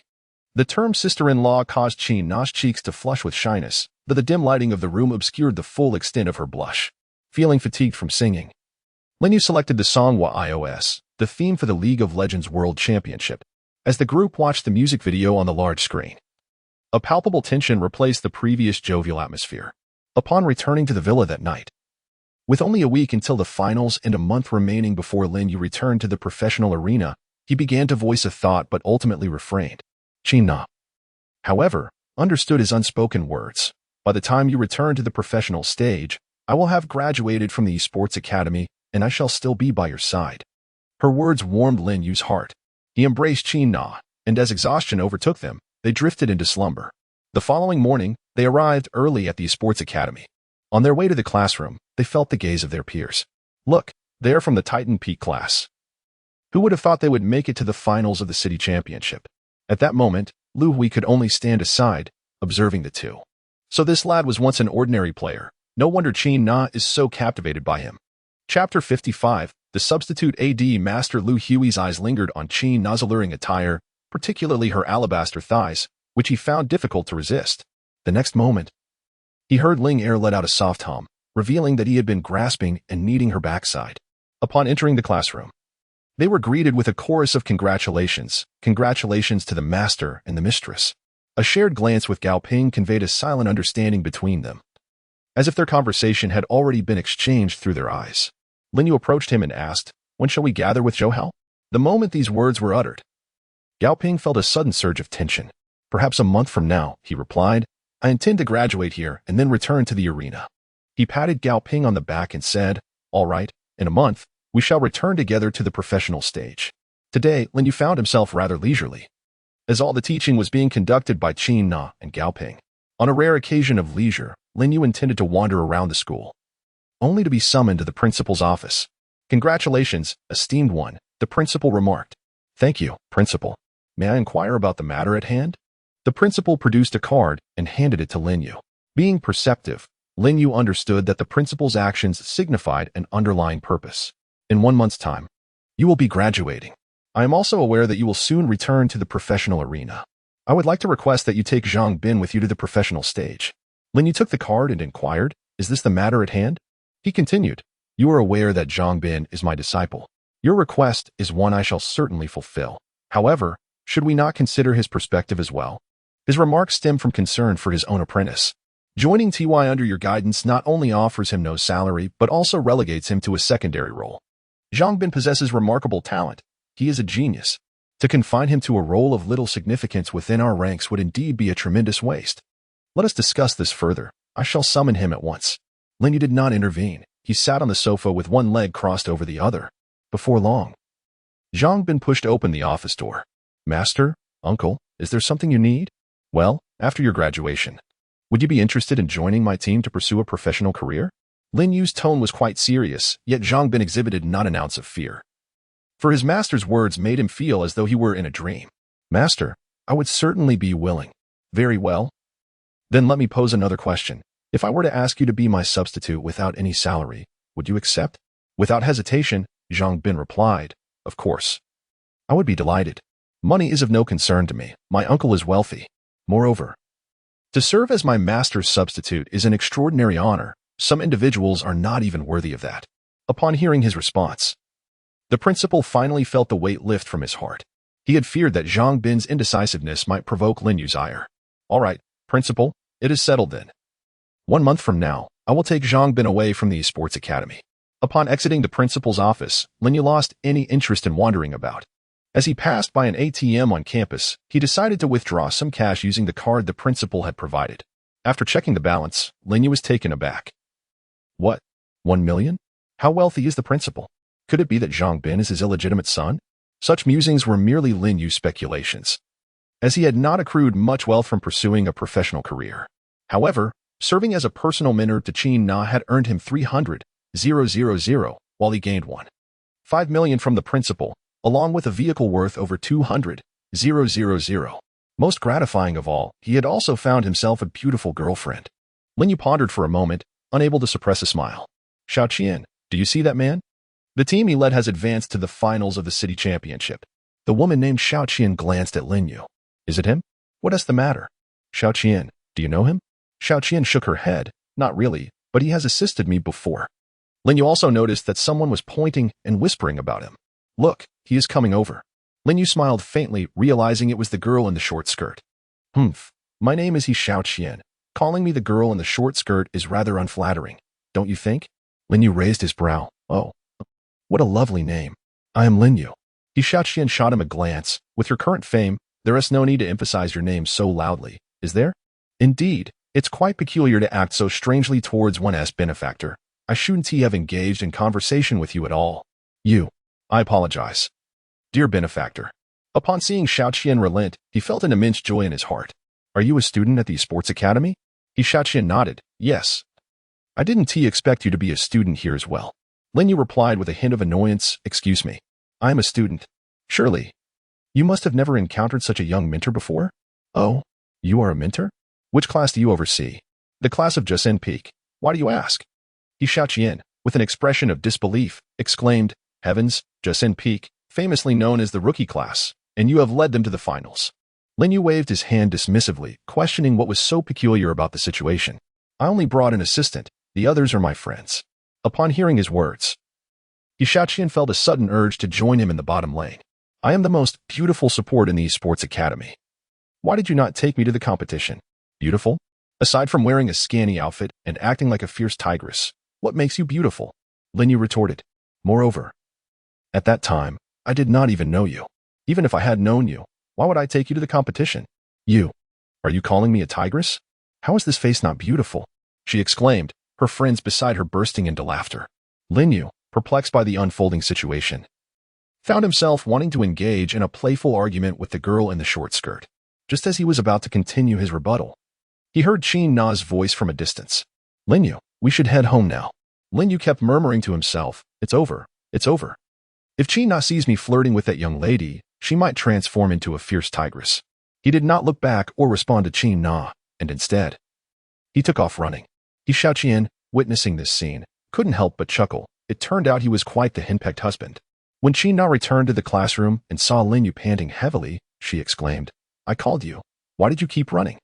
Lin Yu wiped the sweat from his forehead. Is that so? I just sprinted back from the principal's office. You can ask the principal if you don't believe me. Qin Na clearly doubted his words, elongating her tone. Oh, is that so? Of course, let's head back. Pointing at him, Qin Na gritted her teeth and said, Lin Yu, you are truly remarkable. How did you know I just finished teaching? And how did you know I came to call you to go home together? Lin Yu felt a sudden darkness before his eyes, thinking to himself, this is truly disastrous. I initially intended to brush it off, yet here I am, confessing without provocation. Nana, listen to me. I assure you I have done nothing wrong. However, Qin Na would not listen. She exited the school gate, started her car, and drove towards the villa. Lin Yu slapped his own mouth, feeling quite foolish. Fortunately, he had the car that Qin Li had given him. Otherwise, he would have had to spend the night at school.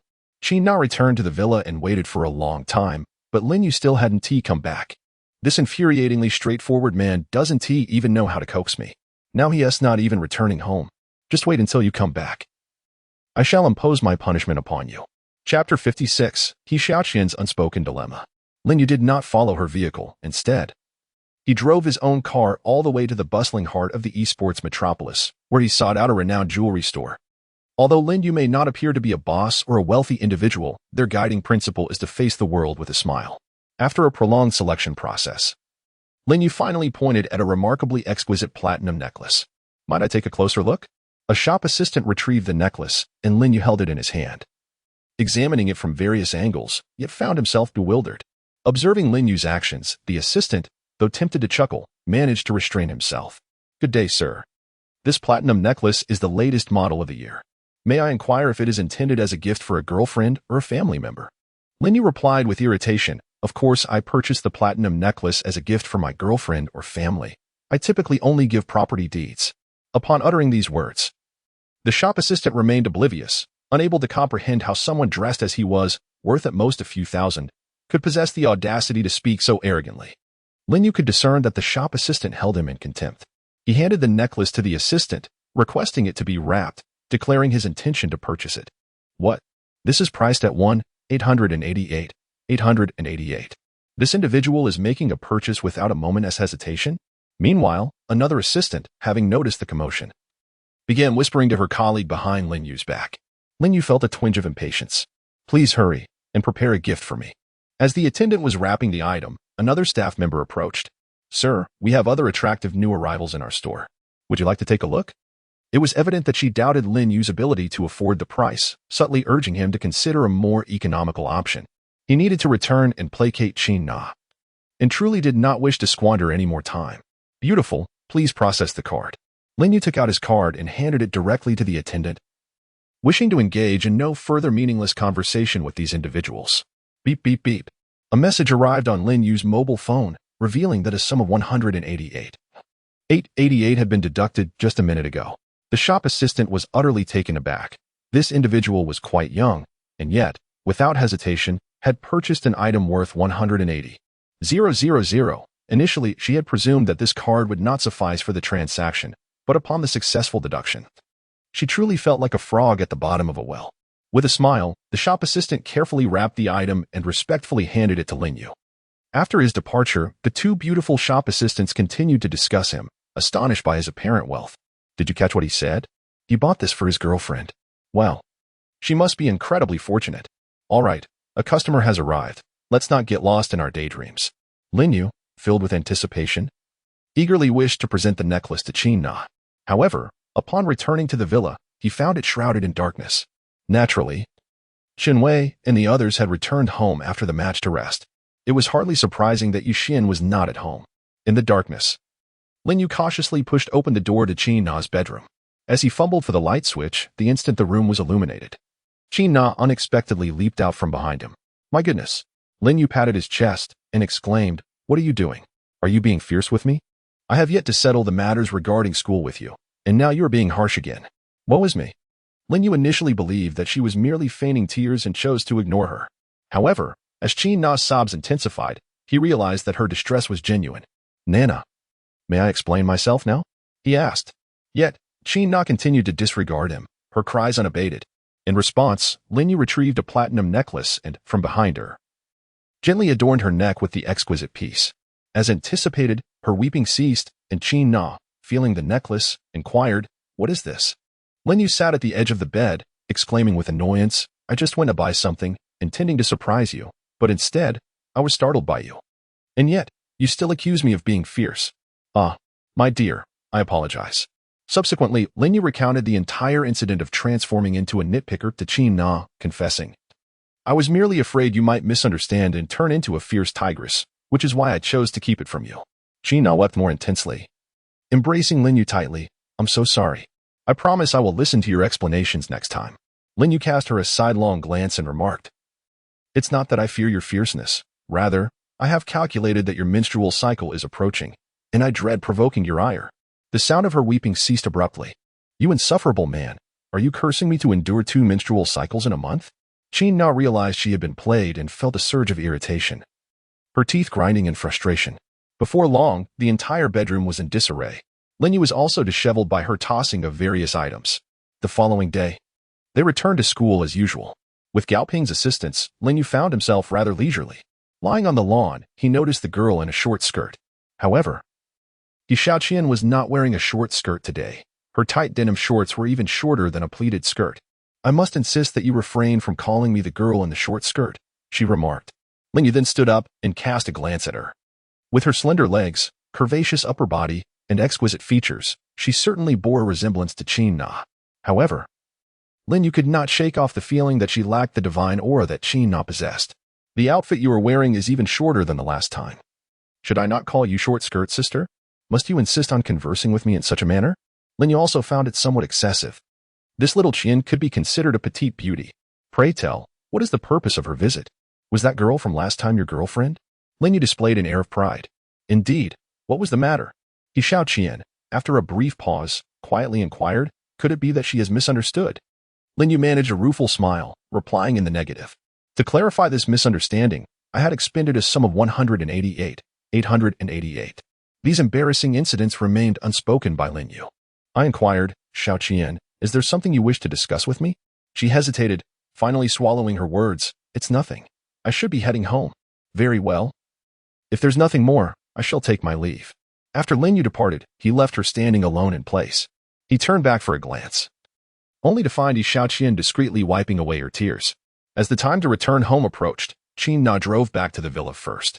Ever since Lin Yu acquired a car, he seldom returned with Qin Na, primarily to savor the experience of driving. On his way back, as he glanced out of the passenger window, he spotted a familiar figure. Upon stopping the car and alighting, he realized it was Xiaoqian. Come on, beautiful. A young man wearing sunglasses urged, attempting to pull her into his vehicle. The gaming room is ready. Accompany me tonight, and I will ensure your comfort while I level up. I don't want to. Let me go. Xiaoqian protested, her voice growing louder. Yet, the young man only became more exhilarated. The location of the sports academy was rather secluded, and at this hour, the streets were devoid of pedestrians. Even the passing vehicles were few. As Xiaoqian seemed on the verge of being dragged into the car, Lin Yu, witnessing the scene, felt a surge of indignation. You young masters know nothing of cherishing a lady. Mind your own business, the young man retorted. This woman is notoriously promiscuous. If you wish to partake, you may have her once I am finished. This statement ignited Lin Yu's fury. How could one so blatantly disrespect women? What Lin Yu despises the most are these wealthy young masters, and Tang Feng is undoubtedly one of them. Lin Yu chuckled lightly, assuring, it's nothing. I am merely waiting in line. Observing her alluring figure, he found it undeniably tempting. The man laughed heartily, responding, "Is that so? In a moment. I shall be in the car, and I'll give it a try for you." Xiaoqian was taken aback by his audacity, initially believing Lin Yu had lost his senses. With this figure of mind, you men surely cannot resist the allure, she mused silently, keeping her thoughts to herself. Lin Yu slowly advanced, and the man, contemplating the prospect of sharing a moment with such a charming young lady in the car, felt a surge of excitement. In the blink of an eye, Lin Yu seized her with his left hand, pulling her with force, causing Xiaoqian to lose her balance and, in the next instant, tumble into Lin Yu's embrace. Lin Yu delivered a powerful right hook, striking the man squarely on the bridge of his nose. Hurry! This blow left the young man reeling, his nose stinging and tears streaming down his face. He grasped Xiaoqian's hand, and together they swiftly entered the vehicle. Just as the young man began to regain his composure, Lin Yu had already driven away. "Thank you, my dear brother of wit." Lin Yu cast her a glance and asked, "What did you say? A contrarian brother?" Xiaoqian replied with a mischievous smile, "Isn't that so?" He was so infuriated that he stuttered, "Why you, get out of the car." Xiaoqian pouted, "No, at most, let me change how I address you." She knew that Lin Yu had a soft heart. "Thank you, but I am not a bus. Some people still have their first times intact." "Why do you emphasize that? Is it impressive that it's still intact?" "My first time is still intact too." The latter thought was Lin Yu's inner monologue. He certainly did not wish for Xiaoqian to be privy to it. "By the way, who is that man? How did you get involved with him? No wonder you seemed a bit distracted at school today. I met him online. We agreed to be friends. After he saw my picture, he insisted on meeting me. And then his lustful nature emerged. But wait, at school today, I sensed you had something unsaid." Xiaoqian replied sweetly, "I was just worried about your girlfriend misunderstanding. Initially, I regretted agreeing to meet him. I intended for you to play the role of my boyfriend, and after returning, I would block him to extinguish his hopes entirely. Fortunately, the plot is still unfolding as usual. It's just that you did not appear in the guise of a boyfriend." Lin Yu initially intended to retort to her. Yet time did not permit him to engage in petty arguments, for the vehicle of that individual had already caught up. Lin Yu pressed the accelerator. Yet no matter how he tried, he could not shake off the pursuing vehicle. "Xiaoqian, where are we?" he asked. Qiqing glanced out the window and replied, "This is Haijing Road." Lin Yu took out his phone and dialed Zhou Hao's number. At that moment, Xiaoqian was still teasing him. "You can't possibly be calling someone. Can you?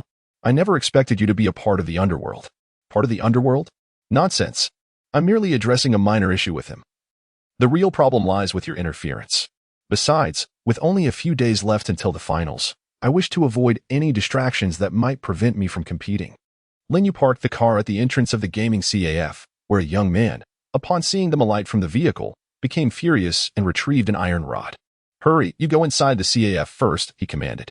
In the next moment, he swung the iron rod menacingly towards Lin Yu's head. However, before the blow could land, the rod was suddenly seized firmly by someone else's hand, with merely a fraction of his strength.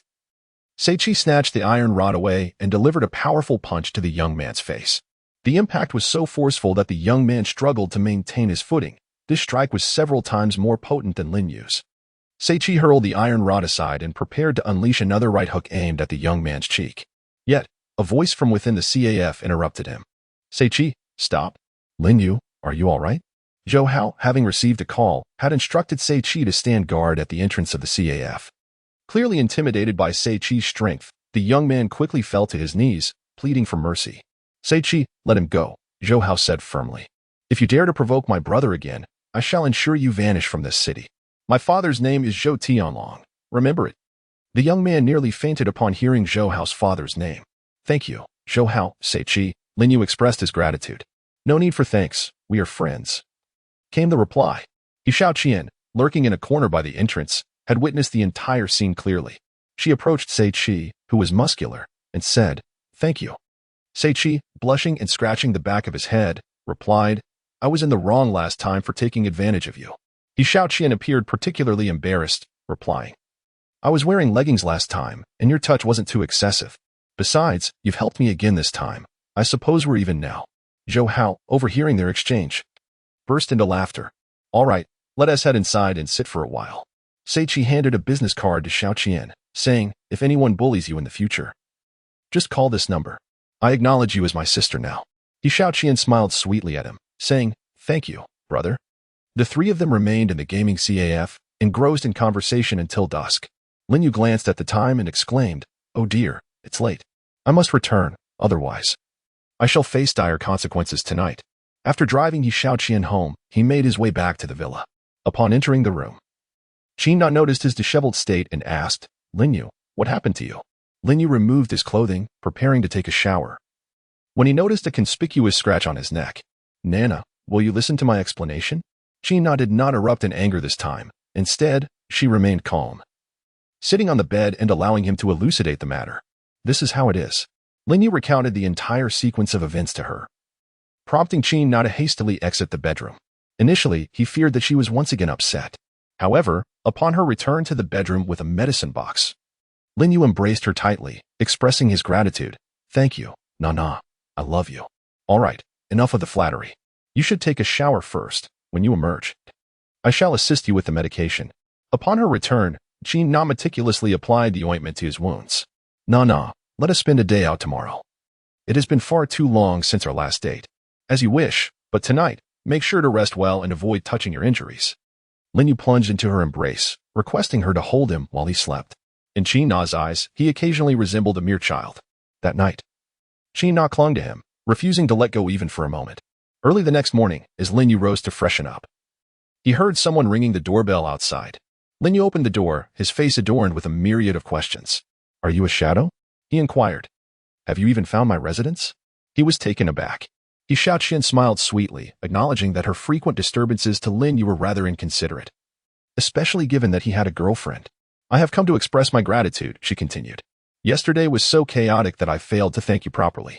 Lin Yu replied with irritation, "I understand. You may leave now." With that, he forcefully slammed the door shut. Lin Yu muttered to himself, "Well, if Qin Na finds out that a woman has come knocking, it would be disastrous." Xiaoqian, infuriated, stamped her feet and exclaimed, "Humph, Lin Yu, you are nothing but a contrarian." Chapter 58, The Importance of Mindset. Knock, knock, knock. "Why are you still here?" I, Lin Yu, feeling a twinge of impatience, urged, "Speak quickly, or be on your way." He had no desire to linger until Qin Na awoke to witness this scene. After all, today was meant to be a date for the two of them. If Xiaoqian were to ruin it, Lin Yu would undoubtedly strip her of her garments in anger. Just as he was about to close the door, Xiaoqian exclaimed, "I wish to learn your skills." "Oh, you wish to learn?" Lin Yu inquired. To which Xiaoqian nodded eagerly, "Yes, please accept me as your disciple." Lin Yu leaned against the door, scrutinizing her. "Aren't you the top female support from the sports academy? Do you still require a mentor?" He chuckled playfully. Xiaoqian, feeling shy, replied softly, "Actually, I'm only in the platinum tier." Lin Yu was not particularly surprised. He was well aware of the caliber of students at the sports academy. "Why should I accept you?" Lin Yu inquired, but without waiting for a response, he prepared to close the door, wishing to have no further entanglement with this individual. "Wait. I genuinely wish to learn from you. Please, express any demands you may have, and I shall comply with all." She blushed and softly added, "Except for." Lin Yu was certainly aware of what she intended to convey. "Enough," he stated. "I have no interest in your physical appearance. If you truly wish to become my apprentice, you must heed my guidance henceforth." Initially, Lin Yu had no desire to take on another disciple, had it not been for her fervent passion for League of Legends. He would have long since dismissed Xiaoqian. "Tell me, can you prepare breakfast?" Although Xiaoqian often associated with dubious companions and occasionally ventured to meet male acquaintances, she nonetheless could be regarded as a dutiful child to her parents. Thus, she had acquired a repertoire of culinary skills, particularly excelling in the art of dessert making. "I can. Master, just wait. I shall prepare breakfast for you now." Xiaoqian proceeded to the kitchen, deftly donning an apron. Observing her skilled movements assuaged Lin Yu's initial doubts about her capabilities. Lin Yu returned to the bedroom, where Qin Na was still sound asleep. She had clung to him throughout the night, preventing him from finding a comfortable position. After waiting for half an hour, Qin Na slowly opened her eyes, her weariness from the previous night evident. In a hoarse voice, she murmured, "It's nothing. I simply had trouble sleeping."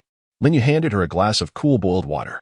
After taking a sip to soothe her throat, she rose to wash up. "Breakfast ought to be ready." "What? Why say it ought to be ready when there are only the two of us at home?" Lin Yu chuckled, saying, "You will know as soon as you get up." As the two stepped out of the bedroom, they were greeted by their master and mistress, who announced that breakfast was ready. Qin Na pulled him aside and whispered, "What on earth is going on?" Lin Yu smiled and replied, "Can't you tell? She is now my apprentice." Ah?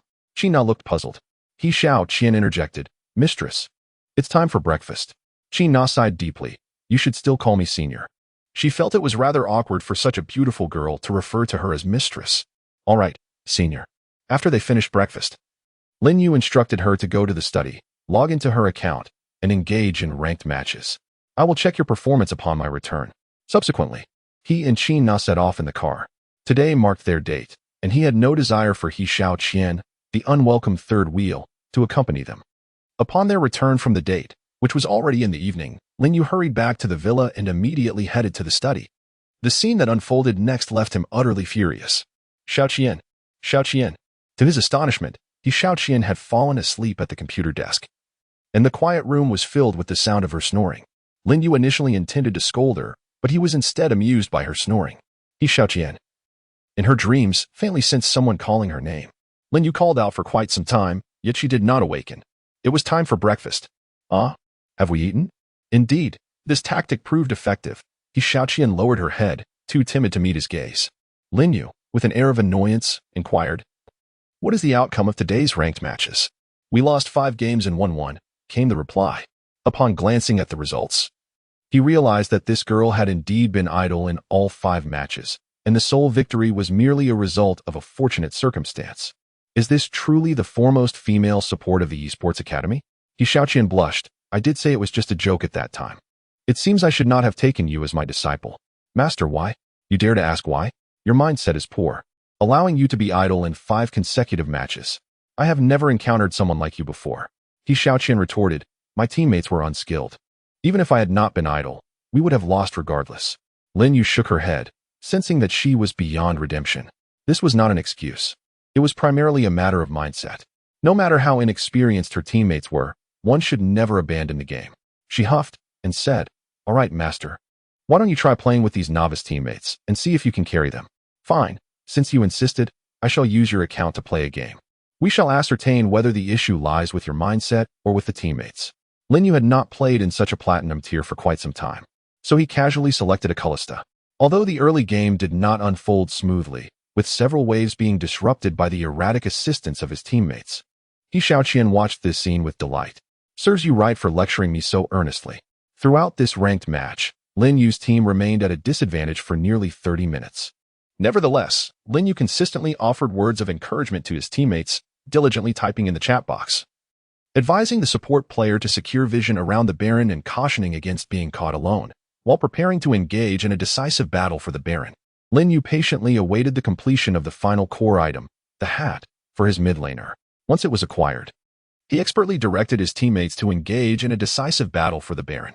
At that moment, the opposing team was occupied with the Baron, and Lin Yu's Callista unleashed her ultimate, hurling Thresh into the dragon pit. Thresh's ultimate ensnared the entire enemy team, followed by a swift closure of the trap, compounded by the Baron's damage output, resulting in an astounding 0 for 5 exchange, annihilating the opposition. Although Lin Yu's team had been at a disadvantage from the beginning to the end, victory in this match hinged solely on a singular, flawless team fight. Even after the game concluded, the team's economic standing remained below that of their adversaries. So, I ask you now, is it not the mindset that holds paramount importance? He Xiao Qian huffed, her conscience pricked, and fled the room. Lin Yu followed closely behind and found her already at Qin Na's side. With a trembling voice, she pointed at Lin Yu and said, "Senior, he is bullying me." He replied gently, "I am quite satisfied with your performance in today's ranking matches. Is that acceptable?" His concern stemmed from the fear that she might, in a moment of misunderstanding, accuse him of wrongdoing to Qin Na. At that point, even a plunge into the Yellow River would not cleanse his name. Chapter 59, the first setback in the finals. With only 2 days remaining until the finals, Lin Yu chose to divert his focus from Xiao Qian for the time being. Meanwhile, in the bustling metropolis, the CL team was in their training room. Suze had heard that a new team had advanced to the finals in the sports capital. Observing Suze's anxious demeanor, he chuckled. "Why the worry? The professional teams from the esports capital have been dominated by our teams in the LPL arena, Haven TV. What is there to be anxious about?" However, the team captain was none other than the king of casual players who had been the subject of much discussion 6 months prior. "Oh, is that so?" Suze, immersed in rigorous training, had not paid much attention to the online reports. Upon visiting the website, he furrowed his brow. What? Zhou Hao and Dong Xiao, you both lost to them? Closing the website in frustration, he lamented. How embarrassing. A global finals runner-up and a North American champion defeated by a newcomer in such a competition. Shouldn't we prepare to study this team in advance? I have a feeling we will encounter them on the LPL stage sooner or later. Why the haste? There are a total of 16 teams in this LPL competition. 8 from our city and 8 from the esports capital. Even if we meet later, that will only be in the playoffs. And do you really think our city's team would fear them? It seemed the other person understood and nodded in agreement. By the way, after the city championship finals, keep an eye out for this team. They will surely be recruited by various clubs. Let me know where they end up. Understood. I won't disturb the captain's training any longer. Suze clenched his mouth, gritting his teeth. King of casual players. I eagerly await our encounter on the professional stage. Over the past few days, Lin Yu had secluded himself in his room for training, sometimes even neglecting to eat.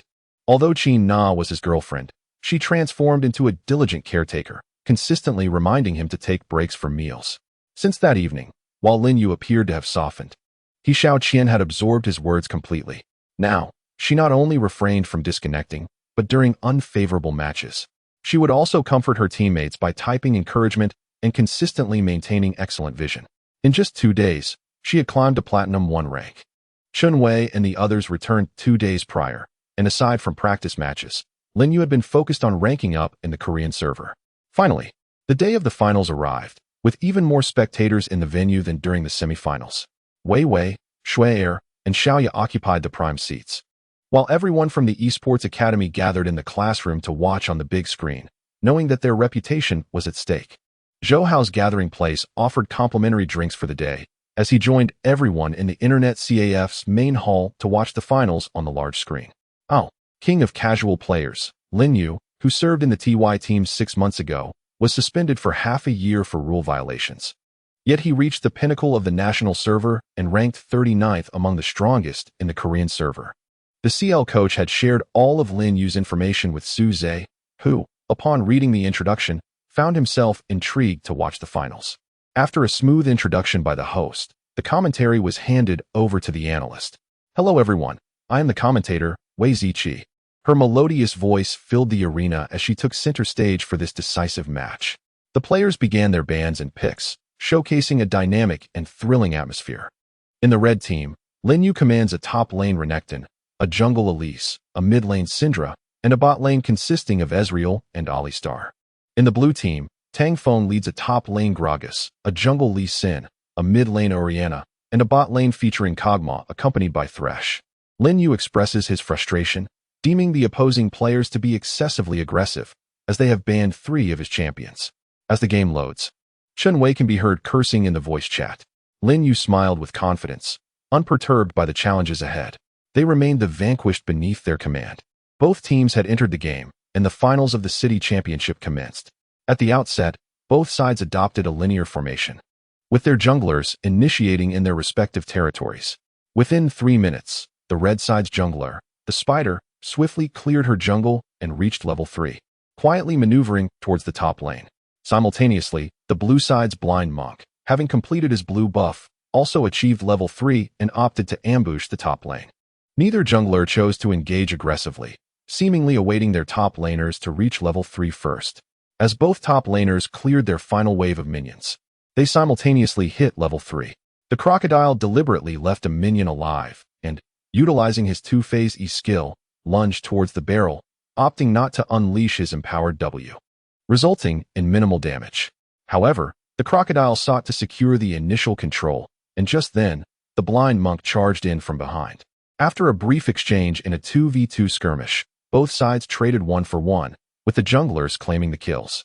The top lane 2v2 was arduous for their own top laner, who ultimately chose to teleport back to the lane to stabilize the minion wave.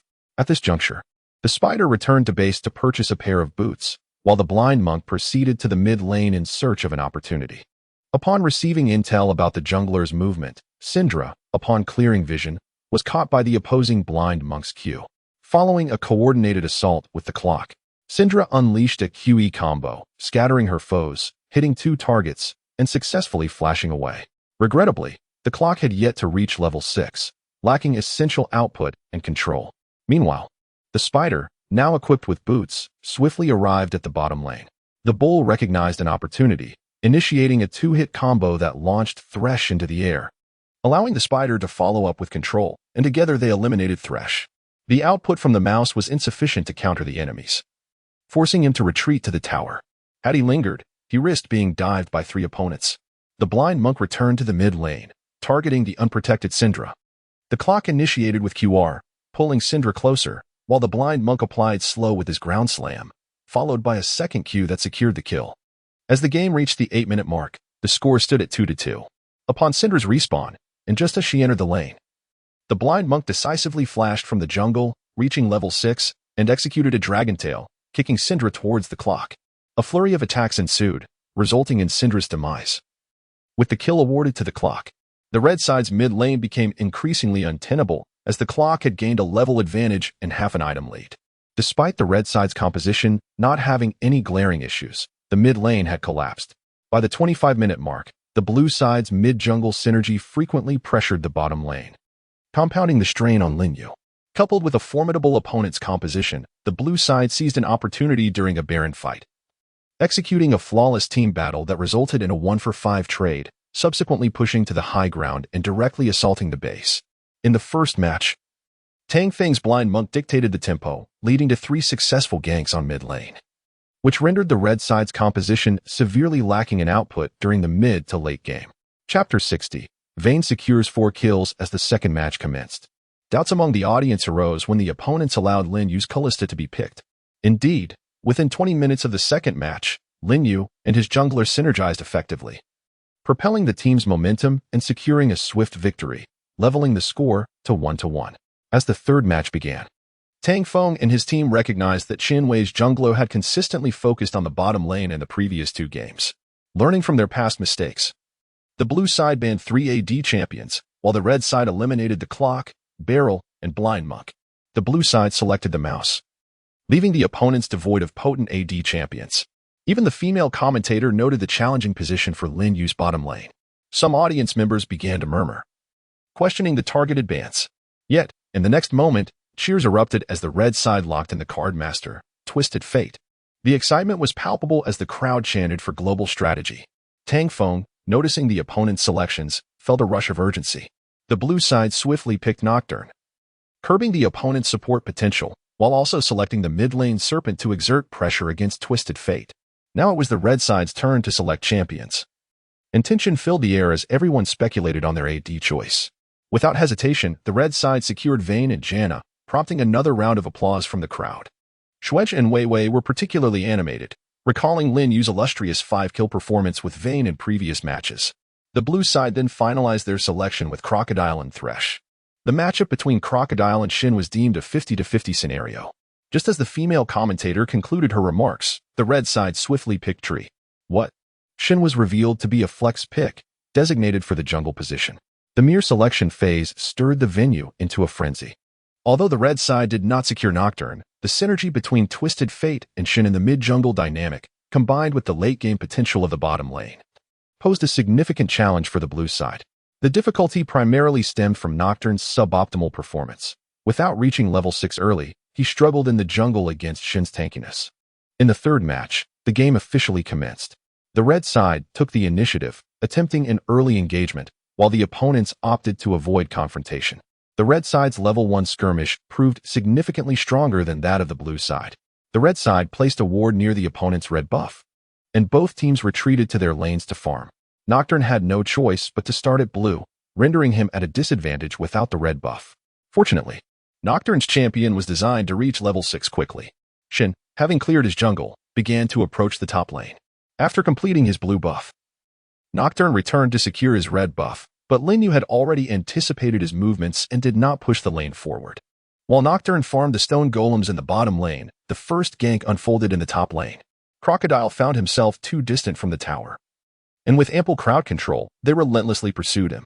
Ultimately, Crocodile had to flash away, severely wounded, returning to base to heal before teleporting back to lane, leaving the tree with a teleport advantage. Xin Wei, undeterred by the lack of output, resolved to annoy his opponent by forcing them back home each time. In the bottom lane, both sides remained in a state of steady farming, with AD carries who were once professional players exercising extreme caution. especially with champions that required early development. The bottom lane remained quiet, and during the early stages, the red side's jungler showed no inclination to assist. As the commentary subsided, Shen swiftly made his way to the top lane to harass the crocodile. However, this time it was not merely annoyance. The severely weakened crocodile, positioned under the turret, fell victim to a decisive ultimate from Card Master, resulting in a triumphant triple kill beneath the tower. The red team had meticulously orchestrated this strategy from the outset, beginning with calculated plays. In this match, Lin Yu aimed for a synergistic collaboration among the mid, top, and jungle roles. Opportunities to isolate Vayne were exceedingly scarce. Thus, a slight early-game focus on the opposing top jungle could enable Vayne to shine in her fullest potential, provided that the red team progressed to the late game. Their composition would unleash its complete power. The blue team, aware of this, diligently sought opportunities to shift the tide throughout the initial minutes of the match. But each aggressive maneuver was thwarted by the red team's rapid reinforcements. As the game reached the 30-minute mark, the team economies remained balanced. Yet the red team's composition proved to be more harmonious for both split pushing and supporting. The equipment on both sides was updated to a standard time frame, and the upcoming team fight surrounding the second Baron would be pivotal. All summoner spells had refreshed, and both Mouse and Vayne had reached their complete builds, as both teams had funneled significant resources to their marksmen. Those pushing the side lanes, ensure you position yourself for support, came the reminder. Acknowledging this, the Wind Girl placed a true sight ward at her allies' feet, strategically positioned such that the opposition could not dismantle it. This rendered Mouse unable to utilize his stealth effectively. Tang Feng, prepared to assist, do not target the AD, he advised. Thresh attempted to initiate with his Q ability, but 3 consecutive attempts were thwarted by distance. Seizing the opportunity, Tang Feng dimmed the lights and soared towards the Wind Girl. Thresh, in a desperate attempt, flashed in with an EQ combo alongside Nocturne, only to be blocked by the formidable tree at the front line. With such an impenetrable barrier, Vayne found ample space to eliminate Nocturne.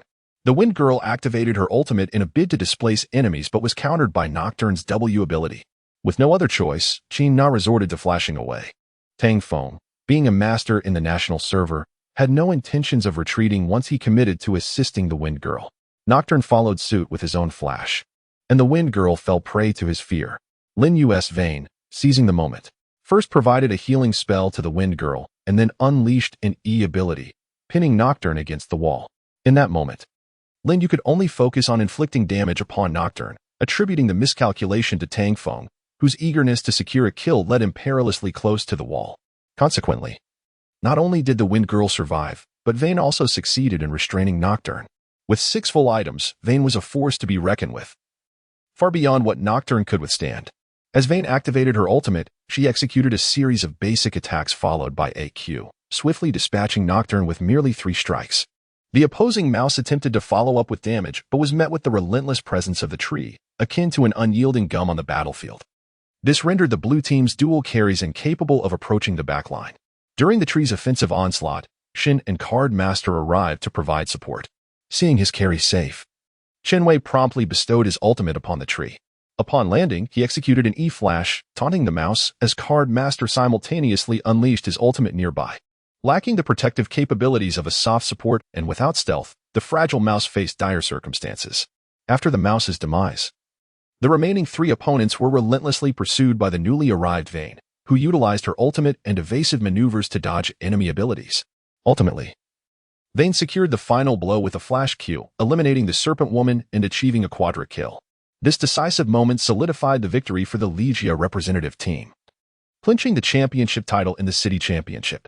The Lin Yu team has secured match point, and several members in the lounge appear remarkably relaxed. In stark contrast, Tang Feng and a few others are embroiled in a heated argument in their own lounge. Zhang Feng, can you refrain from giving misguided orders during critical moments next time?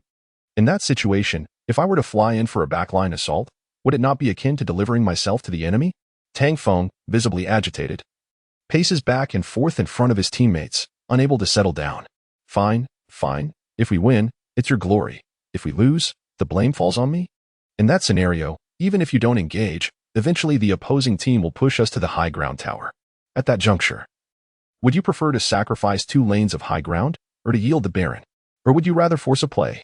Zhang Feng unleashes a torrent of grievances, and the others, witnessing the intensity of their dispute, hastily intervene. Enough. You too. We haven't lost yet. Let's focus on how to approach the next round. While the teammates' words hold some merit, both parties managed to calm down momentarily. However, with the fourth match about to commence, the time that could have been spent strategizing has instead been consumed by their mutual grievances. The players from both sides have already arrived at the arena, and Tang Feng's team finds themselves utterly devoid of a strategy for the fourth round. Lin Yu did not afford his opponent an opportunity, decisively opting for the red side. In such a critical situation, having secured match point, he was certainly not going to provide any advantageous positions to the opposing team. This could potentially be the final game of the Urban Championship, with the possibility of Team Tang Feng equalizing the score. The commentators were ready, and the fourth match of the Urban Championship finals officially commenced, with both teams entering the band phase. The blue side, Team Tang Feng, band champions Callista, Vayne, and Twitch, while the red side, Lin Yu, band Lee Sin, Twisted Fate, and Shin. Initially, Team Tang Feng, lacking any effective countermeasures, wished to emulate the global composition of their opponents. But Lin Yu swiftly denied this strategy. Consequently, Team Tang Feng was left bewildered. The blue side selected Elise as their first pick, while the red side followed with Nunu and Kog'Maw. The blue side then chose Oriana and Gragas, with the red side opting for Makai and Lulu. Finally, the blue side secured Lucian and Thresh, leaving the red side with the surprising choice of a jungle Kale. This unexpected selection took even the female commentator by surprise, as the Lijiang Internet CAF team adopted a new 4-Protect-1 composition, featuring Lulu in the mid lane, Kale in the jungle, and Nunu and Kog'Maw in the bot lane, alongside Makai in the top lane. The audience erupted in applause, while Team Tang Feng was left in a state of confusion regarding their opponent's lineup. The match officially commenced.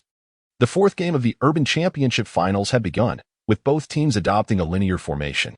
Kale in the jungle was notably weak in the early game, requiring careful monitoring of the opposing jungler's movements to ensure her stable development. It appeared that neither side harbored intentions of invading at level 1. The red side's hopes rested solely on Kog'Maw. Should the opposing Elise persistently target the bot lane, even with ample protection, the red side would struggle to secure any damage output. As predicted by the female commentator, by the 5-minute mark, Elise had begun to head towards the bot lane. Fortunately, Kog'Maw had taken cleanse, a choice made to provide an additional layer of security for late-game team fights. Elise executed a flanking maneuver, initiating with Thresh Flash for crowd control, in conjunction with Elise's E ability. However, the two control skills overlapped, allowing Kog'Maw to cleanse all crowd control effects and subsequently reposition himself, flashing under the turret. Kale, on the other hand, showed no inclination to assist in the bot lane, opting instead to clear the freshly spawned jungle camps in the enemy territory. As a result, Elise's experience paled in comparison to Kale's. In the subsequent 5 minutes, Kog'Maw, with his summoner spells on cooldown, hesitated to step out to farm the minion wave, while Elise continued to seek opportunities in the bot lane. With the enhancement of her jungle items, Kale's jungle efficiency began to increase significantly.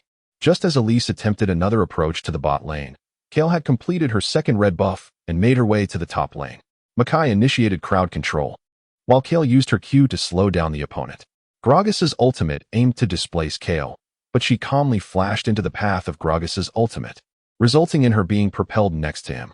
Seizing the opportunity, Gragas attempted to retaliate with his E ability, but Makai's second crowd control skill followed closely, leaving Gragas with no escape.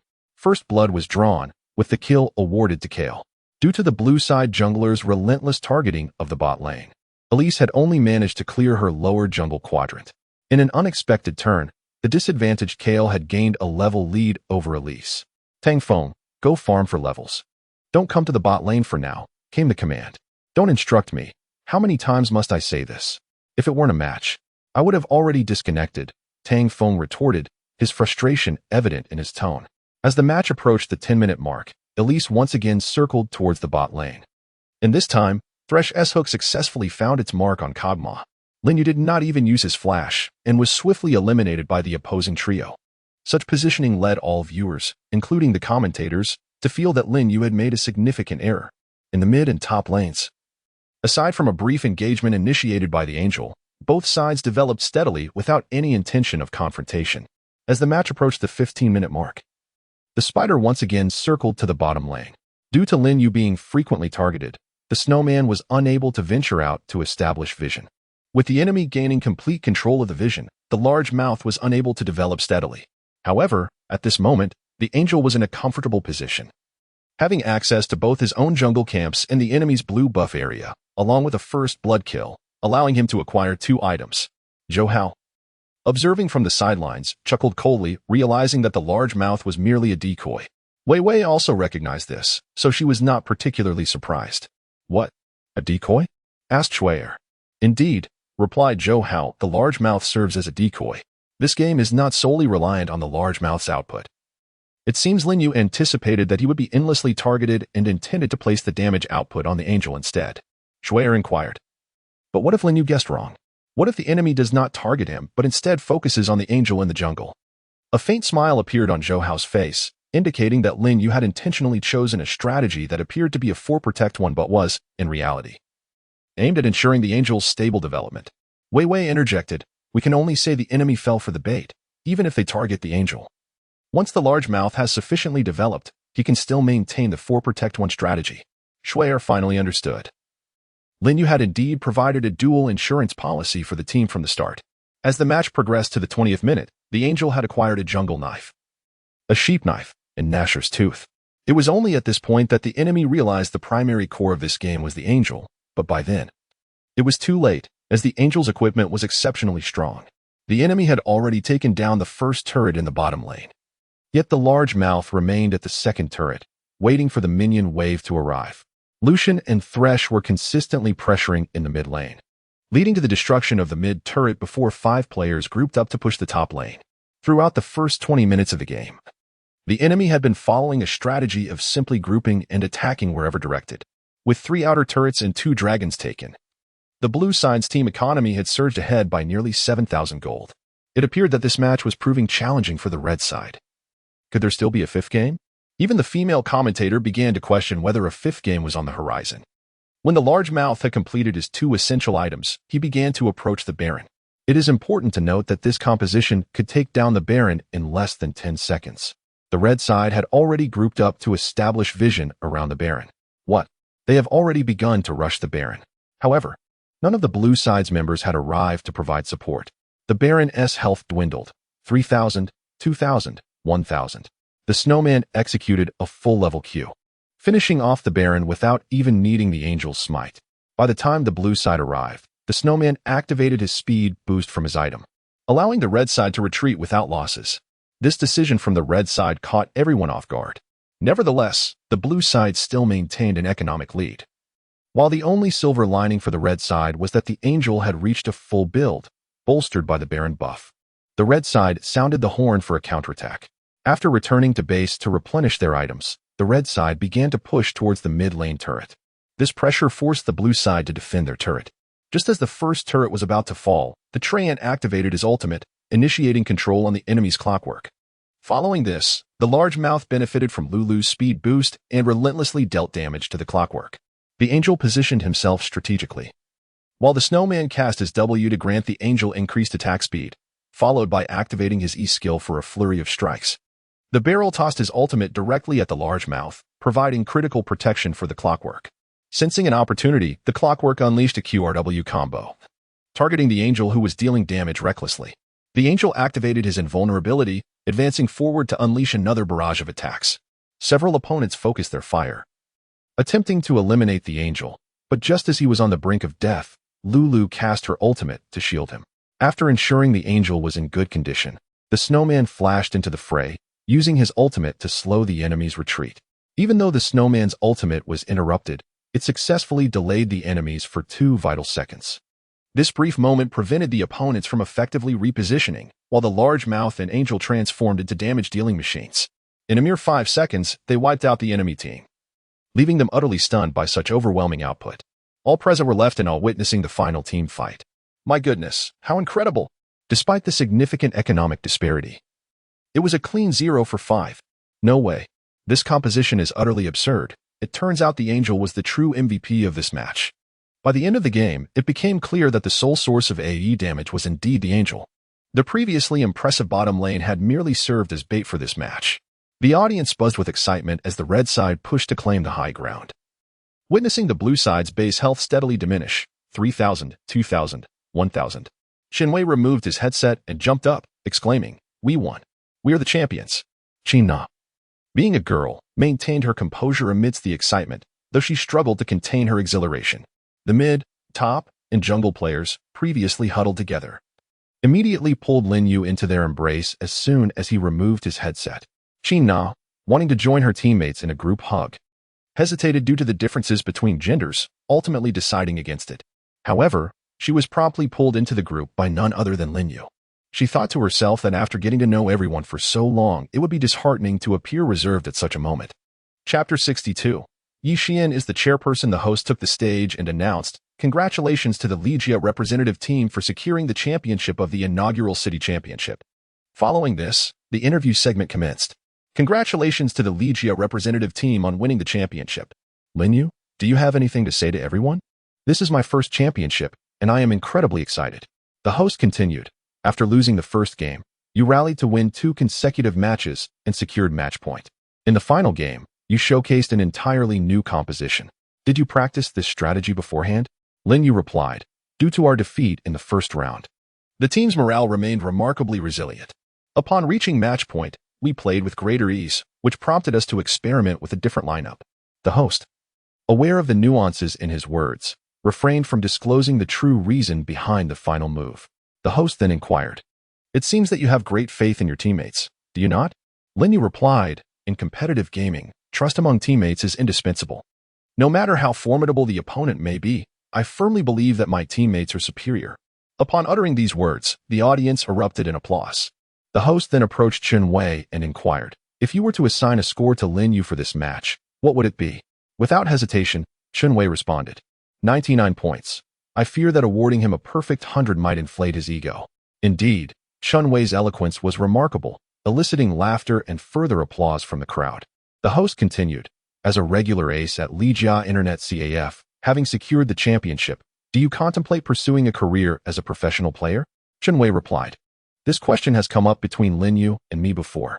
My relationship with gaming is one of passion. However, as with all passions, there should be moderation. Perhaps after marriage, I will devote myself entirely to my family, relegating gaming to a mere pastime, not a dream." He added, "Of course, my brother Lin Yu harbors grand aspirations, and I wish him continued success on his professional journey." The audience responded with yet another round of applause. Following the interview, the moment for the awards ceremony arrived, and the host announced, "Next, we invite the chairman of the E Group to the stage to present awards to the competitors." The prize for this competition was 1 million. The chairman of the E Group, as fate would have it, was Yu Xian's father. And it was unexpected that their first meeting would occur under such circumstances. When he appeared, all the contestants were taken aback. Yu Xian approached them with a smile, her attire today rendering her the most graceful woman present. However, Lin Yu could only keep such thoughts to himself. Lin Yu's gaze remained fixed upon her, unblinking. Yu Xian inquired, "What is the matter? Do you not recognize me? How did you become the chairman? Is this competition organized by you?" Leaning closer, Yu Xian whispered, "I will explain everything when we return." Suddenly, music filled the competition venue, the familiar notes of iOS resonating through the air. After the awards ceremony concluded, the group prepared to drive back to the villa.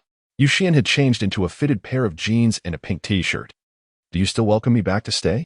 It turned out that her earlier extravagant attire was intended for presenting awards as the chairman. But now that the ceremony was over, she opted for a more casual look. "Of course, welcome back, Sister Yu Xian. You haven't yet told us how you became the chairman of the Yi Group. I will share the details later." Just as they were about to get into the car, Zhou Hao and Wei Wei approached to greet them, due to Qin Na's presence. Shui Er had already returned to the base with her teammates after the interview. Zhou Hao politely extended his hand, introducing himself. "Hello, I am Zhou Hao, the future heir of the Zhou Group." Qin Na shot him a disapproving glance, thinking to herself that such self-introductions were rather uncommon. After hearing this, Yi Xian shook his hand, saying, "I only knew you were Lin Yu's future teammate, but I hadn't realized you were the scion of the Zhou Group. What a pleasure. Since we are celebrating tonight, let us all join together." Zhou Hao smiled. "Today is my father's birthday, so I must return to accompany him. However, when we celebrate next time, it will be in honor of our victory as world champions," he said, locking eyes with Lin Yu. "Isn't that right, Captain?" Yi Xian understood and did not press the matter further, recognizing the importance of family celebrations. "All right then, Please convey my best wishes to Uncle Zhou. Happy birthday, and may he enjoy a long life. Sure, I'll take my leave now. Qin Na was taken aback by the amicable relationship between the two prominent families. In the esports capital, Yixian hosted a celebratory banquet at the finest restaurant for everyone. The establishment she chose was a notch above the one Qin Li had previously taken them to. Sister Yixian, please tell us how you became the chairman of the Yi Group. There's nothing strange about it. Recently, after reconciling with my father, he retired. And I took over his position. Noticing their astonishment, Yixian added, you should still see me as that little sister who used to cook. Please do not distance yourselves from me just because my status has changed. Upon hearing her words, Lin Yu, with a bold demeanor, inquired, now that you are the chairperson, do you still remain my steadfast and devoted fan? Yixian placed a piece of chicken leg into his bowl, affirming, of course I do. Lin Yu chuckled innocently, remarking that he had merely been joking. Since you say so, it must be the case. Qin Na shot him a glance, calling him a typical man. With an exceedingly thick skin, laughter erupted among all present, entertained by the antics of this couple. By the way, Sister Yixian, how is it that your family, the Yi family, maintains such a close relationship with the Zhou family? One cannot put it that way. My father initially started with just a small company, and the Zhou family was similarly modest in its beginnings. Subsequently, my father engaged in some business dealings with their company. I am 5 years older than Zhou Hao. If he were to reach my age, it is likely that Uncle Zhou would be preparing for retirement, and the Zhou group would be entrusted to the family's sole heir. Lin Yu remarked, that individual is Zhou Hao. Unfortunately, his dreams remain unfulfilled. At least for the moment, he will not assume the role of chairman. Yixian raised her glass, saying, all right, let us not dwell on such matters. Congratulations to you all for becoming the champions of the inaugural city championship. Cheers. Cheers. Lin Yu, addressing his friends, continued, we are preparing to move out now that the competition has concluded. Chen Wei's words trailed off, yet everyone present comprehended his intent. I understand. Here, take this, he said, handing over 600,000, the prize money from the competition. Distribute this among the brothers. Should anything arise in the future, remember to call. Brother, I shan't say more. Saying too much feels rather melancholic. We shall always be good teammates. Chen Wei lifted his glass, to our brotherhood. May your professional journey ahead be ever prosperous. Thank you. Let's toast, came the reply. Qin Na, with a puzzled expression, pondered, why does the celebratory feast feel so sorrowful? Can one truly become inebriated on champagne? Chapter 63, Eternal Friendship. Come, Wei Wei, let us drink to our brotherhood. In just half a month, we shall return to the professional arena. Are you not excited? Wei Wei raised his glass. Of course I'm thrilled. Thinking back, my hands are beginning to itch. Qin Na interjected, oh, is that so? Have you taken to thievery? Is that why your hands are itching? I meant that my hands itch to grip the mouse in the professional arena. I misspoke. I shall drink as punishment for my misunderstanding. With that, the atmosphere at the table was instantly revived by Qin Na's quip. After a celebratory feast, Chen Wei and his two companions departed early due to the considerable distance back home. Wei Gu, could you possibly withdraw some cash for us? You know we have been out for quite some time without sending any money back to our families. Previously, while at the internet CAF, they had earned some money as gaming companions and trainers, which they had sent home to their parents. Chen Wei understood their intentions. They had not earned anything for a month while preparing for the competition, and now returning home, it was only right to take some money back for face. All right. I understand, but it's 200,000 each, and the ATM cannot dispense that much at once. I'll give you each 10,000 for now. Once we return, come to Lijia Internet CAF tomorrow, and we'll withdraw from the counter. Fine, we'll follow your lead, Wei Gu. As Chen Wei approached an ATM, he inserted his card and, out of habit, checked his balance. He was not distrustful of Lin Yu.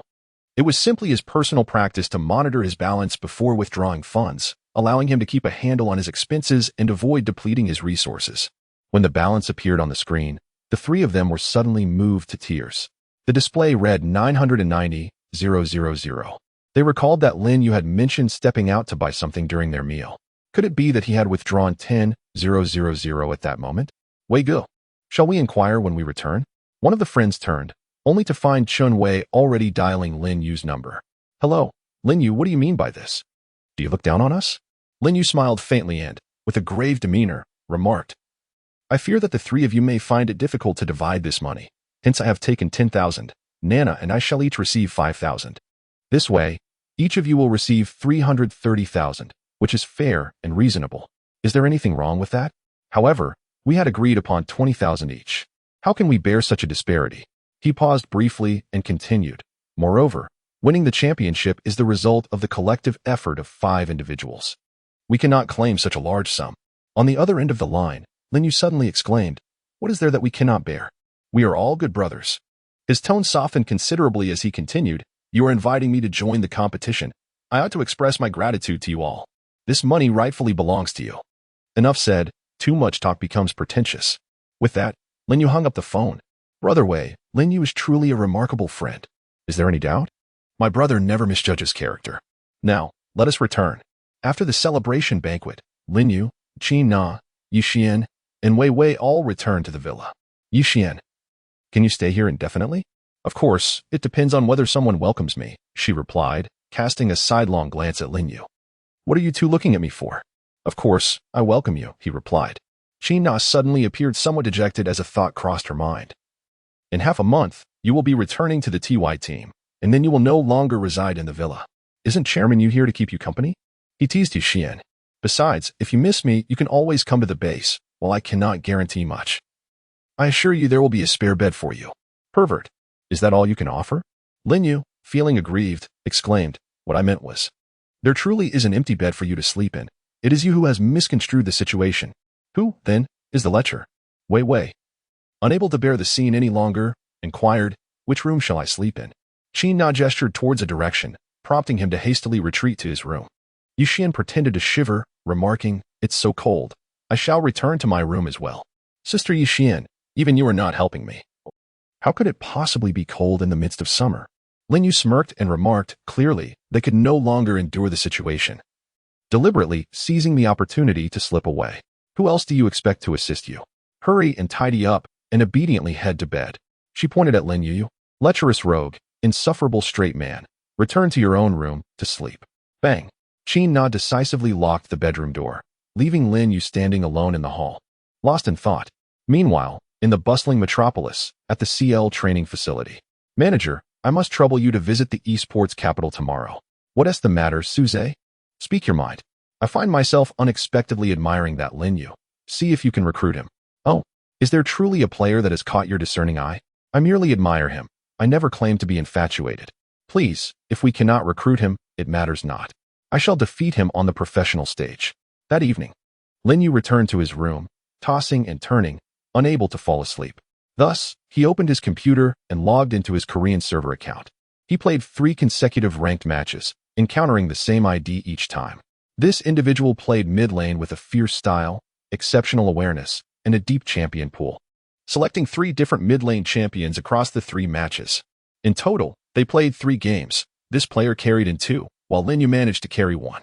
Lin Yu promptly shut down his computer, feeling undeniably fatigued, rendering him incapable of engaging in any gaming activities. He reclined on his bed, his mind incessantly pondering the identity of that mid laner.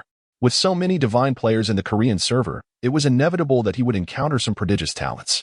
This was the conclusion Lin Yu ultimately arrived at. Lin Yu was certain of one thing. That individual's prowess was at least on par with Zhou Hao's mid lane skills, and perhaps even superior. The following day, the two arrived at the esports academy. The principal, visibly flustered and perspiring profusely, approached them. Lin Yu, come with me quickly. What is the matter, principal? Why the secrecy? If there is something to discuss, just say it. Well, several clubs are interested in signing you. Just yesterday, they sent over the contracts. Lin Yu felt that the matter was not as simple as it seemed. Principal, we have known each other for a long time. Is there something you are withholding from me? The principal, scratching the back of his head, realized that Lin Yu had seen through him and thus decided to be transparent. Well, Tian is waiting for you in the office. She mentioned that she has something important to discuss with you privately. Beside him, Qin Na, upon hearing that woman's name, quickly interjected on behalf of her boyfriend, we won't be going. My boyfriend can meet anyone, but he cannot meet her. Her stance was so resolute that it left the principal in a predicament. He led them to a quieter spot to ease the tension and said, allow me to share a story with you. After you hear it, you can decide whether to meet her or not. Chapter 64. I want to join the TY team. Since the principal was about to narrate a story, they listened attentively. He exchanged a knowing glance with Qin Na. Are you familiar with the CL team from the Magic City competition area? Lin Yu shook his head. The manager of the CL club is none other than Yi Tiantian's brother. She has come this time with the intention of enticing you to join her brother's club. Lin Yu smiled lightly, pondering whether Yi Tiantian truly believed their relationship was so intimate. He grasped Qin Na's hand and said, "Principal, please convey to her that my entry into the battle team is not based on connections. You are aware of which team I aspire to join." His words brought immense satisfaction to Qin Na. "Principal, I shall not entertain any invitations from other teams. I kindly ask you to shield me from their persistent solicitations." Without waiting for the principal's response, he took Qin Na and strode towards the classroom. Observing Lin Yu's disinterest in hearing any tales, the principal muttered to himself, "Well, after all, he is the king of bystanders." With a sigh, he reflected on Lin Yu's extraordinary demeanor. He had unhesitatingly declined an invitation from the strongest team in the competition without a second thought. Upon entering the classroom, Gao Ping was the first to rush forward, a smile gracing his lips. "Congratulations, I was right about you all along." Lin Yu gently tapped his forehead, realizing that he would not have the luxury of tranquility in the coming days. Numerous teams had sent him invitations, and he found himself unable to decline them all at once. Gao Ping smiled brightly and remarked, "That is indeed a good thing. It reflects the recognition others have for you. You need not come here for a while, as I shall suffice." Lin Yu let out a long sigh, resigning himself to the situation. "In half a month, I shall come to fetch you, and we shall report to the TY club together." "Very well, it is settled then," Gao Ping remarked, giving his shoulder a reassuring pat. "May I enter?" Yu Tiantian inquired politely, tapping gently on the door.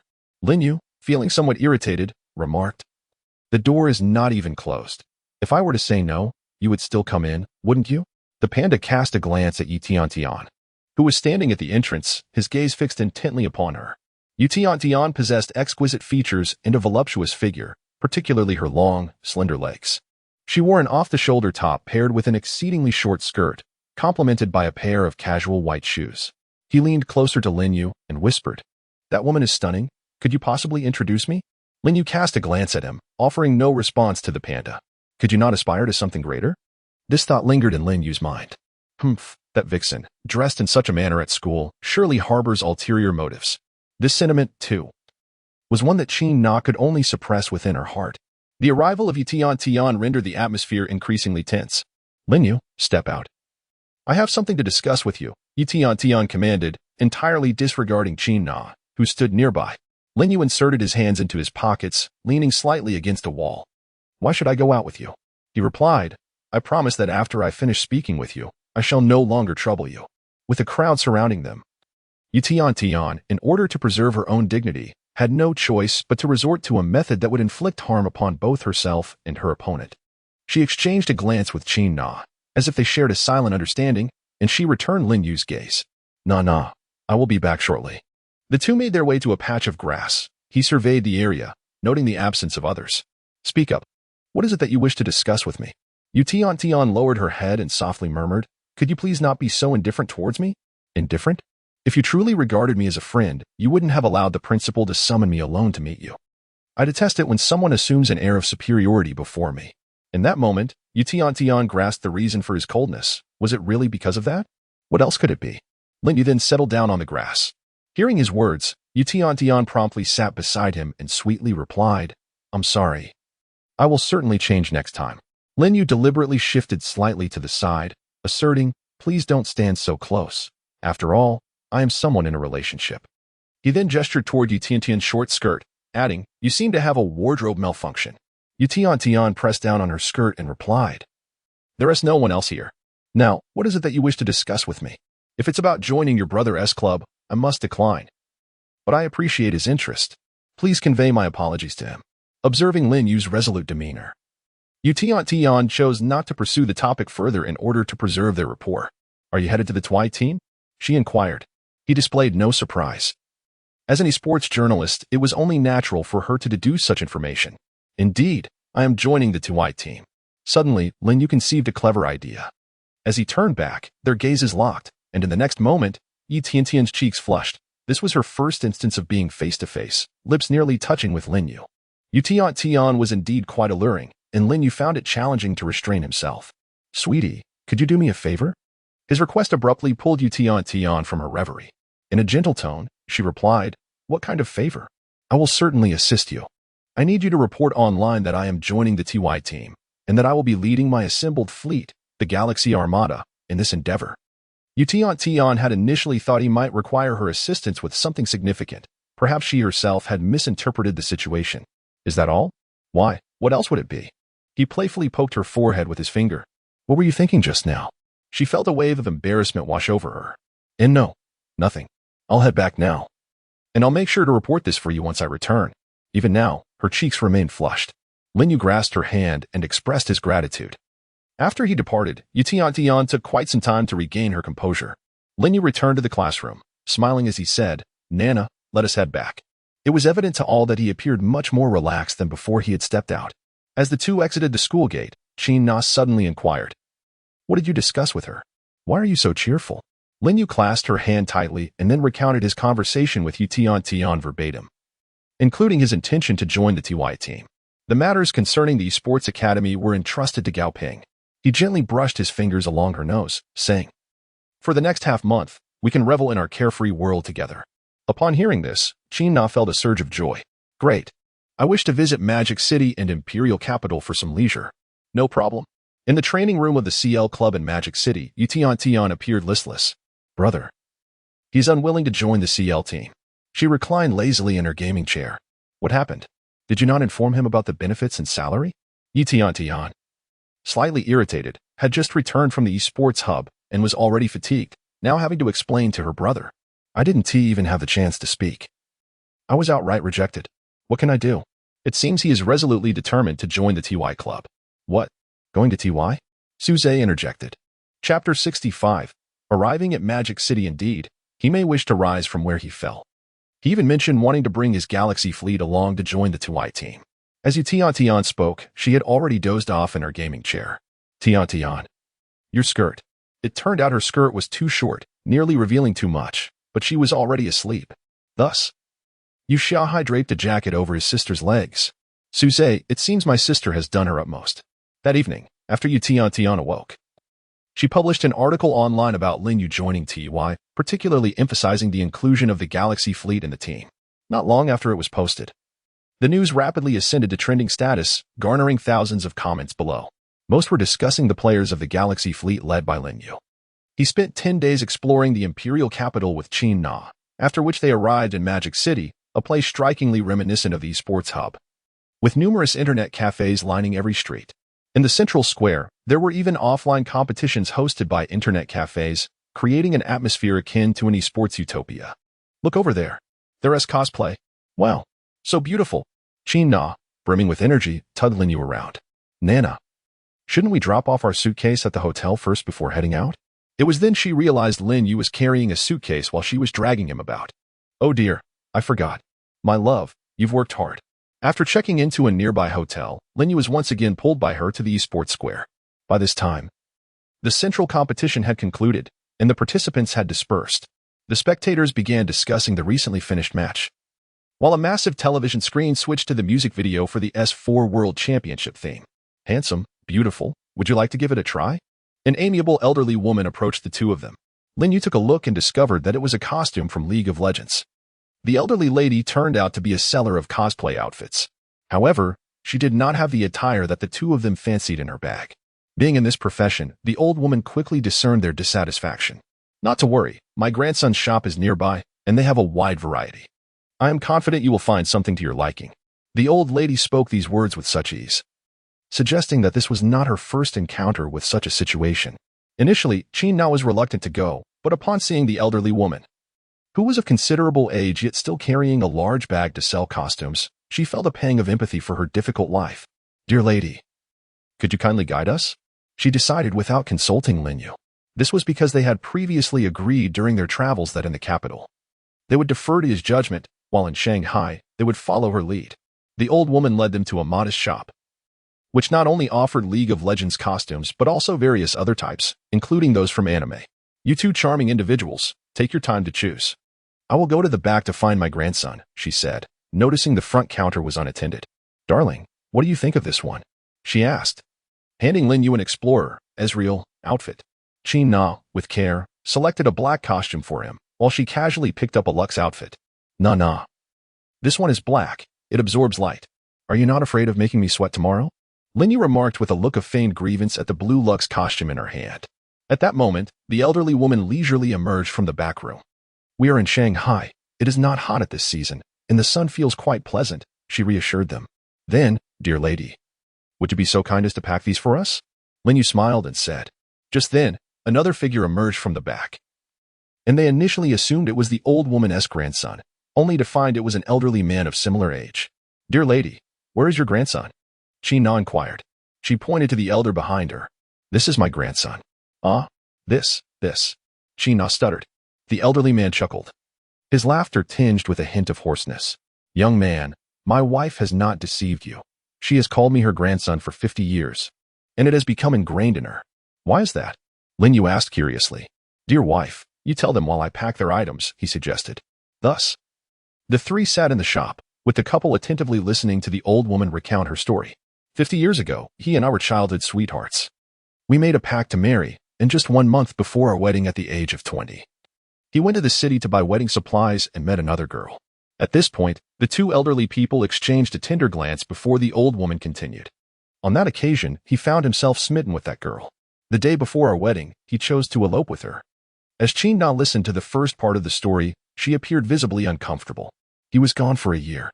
I waited for him every day at the village entrance until that winter when I finally saw him return, disheveled and in tears, telling me he had been cast aside. When he saw me, he fell to his knees, repeatedly apologizing. My heart softened. After all, he was the only one I had ever loved, and ultimately, I chose to forgive him. Wow, dear lady, how could you forgive him? Qin Na glanced at the elderly man, who was focused on packing the clothes. What is there that cannot be forgiven? After all, I have loved only him. Even after he wronged me, I brought him back to the wedding chamber we had prepared. I kept that wedding dress for him. I made him change out of his tattered clothes, and when I returned with the meal, he was donned in the wedding attire. 50 years have passed, and I can never forget the sight of him kneeling before me, clutching my legs and weeping. I could feel his deep remorse. Just like that. My heart softened once more, and I changed into my bridal gown, and we wed right then and there. That night, as they entered the bridal chamber, I asked him if he remembered the promises he made to me as a child. At that moment, the elderly man had finished packing, and as he approached them, he said, If I ever cause you sorrow, I will henceforth be your grandson. He handed the packed clothes to Lin Yu. Qin Na wiped away a tear. You both can stay together until old age. I truly admire you. The old woman smiled at her partner, saying, That is because I trust him. He will never again betray my heart. Why? Lin Yu suddenly inquired. When he set aside his pride and returned to my side, I believed he would not repeat the same mistakes. Chapter 66. The alluring Yu Tian after Lin Yu completed the payment. The two of them strolled hand in hand along the road. With a serious expression, Qin Na inquired, In just a few days, you will embark on your professional journey. Will you, like that old man in his youth, run off with another woman? He embraced Qin Na tightly, declaring, With such a beautiful girlfriend like you, how could I possibly stray? She pushed Lin Yu away and retorted, Are you implying that if there were a girl more attractive than me, you might? In my heart. You are the most exquisite, he replied, gently pulling her into his arms once more. A woman can never truly resist the sweet words of a man, especially when they come from the lips of the one she loves deeply. The following day, at the cosplay convention, Lin Yu, adorned as an adventurer, looked extraordinarily handsome. Qin Na reached out to touch the white wig atop his head. Nah, you ought to cosplay as the harpist, after all, he said, glancing at her chest. Humph. You lecher. Is Lux not beautiful? Qin Na shot him a reproachful glance. Not at all, she is lovely. However, you would truly shine as the harpist, Lin Yu jested. All right. Once we return, I shall purchase an ensemble specifically to wear for you. How does that sound? Lin Yu nodded, responding with a light-hearted laugh. All right. But it should be just for my eyes. I fear you might reveal too much. Qin Na, feeling somewhat exasperated, chose to ignore him, as every word from Lin Yu seemed to insinuate the prominence of her figure.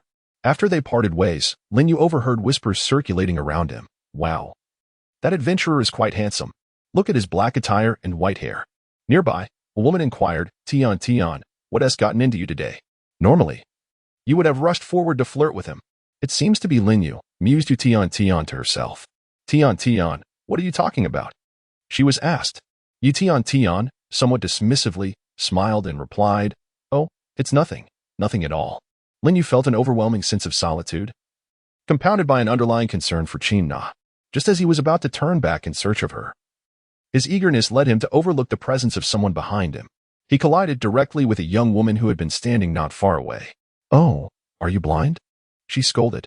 "I apologize," Lin Yu replied, acknowledging his haste and seeking Qin Na's side, which had caused him to neglect his surroundings.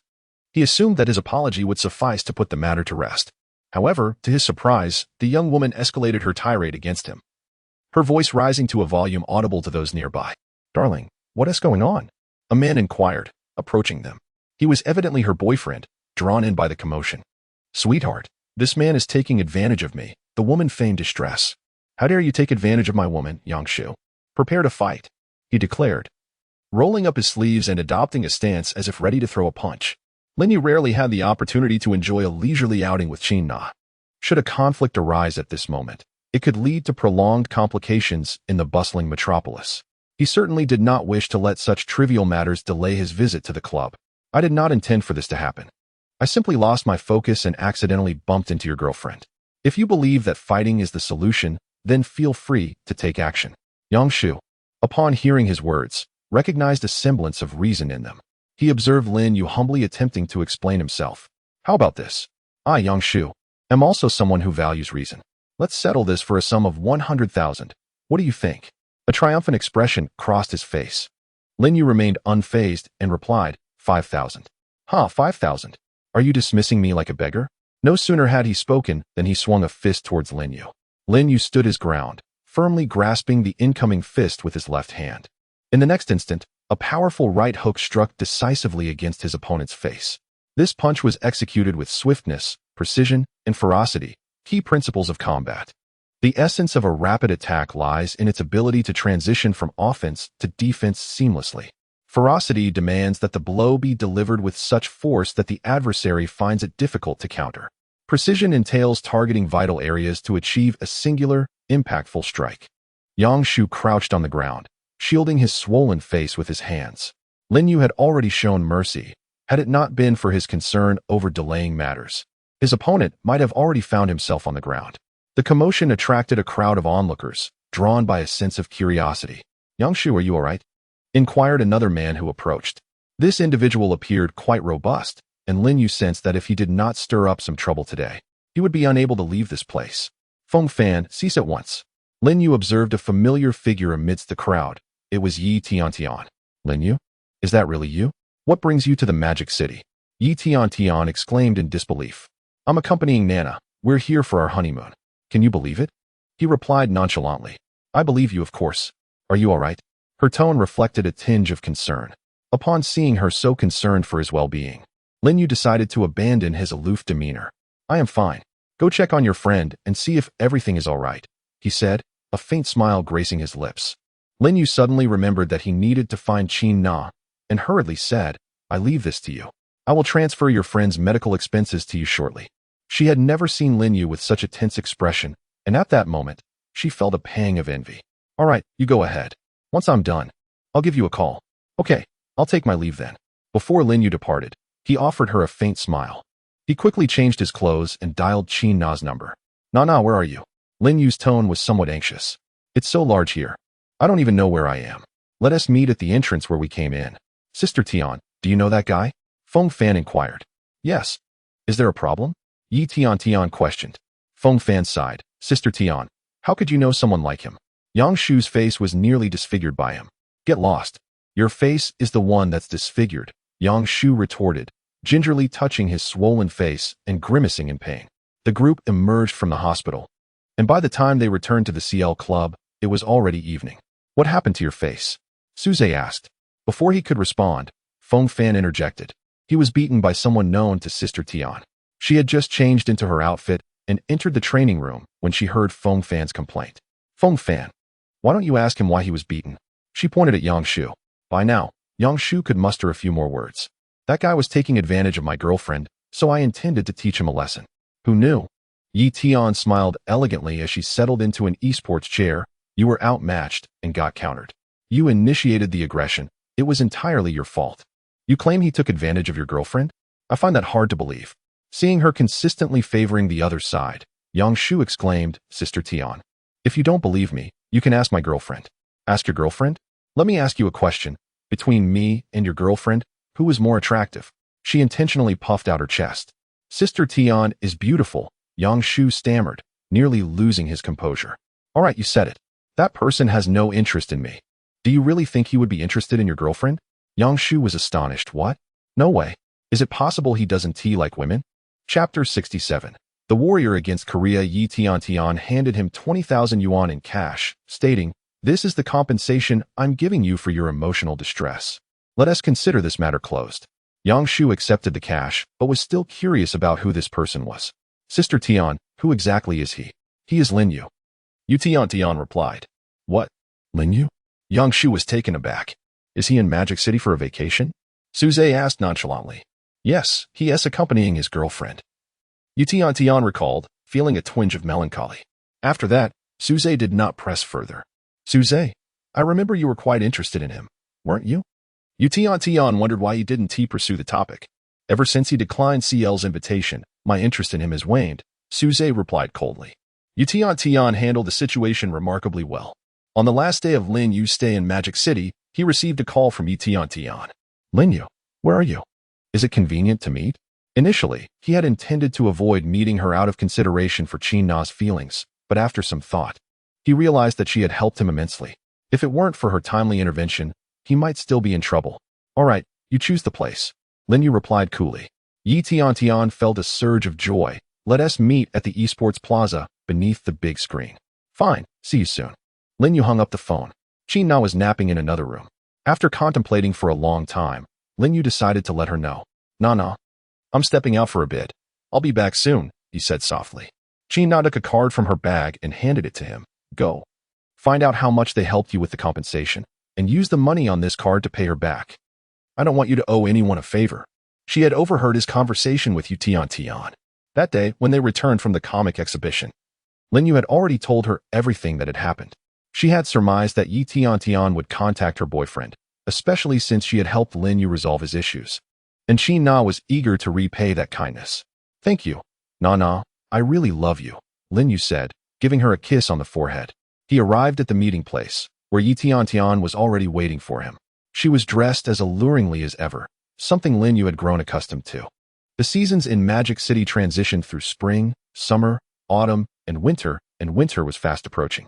Even Lin Yu, dressed in a sweatshirt topped with a trench coat, was barely warm enough for the current temperature. Sorry to keep you waiting, Lin Yu said, feeling a bit embarrassed. Not at all, I just arrived myself. Yi Tian replied with a smile. The temperature has dropped. Why are you still dressed so lightly? Lin Yu observed. Is there a problem? I dress like this all year round. Yi Tian shot him a glance. All right, Goddess Yi, wear whatever you like, Lin Yu teased. Just as Yu Tian was about to retort, a gust of wind swept through. Before she could react, Lin Yu instinctively held down her skirt, which was about to be lifted by the breeze. Her cheeks flushed as Lin Yu inadvertently brushed against her backside. Lin Yu murmured softly, I apologize, it was unintentional. He removed his trench coat and draped it over Yi Tian. It's best if you wear this. A gentle breeze may return unexpectedly. The coat was just sufficient to envelop Yi Tian's short skirt. Are you this considerate with every girl? She glanced at Lin Yu with a hint of curiosity. Lin Yu placed his hands in his pockets as he walked, remarking, It also depends on who the other person is. I am not this considerate towards every girl. Indeed. This is the first time you have shown me such tenderness. Previously, you have always been rather indifferent towards me. Do not misunderstand me. I merely wish to express my gratitude for your assistance the last time. He stole a glance at her expression. Yi Tian's demeanor remained unchanged, suggesting that Lin Yu's words had little impact on her. Perhaps she had grown accustomed to it long ago. Lin Yu produced a card and handed it to her, saying, Take this. It covers the expenses you have incurred on my behalf. Oh, aren't you curious about the total amount I have covered for you? Yi Tian did not reach out to accept it. If the funds are insufficient, I will withdraw more for you. Just tell me the amount you require. Money? I am indifferent to that. It is not every day that I get to have you owe me a favor. With the statement, Lin Yu finally comprehended that the favor she sought could not simply be resolved with currency. Then tell me, how shall I repay this favor? Lin Yu sighed. Yi Tian contemplated for a moment before responding. I have yet to think of anything. I will inform you once I do. All right, as long as it is not excessive. I will agree, Lin Yu conceded, feeling that this was the only course of action.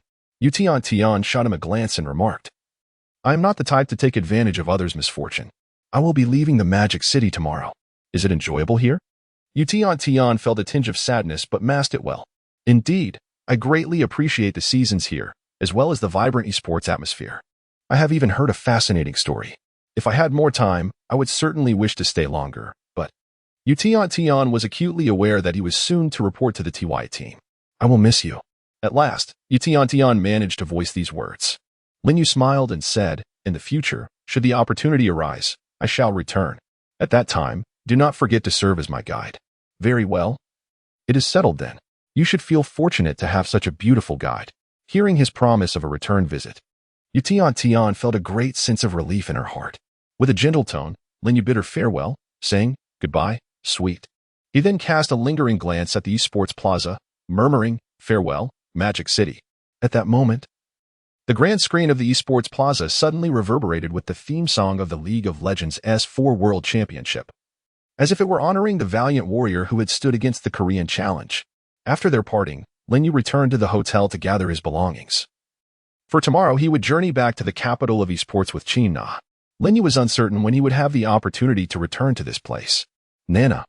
Once I go back tomorrow, I will report to the TY team. Oh. Noticing that Qin Nana appeared somewhat peculiar, he surmised it might be due to their impending separation, causing her spirits to dampen. Nana, are you reluctant to part with me? He embraced Qin Nana tenderly. Could you promise me one thing? Qin Nana suddenly inquired. Speak, and I shall agree to anything you ask. After a brief pause, Qin Nana continued. I wish to pursue a professional gaming career. Do you harbor dreams of becoming a champion? Lin Yu asked softly. No, she shook her head. However, I am eager to discover whether I possess the capability. I do not want to lose the meaning of gaming after departing from you. So I am keen to give it a try. Lin Yu pondered for a considerable time. Very well, upon my return, I shall keep an eye out for which female teams are recruiting. Is that truly the case? Qin Na found it hard to believe. Indeed, I shall respect your wishes. Chapter 68, Blood Brothers. Upon returning, Lin Yu gathered his belongings and made his way to the esports academy. Inside the classroom, Panda and the others had prepared a farewell party for him. Lin Yu, Panda stepped forward and said, I wish you smooth sailing on your professional journey. This usually optimistic little chubby fellow appeared somewhat despondent at that moment. Soon, several others also approached Lin Yu to bid him farewell. This is the farewell party you organized for me. Everyone should be a bit more cheerful. I promise I will return whenever I have the chance, Lin Yu assured them. He cast a glance at Qin Na, who was holding a bag containing gaming peripherals. What? Sister Na, are you also leaving the sports academy? Panda exclaimed in surprise. Yes. If you miss us in the future, remember to watch the live matches, Qin Na replied. A hint of envy flickered across Panda's face as he realized that Sister Na was also embarking on a professional career. He whispered, I wish I could go too. But alas, my skills have not improved. Lin Yu gently patted his shoulder, advising him to remain undistracted by the surrounding noises while gaming. I believe you possess immense potential for improvement. Really? Panda responded, feeling quite incredulous. Lin Yu nodded affirmatively and responded, indeed, from now on. We must approach every game with utmost seriousness, and after each match, we should reflect on the entirety of the game, identifying our shortcomings. Upon hearing this, Panda felt a sense of reassurance. After half a month of guidance from Gao Ping, both of them were about to leave the sports academy. Initially, he feared that his capabilities would forever be stagnant, but with Lin Yu pointing out his flaws, Panda seemed to glimpse the hope of pursuing a professional path. Master, I've packed up the peripherals. We should set off now, Zhang Bin exclaimed with excitement. He was about to embark on his professional journey alongside his mentor. And even Zhang Bin himself was astonished at how swiftly he was stepping onto the professional stage. The class at Jusen Peak suddenly found itself bereft of 4 formidable players, and everyone reluctantly bid them farewell as they departed. Upon reaching the school gate, they encountered a familiar face. Principal. Lin Yu noticed that he had been waiting at the entrance for quite some time. Should I address you as Great God or Lin Yu? The principal inquired with a smile. Just call me Lin Yu, he replied, adjusting the backpack containing his peripherals onto his shoulder. The principal's smile remained. Lin Yu, I entrust this young man to you. He indicated towards Zhang Bin. You little rascal, if you don't make a name for yourself, don't come back to see me, he admonished Zhang Bin. The smile gradually fading from his face. Zhang Bin obediently nodded. Understood, Dad. This revelation left the others stunned. The principal was indeed his father? Lin Yu asked curiously. The principal quickly clarified. As the principal of the Sports Academy, I cannot acknowledge this rascal in front of everyone. In the future, As Zhang Bin steps onto the professional stage as a player, it will also bring honor to me and the esports academy. Zhang Bin rolled his eyes and remarked, in the end, it's still about not wanting me to tarnish the reputation of your esports academy. You little brat, how dare you say that? When Lin Yu first arrived at the school, you were already boasting. If it weren't for me intervening repeatedly, you would still be a frog at the bottom of the well in the esports academy, retorted the principal. At that moment, Zhang Bin felt a wave of emotion. He had indeed been a frog at the bottom of the well in the esports academy, believing his prowess would make him a prominent figure, deserving of worship from everyone. Little did he know, Lin Yu's arrival made him realize that there would always be great players, regardless of the setting, and they simply did not engage with novices. Thank you, Dad, Zhang Bin expressed genuine gratitude. It turned out the principal had planned this from the very beginning, which explained his generous financial support for Lin Yu. Realizing this, Lin Yu couldn't help but smile. He had initially thought of the principal as a foolishly wealthy eccentric, but that was not the case. The principal had recognized Lin Yu during his first visit to the office. Principal, we should be on our way. I will bring Zhang Bin back to visit you when I have the chance. Take this, the principal said, pulling a card from his wallet. Don't misunderstand. This is Zhang Bin's living expenses, and the other half is a championship reward for you, in the name of the esports academy. He hurriedly explained. Fearing Lin Yu might refuse it, Qin Na teased, Principal, there's also another champion here. What about my share? She was not in need of money. She simply wanted to remind the principal of her own achievement. It's all on the card, the principal chuckled. Then thank you, Lin Yu replied, accepting the card and bidding farewell to the principal. Before leaving, he turned back and assured him, I will train Zhang Bin to become a competent professional player. Nana, take good care of yourself in the coming days, Lin Yu said, feeling a twinge of reluctance. You too. I will miss you, she replied. Their farewell was brief. And had there not been others in the car, they would undoubtedly have shared a kiss. As the vehicle started, they drove down separate paths. After a 30-minute journey, Lin Yu's car halted at the entrance of the seaside villa. After a 6-month absence, Lin Yu returned, and to his surprise, the security guard at the entrance still recognized him. After Lin Yu parked the car, the two followed him to the villa of the TY team. The manager and Gao Cheng were already waiting at the entrance, as Lin Yu had communicated with them in advance. Is it really you? He did not expect that the top laner of the Galaxy battleship was Gao Ping. If it weren't for my promise to Lin Yu, I truly would not want to serve in the same team as you. He glared fiercely at Gao Cheng, his eyes filled with animosity. Are they both surnamed Gao? Could it be that they are brothers? Lin Yu made a bold conjecture. Gao Ping, listen to me. I admit I was selfish. If I had lent you a hand back then. Gao Cheng paused deliberately, shifting the topic. You must understand, I had my reasons. Reasons? That night, when I returned home, I found the lock on the door had been changed. My parents no longer recognized me. With no other option, I took all my money and bought a ticket from the capital to the esports metropolis. At this moment, Gao Ping's emotions were somewhat agitated. I arrived in this unfamiliar city, starving, working as a substitute player. When exhausted, I would sleep in internet cafes. What I despised the most was being a substitute. Yet I did it with a strange sense of satisfaction, for it allowed me to fill my stomach. Gao Ping, calm down. Lin Yu patted him. I'm fine. Gao Ping's emotions had eased considerably. I do not wish to entangle myself in past matters with you, so please do not attempt to seek my forgiveness. He walked towards the TY villa. Manager, I'll be leaving now. I will return tomorrow. Gao Cheng sighed deeply. Chapter 69, The Mediator upon returning to the villa. The manager could hardly suppress his joy. Lin Yu, welcome back. However, a pang of guilt lingered in his heart, as it was his own issues that had once again plunged the TY team into turmoil. You should be happier now that you are back here. The manager assumed that Lin Yu was concerned about Gao Ping's situation. Lin Yu finally realized that the manager had misunderstood the situation, yet he felt compelled to navigate the matter further. I am confident that Gao Cheng will undoubtedly find a way to resolve their misunderstanding, Lin Yu declared with unwavering assurance. Indeed, just as the misapprehension between Gao Ping and myself, there is no obstacle that cannot be surmounted. The voice emanated from outside the villa. It turned out Lin Yu had sent a message to everyone prior to his arrival. Zhou Hao, carrying a backpack filled with peripherals and dragging a suitcase, appeared. Zhou Hao, why are you so fond of eavesdropping on others? Lin Yu shot him a glance. Come on, I've been standing at the door for quite some time. It's you who failed to notice me, Zhou Hao replied, feigning innocence. At 18, Zhou Hao had once been the captain of the JY team, securing the runner-up position in the global finals. Welcome, welcome, the manager recognized him and promptly approached to greet him, introducing him to others. He humbly remarked, That was in the past. The number of League of Legends experts continues to rise. With my mediocre skill as a third-rate mid laner, I find it increasingly difficult to admit my status as a world runner-up. Lin Yu, upon hearing his modesty, shot him a glance, thinking to himself, I shall remain here and observe your pretense. However, what weighed most heavily on his mind was the pressing matter concerning Gao Ping. Zhou Hao, what do you mean by saying there are no insurmountable obstacles? Lin Yu inquired abruptly. Zhou Hao glanced around the room cautiously, wary of Gao Ping overhearing. My apprentice and I are upstairs. You must tell me swiftly how we can resolve this, he urged.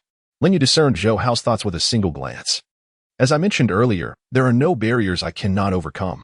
If there truly is one, we shall simply construct a ladder to scale it. That would suffice. Wouldn't it? Zhou Hao replied with a mischievous grin. The manager, catching the implication of his words, exchanged knowing glances with Zhou Hao, both men harboring ulterior motives as they fixated on Lin Yu. Am I to be that ladder? Lin Yu queried, gesturing to himself. I never claimed that. You stated it yourself. Zhou Hao retorted, this matter is now yours to mediate. After all, you are the captain. At that moment, Lin Yu realized he had fallen into a trap, as the two had delegated the role of mediator onto him. As the captain, he was not averse to assuming this conciliatory task. However, the challenge lay in his uncertainty about where to begin. Gao Ping had once confided that his family was a lineage steeped in literary tradition, where every offspring was expected to attain at least a university degree. Yet, ironically, both siblings were enamored with gaming and showed little inclination towards their studies. His elder brother possessed a natural aptitude for gaming, which led him to be recruited by a professional team at an early age. Aware that his abilities paled in comparison to his brother's, Gao Ping dedicated himself to rigorous practice, gradually honing his skills to the point where his ranking far surpassed that of Gao Cheng. Initially, Gao Ping harbored aspirations of pursuing a professional career in gaming. However, in adherence to the family's traditional values, Gao Cheng not only refused to assist him, but also urged all teams to reject him, aiming to coerce him back home to focus on his studies and ultimately uphold the family legacy. Lin Yu finally comprehended the situation, yet how should I reconcile their discord? Although Gao Cheng's actions were somewhat impulsive, they were ultimately for his own benefit. However, in pursuing his own interests, he simultaneously stifled Gao Ping's aspirations. Suddenly, he recalled Gao Cheng's earlier remark, I have my own struggles. Lin Yu suddenly smiled and said, all right, I'll take care of this matter. Just give me some time. There was still some time before the competition commenced, and they needed to first address the affairs of the team. The logistics staff had already arranged accommodations for them, and night had fallen. Perhaps Lin Yu had become accustomed to the life in the villa, or maybe it was simply that he had grown used to having Qin Na by his side. He stepped outside the villa and dialed Qin Na's number. The two shared sweet conversation for nearly half an hour. After the call ended, he glanced at the nearby GL villa, now shrouded in darkness. According to Schwer, the team base had already relocated to the capital. In the future, the women's competition would not be like the LPL, held in two cities simultaneously, especially since the LPL had expanded to 16 teams. This time, the women's teams would merge and compete in a single city. If Qin Na were to pursue a professional career, it would mean that they would have to endure a long-distance relationship. In matters of love, mutual trust is essential. However, Lin Yu had become overly reliant on her. Lin Yu gently rubbed his cheek, pondering his thoughts. Should I trust her? Even in a long-distance relationship, I must believe in her integrity, that she would not betray me for the sake of other men, he murmured to himself. He returned to the villa, rushed into the bathroom, and doused himself with cold water from head to toe, finding solace in the chill that dispelled his wandering thoughts. News of the Galaxy Battleship's addition to the TY team quickly spread across various online forums. The most discussed topic was undoubtedly the identity of the last jungler. Wei Wei had also streamed the night before, giving his fans one final performance. Now, the entire League of Legends community had become aware of the new players joining TY. The first comment read, I never expected Lin Yu, after being suspended, to make a triumphant return, bringing along such formidable players to the TY team. The second comment observed, the TY team is set to soar, their manager must be dreaming with a smile. The third comment expressed optimism for Zhou Hao, a former world runner-up, hoping he would achieve great success with TY. The fourth comment noted, every position is a King's return. I am quite curious about their jungler. The fifth comment proclaimed, the chance for this year's S Championship is within reach. The manager of TY beamed at the computer screen, barely able to contain his joy. This is exhilarating. The team has hope, he remarked to himself. His good mood was evident as he had been perusing the forums since early morning. Wei Wei stood at the office door and said, "It seems you've been quite engrossed." It turned out Wei Wei had arrived at the TY team early that day. The office door was ajar, and seeing the manager so entranced, chuckling at the screen, he felt hesitant to interrupt. Currently, Wei Wei was present, but the jungler, Dong Xiaoyu, had yet to arrive. Suddenly, Lin Yu, lost in slumber, was jolted awake by the sound of his phone ringing. "Lin Yu, wake up. Something big has happened," came the anxious voice of Chen Wei. "What is it?" Lin Yu asked, still groggy. "It's Dong Xiaoyu. A team has offered him a high-paying contract." Chapter 70. The Galaxy battleship set sail. What did you say? Didn't he promise to join TY? Lin Yu felt a surge of panic. "We need you to come over and clarify this. The offer from the other team is quite enticing," Chen Wei replied. He hung up, and shortly after, sent Lin Yu the address. Dong Xiaoyu's family was not well off, and this opportunity could significantly improve their circumstances. It was likely he would succumb to the allure of a lucrative salary. As Lin Yu sat in the driver's seat, he contemplated how to turn the tide and persuade him to join TY. Just as he started the car, Zhou Hao hopped into the passenger seat. "I'm coming with you." "Chen Wei already informed me," he said. Lin Yu could not afford to dwell on his thoughts any longer and soon arrived at Dong Xiaoyu's residence. "You finally made it." "His home is on the first floor," Chen Wei remarked, gesturing towards the dilapidated apartment building. "Goodness, a Chinese foreign aide residing in such a place? It's simply astonishing," Zhou Hao exclaimed.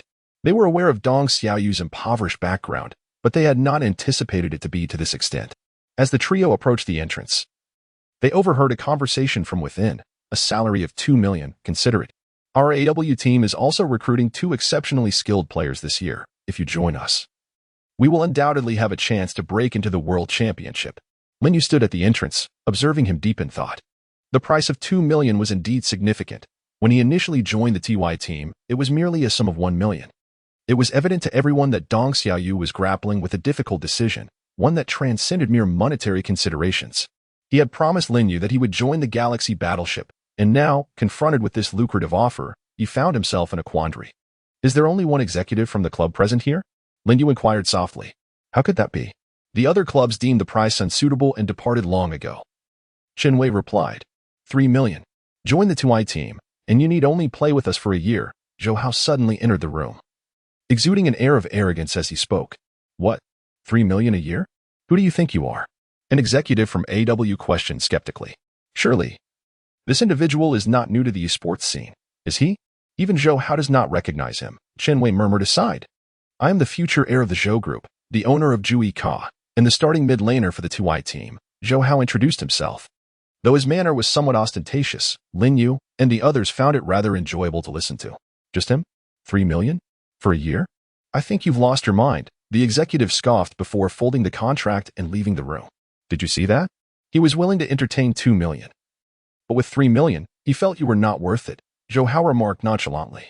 Zhou Hao's words pierced like tiny needles into his heart.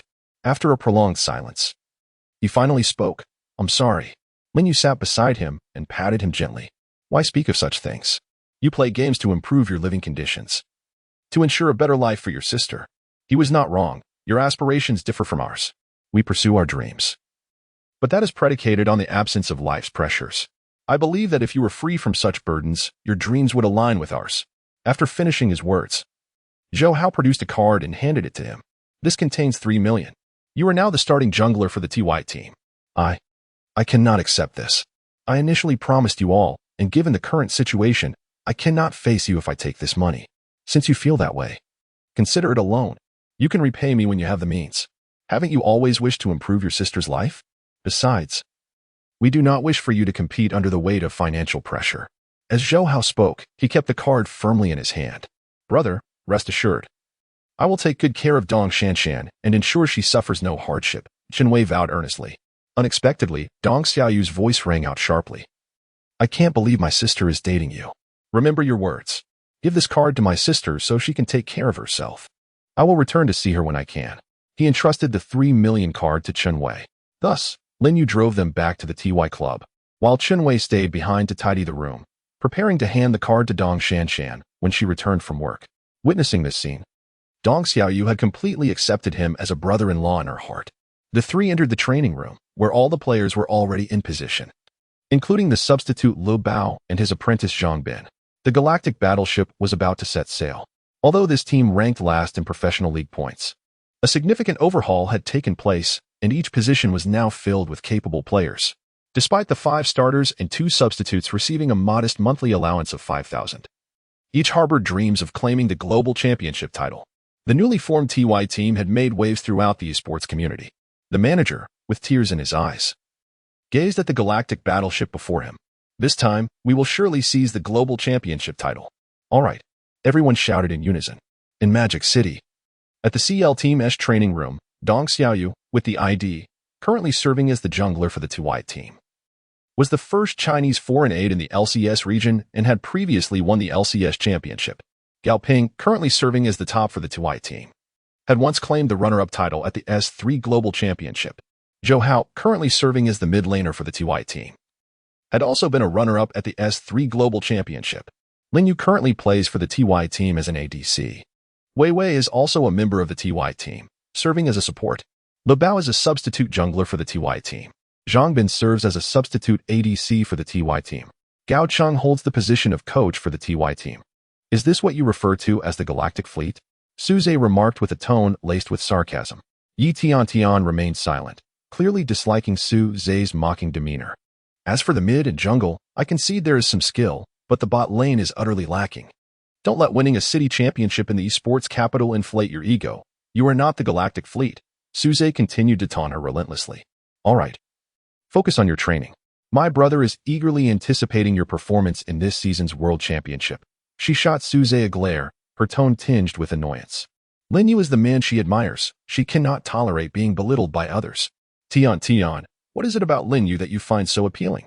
He merely spouts empty words, casually assembling a few retired players with some prowess, and now he intends to challenge the LCK?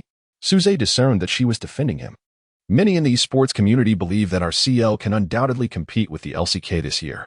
Do you truly lack confidence in your brother's team? Su Zhe was clearly using her brother as a shield. At the very least, my brother would never disparage his own region's team. With that, she rose and departed from the training room. Chapter 71. The female predator Lin Yu. The team photo we took is truly magnificent. Lu Bao exclaimed excitedly from the side. Today, the entire team gathered for a photo shoot, just 1 week before the competition. Once we return to the villa, let us prepare to train diligently and aim for a splendid debut. Absolutely, no problem, the others responded in unison. Just as they approached the villa entrance, they spotted Yi Xiaoqian. Lin Yu was momentarily taken aback and stepped forward to inquire, "How did you find this place?" "Master, it was Sister Na who informed me." "How could you not mention it before leaving?" Yi Xiaoqian complained. "Is it my fault that you wander aimlessly every day? How could I have known you needed to be informed?" Lin Yu replied calmly. "What brings you here this time?" "Of course, I came to learn some skills from you," Yi Xiaoqian said, blinking playfully. "Enough of that.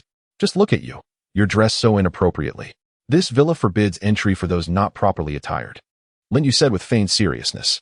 Yi Xiaoqian huffed and then pulled out a pair of thin, long pants from her suitcase. "What do you think? You wouldn't want me to change pants in front of you all, would you?" she teased mischievously. "You can change clothes in my room," Lin Yu suggested, leading her to his quarters. "Master, do you really live alone in such a spacious room?" she tentatively asked. "Enough chatter. I know what you're thinking. Change your clothes quickly, and I will arrange a proper room for you," Lin Yu said with a hint of annoyance. "No way. Look at how large this room is. I could stay with you, and you could teach me how to play games," she insisted. "Absolutely not. Are you not afraid that Nana will find out about your request?" Lin Yu retorted without hesitation. "You may not know, but Sister Na and I have become great friends," she thought to herself, unable to suppress a chuckle. "What are you giggling about? Hurry up and change." "I need to prepare a space for you," Lin Yu said, growing increasingly impatient. Seeing his firm stance, Yi Xiaoqian resolved to use her last tactic. "Sister Na told me to share a room with you. If you don't believe me, just ask her. She's worried you might feel lonely and asked me to keep you company." "Lonely? How could she possibly suggest that? Nana is quite possessive. I want to fall for your tricks. Now, stop talking and change your clothes," he replied, utterly unconvinced by her words. After Lin Yu's departure, Yi Xiaoqian murmured softly, "Humph. This beautiful lady shares a room with you, yet you seem discontent. If it weren't for the sake of Sister Na, I would never wish to share a space with you. Who knows if you might invade my bed in the middle of the night?" Naturally, Lin Yu was oblivious to these words as he arrived at the training room, where his fellow teammates had already formed pairs to engage in duo matches. "Lin Yu, delayed by the circumstances, had no choice but to play solo. After a match where he dominated the competition, Yi Xiaoqian arrived at the training room. "What are you dawdling about in there, making yourself all sweaty?" Lin Yu asked impatiently, noticing the expression on Lin Yu's face. She felt as though she had committed some misdeed in the room. "I merely tidied up my clothes and placed them in the cabinet. And I took the liberty of making your bed as well." Lin Yu was taken aback and exclaimed loudly, "What?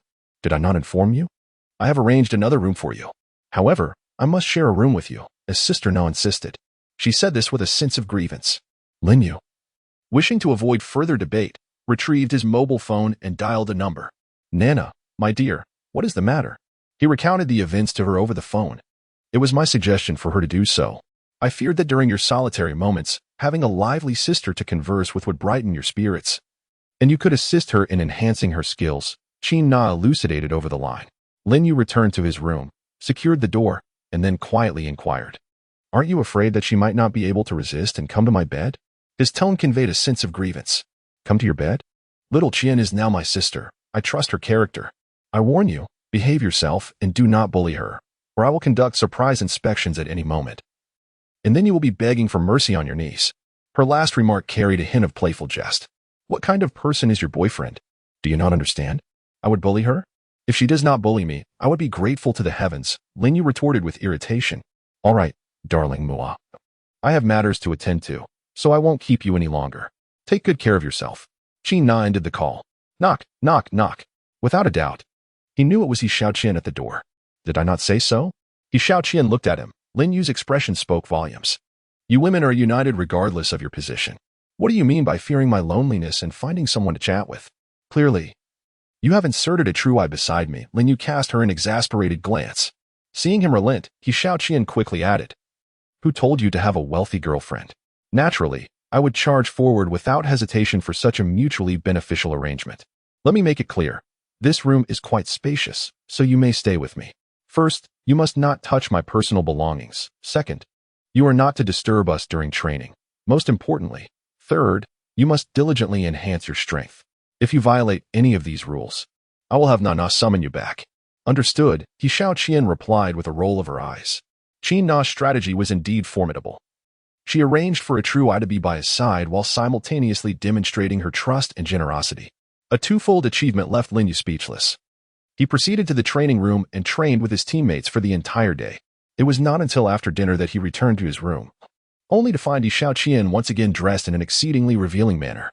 Lin Yu, no longer wishing to engage in trivial conversation, seized the air conditioning remote and set the indoor temperature to its lowest setting. She perched upon the bed, carefree and absorbed in her drama on the laptop.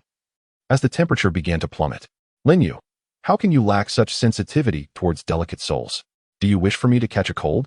she exclaimed, forsaking even the respectful title of master and addressing him directly by name. Lin Yu lay on the bed, turned away, completely disregarding her, the remote control already hidden in his embrace. "Very well, since you choose to treat me this way, do not blame me for taking drastic measures," she said through gritted teeth. In an impulsive rush, she dashed from her bed to his, and in the next moment, her entire form was nestled under Lin Yu's covers. Fortunately, Lin Yu did not have the habit of sleeping naked. What her hand encountered was not what she had anticipated. Due to excessive training, Lin Yu had succumbed to slumber the moment he lay down. However, when Yi Xiaoqian's skin made contact with him, the deep sleeper was jolted awake. "What are you doing, you seductress?" Lin Yu exclaimed. Yi Xiaoqian replied coyly, "I felt cold sleeping alone, so I thought to borrow your warmth." Her tone unmistakably conveyed her desire for him to retrieve the air conditioning remote. Take it. Return to your own bed, or I shall accuse you of harassment," he retorted, too fatigued to engage in a verbal spar with Yi Xiaoqian. "Humph, at least you are sensible," she replied, seizing the remote to adjust the air conditioning to a more comfortable temperature before retreating to her own bed. "Let us both shout harassment and see who they believe," Yi Xiaoqian boldly declared, sensing Lin Yu's concession. At this moment, Lin Yu harbored but a single thought: to endure, to bide his time. For there would come a day when this young lady would come to recognize his true prowess. Chapter 72. A heart-to-heart between master and disciple. Lin Yu might have gone to bed early, awakening in the middle of the night, while Yi Xiaoqian, sharing the same room, was still engrossed in her drama series. "Are you still awake, or have you just risen?" he inquired with a hoarse voice. It was likely due to just waking up and a dry throat that Xiaoqian promptly got out of bed to pour him a glass of warm water. Thank you. Lin Yu was taken aback by her considerate gesture. The frustrations he had endured during the day had considerably dissipated. Yet Xiaoqian's words almost caused him to sputter the water from his mouth. No need to mention it. That will be 50. She smiled brightly. What did you say? You want 50 for a glass of warm water? Lin Yu exclaimed. She chuckled and replied, It's not that the water is expensive, it's that I am serving you. I believe this small fee is quite reasonable. Wouldn't you agree? Lin Yu wished to avoid any argument, fearing that if this continued, he might end up spitting blood from anger. Observing Lin Yu's silence, Xiaoqian remained unperturbed. I don't expect to demand anything from you. It was Sister Na who mentioned that for any service I provide to you, she would compensate me according to the set rates. Lin Yu extracted 50 yuan from his pocket and tossed it to her, hastily adding, Take it, but next time, without my permission, refrain from serving me water. He shot her a glance, swiftly following up with, You truly are a money grubber. How was I oblivious to this before? Who is a money grubber? She retorted, crumpling the 50 yuan into a ball and hurling it at Lin Yu. With her back turned to him, it wasn't long before he heard her faint sobs. Hey, why are you crying? Did I speak too harshly? If so, I apologize, he ventured cautiously. In truth, he had no intention of apologizing to Xiaoqian. Having finally found an opportunity for retribution, he was unwilling to back down, knowing such chances were rare. However, her sobs grew louder, leaving Lin Yu at a loss. If he woke others, he could be misunderstood, and no amount of explanation would cleanse him of that predicament. All right, I'm sorry. I shouldn't have raised my voice. Can you please stop crying? Lin Yu hastily offered, hoping to quell her tears. Yet, her weeping persisted, escalating in volume. Rubbing his face in frustration, he remarked, Have you encountered some misfortune? Speak to me. Perhaps I can assist you. But still, her cries continued unabated. Finally, unable to tolerate it any longer, Lin Yu exclaimed, If you keep crying, I will have Na dismiss you immediately, and you will leave this place at once. This statement struck a nerve with Xiaoqian. Silencing her sobs as she slowly turned to face Lin Yu, looking at him with wide, innocent eyes. If you have Sister Na expel me, I will be finished, she said, and then resumed crying once more. Knock, knock, knock. Lin Yu opened the door. The voice belonged to Wei Wei outside. As soon as he opened the door, she hurriedly inquired, I was half asleep and heard a woman crying from your room. Her room was adjacent to Lin Yu's. After all, they were teammates in their gaming endeavors, and it was often convenient to drop by for strategic discussions. Lin Yu, feeling helpless, remarked, I have no idea what I did. She suddenly burst into tears. He hurried to clarify, fearing a misunderstanding. Wei Wei entered the room, taking a seat beside Lin Yu's bed without ceremony, and sighed deeply as she said, Beauty, could you please explain to us what exactly is going on? I have training tomorrow, so it would be best to resolve this quickly and get some rest. My father is hospitalized, and the daily expenses for medication and hospital fees amount to around 5,000. Xiaoqian suddenly spoke in a hushed tone. Lin Yu was completely unaware of her family circumstances, thus she indirectly inquired, Where do you live? I no longer have a home to settle my debts. I sold my house just yesterday. Now my mother is in the hospital caring for me. How much do you need in total? Lin Yu sat beside her, offering a tissue. Xiaoqian accepted the tissue to dab at her tear-streaked face and whispered, Sister Na has already covered the expenses. Suddenly, she embraced Lin Yu, exclaiming, I am currently working for Sister Na. If I stay by your side for a year, I can repay your kindness. So please do not dismiss me. After persistent questioning from Lin Yu, it was revealed that she had sold her house at a bargain price to seek a high-paying job, subsequently applying for a leave of absence from school, and was no longer a student at the esports academy. In her time of desperation, she had approached Qin Na's villa, hoping for assistance in finding a lucrative job. Upon learning of her plight, Qin Na immediately settled all her expenses on the condition that she cared for Lin Yu for a year, after which they would be even. However, Xiaoqian felt that the amount was excessive. Merely accompanying Lin Yu for a year seemed unfair to Qin Na. Wishing not to waste an entire year, Qin Na proposed a rather humorous idea. Tasks such as washing Lin Yu's clothes, preparing meals, pouring water, and even reporting back on his daily activities would all count towards the expenses, allowing her to offset the cost gradually until the debt was repaid. This way, Xiaoqian could potentially complete her obligation 6 months earlier. How much did Nana spend? Lin Yu asked. 1 million. If I perform tasks for you, I might be free in 6 months. Wait, I need your assistance with this, Lin Yu stated calmly. Me? But I am poorer than you. How can I help? He inquired curiously. Oh, it's not about money. I want you to teach her how to live stream and have your fans pay attention to her. Turning her into a popular female streamer who plays League of Legends. Yes, then she can sign with a platform and earn money from streaming. Once she becomes a big streamer, her income could even surpass that of professional players, Wei Wei exclaimed excitedly. Given our current popularity, plus the fact that she is my protege, she will naturally attract a lot of attention, Lin Yu asserted confidently.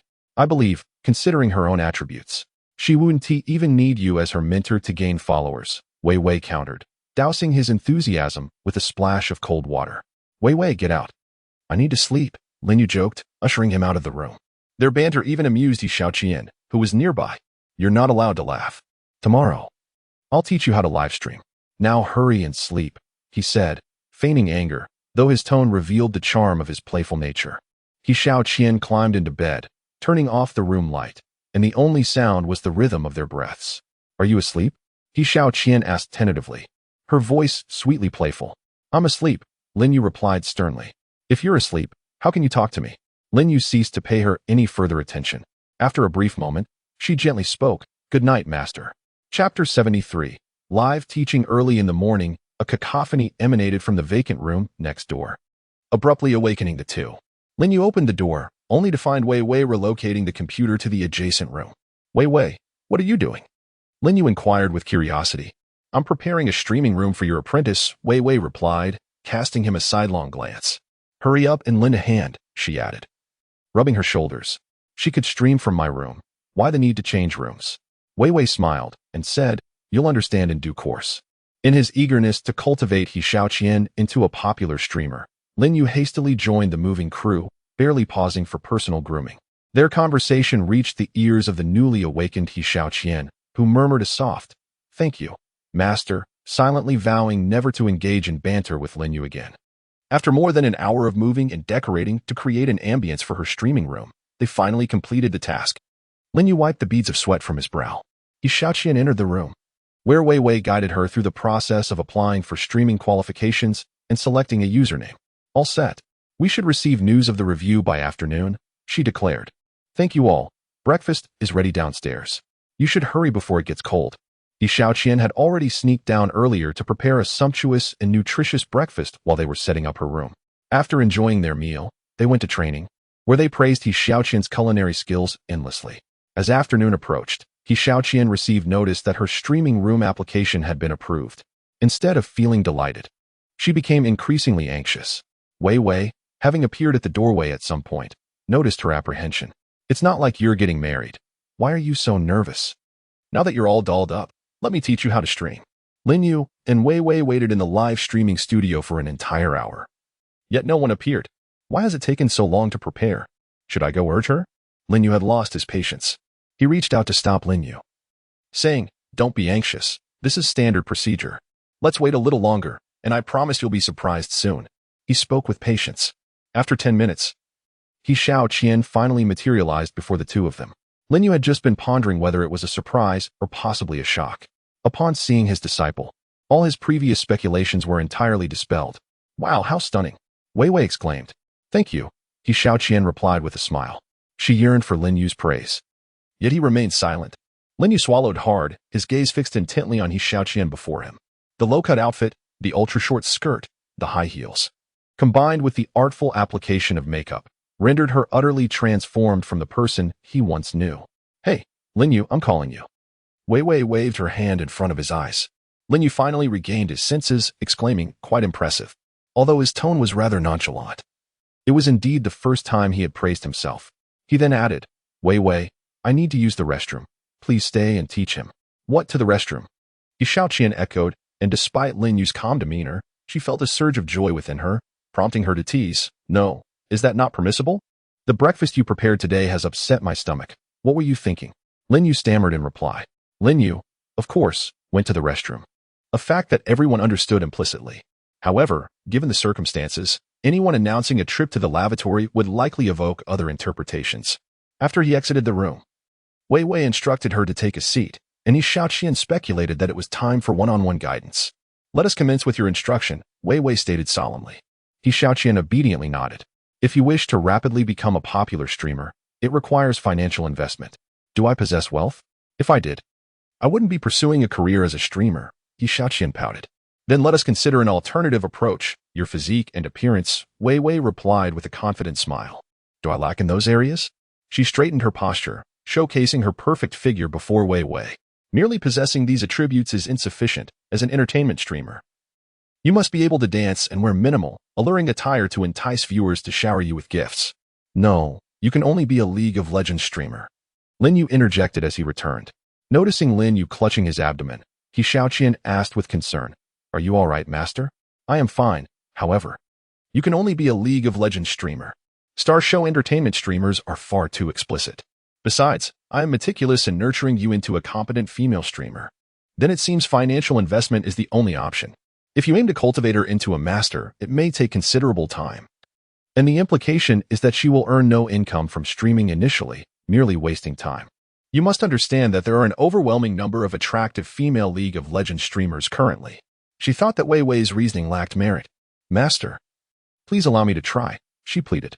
If necessary, we can invest some money up front and then enhance her presentation. With our popularity, we can elevate her streaming room. Wouldn't that suffice? Lin Yu asserted with conviction. Very well, it shall be as you propose. Wei Wei conceded with a nod. Wei Wei continued, Now, I will teach you the nuances to consider while streaming.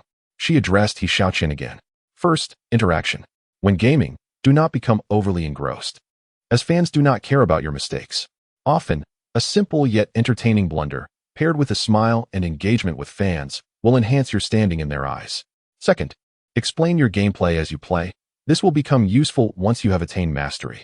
Third, avoid playing the victim, as this will only diminish fans' impressions of you. During idle moments, sing for your fans or discuss topics that interest them. Fourth, when a viewer gives you something substantial, you must rise to thank them rather than remain seated. It is a matter of courtesy. Thus, wear a low-cut top and ensure your lower half is equally alluring.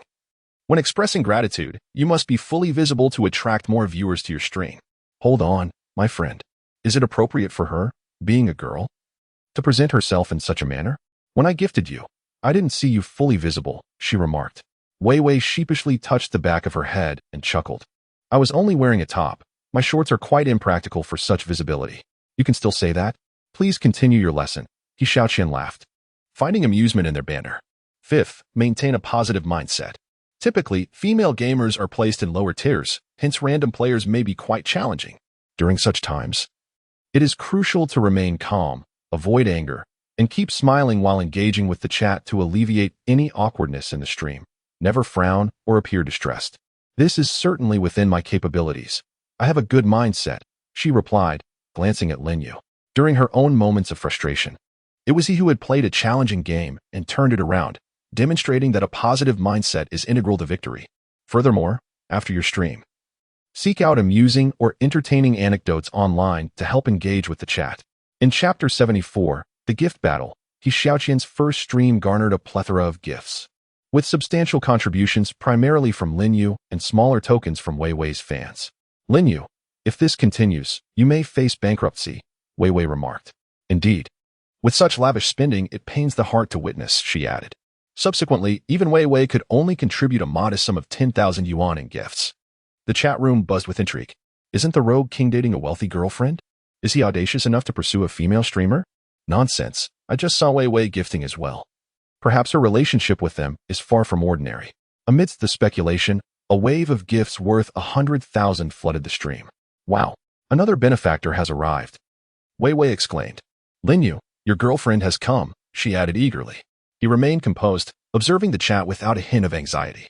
Look, the Rogue King's girlfriend is here too. Could this female streamer have extensive connections? The chat erupted with discussions. New viewers chimed in, praising the streamer's beauty and allure. Following a surge in viewership, another mysterious benefactor entered the stream, this time with gifts exceeding the previous amount. What? 1 million? Goodness. The chat went wild once more. It seems the chairman of the Yi Corporation has also joined, Lin Yu mused inwardly. Yi Xiaoqian stood for an entire hour, continually expressing her gratitude to those showering her with gifts. At that moment, various small-time bosses from the streaming platform entered, marveling at Yi Xiaoqian on the screen. A new female streamer has emerged in the League of Legends category. Welcome, one username proclaimed. Shortly thereafter, this individual gifted 50,000 yuan, a generous welcome present for the new streamer. Lin Yu, it appears our first step has succeeded. New benefactors are already gifting, Wei Wei said with a smile. Do not rush. Let us continue to shower gifts. Today, this platform is undoubtedly the domain of my apprentice, Lin Yu declared with confidence.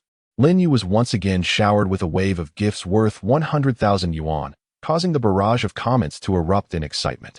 That fellow Fei Ji's 50,000 yuan gift simply went to waste, while all the patrons showering gifts were at least starting from 100,000.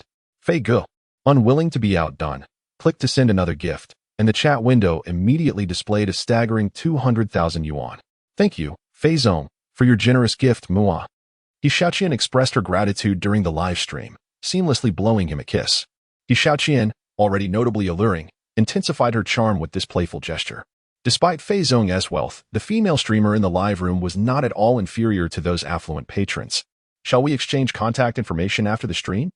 Fei Zong typed in the comments. Sure, Fei Zong, he Xiaoqian responded, casting him a flirtatious glance. Vivi, this situation seems amiss, Lin Yu voiced his concern. Although she was a League of Legends streamer, the influx of gifts had clearly clouded he Xiaoqian's judgment, and now she appeared to be enticing viewers. Don't fret. Do you not trust your disciple? Regardless of the category, this is merely a method for streamers to attract gifts from their supporters, Vivi explained with composure. For the next 5 minutes, Fei Zong continued to engage in conversation with He Xiaoqian through the comments. Just as their dialogue grew particularly engrossing, another surge of excitement swept through the live room. Wow, another million in gifts? The barrage of comments surged once more.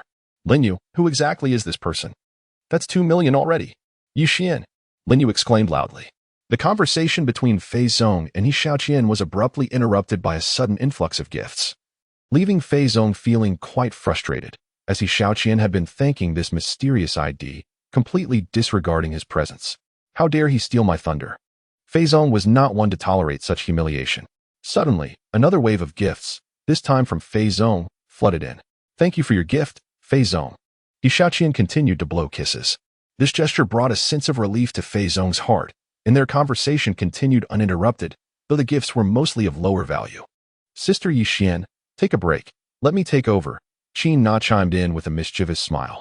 Their conversation was reaching a point where it felt as if they were about to meet in person, which made Fei Zong's heart race with excitement. Though outwardly he presented himself as a businessman, internally he was nothing short of a wolf in sheep's clothing. Each time He Xiaoqian strayed into sensitive topics, Fei Zong expertly steered the conversation back to flirtation, even prompting warnings from the moderators. Suddenly, another wave of comments surged through the live room, interrupting their chat once more. It turned out that another million in gifts had just arrived. Humph, you old lecher, let South see how you drive now, Qin Na chuckled. After all, as a newcomer, He Xiaoqian's stable fanbase was still limited, and once the gift effects faded, the barrage of comments gradually diminished. Qin Na's million in gifts interrupted their conversation yet again, igniting Fei Zong's irritation. Damn it, trying to outspin me, are you? He cursed at the screen. Meanwhile, He Xiaoqian thanked Qin Na while deliberately avoiding Fei Zong's sensitive topics. This infuriated Fei Zong, who had initially contemplated giving up. But after having spent millions in gifts without acquiring the streamer's contact information, he felt compelled to persist. He glanced at He Xiaoqian in the video. Her figure and beauty were captivating, and he mused, if only she were in my bed, just wait and see. With a sudden surge of determination, he sent 2 million in gifts. The comments exploded once more, even drawing in other patrons who couldn't resist checking in to show their support. They each sent 50,000 in gifts, confirming their presence. That evening, He Xiaoqian was undoubtedly the star of the live streaming platform, having already garnered millions in gifts. And her subscriber count had skyrocketed to over 100,000 on her first day. Ultimately, Fei Zong achieved his goal of capturing the streamer's attention. After the stream, He Xiaoqian promptly added Fei Zong's contact information. While they had managed to maintain control during the live session, with so many viewers watching, how could he not take his chance now that they were chatting privately? However, Lin Yu's concerns proved unfounded. He Xiaoqian had merely been playing along with Fei Zong. Regardless of how he might act in private, she maintained a normal conversation with him. As the night grew late, He Xiaoqian bid him good night, sending a warm kiss through the voice message, which left him feeling satisfied. Ah, master, I'm so exhausted from pretending, she lamented, tossing her phone onto the bed and began to act coy with Lin Yu. Well, despite the fatigue, You've already earned millions in gifts on your first stream. I'm even a bit envious, Lin Yu reassured her. No way, I want a big hug from my master, He Xiaoqian said, striking a hugging pose. Naturally, Lin Yu would not refuse such a request, and the two embraced, a perfectly normal gesture. He couldn't help but swallow hard as he took in her appearance. After their hug, he could feel her warmth, and even her prominent features. All right, hurry and remove your makeup, then get some rest, Lin Yu said, his face flushed. Okay. I'll go wash up, He Xiaoqian replied, noticing his red cheeks but choosing not to call him out. Just as she opened the door to leave, Lin Yu suddenly remembered something. Wait, remember, your salary has been issued. Return my gift money, he called out. Dream on. He Xiaoqian sent him a kiss and quickly exited the room. Chapter 75. Direct confrontation with LS team. A week passed, and He Xiaoqian's streaming career began to flourish. While every member of the TY team prepared for their first match of the day, in the LPL arena, Lin Yu made his triumphant return. And their first opponents were none other than the LS team, who had entered the global finals last season as the top seed. Lin Yu had previously led the former members of TY to a beautiful victory against this highly popular team. The officials decided to pit the fan-favorite LS team against TY for the opening match, primarily due to the buzz surrounding the TY team's galactic fleet, which had been the talk of the internet. This all-star lineup was set to face off against LS at the commencement of the LPL, the esports capital, which had garnered unprecedented attention. Every spectator in the audience was focused on the TY team's players. Look, all the TY team players have taken the stage. Wow, is this the galactic fleet? The host introduced the competitors, starting with the blue team, LS. The roster included top laner Yu, jungler Akko, mid laner Xiao Wei, bot laner Xiaolong, and support Yu. Notably, LS retained their original lineup from the previous season's World Championship. The crowd erupted in cheers, having maintained the top score for 2 consecutive seasons. They enjoyed substantial support from their fans. Following this, the host introduced the red team, TY, which consisted of top laner Gaoping, jungler Dong Xiaoyu, mid laner Zhou Hao, bot laner Lin Yu, and support Wei Wei. One astonished spectator remarked, I thought we wouldn't see the top and mid duo from TY in the professional arena again. Surprise. Both of them have returned to the stage together. It's so thrilling. A pair of friends in the audience conversed. Wow. Dong Xiaoyu has come back from the North American region to the LPL. He truly remains true to his roots, another viewer exclaimed. Lin Yu and Wei Wei are finally back. The TY team is set to dominate the esports capital, the LPL. The fans from both teams fervently cheered for their favorites, filling the venue with an electrifying atmosphere even before the match began. After the host concluded the introductions, both teams took their places at the computers, and the competition transitioned into the new version for Season 5. Coach Gao Cheng stood behind the players to provide guidance. The blue team promptly banned Callista, indicating that the opposing coach was already aware of Lin Yu's secret weapon. Ban Ali Star, Gao Ping stated in the voice chat. Despite their unresolved conflicts, he complied with Gao Cheng's commands. Mindful of the ongoing match, the blue team proceeded to ban Dong Xiaoyu's Spider Queen, showcasing the thorough research conducted by the opposing coach on all players. Let's ban the Wandering Mage, Gao Ping confidently suggested. In the final move, LS coach opted to ban Wei Wei's signature Thresh. The strength of LS over the past 2 seasons can largely be attributed to their coach's efforts, even from the first 2 bans. It was evident he had meticulously studied the opponents beforehand. Now, with TY having the final ban, Gao Ping calmly declared, let's ban the Fallen Angel. It was evident from the slight change in expression on the opposing coach's face that LS Fallen Angel was not merely a support champion. As the selection phase commenced, LS first picked the formidable Bounty Hunter, the top champion of the current version. Under Gao Cheng's guidance, TY selected the jungler Jarvan 4 and the support Leona, which would disrupt any synergy with the Bounty Hunter's ultimate ability. Additionally, with hard crowd control against an immobile AD carry, they would hold an advantageous position in both landing and team fights. Subsequently, LS locked in the powerful Diana and Lee Sin for their mid and jungle roles. Recognizing the necessity for a strong mid laner against LS blue side composition, Coach Gao Ping ultimately chose the Fishman along with the top lane Crocodile. This ensured an evenly matched 3v3 in the jungle. LS had 2 final picks remaining, and in the last seconds of the countdown, they secured the top lane Rumble and the support Annie. The opposing team had not anticipated this flex pick, as Annie in a support role was quite common. Consequently, they countered with the once dominant champion, the Explorer, to face off against the Bounty Hunter. With both teams' heroes fully locked in, it appeared their sole intent was to conclude this first match of the BO1.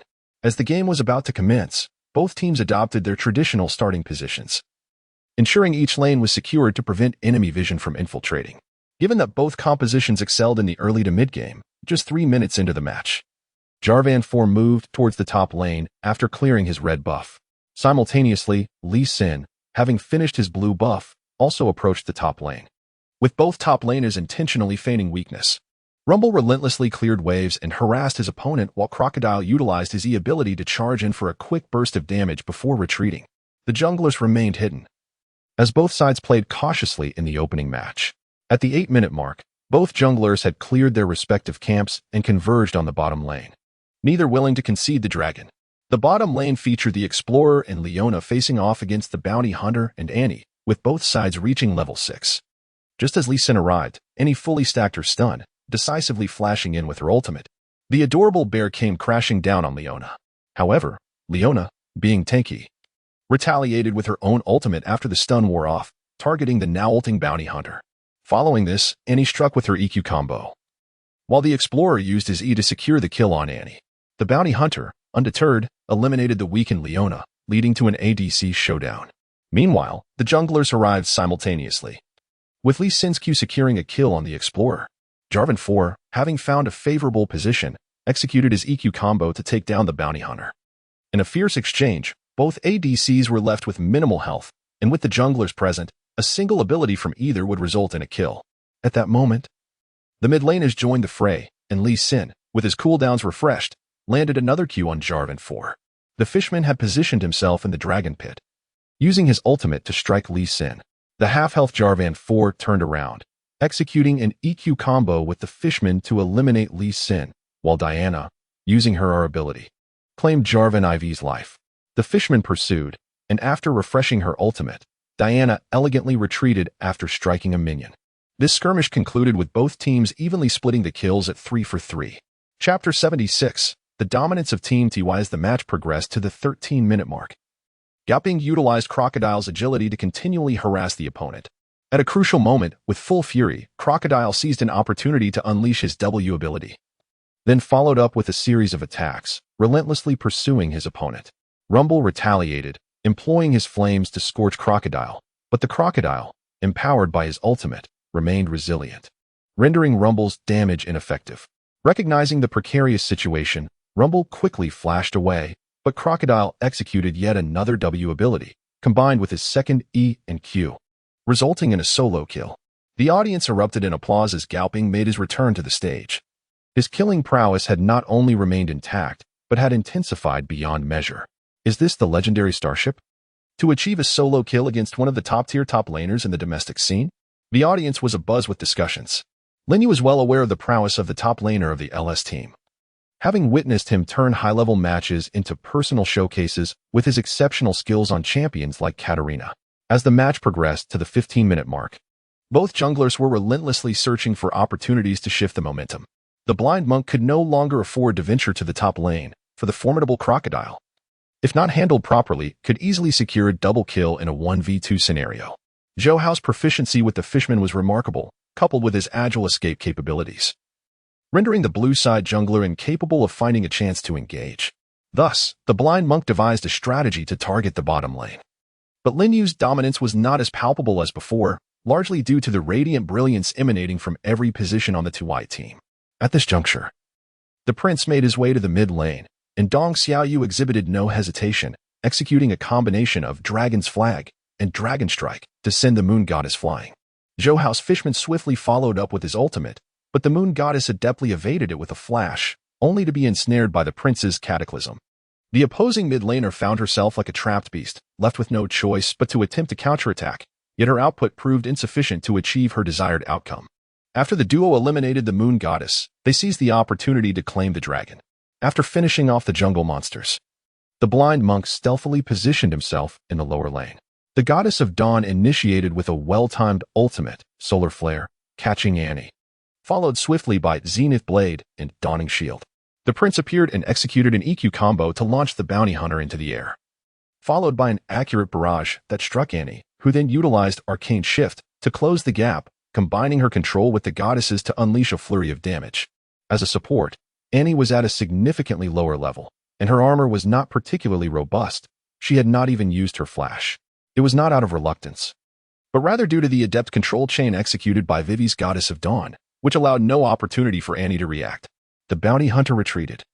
As the prince's ultimate was still on cooldown after his earlier mid-lane engagement, the blind monk emerged, casting Warding Mist on the bounty hunter and with a well-placed dragon tail. He flew towards the prince. The LS team had anticipated targeting the opposing bottom lane, yet unexpectedly, before they could make their move, the adversary struck first, swiftly eliminating Annie. Consequently, the blind monk's plan to secure kills transformed into a desperate rescue operation. The blue side lost their momentum, and within the first 20 minutes, the red side had already demolished 3 outer towers and claimed 2 dragons. As the match reached the 25-minute mark, Crocodile, while attempting to split push, found himself besieged by the moon goddess and the blind monk, creating a dire 3v1 situation. Zhou Hao, demonstrating his synergy with his former teammate, activated his ultimate as Crocodile, absorbing damage until the fishman arrived. While Crocodile was slain, he managed to take down one opponent in the process. The remaining 2 were swiftly dispatched by the arriving fishman. The LS team found themselves in an awkward position, unable to win team fights or effectively split push, facing a scenario where they were outnumbered and swiftly overwhelmed by the enemy fishman's support. The red side's duo and jungler had ventured into enemy territory, having not only taken down all outer towers but also commenced the Baron. In truth, the earlier 3-4-3 trade did not significantly alter the economic landscape. Rather, it was the crucial solo kill by the high-performing Crocodile that decisively shifted the momentum in favor of the red side. Crocodile continued to split push, leaving Rumble with little means to contend. Rumble was relegated to passively defending lanes, unable to engage in team fights, and found himself unable to win in a 1v1 against Crocodile. Through this match, the TY team conveyed to all others that every lane was an indispensable core. They no longer relied solely on the bottom lane to establish dominance, thereby alleviating some pressure from Lin Yu. In the past, when the Galaxy fleet was still forming, Lin Yu's matches were predominantly characterized by a global strategy of 4 protecting 1. Now, the situation was markedly different. Lin Yu felt this match was the most effortless he had experienced in half a year, even when facing the top-ranked LS team in the league. The red side TY team secured the Baron, sounding the trumpet for their offensive, while the blue side, occupied with defending their towers, fell victim to inexplicable bursts of damage that resulted in casualties. Thus, the TY team effortlessly dominated LS, claiming victory in the inaugural match of the new season. The audience erupted in astonishment, some still struggling to comprehend the unfolding events. Had the LS team truly been so thoroughly defeated? Was this the manifestation of the Galaxy fleet's dominance? It was hard to believe how formidable this team had become. In the aftermath of this battle, various forums reevaluated the Galaxy fleet, proving their strength to those who had once harbored doubts. When the 2i team returned to their villa, it was already evening. He Xiaoqian began a live stream, engaging with her fans as they watched the LPL together. Perhaps due to inadequate soundproofing, the excitement from their decisive victory over a formidable team in the esports capital resonated throughout the room, causing everyone to cheer with fervor. However, fans of He Xiaoqian were taken aback when they heard the voices of other men in the live stream. "Beauty, is there another man's voice in your room?" This comment quickly drew attention, sparking discussions among viewers. "Are you living with so many men? Is that safe? You should take care of yourself. Maybe I should unfollow you." Some commented, expressing discomfort at the thought of their beloved female streamer sharing space with so many men. He Xiaoqian found herself at a loss for words, nearly brought to tears as the barrage of comments continued to criticize her. Lin Yu suddenly appeared on the live broadcast, and in that moment, she felt as though she had encountered a savior. Wasn't that Lin Yu, who had just been competing? Soon after, Wei Wei joined her, and the two appeared in He Xiaoqian's live stream. The fans were astonished to discover that the host resided in the villa of the TY team. At this moment, it was no longer surprising to the fans. After all, during He Xiaoqian's first live stream, Lin Yu had consistently showered her with gifts and support. "Hello, dear fans. I sincerely apologize for not being able to clarify things recently as I have been busy preparing for the competition. The female streamer you adore is indeed single, and she is my disciple.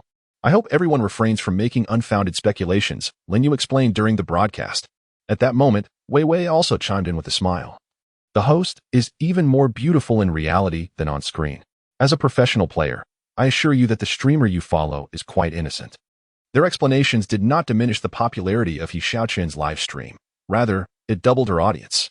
the details of He Xiaoqian's residence, along with her mentor-disciple relationship with Lin Yu, were now completely revealed. Chapter 77, Valentine's Day. That evening, after concluding her broadcast, He Xiaoqian returned to her room. Lin Yu reclined on his bed, engrossed in the video of today's match, reflecting on the game, a task that every professional player must undertake. Master, tomorrow is Valentine's Day.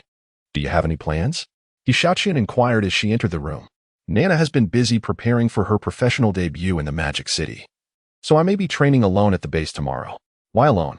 He Xiaoqian asked, her curiosity piqued. Lin Yu sighed and replied, everyone else already has a partner. He couldn't fathom why, all of a sudden, everyone seemed to have arranged dates with female friends. Even Gao Ping, who usually spoke little, had unexpectedly invited a female companion to watch a movie tomorrow. Master, you're not alone either. You still have me, right? He Xiaoqian playfully tugged at his clothing. Indeed. We should also go to the movies tomorrow, preferably the same screening as that fellow Gao Ping. I'm curious to see how that quiet fool interacts with his date. Lin Yu chuckled, unable to contain his amusement. It was evident that Lin Yu had undergone professional training. No matter how humorous the situation, he rarely laughed, unless he could not help himself. The mere thought of the taciturn Gao Ping awkwardly navigating a date made him want to burst into laughter. All right, as you say, master. I'll book the tickets right away. He Xiaoqian mischievously winked, as if she understood Lin Yu's thoughts. Go ahead, and don't forget to freshen up. Hurry to bed. With you dressed like that, I fear I won't be able to resist.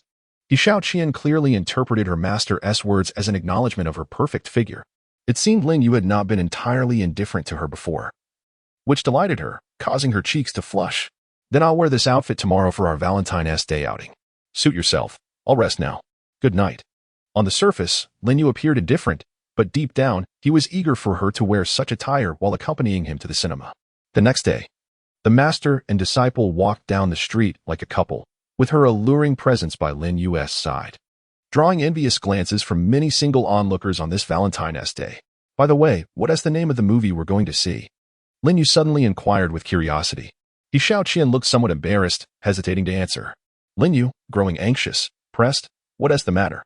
Just tell me, master. You'll find out soon enough. I really don't know how to explain it to you, she replied with a shy smile. Upon entering the cinema, Lin Yu rubbed his eyes in disbelief. Was it true? Gao Ping was actually on a date with a girl to watch Detective Conan on Valentine's Day? He Xiaoqian finally succumbed to laughter. I didn't expect your teammate to be so amusing. Master, do the members of your team possess any semblance of emotional intelligence? She teased with a mischievous grin. Lin Yu cast her a glance and asked, what do you think? Am I lacking in emotional intelligence? With a hint of disdain. He Xiaoqian retorted, oh please, do you really consider yourself emotionally astute? If you were, you wouldn't be spending Valentine's Day with your own disciple. Enough with the banter. Let us return to our seats, he urged. In this atmosphere, they settled in to watch an hour and a half of the Detective Conan movie, with He Xiaoqian resting her head comfortably on Lin Yu's arm. It was both cozy and reassuring, yet within Lin Yu's heart, there surged an overwhelming urge to slap himself.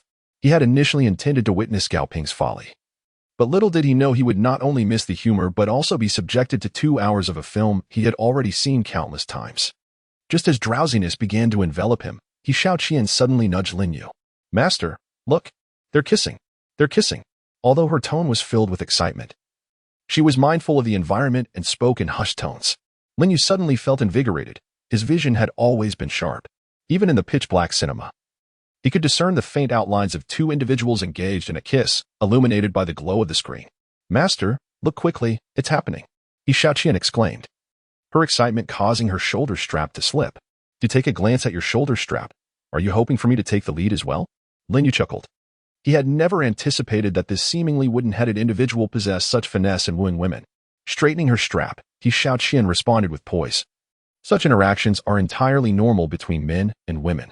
Lin Yu, with a serious demeanor, remarked, it appears Gao Ping can be quite audacious in such settings. He then teased with a sudden smile.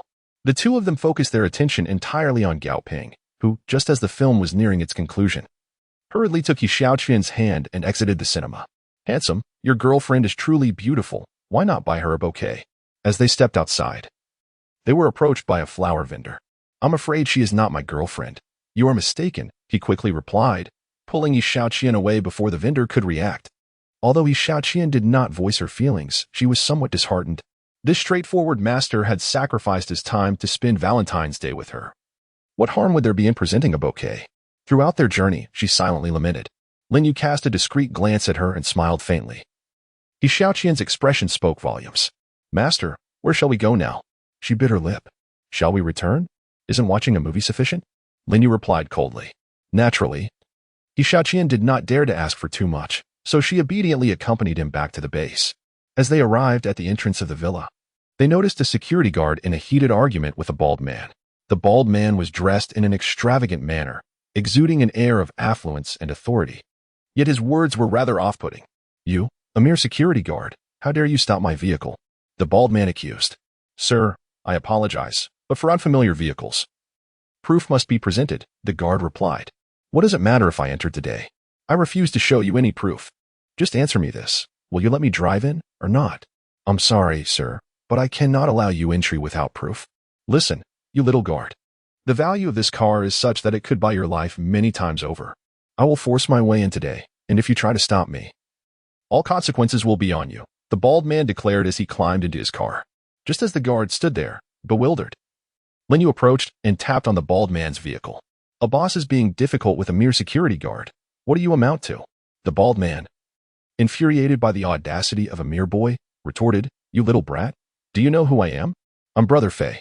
If I don't teach you a lesson today, I'll change my surname. As he spoke, he opened the car door, intending to confront Lin Yu. However, just as the door swung open, Lin Yu delivered a fierce kick, forcefully shutting it again. He Xiaoqian and the security guard looked on in astonishment. The guard was equally surprised, realizing that this usually friendly boy harbored such a volatile temperament. He Xiaoqian, concerned that Lin Yu might land in trouble, hurried forward to restrain him. At that moment, the bald man attempted to exit his vehicle again, locking eyes with He Xiaoqian. Xiaoqian, my dear, I am President Fei, he exclaimed, revealing himself to be the head of Fei Xiong Group, a generous supporter of her previous live stream. Oh, you are President Fei? But what brings you here? He Xiaoqian asked in surprise. My dear, I have come to find you, of course. Chapter 78, a drama starring 3 women. President Fei. Please do not take the liberty of seeking me out without prior notice. I fear it may create a negative impression, she said. Standing behind Lin Yu and clutching his arm, gaining some courage. My dear, you cannot be so heartless. In less than a week of knowing you, I have spent nearly 5 million in your live stream. And now, you turn your back on me? President Fei's tone was laden with emotion. However, I do not harbor any feelings for you, and the gifts were given willingly. How can you presume that spending money equates to me being yours? President Fei, clearly losing his patience, pulled out his phone, intending to call for someone to take He Xiaoqian away. His demeanor suggested that, no matter what, he was determined to claim her today. He Xiaoqian, feeling frightened, shrank behind Lin Yu, tightly clutching his arm. Lin Yu was fully prepared to confront any challenges that might arise. At that moment, another Maserati came to a halt. The security guard, witnessing yet another vehicle blocked, felt a wave of anxiety wash over him. Just as he was at a loss, 2 stunning women emerged from the car. One possessed a figure and beauty that rivaled He Xiaoqian, while the other boasted an equally flawless physique, exquisite features, and an aura reminiscent of a domineering CEO. Their descent from the vehicle exuded an elegance and nobility that was hard to ignore. Mr. Fei, you think 500,000 is enough to take advantage of my sister? Yu Xian remarked, her tone laced with mockery.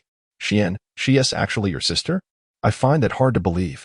If she is your sister, why is she even a streamer? His tone was tinged with skepticism, his gaze appraising Yu Xian's figure. Noticing his blatant scrutiny, Yu Xian lost her patience. If you don't believe me, try to make a move on her. I guarantee your company will file for bankruptcy within 3 hours. This bold statement clearly intimidated him. He observed Yu Xian's expression, which was serious and devoid of jest. After a moment, he suddenly recalled the mysterious ID with whom he had exchanged gifts, and he surmised that it must belong to this woman before him. He chuckled and said, Xian, you've declared her your sister. How could I possibly doubt that? I assure you, I will never harass her again. He swiftly forgot his earlier words and changed his demeanor. Don't strike a man when he is smiling. Yu Xian thought to herself, relieved that he was so perceptive, and chose not to press the issue further. Mr. Fei got back into his car and drove a considerable distance before abruptly stopping. These 3 women are truly exceptional. What a pity it would be if I could not have them in my bed, he mused, his thoughts wandering, as he recalled the 3 women's figures. An involuntary reaction stirred within him. He pulled out his phone and dialed the manager. Mr. Fei, How may I assist you?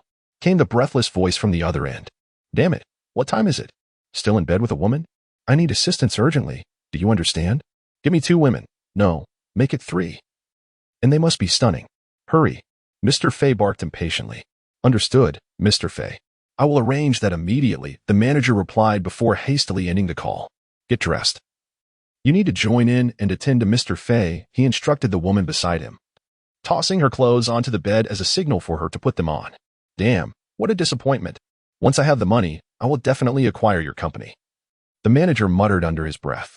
At the TY team villa, Nana, Yi Xian, didn't you have something to attend to? Why are you here? Humph, I missed you. Is it a crime to come? Qin Nana approached, linking her arm with his. He Xiao Qian then noticed that Lin Yu had another arm firmly wrapped around him. Fortunately, while Qin Nana noticed, she didn't seem to mind. Yu Xian smiled gently, her celestial smile radiating warmth, and as she faced the group, the domineering CEO aura gradually faded. What are the 3 of you plotting? Are you trying to provoke me on purpose? Yu Xian asked, her tone tinged with irritation. Lin Yu finally realized that his arms were tightly embraced by the 2 women, one on each side. If you don't mind. I still have a pair of legs available for a hug, he gestured with a smile. Forget about it. I've booked the finest hotel. Let us retreat to the room where we can enjoy the seaside view while sipping wine, Yi Xian suggested, signaling for the 3 to get into the car. Are you happy? 3 stunning beauties spending Valentine's Day with you. I bet you're reveling in delight, Qin Na remarked, tugging at his arm with a hint of playful annoyance. My dear wife, be gentle, he pleaded, feigning innocence, though internally he was elated. The thought of 3 enchanting women sharing a hotel room with him, indulging in drinks, promised a moment of sheer bliss once they succumbed to inebriation. Upon arriving at the hotel, Yu Xian had already prepared the wine in the room, and the 4 of them, 3 women and 1 man, enjoyed a delightful Valentine's Day together. Lin Yu was the first to awaken. Due to the effects of alcohol, he attempted to rise and make his way to the bathroom, but found himself utterly devoid of strength. The night before, at the conclusion of Valentine's Day, the group had indulged in copious amounts of drink, resulting in several of them succumbing to inebriation and collapsing onto the bed. Qin Na and He Xiao Qian flanked Lin Yu, each embracing one of his arms, while Yu Xian nestled against Qin Na in slumber, resembling a protective elder sister watching over her younger sibling. Lin Yu had been inadvertently placed amidst 3 women, already intoxicated. He struggled to muster the energy to rise, especially with 2 women holding him in their embrace. He glanced at the serene expressions of the 3 women as they slept. Swallowing hard, it was an undeniably tempting sight. Before long, Yu Xian was the first to awaken. Noticing Lin Yu lying helplessly on the bed, she stifled a laugh. Is there no sense of decency? I wish to relieve myself, yet find it impossible. Lin Yu expressed his plight with a look of feigned grievance. With 2 stunning beauties holding you, you still find cause for complaint? Yu Xian teased softly. Sister, I can't hold it any longer. I drank too much last night, and now I simply need to relieve myself. That's not my concern. You mustn't disturb my sister's sweet dreams. I shall bathe now, Yu Xian declared, unable to suppress a chuckle. Time passed, and Lin Yu awoke once more, discovering that the 3 women had risen and were engaged in a game of dodiju. Bathroom, bathroom, he exclaimed, hastily scrambling out of bed and making a beeline for the bathroom. The 3 women exchanged knowing glances and burst into laughter at his adorable antics. You all must be doing this on purpose. Nah, are you not afraid I might burst? Lin Yu queried irritably as he emerged from the bathroom. Afraid? Yet I must side with my sisters, Qin Na replied, feigning a look of distress. And you, my disciple? He directed his last hope toward He Xiao Qian. I'm sorry, master. I will brew you some ginseng tea upon my return. We shall make amends, she promised. You're in for it when you return. Lin Yu warned playfully. What did you say? Daring to bully my sister? Do you believe I won't buy out your team and have you expelled? Yu Xian jested with a smile. Indeed, 3 women compose a theatrical performance. I concede. Lin Yu surrendered dramatically. That's more like it. Treat my sister well upon your return. Do not mistreat her. Chapter 79, TY vs CL training match that afternoon. The master and disciple returned to the TY team's headquarters. He Xiao Qian, in collusion with her 2 sisters, continued to tease Lin Yu. Upon arriving at the villa, she promptly prepared a cup of ginseng tea for him. Master, replenish your strength. Surely, you wouldn't quibble with a mere girl like me? She said, lowering her head and adjusting her demeanor. Lin Yu observed her relatively pleasant demeanor and chose not to pursue the matter further. He had no intention of causing trouble for He Xiao Qian.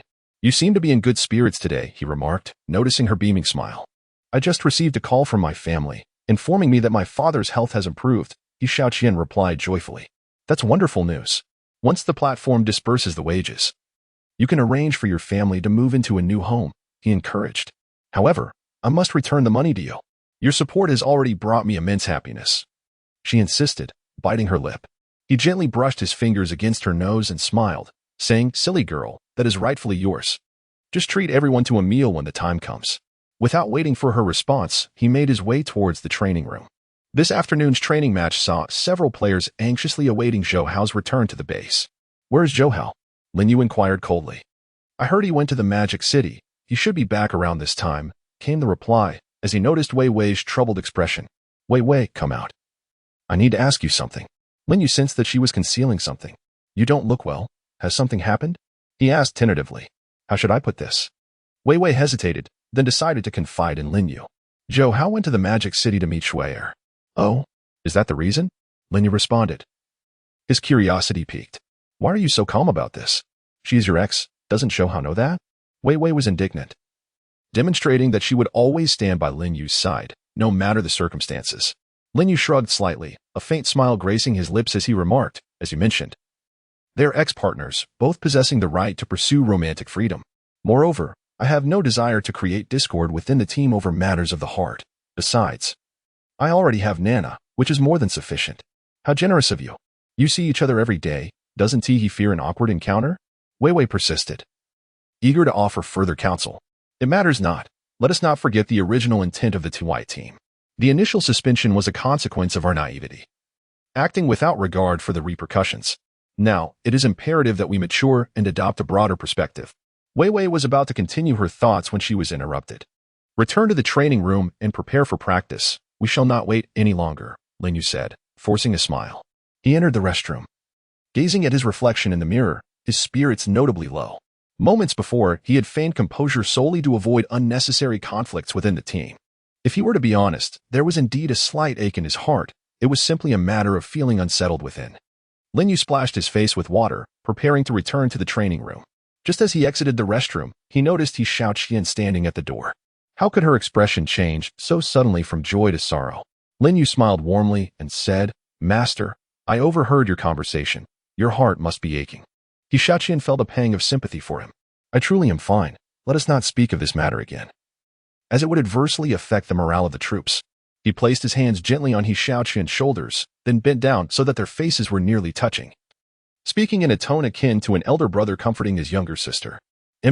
Understood, He Xiaoqian replied obediently, nodding her head. Lin Yu observed that He Xiaoqian's personality had transformed dramatically compared to her former self, as if she were an entirely different person.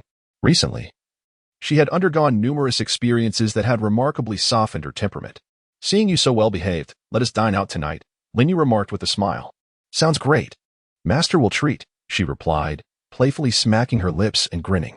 All right then, he said, playfully pinching He Xiaoqian's cheek. Lin Yu returned to the training room. Yet Zhou Hao had not yet arrived.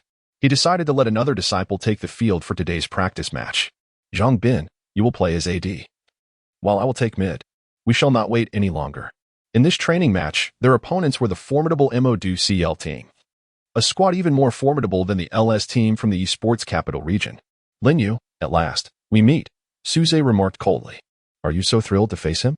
Yu Tian, standing behind him, inquired with an expression of discontent. Of course, defeating the king of casual players is an exhilarating experience. Do not forget, he is an AD player, though I am perplexed as to why he suddenly wishes to play mid. Winning under such circumstances would hardly be a true victory. I knew you had an affection for Lin Yu, always defending him. In esports, there is no such thing as an unworthy victory. Losing simply means one is inferior. I am merely stating facts. Who said I liked him? Yi Tian's cheeks flushed. Tian, do not interrupt their practice match, Yi Xiahai admonished sternly. Understood, brother, Yi Tian retorted, rolling her eyes before returning to her seat. They believed that the highlight of this practice match would lie in the mid-lane confrontation, and the match had commenced. The blue side, Tai team, featured a top lane Croc, a jungle monk, a mid-lane Syndra, a bottom lane bounty hunter, and a support Thresh. The red side, CL team, consisted of a top lane Beryl, a jungle prince, a mid-lane Fairy, a bottom lane Explorer, and a support Goddess of Dawn. Lin Yu's adversary is a professional player from the domestic top-tier mid-lane roster. Just 5 minutes into the match, the opposing LeBlanc, with her agility and high burst damage, rendered Syndra utterly defenseless. Zhang Bin, having undergone rigorous training recently, held his ground against the formidable bottom lane. Dong Xiaoyu, a former North American import, adeptly utilized his experience on the battlefield to seize an opportunity, securing first blood against Gragas. As the game progressed to the 8th minute, the blind monk stealthily attempted to take the dragon in the bottom lane. Upon learning that the crocodile lacked his flash, the prince had no choice but to abandon the first dragon and shifted his focus to the top lane to alleviate pressure on Gragas. At that moment, Syndra frantically signaled to her teammates, indicating that LeBlanc was also en route to assist in the top lane. Although Gao Ping returned to the tower promptly, he found himself encircled by 3 members of the opposing red team. The trio executed a rotating strategy, taking turns to absorb tower damage, ultimately vanquishing the crocodile under the tower, with the kill awarded to LeBlanc. The blind monk claimed the dragon and aimed to initiate an ambush in the bottom lane. Thresh advanced, landing a death sentence on the front line's Leona. The blind monk appeared, using Sonic Wave to control Leona, followed by a second Q to eliminate her with the combined efforts of his team.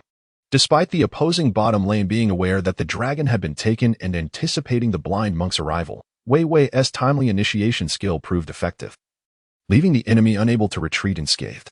Ultimately, only the explorer managed to retreat to the tower. By the 10th minute, Lin Yu found himself at a disadvantage in the mid lane. Both the blind monk and the prince approached the mid lane simultaneously. Syndra, harnessing her telekinetic powers, ensnared LeBlanc with a ball, subsequently utilizing flash and weakness to stun her. Lin Yu capitalized on Suze's confidence, knowing that if Syndra used flash to push the ball towards LeBlanc, Suze would least expect such a maneuver. Following this, the Dark Sphere and Energy Surge were launched at LeBlanc. The blind monk appeared once more, executing Sonic Wave to strike LeBlanc, subsequently delivering the final blow with a second Q. The prince, unfazed, remained patient, while the crocodile in the top lane signaled to his teammates about missing opponents. In the lower lane, Wei Wei frantically alerted his team about Leona's absence. However, the enemy's reinforcements arrived with remarkable speed. Before the blue team's mid and jungle duo could react, they found themselves ambushed in the side bushes by 3 opponents. Gragas' ultimate hurled towards Syndra, directly blasting her into Leona's vicinity. Leona quickly followed up with her control, allowing Gragas to secure the kill on Syndra. As the match progressed to the 15th minute, the prince descended to the bottom lane, coordinating with Leona for an initial assault, resulting in the bounty hunter's flash being utilized. Consequently, the blue team's bottom lane lost control of the lane, allowing the prince to seize the dragon effortlessly. Meanwhile, the blind monk maneuvered to the top lane, collaborating with the crocodile to catch Gragas off guard, but Gragas' tanky build rendered their efforts futile. By the 20th minute, the equipment disparity between both teams was negligible. Yet the red team's composition was undeniably superior. Both sides were vying for vision near the Baron, with the red team lying in wait in the bushes. Wei Wei tentatively initiated with a Q into the blind spot, followed by a vision sweep, only to inadvertently strike the prince with death sentence. Leona swiftly unleashed her ultimate towards Thresh. The red team needed merely to eliminate 1 unit to secure their chances of claiming the Baron. Observing the situation, Zhang Bin rushed to assist, but with Gragas and the prince providing steady control, even the bounty hunter with flash could not evade the encroaching enemies.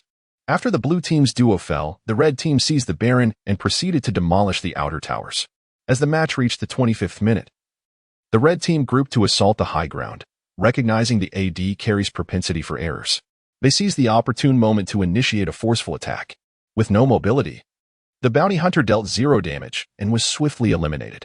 The team fight was preemptively thwarted, leading to the red team demolishing the high ground tower and utilizing control to initiate yet another engagement.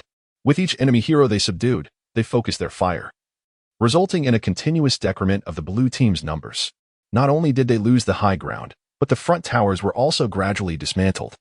In the final seconds before his teammates' revival, Lin Yu seized the moment as Syndra executed her abilities, Dark Sphere, QE Force of Will, to stun the enchanting LeBlanc.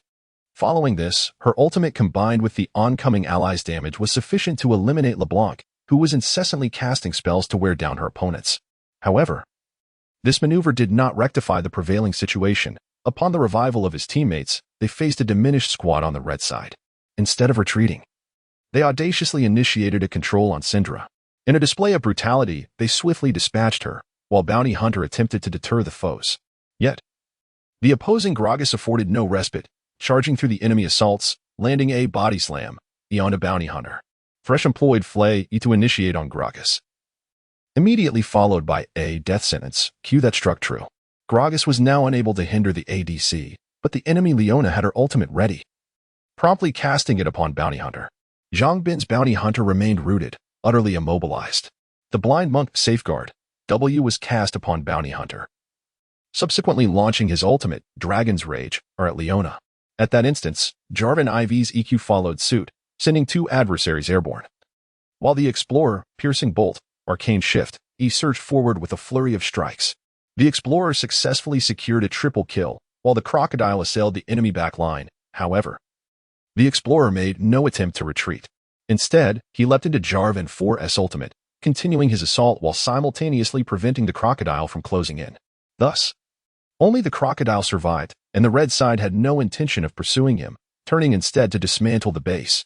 In this training match, Team CL emerged victorious. Is this his Galaxy battleship? Suze remarked with a mocking tone. What is there to boast about in a victory obtained through mere luck? If Lin Yu were to take the bot lane, you wouldn't stand a chance against him, Tion retorted, simultaneously disparaging her brother's team. Sister Tion. Their team is hardly even second-rate. How can they compare to the four monarchs of Magic City? Yang Shu stepped forward, exuding an air of pride. Their bot lane is clearly comprised of substitutes, and you merely triumphed in a practice match. Is such arrogance warranted? Tion, unwilling to engage further, concluded her remarks and departed the training room. Captain, what kind of potion did that guy give Sister Tion? She's actually speaking up for others. Yang Shu exclaimed in astonishment. Suze chuckled coldly. I will eventually make her reconsider and become my devoted partner. In the sports capital, within the 2i team's training room. Following their loss in the practice match, Lin Yu convened an impromptu meeting. We lost today's scrimmage. I hope this does not dampen your spirits. This evening, review the recordings to identify where we faltered. Master, it's my fault. I made too many mistakes in the later stages, Zhang Bin murmured, head bowed. I am not attributing blame. I, too, had numerous issues in the early game. In contrast, you performed admirably, but remember, avoid errors in the late game. Bang. That Zhou Hao, absent from the scrimmage for a woman, Gao Ping slammed the table, gritting his teeth. If he were to discover that Zhou Hao's date was Lin Yu's ex, he would likely confront Zhou Hao, which would bring Gao Ping some semblance of balance. Wei Wei pondered. Kid, your performance in the bot lane has been commendable. Do not blame yourself. Wei Wei consoled Zhang Bin like an older brother. If there is nothing else, I shall retire to rest, Dong Xiaoyu remarked, withholding any opinion. Then let's adjourn. It was merely a practice match. We have 3 days until the competition. We just need to regain our former state, Lin Yu concluded before exiting the training room. He Xiaoqian, anticipating an evening out with Lin Yu, concluded her stream early. Upon returning to her room, she sensed Lin Yu was somewhat troubled. Master, what troubles you? He Xiaoqian inquired softly. It's nothing, just a bit of turmoil within, he replied. He had once believed that finding a few like-minded teammates would enable him to fulfill his dreams, but reflecting on it now seemed rather absurd. Lin Yu observed her displeased expression and, with a gentle smile, inquired, Why are you so unhappy? When my master is unhappy, I too feel disheartened, she replied, biting her lip. I merely overestimated the simplicity of the situation. Our team requires time to develop cohesion. With patience, I firmly believe that TUI can indeed become the strongest team. Lin Yu endeavored to console himself. Come, let us dine together. What would you like to eat? He cheerfully suggested. He Xiaoqian pondered for a moment and replied, I would like some prawns and a beer. Is that all right? Excellent choice. Let's head to the seaside restaurant. It has been quite a while since our last visit, Lin Yu beamed. Upon entering the seaside restaurant, the owner immediately recognized Lin Yu. Wang, when did you return? The proprietor greeted him with a smile. Hello. I've been back for a few days, Lin Yu replied with a grin. By the way, could you arrange a table with a view of the sea? Certainly, Wang, it would be my honor, the owner responded, his politeness rendering Lin Yu somewhat bashful. As they settled into their seats, admiring the ocean vista, the waiter approached with the menu. 1 pot of lobster, 6 crabs, 1 sweet and sour fish. And a beer for now, she smiled as she returned the menu to the waiter. Very well, please hold on for a moment, the waiter said before departing. Soon after, the owner joined them again. Your girlfriend is truly beautiful. Ah, sir, you misunderstand, Lin Yu began, but Xiaoqian interrupted. Thank you, sir. And flashed a sweet smile at the proprietor. After a brief conversation with the owner, the freshly prepared prawns finally arrived at their table. Once the owner had left, Lin Yu quietly asked, "Why did you pretend to be my girlfriend?" "The owner assumed I was your girlfriend. Should I not play along?" He Xiaoqian explained earnestly. "Wouldn't it be better if I simply stated you were my disciple?"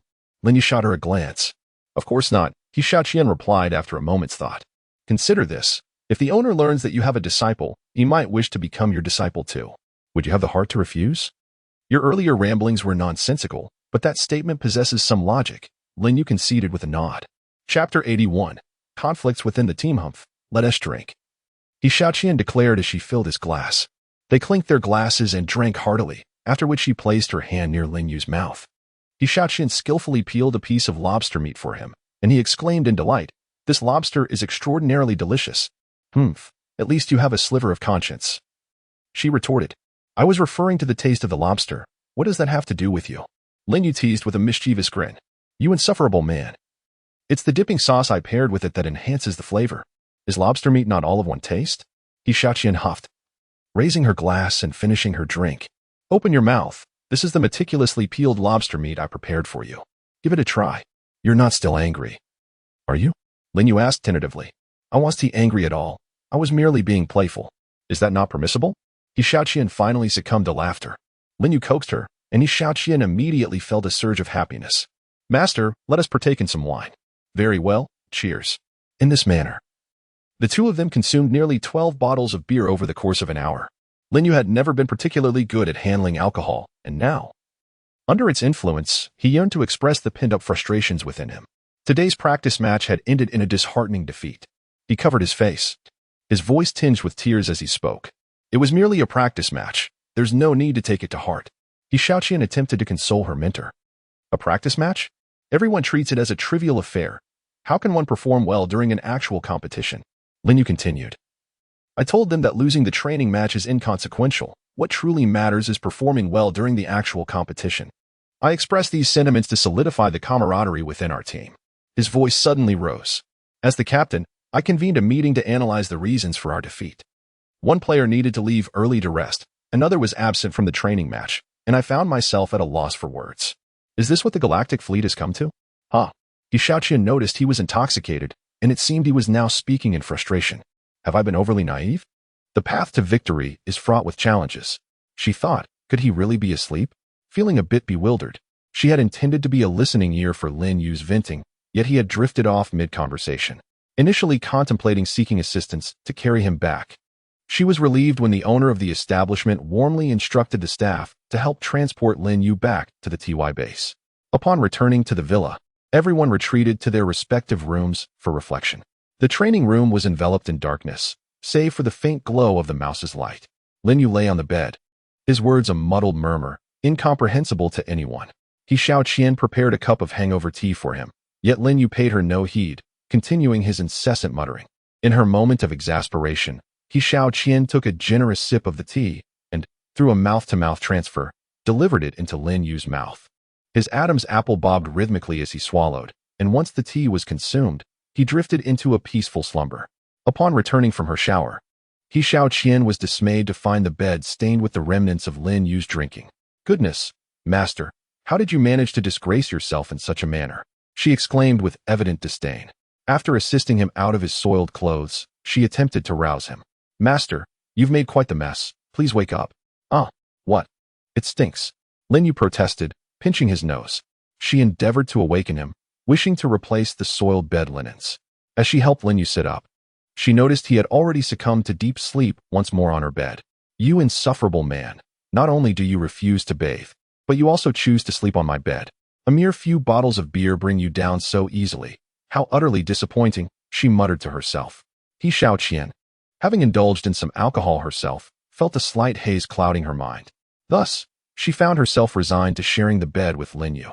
Nevertheless, she maintained a semblance of decorum, clad in a silky nightgown that, while elegant, remained relatively modest. Lin Yu did not feign drunkenness to take advantage of her. The night passed with remarkable tranquility, and their bodies did not even touch. By morning, Lin Yu felt dazed, pondering how he had returned. He rubbed his face and muttered to himself. Once he regained a semblance of clarity, he realized he was lying on He Xiaoqian's bed, with her peacefully slumbering beside him. He lifted the covers and noticed he was bare-chested. Casting a glance at his lower half, he felt relieved. He thought to himself, it seems one should not indulge excessively in drink. Who knows if, in a state of inebriation, one might encounter a predatory woman seeking to take advantage of him. This inexplicable surge of confidence caused Lin Yu to chuckle softly. "Good morning, master," he greeted. As Xiaoqian's voice emerged, hoarse and accompanied by a persistent cough, he momentarily set aside the question of how he ended up in this bed, and gently touched her forehead and cheek. "You feel so hot. Are you running a fever?" he inquired, concern etched on his face. "Cough, cough, I'm fine." Xiaoqian replied weakly. "Wait for me. I will fetch you some medicine," he said with determination. Lin Yu poured a cup of warm water and gently placed the medicine in her mouth, then softly said, "Take a sip of water to help swallow the medicine." "Cough. Master, I'll be fine after a short rest. You need not worry." At that moment, she felt a deep appreciation for her master's thoughtfulness. "How could I not be concerned? If there is no improvement by afternoon, I shall take you for an injection." "Master, I would like more water." "Very well. I shall pour some for you." Lin Yu took the cup and coincidentally encountered Zhou Hao, who had just returned. They exchanged a fleeting glance. Yet Lin Yu chose not to acknowledge him and proceeded directly to the kitchen. After filling the cup with warm water, he returned to his own room. "Drink up. If there is anything, just tell Master," he thought. "Master, aren't you going to train?" Xiaoqian's voice had regained a more normal tone. "There is no training match today. You can sleep. Master will stay here to keep you company." Lin Yu gently caressed her cheek. Unbeknownst to him, he too succumbed to slumber at the edge of the bed. After a brief interlude of sleep, he was abruptly awakened by the clamor of a dispute emanating from the training room. Lin Yu hurriedly rushed into the training room, eager to quell the dispute between the two individuals, fearing that their quarrel might awaken Xiaoqian. "What are you arguing about?" Lin Yu whispered. After Zhang Bin provided a detailed explanation, Lin Yu finally understood the root of the conflict. It was Hai Ping who, upon Zhou Hao's return to the training room, had begun to express his frustration over losing the training match. Having bottled up his emotions for so long, Hai Ping's anger intensified, leading him to indirectly complain about Zhou Hao's absence during the match. Meanwhile, Zhou Hao appeared particularly sullen, as if he had consumed something bitter. The spark of Hai Ping's grievances ignited their altercation. "Xiaoqian has a fever and is currently resting. If you wish to argue, please take it outside and do not disturb others here," Lin Yu admonished firmly. Noticing the two had fallen silent, Lin Yu exited the training room. Earlier, when Lin Yu went to fetch water, he happened to encounter Zhou Hao's return. It was not his intention to ignore him. Rather, he had sensed something was amiss with Zhou Hao's complexion. Preoccupied with caring for Xiaoqian, he did not have the inclination to inquire about what had transpired with Zhou Hao. Chapter 82. The break between central and auxiliary. By afternoon, Xiaoqian's condition had improved, and Lin Yu devotedly attended to her throughout the morning. This earnest care deeply touched Xiaoqian, who, noticing Lin Yu's preoccupation, curiously asked, "Master, what troubles you?" Lin Yu gently caressed her cheek, wishing to alleviate her worries, and then smiled as he replied, "It's nothing. You must take good care of yourself, otherwise your fans will be concerned." He added, "Master, you must promise me that no matter what happens, you will handle it properly." "All right, I will," she responded. "Now, rest a little longer." After Lin Yu finished speaking, he exited the room. He made his way to the training room, where the atmosphere had lost its previous vibrancy. Each individual was engrossed in their own rankings, as if they were strangers to one another. He sighed to himself and decided to leave the training room. Suddenly, thoughts of the Qin Na team crossed his mind. Thus, he stepped outside the villa and dialed Shui'er's number. "Shui'er, how are things progressing with the team? Have you managed to make any connections? Is that all you wanted to ask?" Shui'er replied, initially believing that he had called to inquire about her and Zhou Hao, a matter she felt was impossible to keep hidden from Lin Yu. Lin Yu spoke softly, "Let us discuss two matters." Upon hearing this, Shui'er felt reassured, realizing that Lin Yu genuinely cared for her. Qin Na's team had already made arrangements. She could join GL as a starting support before the women's league commenced. "Hasn't that position always been yours?" Lin Yu expressed surprise. "Did I not mention it from the beginning? I am retiring. My contract has expired. Once she arrives at GL, I can move out of the base. What will you do afterward?" Lin Yu inquired with concern. "After a few years in the professional scene, I have saved some money. As for my next steps, I will contemplate it." "Very well, thank you. How is your relationship with Zhou Hao?" After a moment's hesitation, Lin Yu finally asked. Shui'er was taken aback. "You didn't know?" "I turned him down." No wonder Zhou Hao looked so grim when he returned, Lin Yu remarked. Is he all right? Shuer asked, feeling a twinge of guilt. He is fine. I must return to training now. I'll call you when I have time. Lin Yu quickly ended the call. Back in the training room, Lin Yu, as usual, played ranked matches in the Korean server, but his mind wandered, consumed by thoughts of He Xiaoqian, who was ailing in the next room. Last night, he had a vague recollection of her kissing him, but the subsequent events were lost to his memory. Lin Yu washed his face, refreshing himself, and then continued to play until evening before returning to his room. Master, what has brought you such joy? He inquired. Seeing you looking revitalized naturally brings me happiness, Lin Yu replied with a smile. By the way, I got drunk last night. What did you do to me? Although Lin Yu was aware that the two had shared a kiss, he remained intrigued as to why they ended up sleeping together. Master, I am but a girl. What could I possibly do to you? He Xiaoqian shot him a disdainful glance, having never encountered someone so self-absorbed. In her heart, she looked down upon him. At this moment, Lin Yu realized that he had miscommunicated. He sat beside He Xiaoqian and expressed his intention to inquire about the events of the previous night, as he had indulged excessively in drink and found himself in her bed. You were sick, she replied, so I assisted you in changing the sheets. And when I turned around, there you were, lying on my bed. He Xiaoqian was running a fever, undoubtedly a consequence of her efforts to care for him the previous night, particularly considering the already low temperatures. Lin Yu contemplated this in his mind. Lin Yu suddenly grasped her hand and sincerely expressed, Thank you. Why say thank you? Today, Master has taken care of me all day. It's even now, she replied, a faint blush creeping onto her cheeks. By the way, Nana is set to join the GL team in Magic City, stepping in for Shuer as the starting support. Lin Yu released her hand and remarked unexpectedly, That's wonderful. I can watch Sister Na compete on the livestream from now on. Just then, Wei Wei entered the room.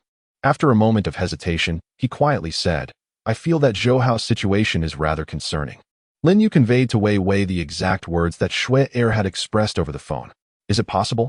The illustrious heir of the Zhou family actually faced rejection in his confession? Wei Wei suddenly raised his voice, visibly agitated. Could you lower your voice? Lin Yu quickly covered his mouth. I apologize, I simply couldn't contain my excitement. Wei Wei chuckled softly. He Xiaoqian shot him a disapproving glance and retorted. Your teammate was rejected by a girl, yet you wear an expression of schadenfreude? Come on, it was merely one match. What sort of teammate is that? As for his ex, he still harbors feelings, unlike me. Wei Wei resumed his usual demeanor and stated coldly. However, the one who is hurt now is Zhou Hao.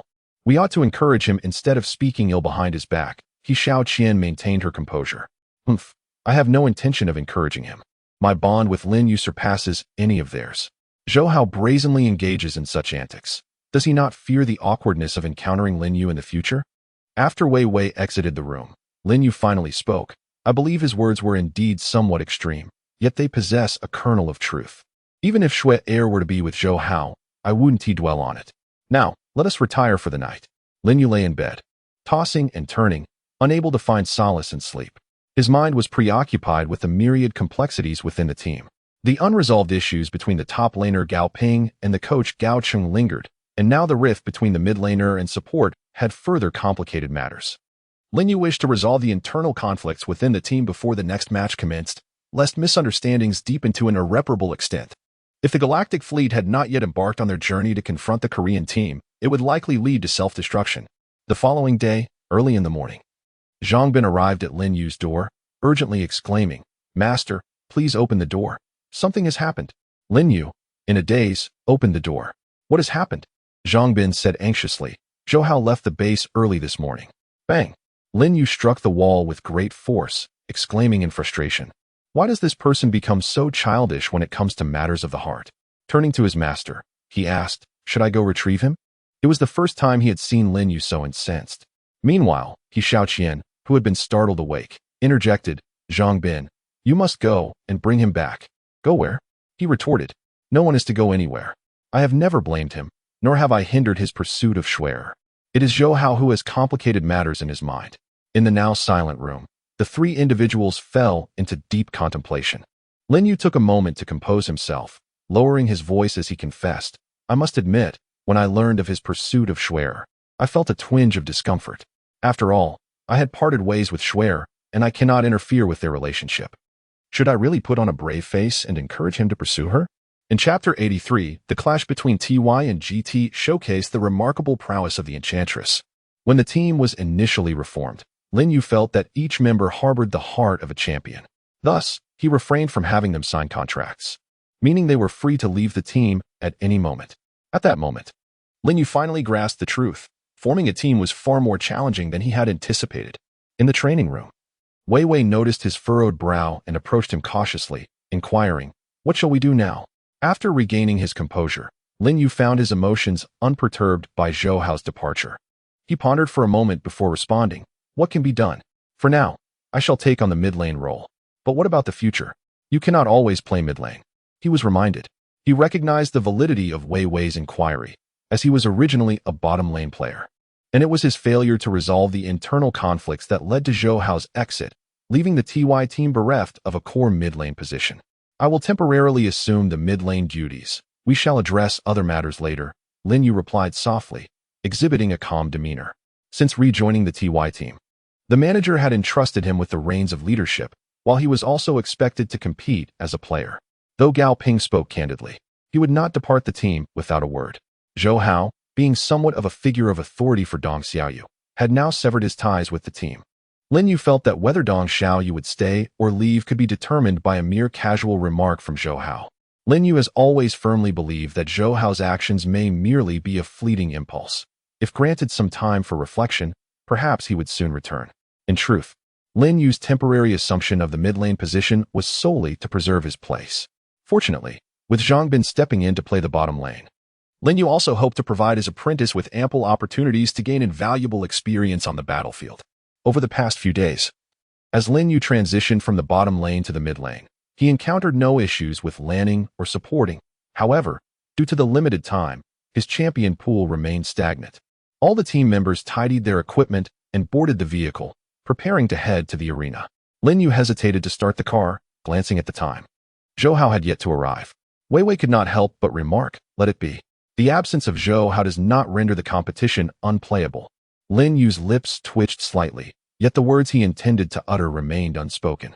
He glanced at the time once more, resolved not to wait any longer, and started the car. "Young man, give it your all today. Let us dominate the opposing bottom lane." Wei Wei encouraged Zhang Bin, brimming with confidence. "All right," Zhang Bin replied, his demeanor reflecting the encouragement of an elder brother, as he flashed a confident smile.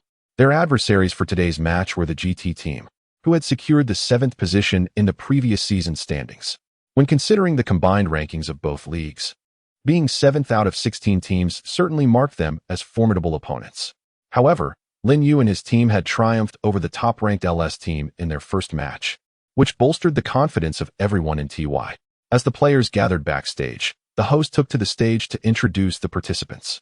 "Welcome, summoners, to the League of Legends LPL Professional League. Now, let us welcome the two teams to the arena. For TY team, top, Gao Ping, jungle, Dong Xiaoyu. Mid, Lin Yu, bot, Zhang Bin, support Wei Wei. For GT team, top, Zhang De, jungle, Wang Yu mid Zhao Xiaoqian. Bot, Su Tian, support, Zhou Wenba." Upon the host's conclusion, the players took their positions at the competition stage. The audience began to speculate on how Lin Yu transitioned from the bottom lane to the mid lane. Prior to the match, the GT team had analyzed Lin Yu's rank performance, noting his unwavering commitment to mid lane over the past 3 days in the Korean server. Since TY had triumphed over LS in their last encounter, they were granted the choice of sides. Ultimately, TY opted for the red side, while GT took the blue. During the ban phase, Lin Yu was fortunate to evade targeted bans, possibly due to his less than stellar mid lane results over the past 3 days. The final bans were as follows: blue sideband, Twisted Fate, Thresh, Renekton; red sideband, Gragas, Elise, Leona. The draft concluded with TY selecting a long-range champion, Kinnan, for the top lane, ensuring an advantageous matchup against the short-range opponents. As the match commenced, both teams cautiously maintained their positions, preventing any invasions into their jungles. In the initial 5 minutes, both sides focused on steady farming, awaiting the first jungler to initiate a gank. At this moment, the prince cleared his last camp and approached the mid lane, while the red side's Lee Sin also advanced toward the same area. The LeBlanc made a decisive move, executing a flawless combo of abilities to land a hit on Syndra. Despite Syndra's efforts to push LeBlanc back with her abilities, the chain from LeBlanc successfully ensnared her. The prince then arrived, executing a swift combo to lift the ensnared Syndra into the air. With her health dwindling, Syndra attempted to escape with a flash. But Lee Sin appeared just in time, landing a crucial strike on the prince. As both mid and jungle opponents lacked any threatening abilities against the weakened Syndra, Lee Sin followed up with a second strike, slowing both adversaries. Seizing the opportunity, Syndra hurled a dark sphere toward the prince, but with all skills focused on him. Lee Sin secured the first blood with a well-timed auto-attack. LeBlanc's skills had cooled down by this time, and with the opposing mid laner now at level 6, she chose not to retreat. Lee Sin turned, launching a sound wave toward her, but LeBlanc gracefully evaded the attack, executing a flawless sequence to eliminate Syndra. As Syndra fell, the opposing mid laner leveled up, but LeBlanc calmly returned to her original position, utilizing her newly acquired ultimate to replicate her previous movement and retreat to safety. The audience erupted in applause, marveling at the display of skill. Wow, LeBlanc is incredible. Who would have thought GT would be so formidable? A spectator exclaimed. Another added, TY lacks a substitute mid laner, which is quite unfortunate. Yet another remarked, I've heard there are internal conflicts within their team, though I'm not entirely sure of the details. A final voice chimed in, expressing sympathy for Lin Yu, who juggled the roles of team manager, captain, and player, all while striving to perform in competitions. As the match approached the 10-minute mark, both junglers sought to collaborate with their bottom lanes in securing the first dragon. Empowered by recent successes, LeBlanc approached the lane with renewed confidence, prepared to harass Syndra whenever her abilities were available. Consequently, Syndra needed to tread carefully, as Lin Yu's support options were becoming increasingly limited. Do not rush to take the dragon. Wait for me to deal with this audacious LeBlanc first, Dong Xiaoyu instructed. Feeling a bit exasperated by LeBlanc's aggressive playstyle, the river's vision had been cleared, and Lin Yu feigned support for his teammates to secure the dragon while intentionally positioning himself in a blind spot. Relying on instinct, he unleashed a precise dark sphere to push mid-lane LeBlanc back. You fell for it, Lin Yu declared with a confident expression.